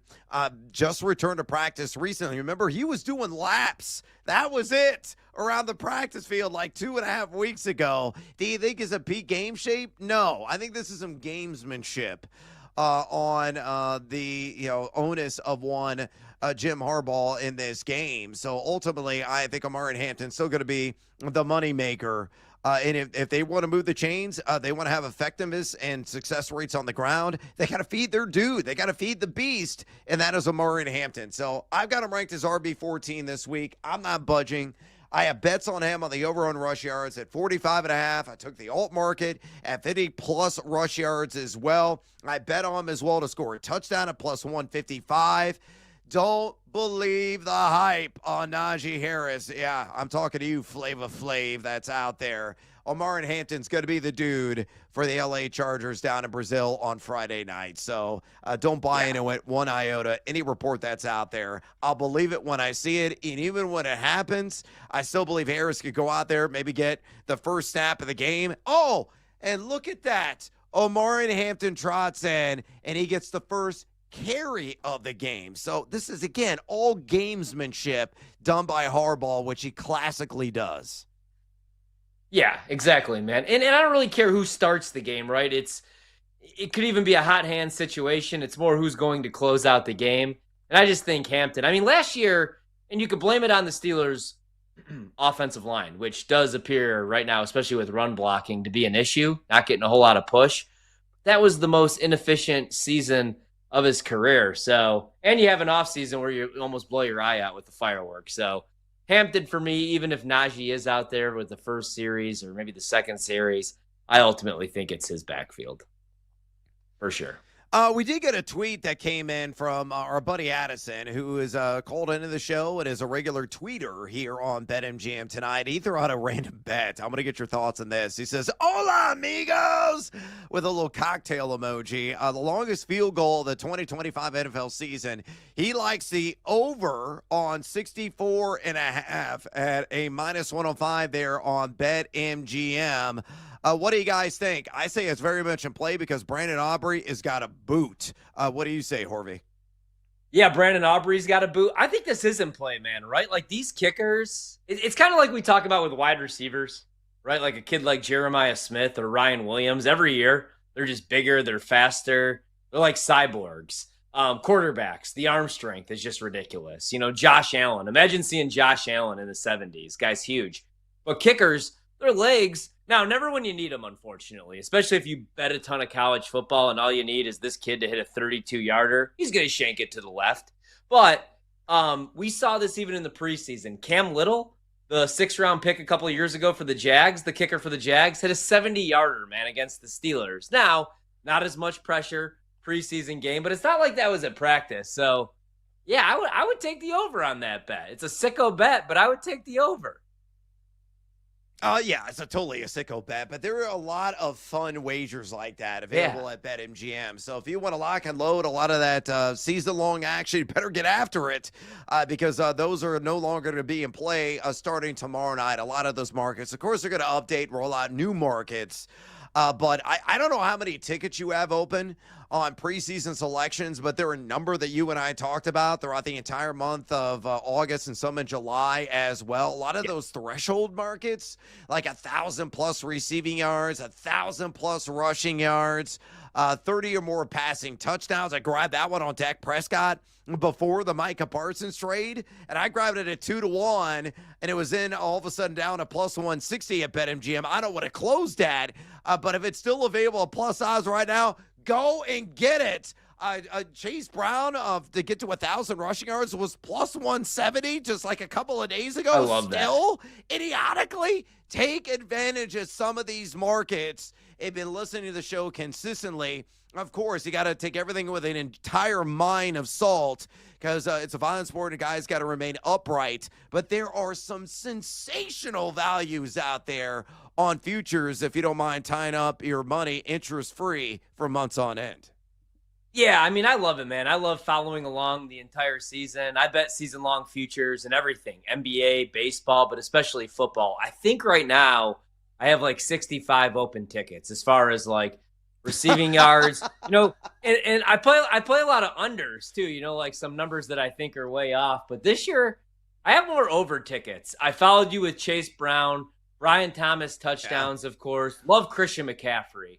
Hopefully he can stay healthy, man, because I'm way too invested in McCaffrey this year. Not only with the Offensive Player of the Year, but the over on the touchdowns and then the alternate numbers on the touchdowns.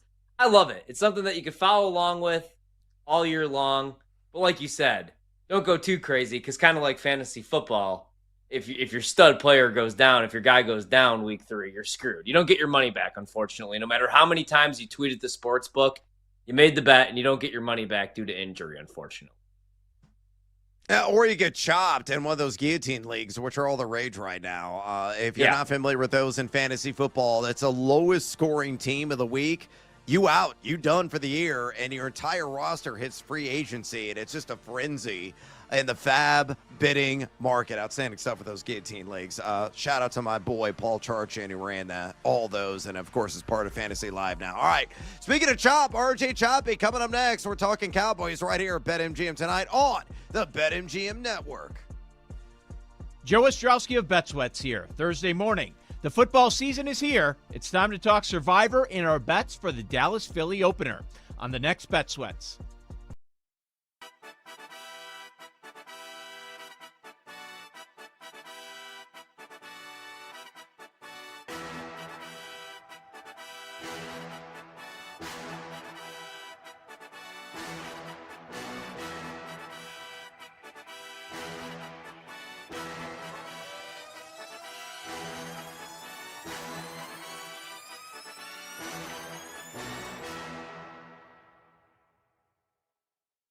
What's your reaction and what did you think about Banana Ball? I need to know. Oh, man.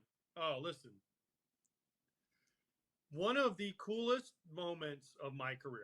I have World Series, All-Star games, you name it. I pretty much did it in Major League Baseball. But my kids wanted me to go Banana Ball, and I had never watched Banana Ball, so I didn't know all the rules. So my son's telling me if you hit a foul ball and they catch it, and it's not runs, it's points, and they have a 2-hour time limit. There's all, you can't step out of the box, and if you bunt, you're ejected. Like all these things, and they called me and said, "Hey, do you want to do this?" And I was like, "Yeah, absolutely, I want to freaking do this." And to be able to walk out at whatever it's called now, Rate Field, USA. Yes. I still call it USA or Comiskey, with the White Sox, and 42,000, the biggest crowd they probably had in I don't know how long. Every long time. Sold out. Yeah, every seat sold out. Every seat packed. To walk out to that ovation is kind of the cap to a career. Like when I retired, I kind of retired quietly. My teammates knew it was my last game. No one else really knew. I was in Atlanta. I went out a big crowd. But then to walk out there and get to play one more time in front of the crowd that means the most to you as a player, and have everybody cheer you and then do it the way they did it was incredible. And then the icing on the cake for me was Mark Burley was there with me. Yes. So I got to catch. I threw on the gear for one more inning and got to catch Mark Burley one last time. A guy I caught more than anybody in my career. He threw to me more than anybody in my career. And his locker was next to me for all the years we were together in Chicago. So to get to do that with him in front of that crowd, I mean, it's like heartstrings kind of stuff, right? You're just, man, first of all, I don't want to get hurt, which I didn't, and neither did Mark. And then to do that with him and just the excitement on everyone's face, his face, my face, and the Bananas are an incredible organization. The people, and forget the Bananas, the firefighters are the other team, the Banana Ball guys. Just an unbelievable experience. One of the coolest things. My family was there to enjoy it with me. Listen, if I tell any ex-player, if they ask you to do it, do it. It is so worth it. It's so fun. It's just a memory that you can never take away. And I've had more people ask me about Banana Ball. Like I said, I've done everything in baseball. You name it, I've pretty much done it. more people, current players and past players, how was Banana Ball? That's all they want to talk. They don't care about winning World Series, All-Star games. How was Banana Ball? Unbelievable. And I told them all, if they ask you, do it.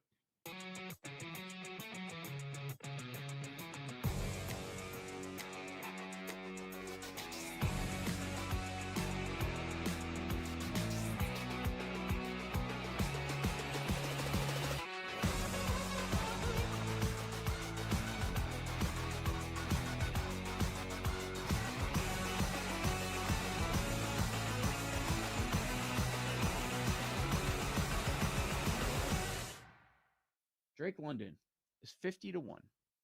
The 3 Penix starts at the end of the season, London averaged 117 yards per game. He had 39 targets in those 3 games. Wouldn't surprise me. If Penix is good, a lot of that is going to be due to his connection with Drake London. So, super long shot, 50-1. I have London as well. You've got Penix long shot MVP, London long shot offensive player. It's a lot. The market is very down on Atlanta. Very down. Win total, power rating wise. But if you're right, you will be rewarded. These are the times where you can take shots, because if the market is wrong on Atlanta and you end up being right, what happens if that's one of the best connections in football? You're going to see a lot of love for Drake London to be the offensive player. And we know the talent's there. Yep. I mean, look where he was drafted when he came out. We know the upside, the talent is there. He has to produce. If Penix is the answer, we'll see. But that's a nice number on Drake London.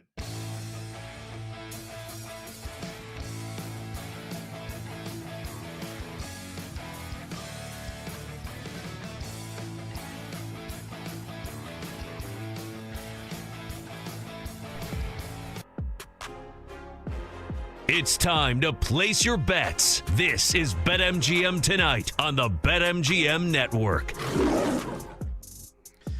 Welcome back to BetMGM Tonight. Brother Big Noise Evans with you. Ryan Horvath along for the ride on this hump day edition of the show. Make sure you stick around right now, because we're going to be talking to RJ Choppy, breaking down his boys, the Dallas Cowboys, taking on Fly Eagles Fly in the opener tomorrow night in the city of brotherly shove, that of course being Philadelphia, Pennsylvania. So friendly reminder before we bring RJ on, stick around for a bonus hour after this segment of BetMGM Tonight with the one, the only, the handsome, and a guy just rich with information, especially in the college football world, my co-host Ryan Horvath. So don't you go anywhere. Don't touch that dial. Stick around for a bonus time hour of BetMGM Tonight coming up next here on the BetMGM Network. All right, let's go out to the phone lines right now, and let's talk to our guy, RJ Choppy, co-host of Shay on 105.3 The Fan and Big D. And make sure you follow him on X, where he's always giving it to you there, at RJ Choppy. Again, on X, at RJ Choppy. RJ, welcome back, my friend, to BetMGM Tonight. First question for me. Last night, we had former NFL wide receiver Allen Robinson on the show, and he really talked up George Pickens, not only on the season, but discussing his 100-yard potential week 1 against Philly. So, again, the action tomorrow. What are your thoughts on his offensive fit with Dak Prescott? I mean, he and Dak look like they established beautiful chemistry in training camp. I want to see if that was your takeaway as well. And do me a favor, my man, look into your crystal ball and predict the game 1 line for George Pickens. All right, so Pickens has been solid. All right, he's been pretty solid with Dak. And look, I mean, this is the first time he's been not the quote-unquote number 1, right? And had a true number 1, I should say, alongside him. So he's going to get a lot more beneficial looks. Now, whether or not that equates to more targets, I mean, each game goes by, right? And that's going to be the big problem for this Cowboy team, or a big question mark with this Cowboy team moving forward as they get into the regular season as to, how are they going to divvy up this pie? And, you've got obviously a true bona fide number one in CeeDee Lamb, but then you got another guy in George Pickens who's like, hey, dude, I want the football too, right? I better get the football. So I think you're going to see a pretty decent year from him. It's a contract year for one. He's got a good quarterback, assuming that Dak stays healthy, for the other. And then he's got a true number one alongside on the other side. So I think that I don't want to say sky's the limit for him, but I think we're looking at a pretty solid over. This is the first time we've had the opportunity to talk since they trade away Micah Parsons. So I have to ask you, were you shocked that they actually move on from Micah? And as a Green Bay fan, they go from plus 260 to win the North to the favorites at plus 170. I'm a little worried about this back issue, man. I don't know if Jerry knew anything about this, but your thoughts on the trade, the return, and what does this do for a team like Green Bay? Well, look, the trade caught me by surprise because the Cowboys don't make this kind of move. The Cowboys always buy. They don't. Now they may not sign guys in free agency, but they're always kind of building towards a title. They're never rebuilding. They're never building for the future because Jerry is an older guy, and he said to us, because we have Jerry on every Tuesday during the football season, he has said, I ain't got time for a bad time. All right, that's just him saying, I'm getting older, I can't rebuild. That's what he means by that. So we were stunned. We were surprised. And I was upset. I wasn't even upset about the trade. All right, I was upset that you did this at 5 p.m. I had already prepared for the show for 4 hours. I had wasted 4 hours of my life on content I can never get back. I had some good stuff, too. I had some good stuff in there. I'd never get that back. So I was a little bit upset with that. Be that as it may, that's a me problem, right? That's a me problem. But look, I was really surprised by the move. I'm not in love with the return. It's okay return. It's 2 firsts, but you didn't get as much as what the Raiders got with Khalil Mack.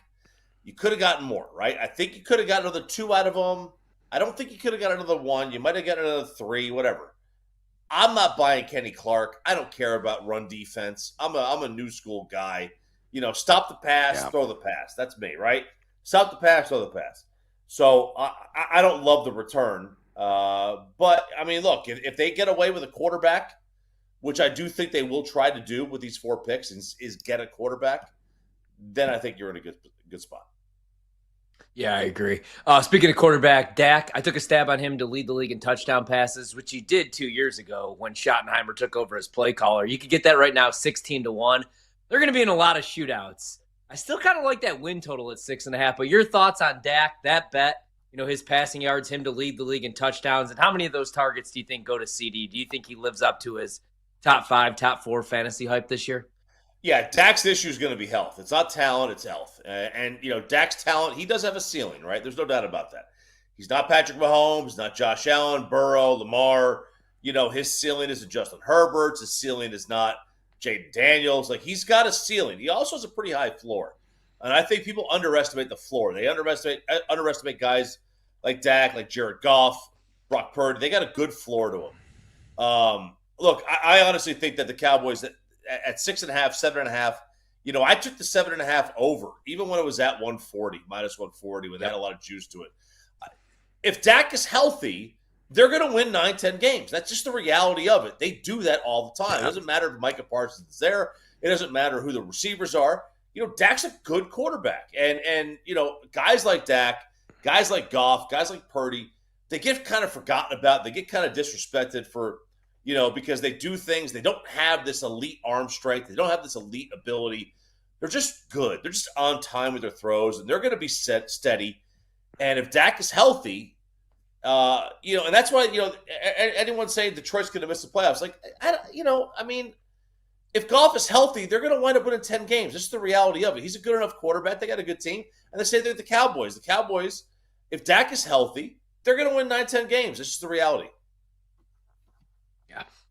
Yeah, indeed. No doubt about it. We're talking to RJ Choppy, co-host of Shan and RJ on 105.3 The Fan in Dallas. Give him a follow on X, would you kindly? At RJ Choppy. Again, on X, at RJ Choppy. RJ, Javonte Williams' props are ultra low tomorrow night against Philadelphia. His rush attempts are set at 9.5. His rush yards are at 36.5 right now at BetMGM. He's also plus 220 for anytime touchdown. If he had a free bet right now to fire off at BetMGM on the over, which one of those props would you ride? The over on 9.5 rush attempts, the over on 36.5 rush yards, or you got to get kind of crazy with a cheese whiz and say he crosses a chalk and splashes 6 at plus 220? The interesting thing with him is, he's been the guy that has been kind of earmarked as the starter for, 2 months now. I think you could take the over on the rush yards and the rush attempts and feel fairly confident. That's a low number. I think this Cowboys offensive line, if Booker, their first-round pick out of Bama, if he hits as a player, and he is what they think he is, and they have raved about him, but if he is that guy, that's a really good offensive line because you've got first-rounders up and down that line now. It's basically the same formula that they had a couple of years ago when they had Frederick and Martin and Tyron Smith, right? First rounder. So I think Javante's a decent bet. The thing with him is by about week 6, I don't know that he's the starter anymore. I think it's either Blue or somebody else that they want eventually to be the starter. But right now, it's him. It's his team. And like Schottenheimer, I don't really know what kind of a play caller he is. He tells us he wants to throw. I don't know that I believe that. And especially against Philadelphia, this is going to be one of those do you want to control the clock kind of games and try to run the football, right? So you keep the game closer. I think the over for his rush attempts for sure is in play. The problem is that they get behind early, then you get lost. But 33 yards, 34 yards, that's something he should be able to get. Yeah, I totally agree. Those are ultra low thresholds in my mind. And I agree, too, that Jaden Blue could be the dude come around week 6, week 7. RJ, we'll get you out of here on this. Your Cowboys are catching 8.5 points in the opener against Philadelphia. Give me a percentage chance. So play weatherman for me that they score the cover. Are you thinking 75% or the opposite of the spectrum, saying maybe 25%? What are your thoughts? Well, look, I took Philly at 6.5 a couple of months back, and I didn't even blink. It wasn't even a question, right? So I think Philadelphia covers the 8.5. I don't know. Again, I could be way off on this. I could be completely missing on this, but the hype in town is as low as it has been for a season opener as I can remember since the 3 straight 8-8 years. It's that low. Again, I think that, if Dak stays healthy, they can win 9-10 games. On that day, with that team, with the banner being hung, they're going into a hornet's nest. So I would, it's low on they covered the 8.5. It's probably 20% to me. Wow, 20% chance that Dallas covers the 8.5 points. That's a feeling from one RJ Choppy. Awesome stuff, RJ, as always. Co-host of Shan and RJ on 105.3 The Fan in Dallas. Make sure you follow him on X, would you kindly, at RJ Choppy. Again, on X, at RJ Choppy. RJ, enjoy the opener tomorrow night and come back soon, especially once Jaden Blue seizes the reins of that backfield. Anytime. Let me know. Thanks, man. All right, there he goes. RJ Choppy.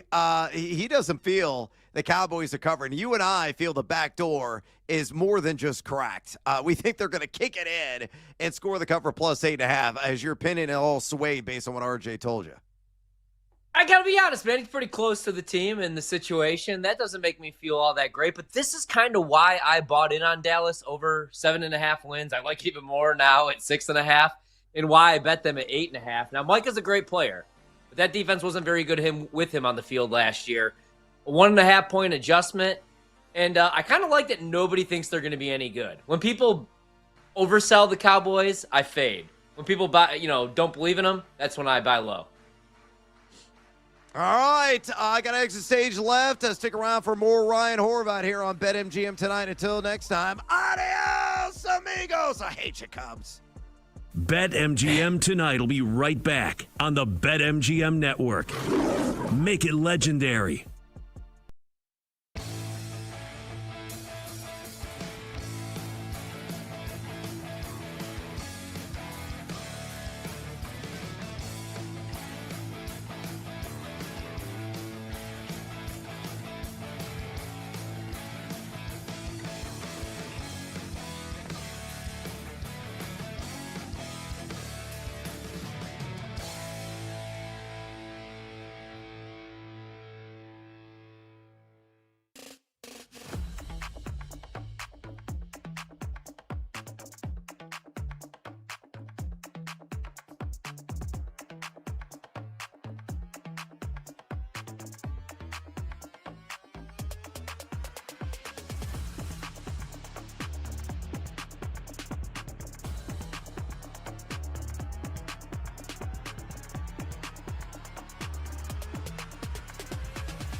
I heard from a guy yesterday who books bets in Vegas.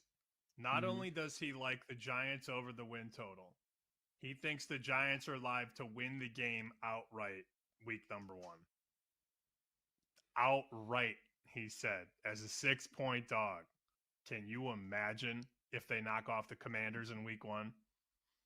So our next segment is live dogs. And maybe it's because they're at the top of the board. First thing I've written down is Giants plus 225. He said the weapons will be unleashed by Russ. Okay. Really? We'll see. Okay. It's one man's opinion. It's one man's opinion. But if you look at the talent that they actually have scattered across that receiver room, I mean, Neighbors could be a top 10 receiver in football already. Yep. And maybe he was last year. So think about if he actually has a quarterback. Look at the guys that threw him the ball last year. Awful. So now you have Russ. Look, I'm not saying Russ is going to take them to the playoffs, but winning one game in the NFL as a vet, not impossible. I think you're going to also see a lot of support for Cleveland. Wink, wink. Not me, but you're hearing it, and they're seeing it. So there's a lot of support for the old guard, the old heads. Russ, Joe Flacco. Maybe we end up on one of those guys. Maybe we end up on both guys. But there is support for the Giants. Remember, that number in the summer was 7. And now we're seeing 6. And there's a 5.5. But the Commanders they're going to just go right back to the playoffs. That'll be pros and Joes, no doubt, week 1. Pros will be on the Giants. Joes will be on the Commanders in week 1.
BetMGM tonight after dark with Ryan Horvat. BetMGM tonight after dark. I'm Ryan Horvat with you here solo for the next 60 minutes, aka hour. We'll also be back tomorrow night, BetMGM tonight, myself and Brad Evans from 7 to 11 p.m. Eastern. And we'll have week 1 of the NFL season officially kicking off. And as I look right now on the BetMGM screen, which I have pulled up, the Cowboys catching 8.5. Opened at 6.5. Took a little bit of money, Philadelphia did. Became a full touchdown favorite. And then Jerry Jones trades away his best edge rusher, Micah Parsons, one of the favorites to win Defensive Player of the Year. And that is a 1.5 a point adjustment for right now. 8.5 is the number. I did bet Dallas. Not my biggest bet of the year. Not a great bet. Philadelphia could easily steamroll them as they did last season. Philadelphia, the defending champs, but getting more than a touchdown. Nobody wants to buy in on Dallas. I'll take 8.5, even if it's a backdoor cover. We're getting more than a touchdown. It's the opening game of the NFL season. I do tend to bet the underdog usually in the first game of the season on that Thursday night. And I bet Dallas over 7.5 wins, thinking there's no chance that they actually trade away Micah Parsons in the prime of his career. A guy that's done something that only Reggie White's done. Double-digit sacks each first 4 seasons of his career. But Jerry Jones loses his mind, trades him away, and the win total actually dropped to 6.5. And I bet it again. I think the offensive side of the ball should be fine for Dallas, even though right now they don't know who their running back is. Dak's back, fully healthy. You bring in George Pickens to be a number 2 to CeeDee Lamb. And I think Jake Ferguson has a bounce back year of the tight end position after not catching a single touchdown last year. So I'm on Dallas tomorrow. I didn't do anything with the total at 47.5. I got a couple text messages today from a couple people that I bet with that want to bet the over. I don't want to bet the over on the opening night of the NFL season. Also, wouldn't feel very comfortable taking the under, man. That Philadelphia offense is damn good with Jalen Hurts and Saquon Barkley and A.J. Brown and Devontae Smith and Dallas Goedert. And the defense is also really good, obviously, which is why they won a Super Bowl. But they did lose some pieces on the defensive line. That said, the secondary should be even better this year now that Quinyon Mitchell's entering year 2. Cooper DeJean's entering year 2.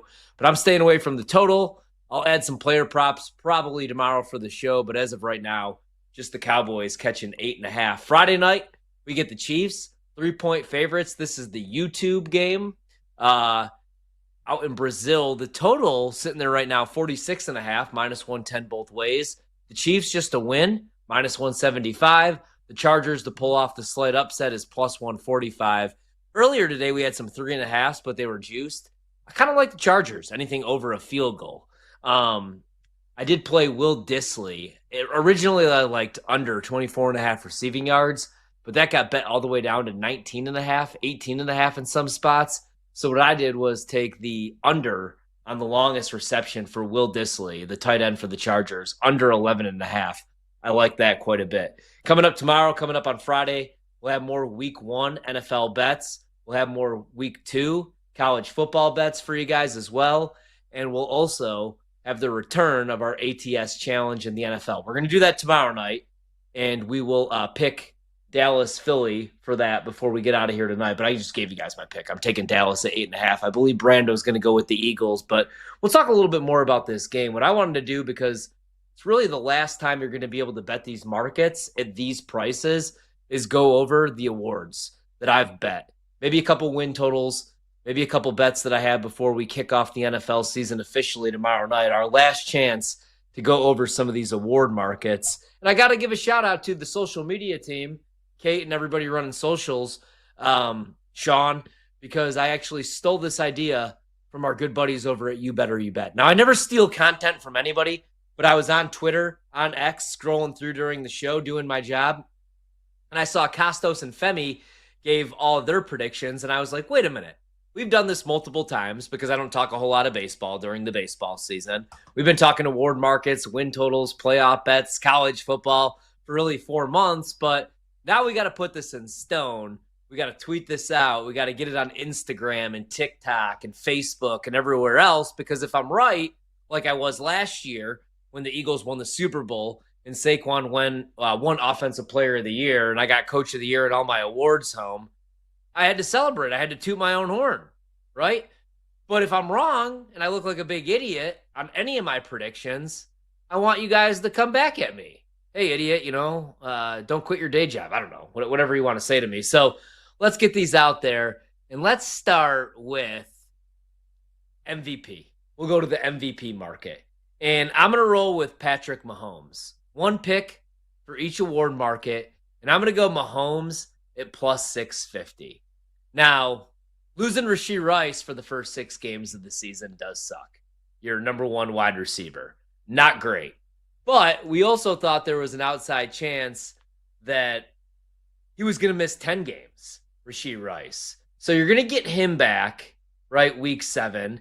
You still have Xavier Worthy. I really like what he did the final 7-8 weeks of the season. Didn't really look like a rookie to close out the year. I think Kelsey's going to have a decent year. I bet his receptions week 1, is he the same player that he was 4 or 5 years ago? Absolutely not.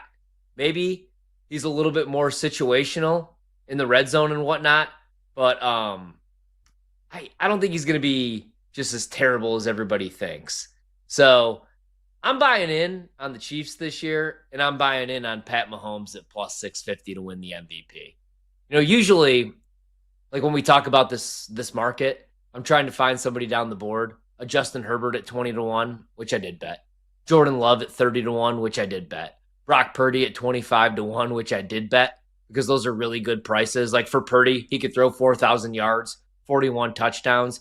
Usually with somebody like Mahomes, like especially at a price plus 650 at 8-1 or lower, I don't want to bet said player because for him to win the award, he usually has to have an historically good season, kind of like Josh Allen and Lamar Jackson both did last year. Sucks that only one of those guys were able to win the award.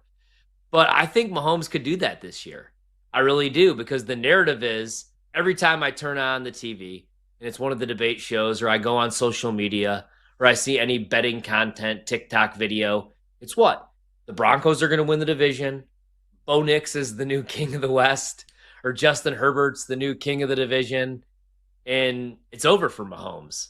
Well, I don't think it's over for Mahomes, and I know it was just a preseason game against the Chicago Bears, but it worried me about my Bears bet over 8.5 wins, and it made me feel really good about my Chiefs bets and my Mahomes plus 650 MVP bet. Granted, it was only one quarter of action. They were up 17-0, and Mahomes connected finally on a deep ball. Last year, he was missing the deep passes, and they've had to change the offensive philosophy, their offensive scheme a little bit because they traded away Tyreek Hill a couple of years ago, and they just really haven't had that vertical threat, which is why they brought in Hollywood Brown last year. And we didn't see him, though, until week 13. Week 14, he was hurt. He missed the majority of the season. Now he's healthy to start the year. He's just got to stay healthy. Like I said, I don't think Kelsey's completely washed. I like Pacheco to have a bounce-back year at the running back position. And every week, it'll be somebody else that steps up because it's Andy Reid drawing up the plays. But we got radio hosts in Kansas City saying Mahomes has a dad bod, he's fat, he's out of shape. We have network hosts saying that the run's over for the Chiefs, even though Andy Reid's not dead. He didn't retire. He's still calling plays. He's still the head coach. Steve Spagnuolo's still calling the defense. So, yeah, give me Mahomes plus 650 to win the MVP. I got a couple other bets, but I think that's my favorite is Mahomes right now, better than 6-1 to win the MVP. All right, let's move on. Offensive Player of the Year, Christian McCaffrey. I bet this at 20-1. Right now, as I look at BetMGM, I'm seeing the price at plus 1,600. I like this bet still. Christian McCaffrey, I know everybody just expects his career to be over because he was hurt the majority of last season, but we always do this with Christian McCaffrey. We did this in Carolina, at least in fantasy drafts. As fantasy owners, do we take McCaffrey number 1 overall? Is he a top 5 pick? Can he stay healthy? And then every other year he's healthy. And I've listened to, because I've had a lot of time on my hands before I make these bets, obviously, and this is our job, a lot of these like online doctors, which I usually try to stay away from, right? Like the football doctors that tweet immediately, oh, this guy, that's a soft tissue injury. You're not going to see him for 6 weeks. Well, like everybody said that there's like a 0% chance pretty much that McCaffrey is going to re-aggravate this injury. So I think he's going to stay healthy. His touchdown prop is 7.5. 2 years ago, he had 7 touchdowns by week 7. Kyle Shanahan will run Christian McCaffrey into the ground. They probably have a 2-year window. This might be it for San Francisco. There was a chance that people thought there were rumors that, John Lynch wasn't going to be back. And Kyle Shanahan might get canned, even though 2 years ago they lost in the Super Bowl. They made it all the way to the Super Bowl and they lost in walk-off fashion. The year before that, they made it all the way to the NFC Championship game. The reason they didn't win that game against Philly is they didn't have a quarterback. Brock Purdy's elbow exploded. They didn't have a quarterback that could throw a forward pass in that game. And then after one down year, Shanny was on the hot seat. John Lynch was on the hot seat. So it's Super Bowl or bust for San Francisco this year or next. So they're definitely going to run Christian McCaffrey into the ground. He's not getting any younger, and he's also going to catch a ton of balls out of the backfield from Purdy. I don't feel all that great right now about San Francisco's wide receiver room. We don't know when we're going to see Brandon Ayuk. Ricky Pearsall is only going into year 2. And I'm not as high on him as everybody else. Like, he should be fine, but is he a number 1 wide receiver at this level? I don't know about that. Juwan Jennings is already beat up. He wants a new contract. I like Kittle, but he's 30. He's a tight end, and when they struggle with protection, they use him really as a left tackle next to Trent Williams. They use him as like a glorified extra tackle. So I think McCaffrey is going to be the workhorse again. And we were getting a 20-1 price, still a 16-1 price. Like, sure, Bijan's a good bet, but he's priced properly. Jahmyr Gibbs is priced properly. So I'm going to go with McCaffrey, 16-1 right now at BetMGM. He could score double-digit touchdowns. He could catch 60 passes, 1,200 yards on the ground. Those are all realistic outcomes as long as he stays healthy and plays 13 to 14 games, which I think he does this year. So Mahomes MVP plus 650. McCaffrey Offensive Player of the Year. Best price right now, 16-1. Offensive Rookie of the Year, it's probably Genty. I don't think Genty's going to be a bust. The only concern I have for Genty is, can Vegas run block? Last year, outside the top 20, I know they tried to fix up the offensive line this offseason. But Genty, I do think, is going to be really damn good. I would need at least a 5-1 price to tie up my money for multiple months on this market. So I know it's kind of becoming a popular pick, but I'll go Matthew Golden. You know, it's a little bit of a homer pick. I am a Green Bay Packer fan, but every beat reporter we've talked with, all my buddies that cover the team, the radio hosts out in the Milwaukee area and the Wisconsin area, are all high on this kid. Jordan Love called him a stud a couple different times in press conferences. And there's a reason why Green Bay, for the first time in nearly 3 decades, used first-round draft capital on a wide receiver. I thought Dallas was going to take Matthew Golden. I didn't think there was a chance he was going to slip past 16, and Green Bay gets a steal. And the reason I like Golden, I don't know if anybody else could catch the football. You know, Romeo Doubs is solid, but he's a number 2 at best. Christian Watson is not healthy. We won't see him. We might not see him this year, but he's on the PUP list coming off a knee injury.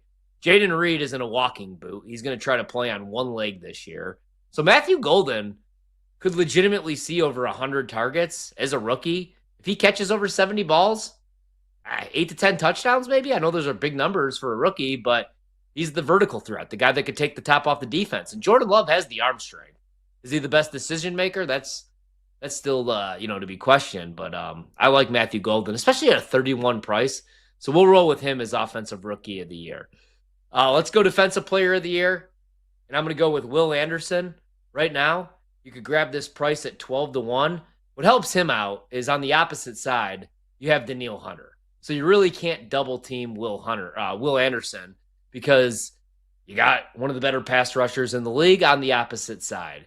And I think he's going to have double-digit sacks again this season as long as he plays double-digit games. So if he could have 13.5 to 15.5 sacks, I know that team success usually doesn't matter a whole lot in the awards market, this award market. But if the Texans win the division like they're expected to, and he has 15 sacks, breakout year, look, could he get a big contract? I think he's going to be in the running. Everybody else is just properly placed. I'm not running out right now to bet Micah Parsons, especially with a back injury where he's going to have an epidural just to play week 1 for Green Bay. I'm not going to bet TJ Watt. He's properly priced. So give me Will Anderson at 12-1. I think he's kind of underrated, Will Anderson. Not really a household name yet. Not like, Max Crosby and Micah Parsons and Myles Garrett and some of these guys. But he's a hell of a player, and I think this is going to be his breakout year. So I'll roll with Will Anderson, Defensive Player of the Year. Looking at it right now at BetMGM, you can still get 12-1. Defensive Rookie of the Year, give me James Pierce Jr. right now, plus 1,800. There's a reason why Atlanta moved back into the first round to draft him. And I know he's a little undersized for an edge rusher, for a defensive end, but he's so quick. And I feel good about Atlanta's defense for the first time in a long time, which is why I bet them to win the South. If as a rookie, he could have 7.5, 8.5 sacks, have a Jared Verse type season, I think he'll be in the running, and we're getting an 18-1 price. Abdul Carter probably wins this award, but he's only plus 250. I don't want to tie up my money on a plus 250 price. So I'll go with Pierce 18-1. We come back, we'll wrap up the award market, and we'll take a look at some other futures that I placed before we kick off the season tomorrow night. BetMGM tonight. BetMGM tonight will be right back on the BetMGM network. Make it legendary.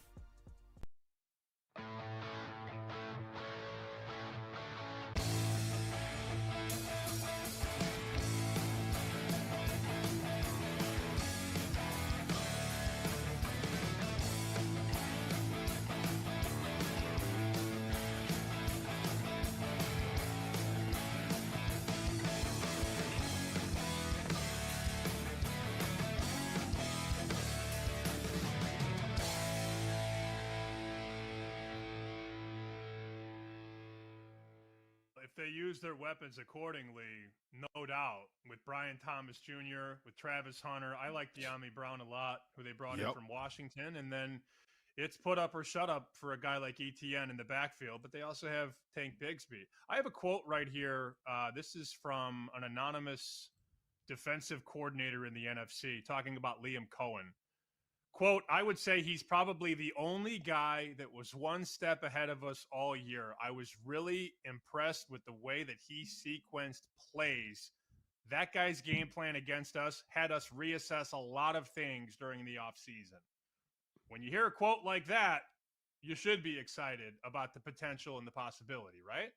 Absolutely. And I feel like if you're a quarterback and you hear a quote like that and you hear the type of quotes that how people talk about Liam Cohen, like I would think that you're all in, you're putting all your eggs into that basket and into that trust of Liam to kind of put you in the right position, have you in the right spot. And I'm excited for it. And I'm really, like, I don't want to go on a rant, but I'm really excited for Travis Hunter. I think he's going to do very, very well. And I think the Jags, like, they have a chance to really make some noise this year. So, I mean, it's before the season right now, and we're all talking about it, but everyone does have to go out there and play. So I am excited to see how that team looks with Liam Cohen running everything.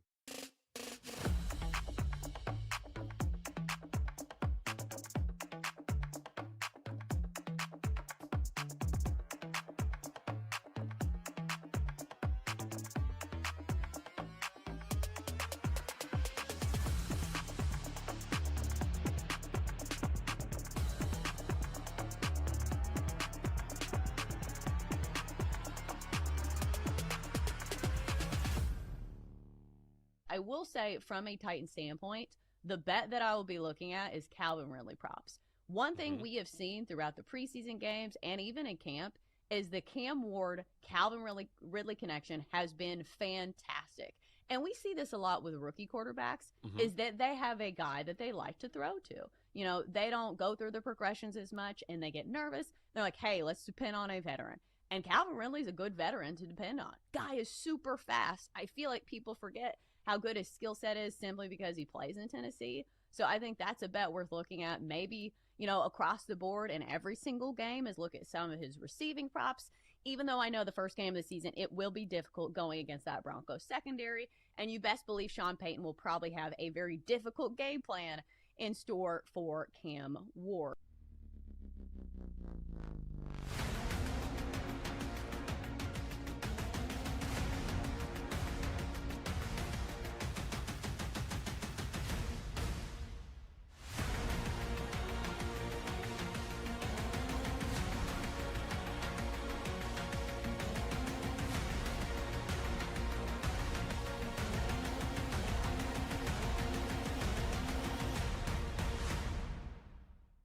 Yeah, I do. I think in general, the macro trend that the market is missing as we go into week one in general is that there is probably at least a 2, if not a 3-point bust in terms of average scoring expectation.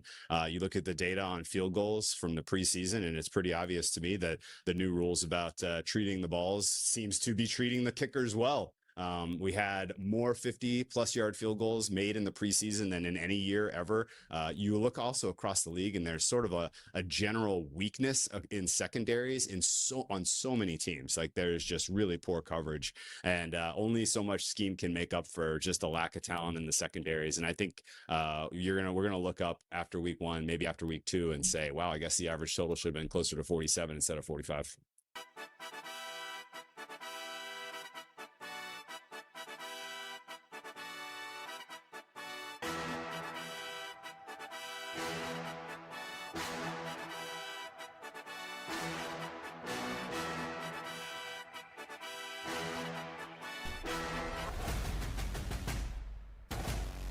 Let's get back to the madness. It's BetMGM Tonight After Dark with Ryan Horvat. BetMGM the night after dark. Ryan Horvat with you here until 11 p.m. Eastern, and then we're back tomorrow night getting you set for week 1 of the NFL season. Opening night, opening kickoff. Thursday night action as the Dallas Cowboys begin life without Micah Parsons against the defending champion, Super Bowl champion, Philadelphia Eagles, who moved from a 6.5-point favorite now to an 8.5-point favorite at home as they will celebrate, get their rings, and all that fun stuff against the Cowboys. So we'll be live on the air. Myself, Brad Evans, from 7 to 11 p.m. Eastern here on the BetMGM Network. You could stream the show as well on Twitch / the BetMGM Network, as well as YouTube, and find the podcast wherever you find your podcasts. Listen live with the Odyssey app, iHeartRadio, all that fun stuff. All right, we had some breaking news during the commercial break in the last 5 minutes here. This comes from Adam Schefter, ESPN, of course. Another pre-Sunday deal. The San Francisco 49ers and Juwan Jennings reach agreement on a deal that will add $3 million in playtime incentives to the wide receiver's contract, per his agents Drew and Jason Rosenhau. Now, instead of earning $7.5 million this season, Juwan Jennings can earn up to $10.5 million this season. Now, Juwan Jennings is coming off a career year at 27 years old. It was really his breakout season. And you have to feel pretty good that he's going to be able to do it again because Brandon Ayuk is not healthy. Ricky Pearsall's only entering year 2. And, last year, the number's pretty good for Juwan Jennings. A career year, over 70 receptions. So he's going to be on the field. That said, I bet the Seahawks in this game. I like the Niners. I'm picking them to represent the NFC in the Super Bowl. But I like the Seahawks. At home, that defense, that secondary, that rushing attack, there's still some concerns about San Francisco on the defensive side of the ball. They missed the second most tackles in the preseason. Granted, it's just the preseason, but the defense was a mess last year. And really the only addition this offseason was bringing in Robert Saleh as defensive coordinator. So I think Kenneth Walker and that rushing attack are going to eat. I like Seattle plus 2.5, but this is a good move for San Francisco because they need some help at the wide receiver position. And Juwan Jennings has been a little bit beat up at camp, but he was looking for a new contract, and now he should be happy because he's got the opportunity to earn $10 million. Like I said, the season kicks off obviously tomorrow night. We'll be live on the air for it, so we're giving out all of our award picks. I've already went with my MVP pick, going with that Pat Mahomes guy. He's pretty good at football, plus 650. I'll buy low on Pat Mahomes. Everybody thinks the run's over for the Kansas City Chiefs. Maybe it is. We don't need him to get back to the Super Bowl. We just need Mahomes to throw anywhere from 35 to 40 touchdown passes in the regular season. And even without Rashee Rice for the first 6 games of the year, I think he's going to do so. Defensive Player of the Year, give me Will Anderson. I think this could be a breakout year for him. Looking to be one of the higher paid defensive players in the league. I think he's going to have anywhere from 13.5 to 15.5 sacks. So I'll take a stab on him, edge rusher for the Houston Texans. Offensive Player of the Year, Christian McCaffrey, the official pick, down from 20-1 to 16-1, but we still like it. He's going to score double-digit touchdowns. He's going to rush for 1,200 yards. He's going to catch 50 to 60 balls out of the backfield, probably for another 3 to 4 touchdowns. I like this pick quite a bit. Offensive Rookie of the Year, I'll take a stab on Matthew Golden, from 30-1 down to 25-1, wide receiver for the Green Bay Packers by default. Could be wide receiver number 1 as soon as week 1 when they take on the Detroit Lions at home as now 2.5-point favorites. Defensive Rookie of the Year, most likely it's Abdul Carter. He's going to be an absolute stud. I actually think that Giants defense is going to be pretty good, maybe even top 10, top 5 good. But I don't like the price on Parsons. So let's take a stab with James Pierce out of Atlanta, the rookie who they moved back into the first round to draft. A little undersized, but has a ton of speed and balled out in the preseason. I believe he was the highest graded defensive end in the preseason out of the rookies. So I'll roll with him. And then Coach of the Year, the last one to get to here. I want to say Ben Johnson because I'm high on the Bears to go over 8.5 wins. But again, I don't like the price. He's the favorite. Give me Liam Cohen at 14-1. We saw what he did 2 years ago at Kentucky. He made Will Levis look like an NFL starting quarterback. Will Levis was drafted by the Tennessee Titans, where he then failed. Last year, Baker Mayfield threw for over 4,000 yards, 40 touchdowns. I really like the way that he used his running backs. Bucky Irving had a breakout year. They found ways to get Sean Tucker on the field. He averaged like 6 yards per carry. Rashad White, Jesus in English. They found a role for him as the pass-catching running back. At times, they had all three of them on the field. And I think the defense is going to be better for Jacksonville as well. Last year, that was their issue. They couldn't cover anybody. But they go out in free agency. They pay Jordan Lewis a pretty solid slot corner. And I think that defense is going to be, even if they're top 15, top 20, I think they make the playoffs. So Liam Cohen, Coach of the Year, 14-1. So there it is. MVP Mahomes, Defensive Player of the Year Will Anderson, Offensive Player of the Year McCaffrey, Offensive Rookie of the Year Matthew Golden, Defensive Rookie of the Year James Pierce Jr., Coach of the Year Liam Cohen, and then a couple other ones that I've talked about a lot this summer, but we want to make official here. Atlanta to make the playoffs is plus 150. I actually like Atlanta to make the playoffs at plus 150 a little bit more than I like them to win the division, even though you're getting a better price on them to win the South, and I did bet that as well. Let's say Tampa is just really good again, and they win 11, 12 games, and the defense doesn't skip a beat, and Baker just balls out once again, and Bucky Irving even takes the next step, and maybe Ibuka balls out as a rookie, and Mike Evans isn't going anywhere anytime soon, and Chris Godwin comes back fully healthy. I can still make the case for Atlanta to win 9, 10 games and be a wild card team, so I do like them plus 150 to make the playoffs. They went all in on the defensive side of the ball. Last year, they couldn't generate a pass rush, so they draft not one but two pass rushers in the first round. They try to fix up the secondary, and the offense hasn't been the issue. You know, the issue was Kirk Cousins couldn't move last year. He was a statue in the pocket, and he was a shell of himself. I know it was only a 3-game sample size, but I like what I saw from Michael Penix. Bijan Robinson's one of the favorites to win Offensive Player of the Year. Drake London should catch 100 balls for 1,000 yards and 10 touchdowns. Maybe this is finally the year Kyle Pitts shows up to the party. I like Atlanta to make the playoffs plus 150. I also like the Bears to make the playoffs plus 165. The only hesitation with Chicago would be the schedule. That's a tough schedule. But I like the fact that Ben Johnson knows all these defensive coordinators in the NFC North. Now, sure, he doesn't get to bring over Jared Goff and Jahmyr Gibbs and David Montgomery, but I think Caleb Williams has the higher ceiling than Jared Goff, who 4 years ago was benched for a man named John Wolford. Now he's had 3 straight years where he's thrown for over 4,000 yards. And the reason being, Ben Johnson's a great play caller. So I think Caleb is going to have a nice little year, maybe even become the first Bears quarterback ever to throw for 4,000 yards.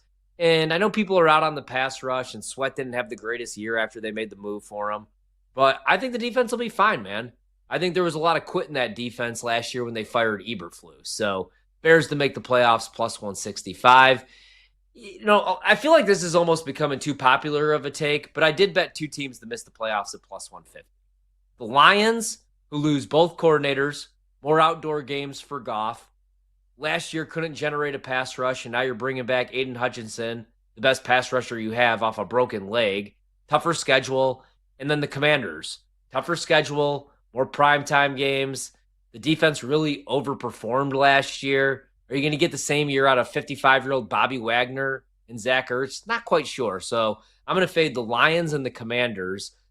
Cardinals over 8.5 wins, minus 125. Cardinals to make the playoffs at plus 150. I've talked about them a ton. I do like Jonathan Gannon as a head coach. He just hasn't had the defense. So they went out and spent money on edge rushers. First-round draft capital on Walter Nolan, who's going to miss the first 4 games of the season, we find out, which absolutely sucks. But Arizona was brutal against the run last year, struggled to get pressure. I think that changes this year. So over 8.5 wins, plus 150 to make the playoffs. 49ers to win the NFC. My Super Bowl pick. I'll go with San Francisco to win the NFC. They play the easiest schedule in the league. Purdy's fully healthy. McCaffrey's healthy. I think the defense, it might start slow, but by the second half of the season, I think Salah have those guys rounded into form. And again, it's Super Bowl or bust for the Niners. So 9-1 plus 900. I'll take a stab with San Francisco. And then give me the Bills to win the AFC at plus 340. Eventually, they're going to get back to the Super Bowl. And hopefully for that fan base, an awesome fan base, hopefully eventually they get one of these Super Bowl wins because I love Josh Allen. So my official Super Bowl prediction here will be the Buffalo Bills over the San Francisco 49ers. I feel like the Bills are becoming a little bit too popular as a Super Bowl pick, but man, if they don't, they might be for that coaching staff, for McDermott, for Sean, for like it might be Super Bowl or bust. Because like, what else do? You keep going back to the AFC Championship game and losing in heartbreaking fashion to Pat Mahomes. So I feel like if you don't get it done this year, I don't know what they do though, because the offense hasn't really been the issue. But do they go with an offensive-minded head coach? Do you maybe need a new voice in that locker room?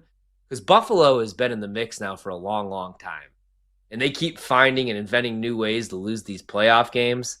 I keep saying, like, Josh Allen just needs the ball last one of these games, man, against Mahomes. But I think this is finally the year they get over the hump.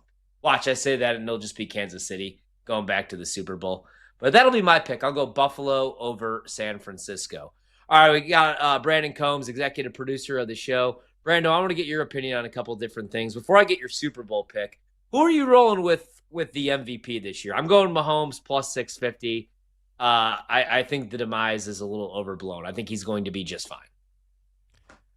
Yeah, he might be just fine. Look, he's the GOAT. He's one of those guys that you don't bet against. He's not quite Tom Brady, but he's pretty damn close. So I wouldn't bet against him, but for me, I'm going Lamar Jackson. I think Lamar Jackson wins his third MVP award. I think they're going to have a phenomenal season in Baltimore. And so that's why I'm riding with Lamar Jackson. I'm all over him. Don't hate the pick. A lot of people thought that he should have won the award last year. Josh Allen did, and I was happy about that because I bet that 7-1. What about Defensive Player of the Year? I went Will Anderson because he's 12-1. Everybody at the top of the board makes complete sense, but I think he could have like 15.5 sacks. Houston could be a double-digit win team as long as they could protect C.J. Stroud. I'll roll with Anderson. Really helps that he's got Hunter on the other end, so you can't really double team or chip him. Yeah, I like Micah a lot. I'm worried about the back, but I think that Micah is going to be on a mission this year, especially after just getting paid. I think he's going to be on a mission, and he might have 15.5 sacks against the Dallas Cowboys in Week 4. So I'm going with Micah Parsons to win Defensive Player of the Year. I still can't believe that when we say Micah Parsons, we say Green Bay Packer. It's crazy. What about Offensive Player of the Year? I know you're not buying in on C-Mac staying healthy all year, so who are you going with? Well, I hope he stays healthy all year because I did get him in my big money league. So I hope he stays healthy all year. I took a shot there. But I think I'm with you where I lean Bijan Robinson. I like Bijan Robinson a lot. I like what they look at.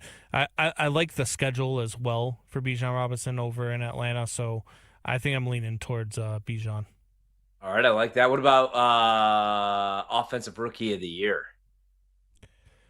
I'm going out on a limb. I bet Ted McMillan.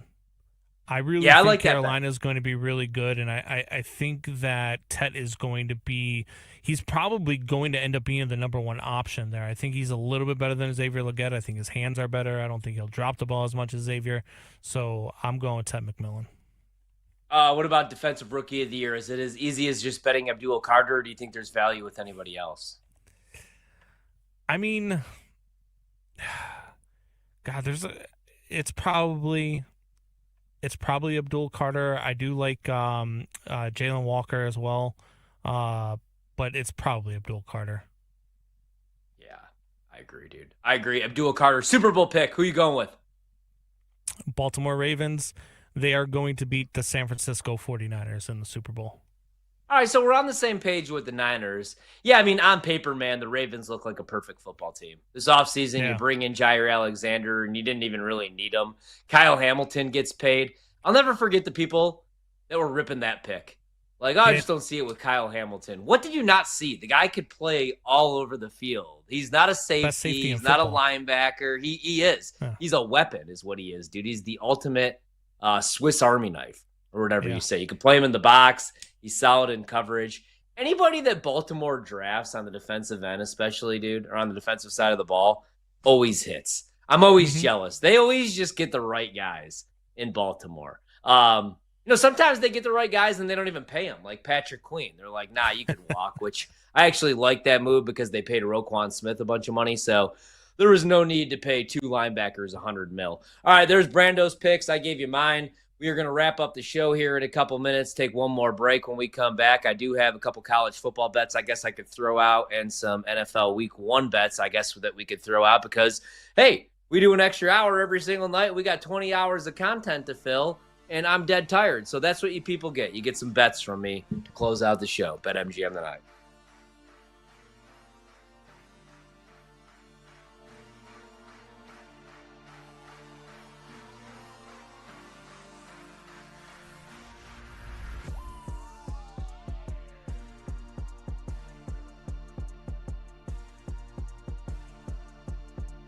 Wherever you go, we're there. Listen to the BetMGM Network live on Odyssey, TuneIn, and now on the iHeartRadio app. Wagertainment for every fan.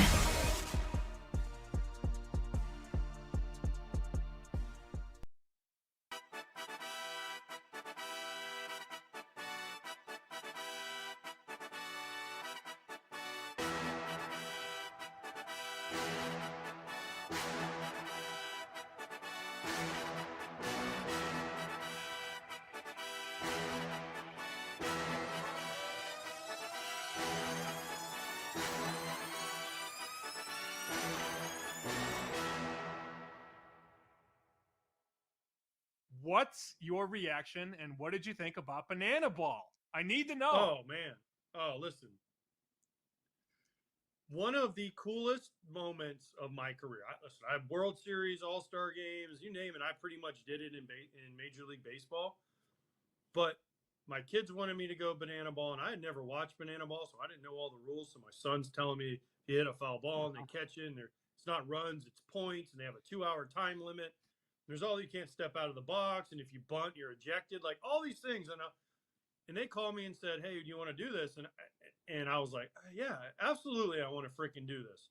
And to be able to walk out at whatever it's called now, Rate Field, USA. Yeah. I still call it USA or Comiskey, with the White Sox and 42,000, the biggest crowd they probably had in I don't know how long.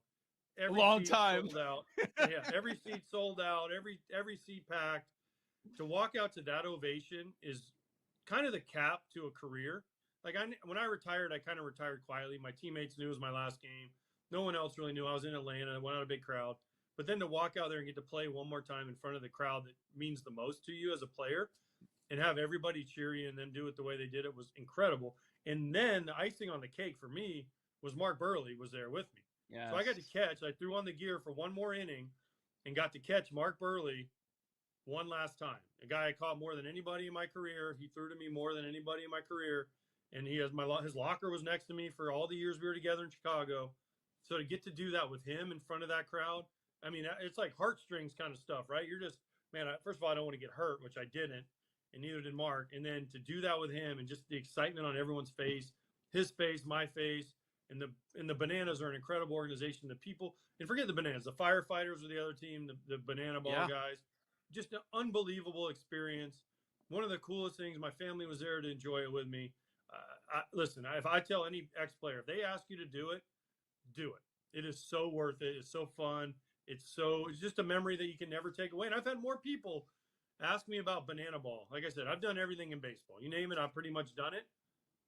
More people, current players and past players, how was Banana Ball? That's all they want to talk. They don't care about winning World Series, All-Star games.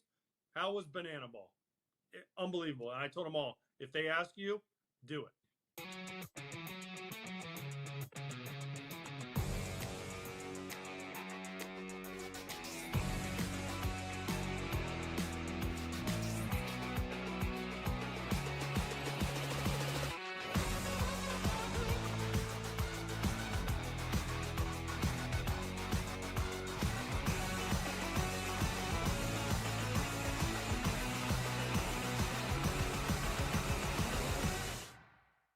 Drake London is 50 to 1. The 3 Penix starts at the end of the season, London averaged 117 yards per game. He had 39 targets in those 3 games. Wouldn't surprise me. If Penix is good, a lot of that is going to be due to his connection with Drake London. So, super long shot, 50 to 1. I have London as well. You've got Penix long shot MVP, London long shot offensive player. It's a lot. The market is very down on Atlanta. Very down. Win total, power rating wise. But if you're right, you will be rewarded. These are the times where you can take shots, because if the market is wrong on Atlanta and you end up being right, what happens if that's one of the best connections in football? You're going to see a lot of love for Drake London to be the offensive player. And we know the talent's there. Yep. I mean, look where he was drafted when he came out. We know the upside, the talent is there. He has to produce. If Penix is the answer, we'll see. But that's a nice number on Drake London.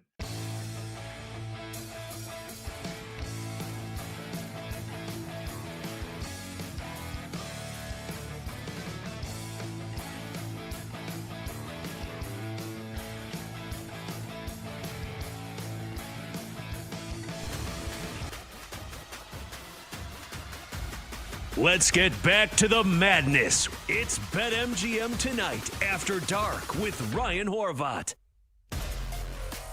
Oh, man.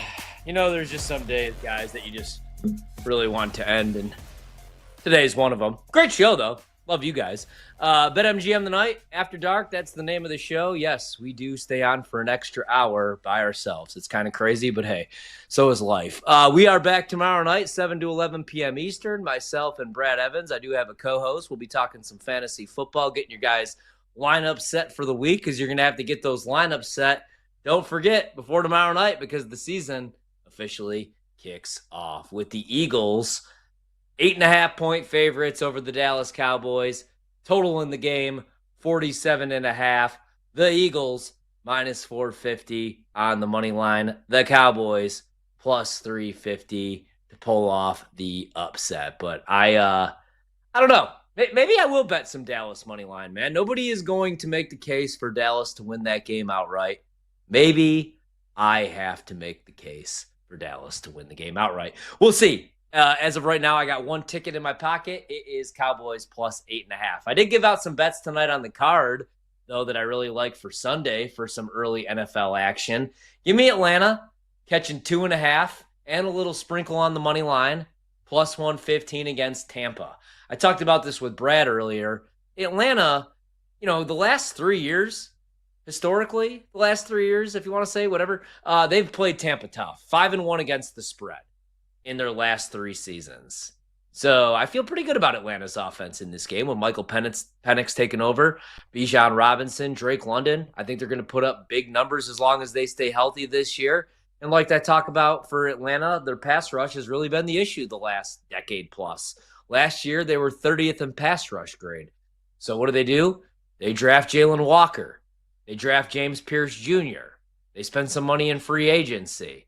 And I think they're going to be able to get some pressure on Baker Mayfield, especially without Tristan Wirfs, who's injured. Chris Godwin's injured. So give me Atlanta to pull off the slight upset, plus 2.5, and on the money line, plus 115. I also bet Seattle today, which pained me because I'm cheering for San Francisco to win every week because I have them winning over 11.5 games at plus money. I have them to win the NFC like we just talked about. I have McCaffrey to win Offensive Player of the Year. But there's always a crazy upset week one. Not that this will be a crazy upset. I know people that are betting Seattle's win total over in Seattle to win the division. They like the Sam Darnold pickup. And they think Mike McDonald year 2 could win that division as head coach. But I like San Francisco, but just not so much week one. Now, we did just talk about the Juwan Jennings deal. They are going to pay him $10 million, maybe this year, with incentives, right? So he's going to show up. You have Ricky Pearsall, but no Brandon Ayuk. Christian McCaffrey is just coming back for the first time, really, from injury. There's some concerns about the defense, like I talked about. I like Robert Saleh as a defensive coordinator, but I just don't know that they have the talent. Last year, they were outside the top 25 in run defense grade, and now week one, you got to go against the Seahawks with a healthy, hopefully, Kenneth Walker, Clint Kubiak taking over as run game coordinator, play caller, OC. They used the first-round pick on an offensive guard, and they have Zach Charbonnet if something does happen to Kenneth Walker. 49ers really struggled to tackle in the preseason. They had the second most missed tackles this August. And like I said, Kenneth Walker, if you look at his numbers, I know it was a down year last year because he was beat up. He has the second highest rate of missed tackles for since he entered the league in 2022. I think Sam Darnold's going to have some clean pockets to throw from. And I think the Seahawks are live. So give me Seattle plus 2.5. Seattle on the money line plus 115. Those are my dogs this weekend to win outright. Atlanta and Seattle. I also bet the Chicago Bears plus 1.5. Not a huge bet, but I do like the Bears in this spot on Monday night. You have J.J. McCarthy making his first start in the NFL on the road at Soldier Field in Chicago. The crowd's going to be lit. There's actual expectations for the Bears this season. I'm not as down on the defense as everybody else. I just think that there was a lot of quit in them. And I like Ben Johnson against Brian Flores, right? Like 7 times over the last 2 years, Brian Flores defenses have given up 30 points. Only 7 times. 4 of them have been from Ben Johnson. And I know this is not the Detroit Lions. It's the Chicago Bears. But I love these weapons. And what I love the most is, if you talk to Bears fans or fantasy players, everybody has a different option or a different player as who they're excited for this year. I've heard people say DJ. Heard people say Colston Loveland, right? Roma Dunze now entering year 2. My only concern with the Bears, right, is, overall this year it's the schedule. I think the offensive line is going to be fixed. I do worry about the tackle position, obviously, especially when they see Green Bay in a couple weeks and it's Micah Parsons against Walker. But, the only real concern I would have, man, is the pass rush, like the defense. But I like Dennis Allen a lot. I love the Dennis Allen hire. I don't think he's a good head coach, but I think he's a solid defensive coordinator. So I like the Bears against the Vikings as well coming up in the NFL. I think that's all I got so far in the NFL. I got some player props that I'm going to save for Friday night, obviously, because we got another 4 hours of content to fill there. But yeah, I got the Bears plus 1.5, the Seahawks plus 2.5. Oh, I also bet the Raiders. You can still get the Raiders right now plus 3. I know everybody's in love with New England this year, man. Their win total goes from 4.5 to 8.5. They hire Mike Vrabel, spend money on the offensive line, spend money on the defense. People think Drake May could take that year 2 leap. Give me the Raiders catching 3, dude. Chip Kelly is the play caller. Ashton Genty, I don't care what he did in the preseason. It was the preseason. Now you got the first team lineman out there and an actual game plan, right? Like, it wasn't like Chip Kelly and Pete Carroll were going to show you their cards in the preseason if you are, especially if you're taking on New England and that defense. So give me the Raiders. I think they're live in that game. I like the Raiders plus 3. Geno Smith, Brock Bowers, Ashton Genty. The defense scares me a little bit, but I do love Max Crosby. And then I did bet the Packers on the money line against Detroit. At home, in Lambeau Field. Last year, for the first time, Matt LaFleur had a losing record against the division. It's Detroit's first game without Ben Johnson calling plays, without Aaron Glenn as the defensive coordinator. Give me the Packers, man. Give me the Packers week 1. So a couple dogs and then a couple favorites that I like. Brandon, what's your favorite week 1 NFL bet? Or is there anything that you want to argue me on from any of those? Nothing I really want to argue on. I've looked at some of these things. I like a lot of the props this week. In week 1, I tend to stay away from spreads and money lines just because it's week 1 of the NFL and crazy stupid stuff happens and I don't want to hate myself in the morning. So I like to go off of props, like who I think is going to, do like Dak tomorrow over his pass yards. I've hammered that bet a couple of times. I love that bet tomorrow. When you look at Ashton Genty, his over rushing yards prop, his over rushing attempts prop, because I think they're going to hammer him as well in that backfield. I think they're going to pepper him with opportunities. So, those are the things that I look at. I look at, Travis Kelce to score a touchdown as plus money. You look at, I believe it was Trey McBride to score an anytime touchdown plus money.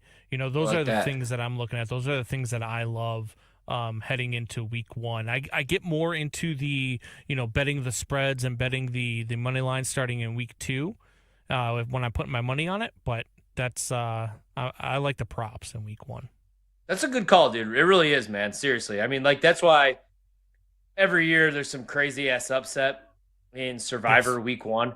Last year it was the New England Patriots, who nobody thought was going to be any good. They started Jacoby Brissett against the Cincinnati Bengals, and everybody had the Bengals in Survivor, and the Patriots beat them outright. It is 8.5, 10-point dogs. Yeah. So, yeah, week one, crazy Cardinals stuff happens.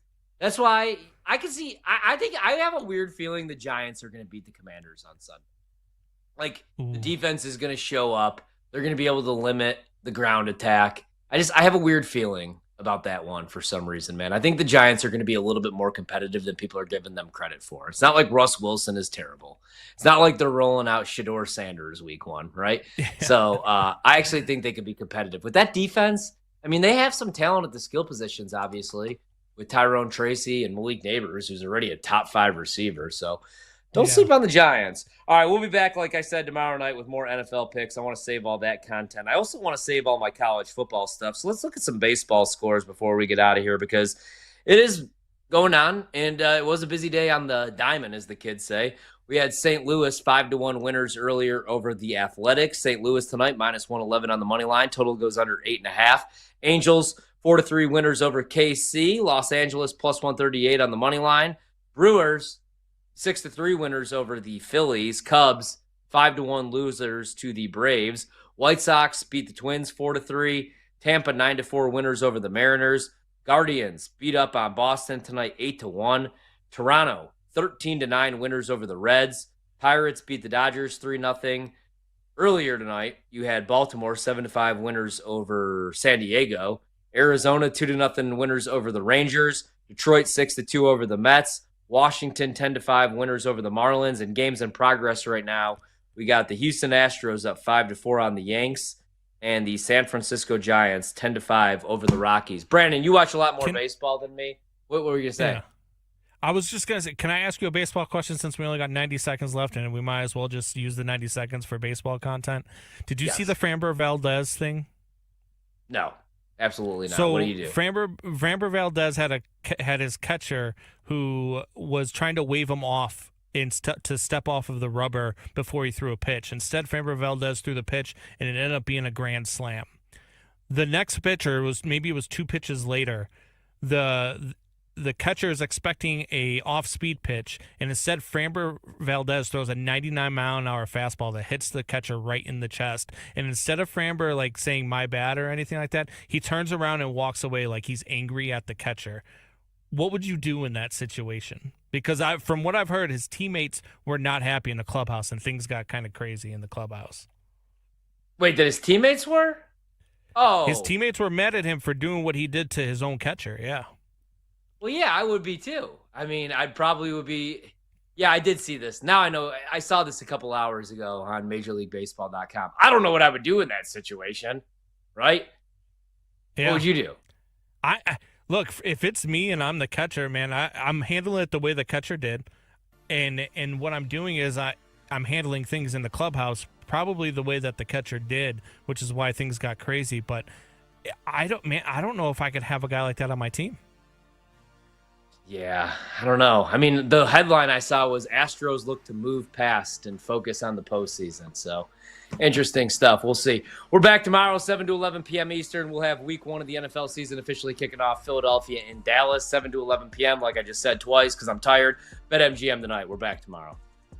That's a wrap. Come back for more Wagertainment on BetMGM tonight, Monday to Friday, 7 to 11 p.m. Eastern on the BetMGM network. Make it legendary.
I heard from a guy yesterday who books bets in Vegas. Not only does he like the Giants over the win total, he thinks the Giants are live to win the game outright week number 1. Outright, he said, as a 6-point dog.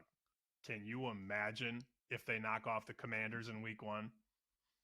So our next segment is live dogs. And maybe it's because they're at the top of the board. First thing I've written down is Giants plus 225. He said the weapons will be unleashed by Russ. Okay. Really? We'll see. Okay. It's one man's opinion. It's one man's opinion. But if you look at the talent that they actually have scattered across that receiver room, I mean, Neighbors could be a top 10 receiver in football already. Yep. And maybe he was last year. So think about if he actually has a quarterback. Look at the guys that threw him the ball last year. Awful. So now you have Russ. Look, I'm not saying Russ is going to take them to the playoffs, but winning one game in the NFL as a vet, not impossible. I think you're going to also see a lot of support for Cleveland. Wink, wink. Not me, but you're hearing it and they're seeing it. So there's a lot of support for the old guard, the old heads. Russ, Joe Flacco. Maybe we end up on one of those guys. Maybe we end up on both guys. But there is support for the Giants. Remember, that number in the summer was 7. And now we're seeing 6. And there's a 5.5. But the Commanders they're going to just go right back to the playoffs. That'll be pros and Joes, no doubt, week 1. Pros will be on the Giants. Joes will be on the Commanders in week 1.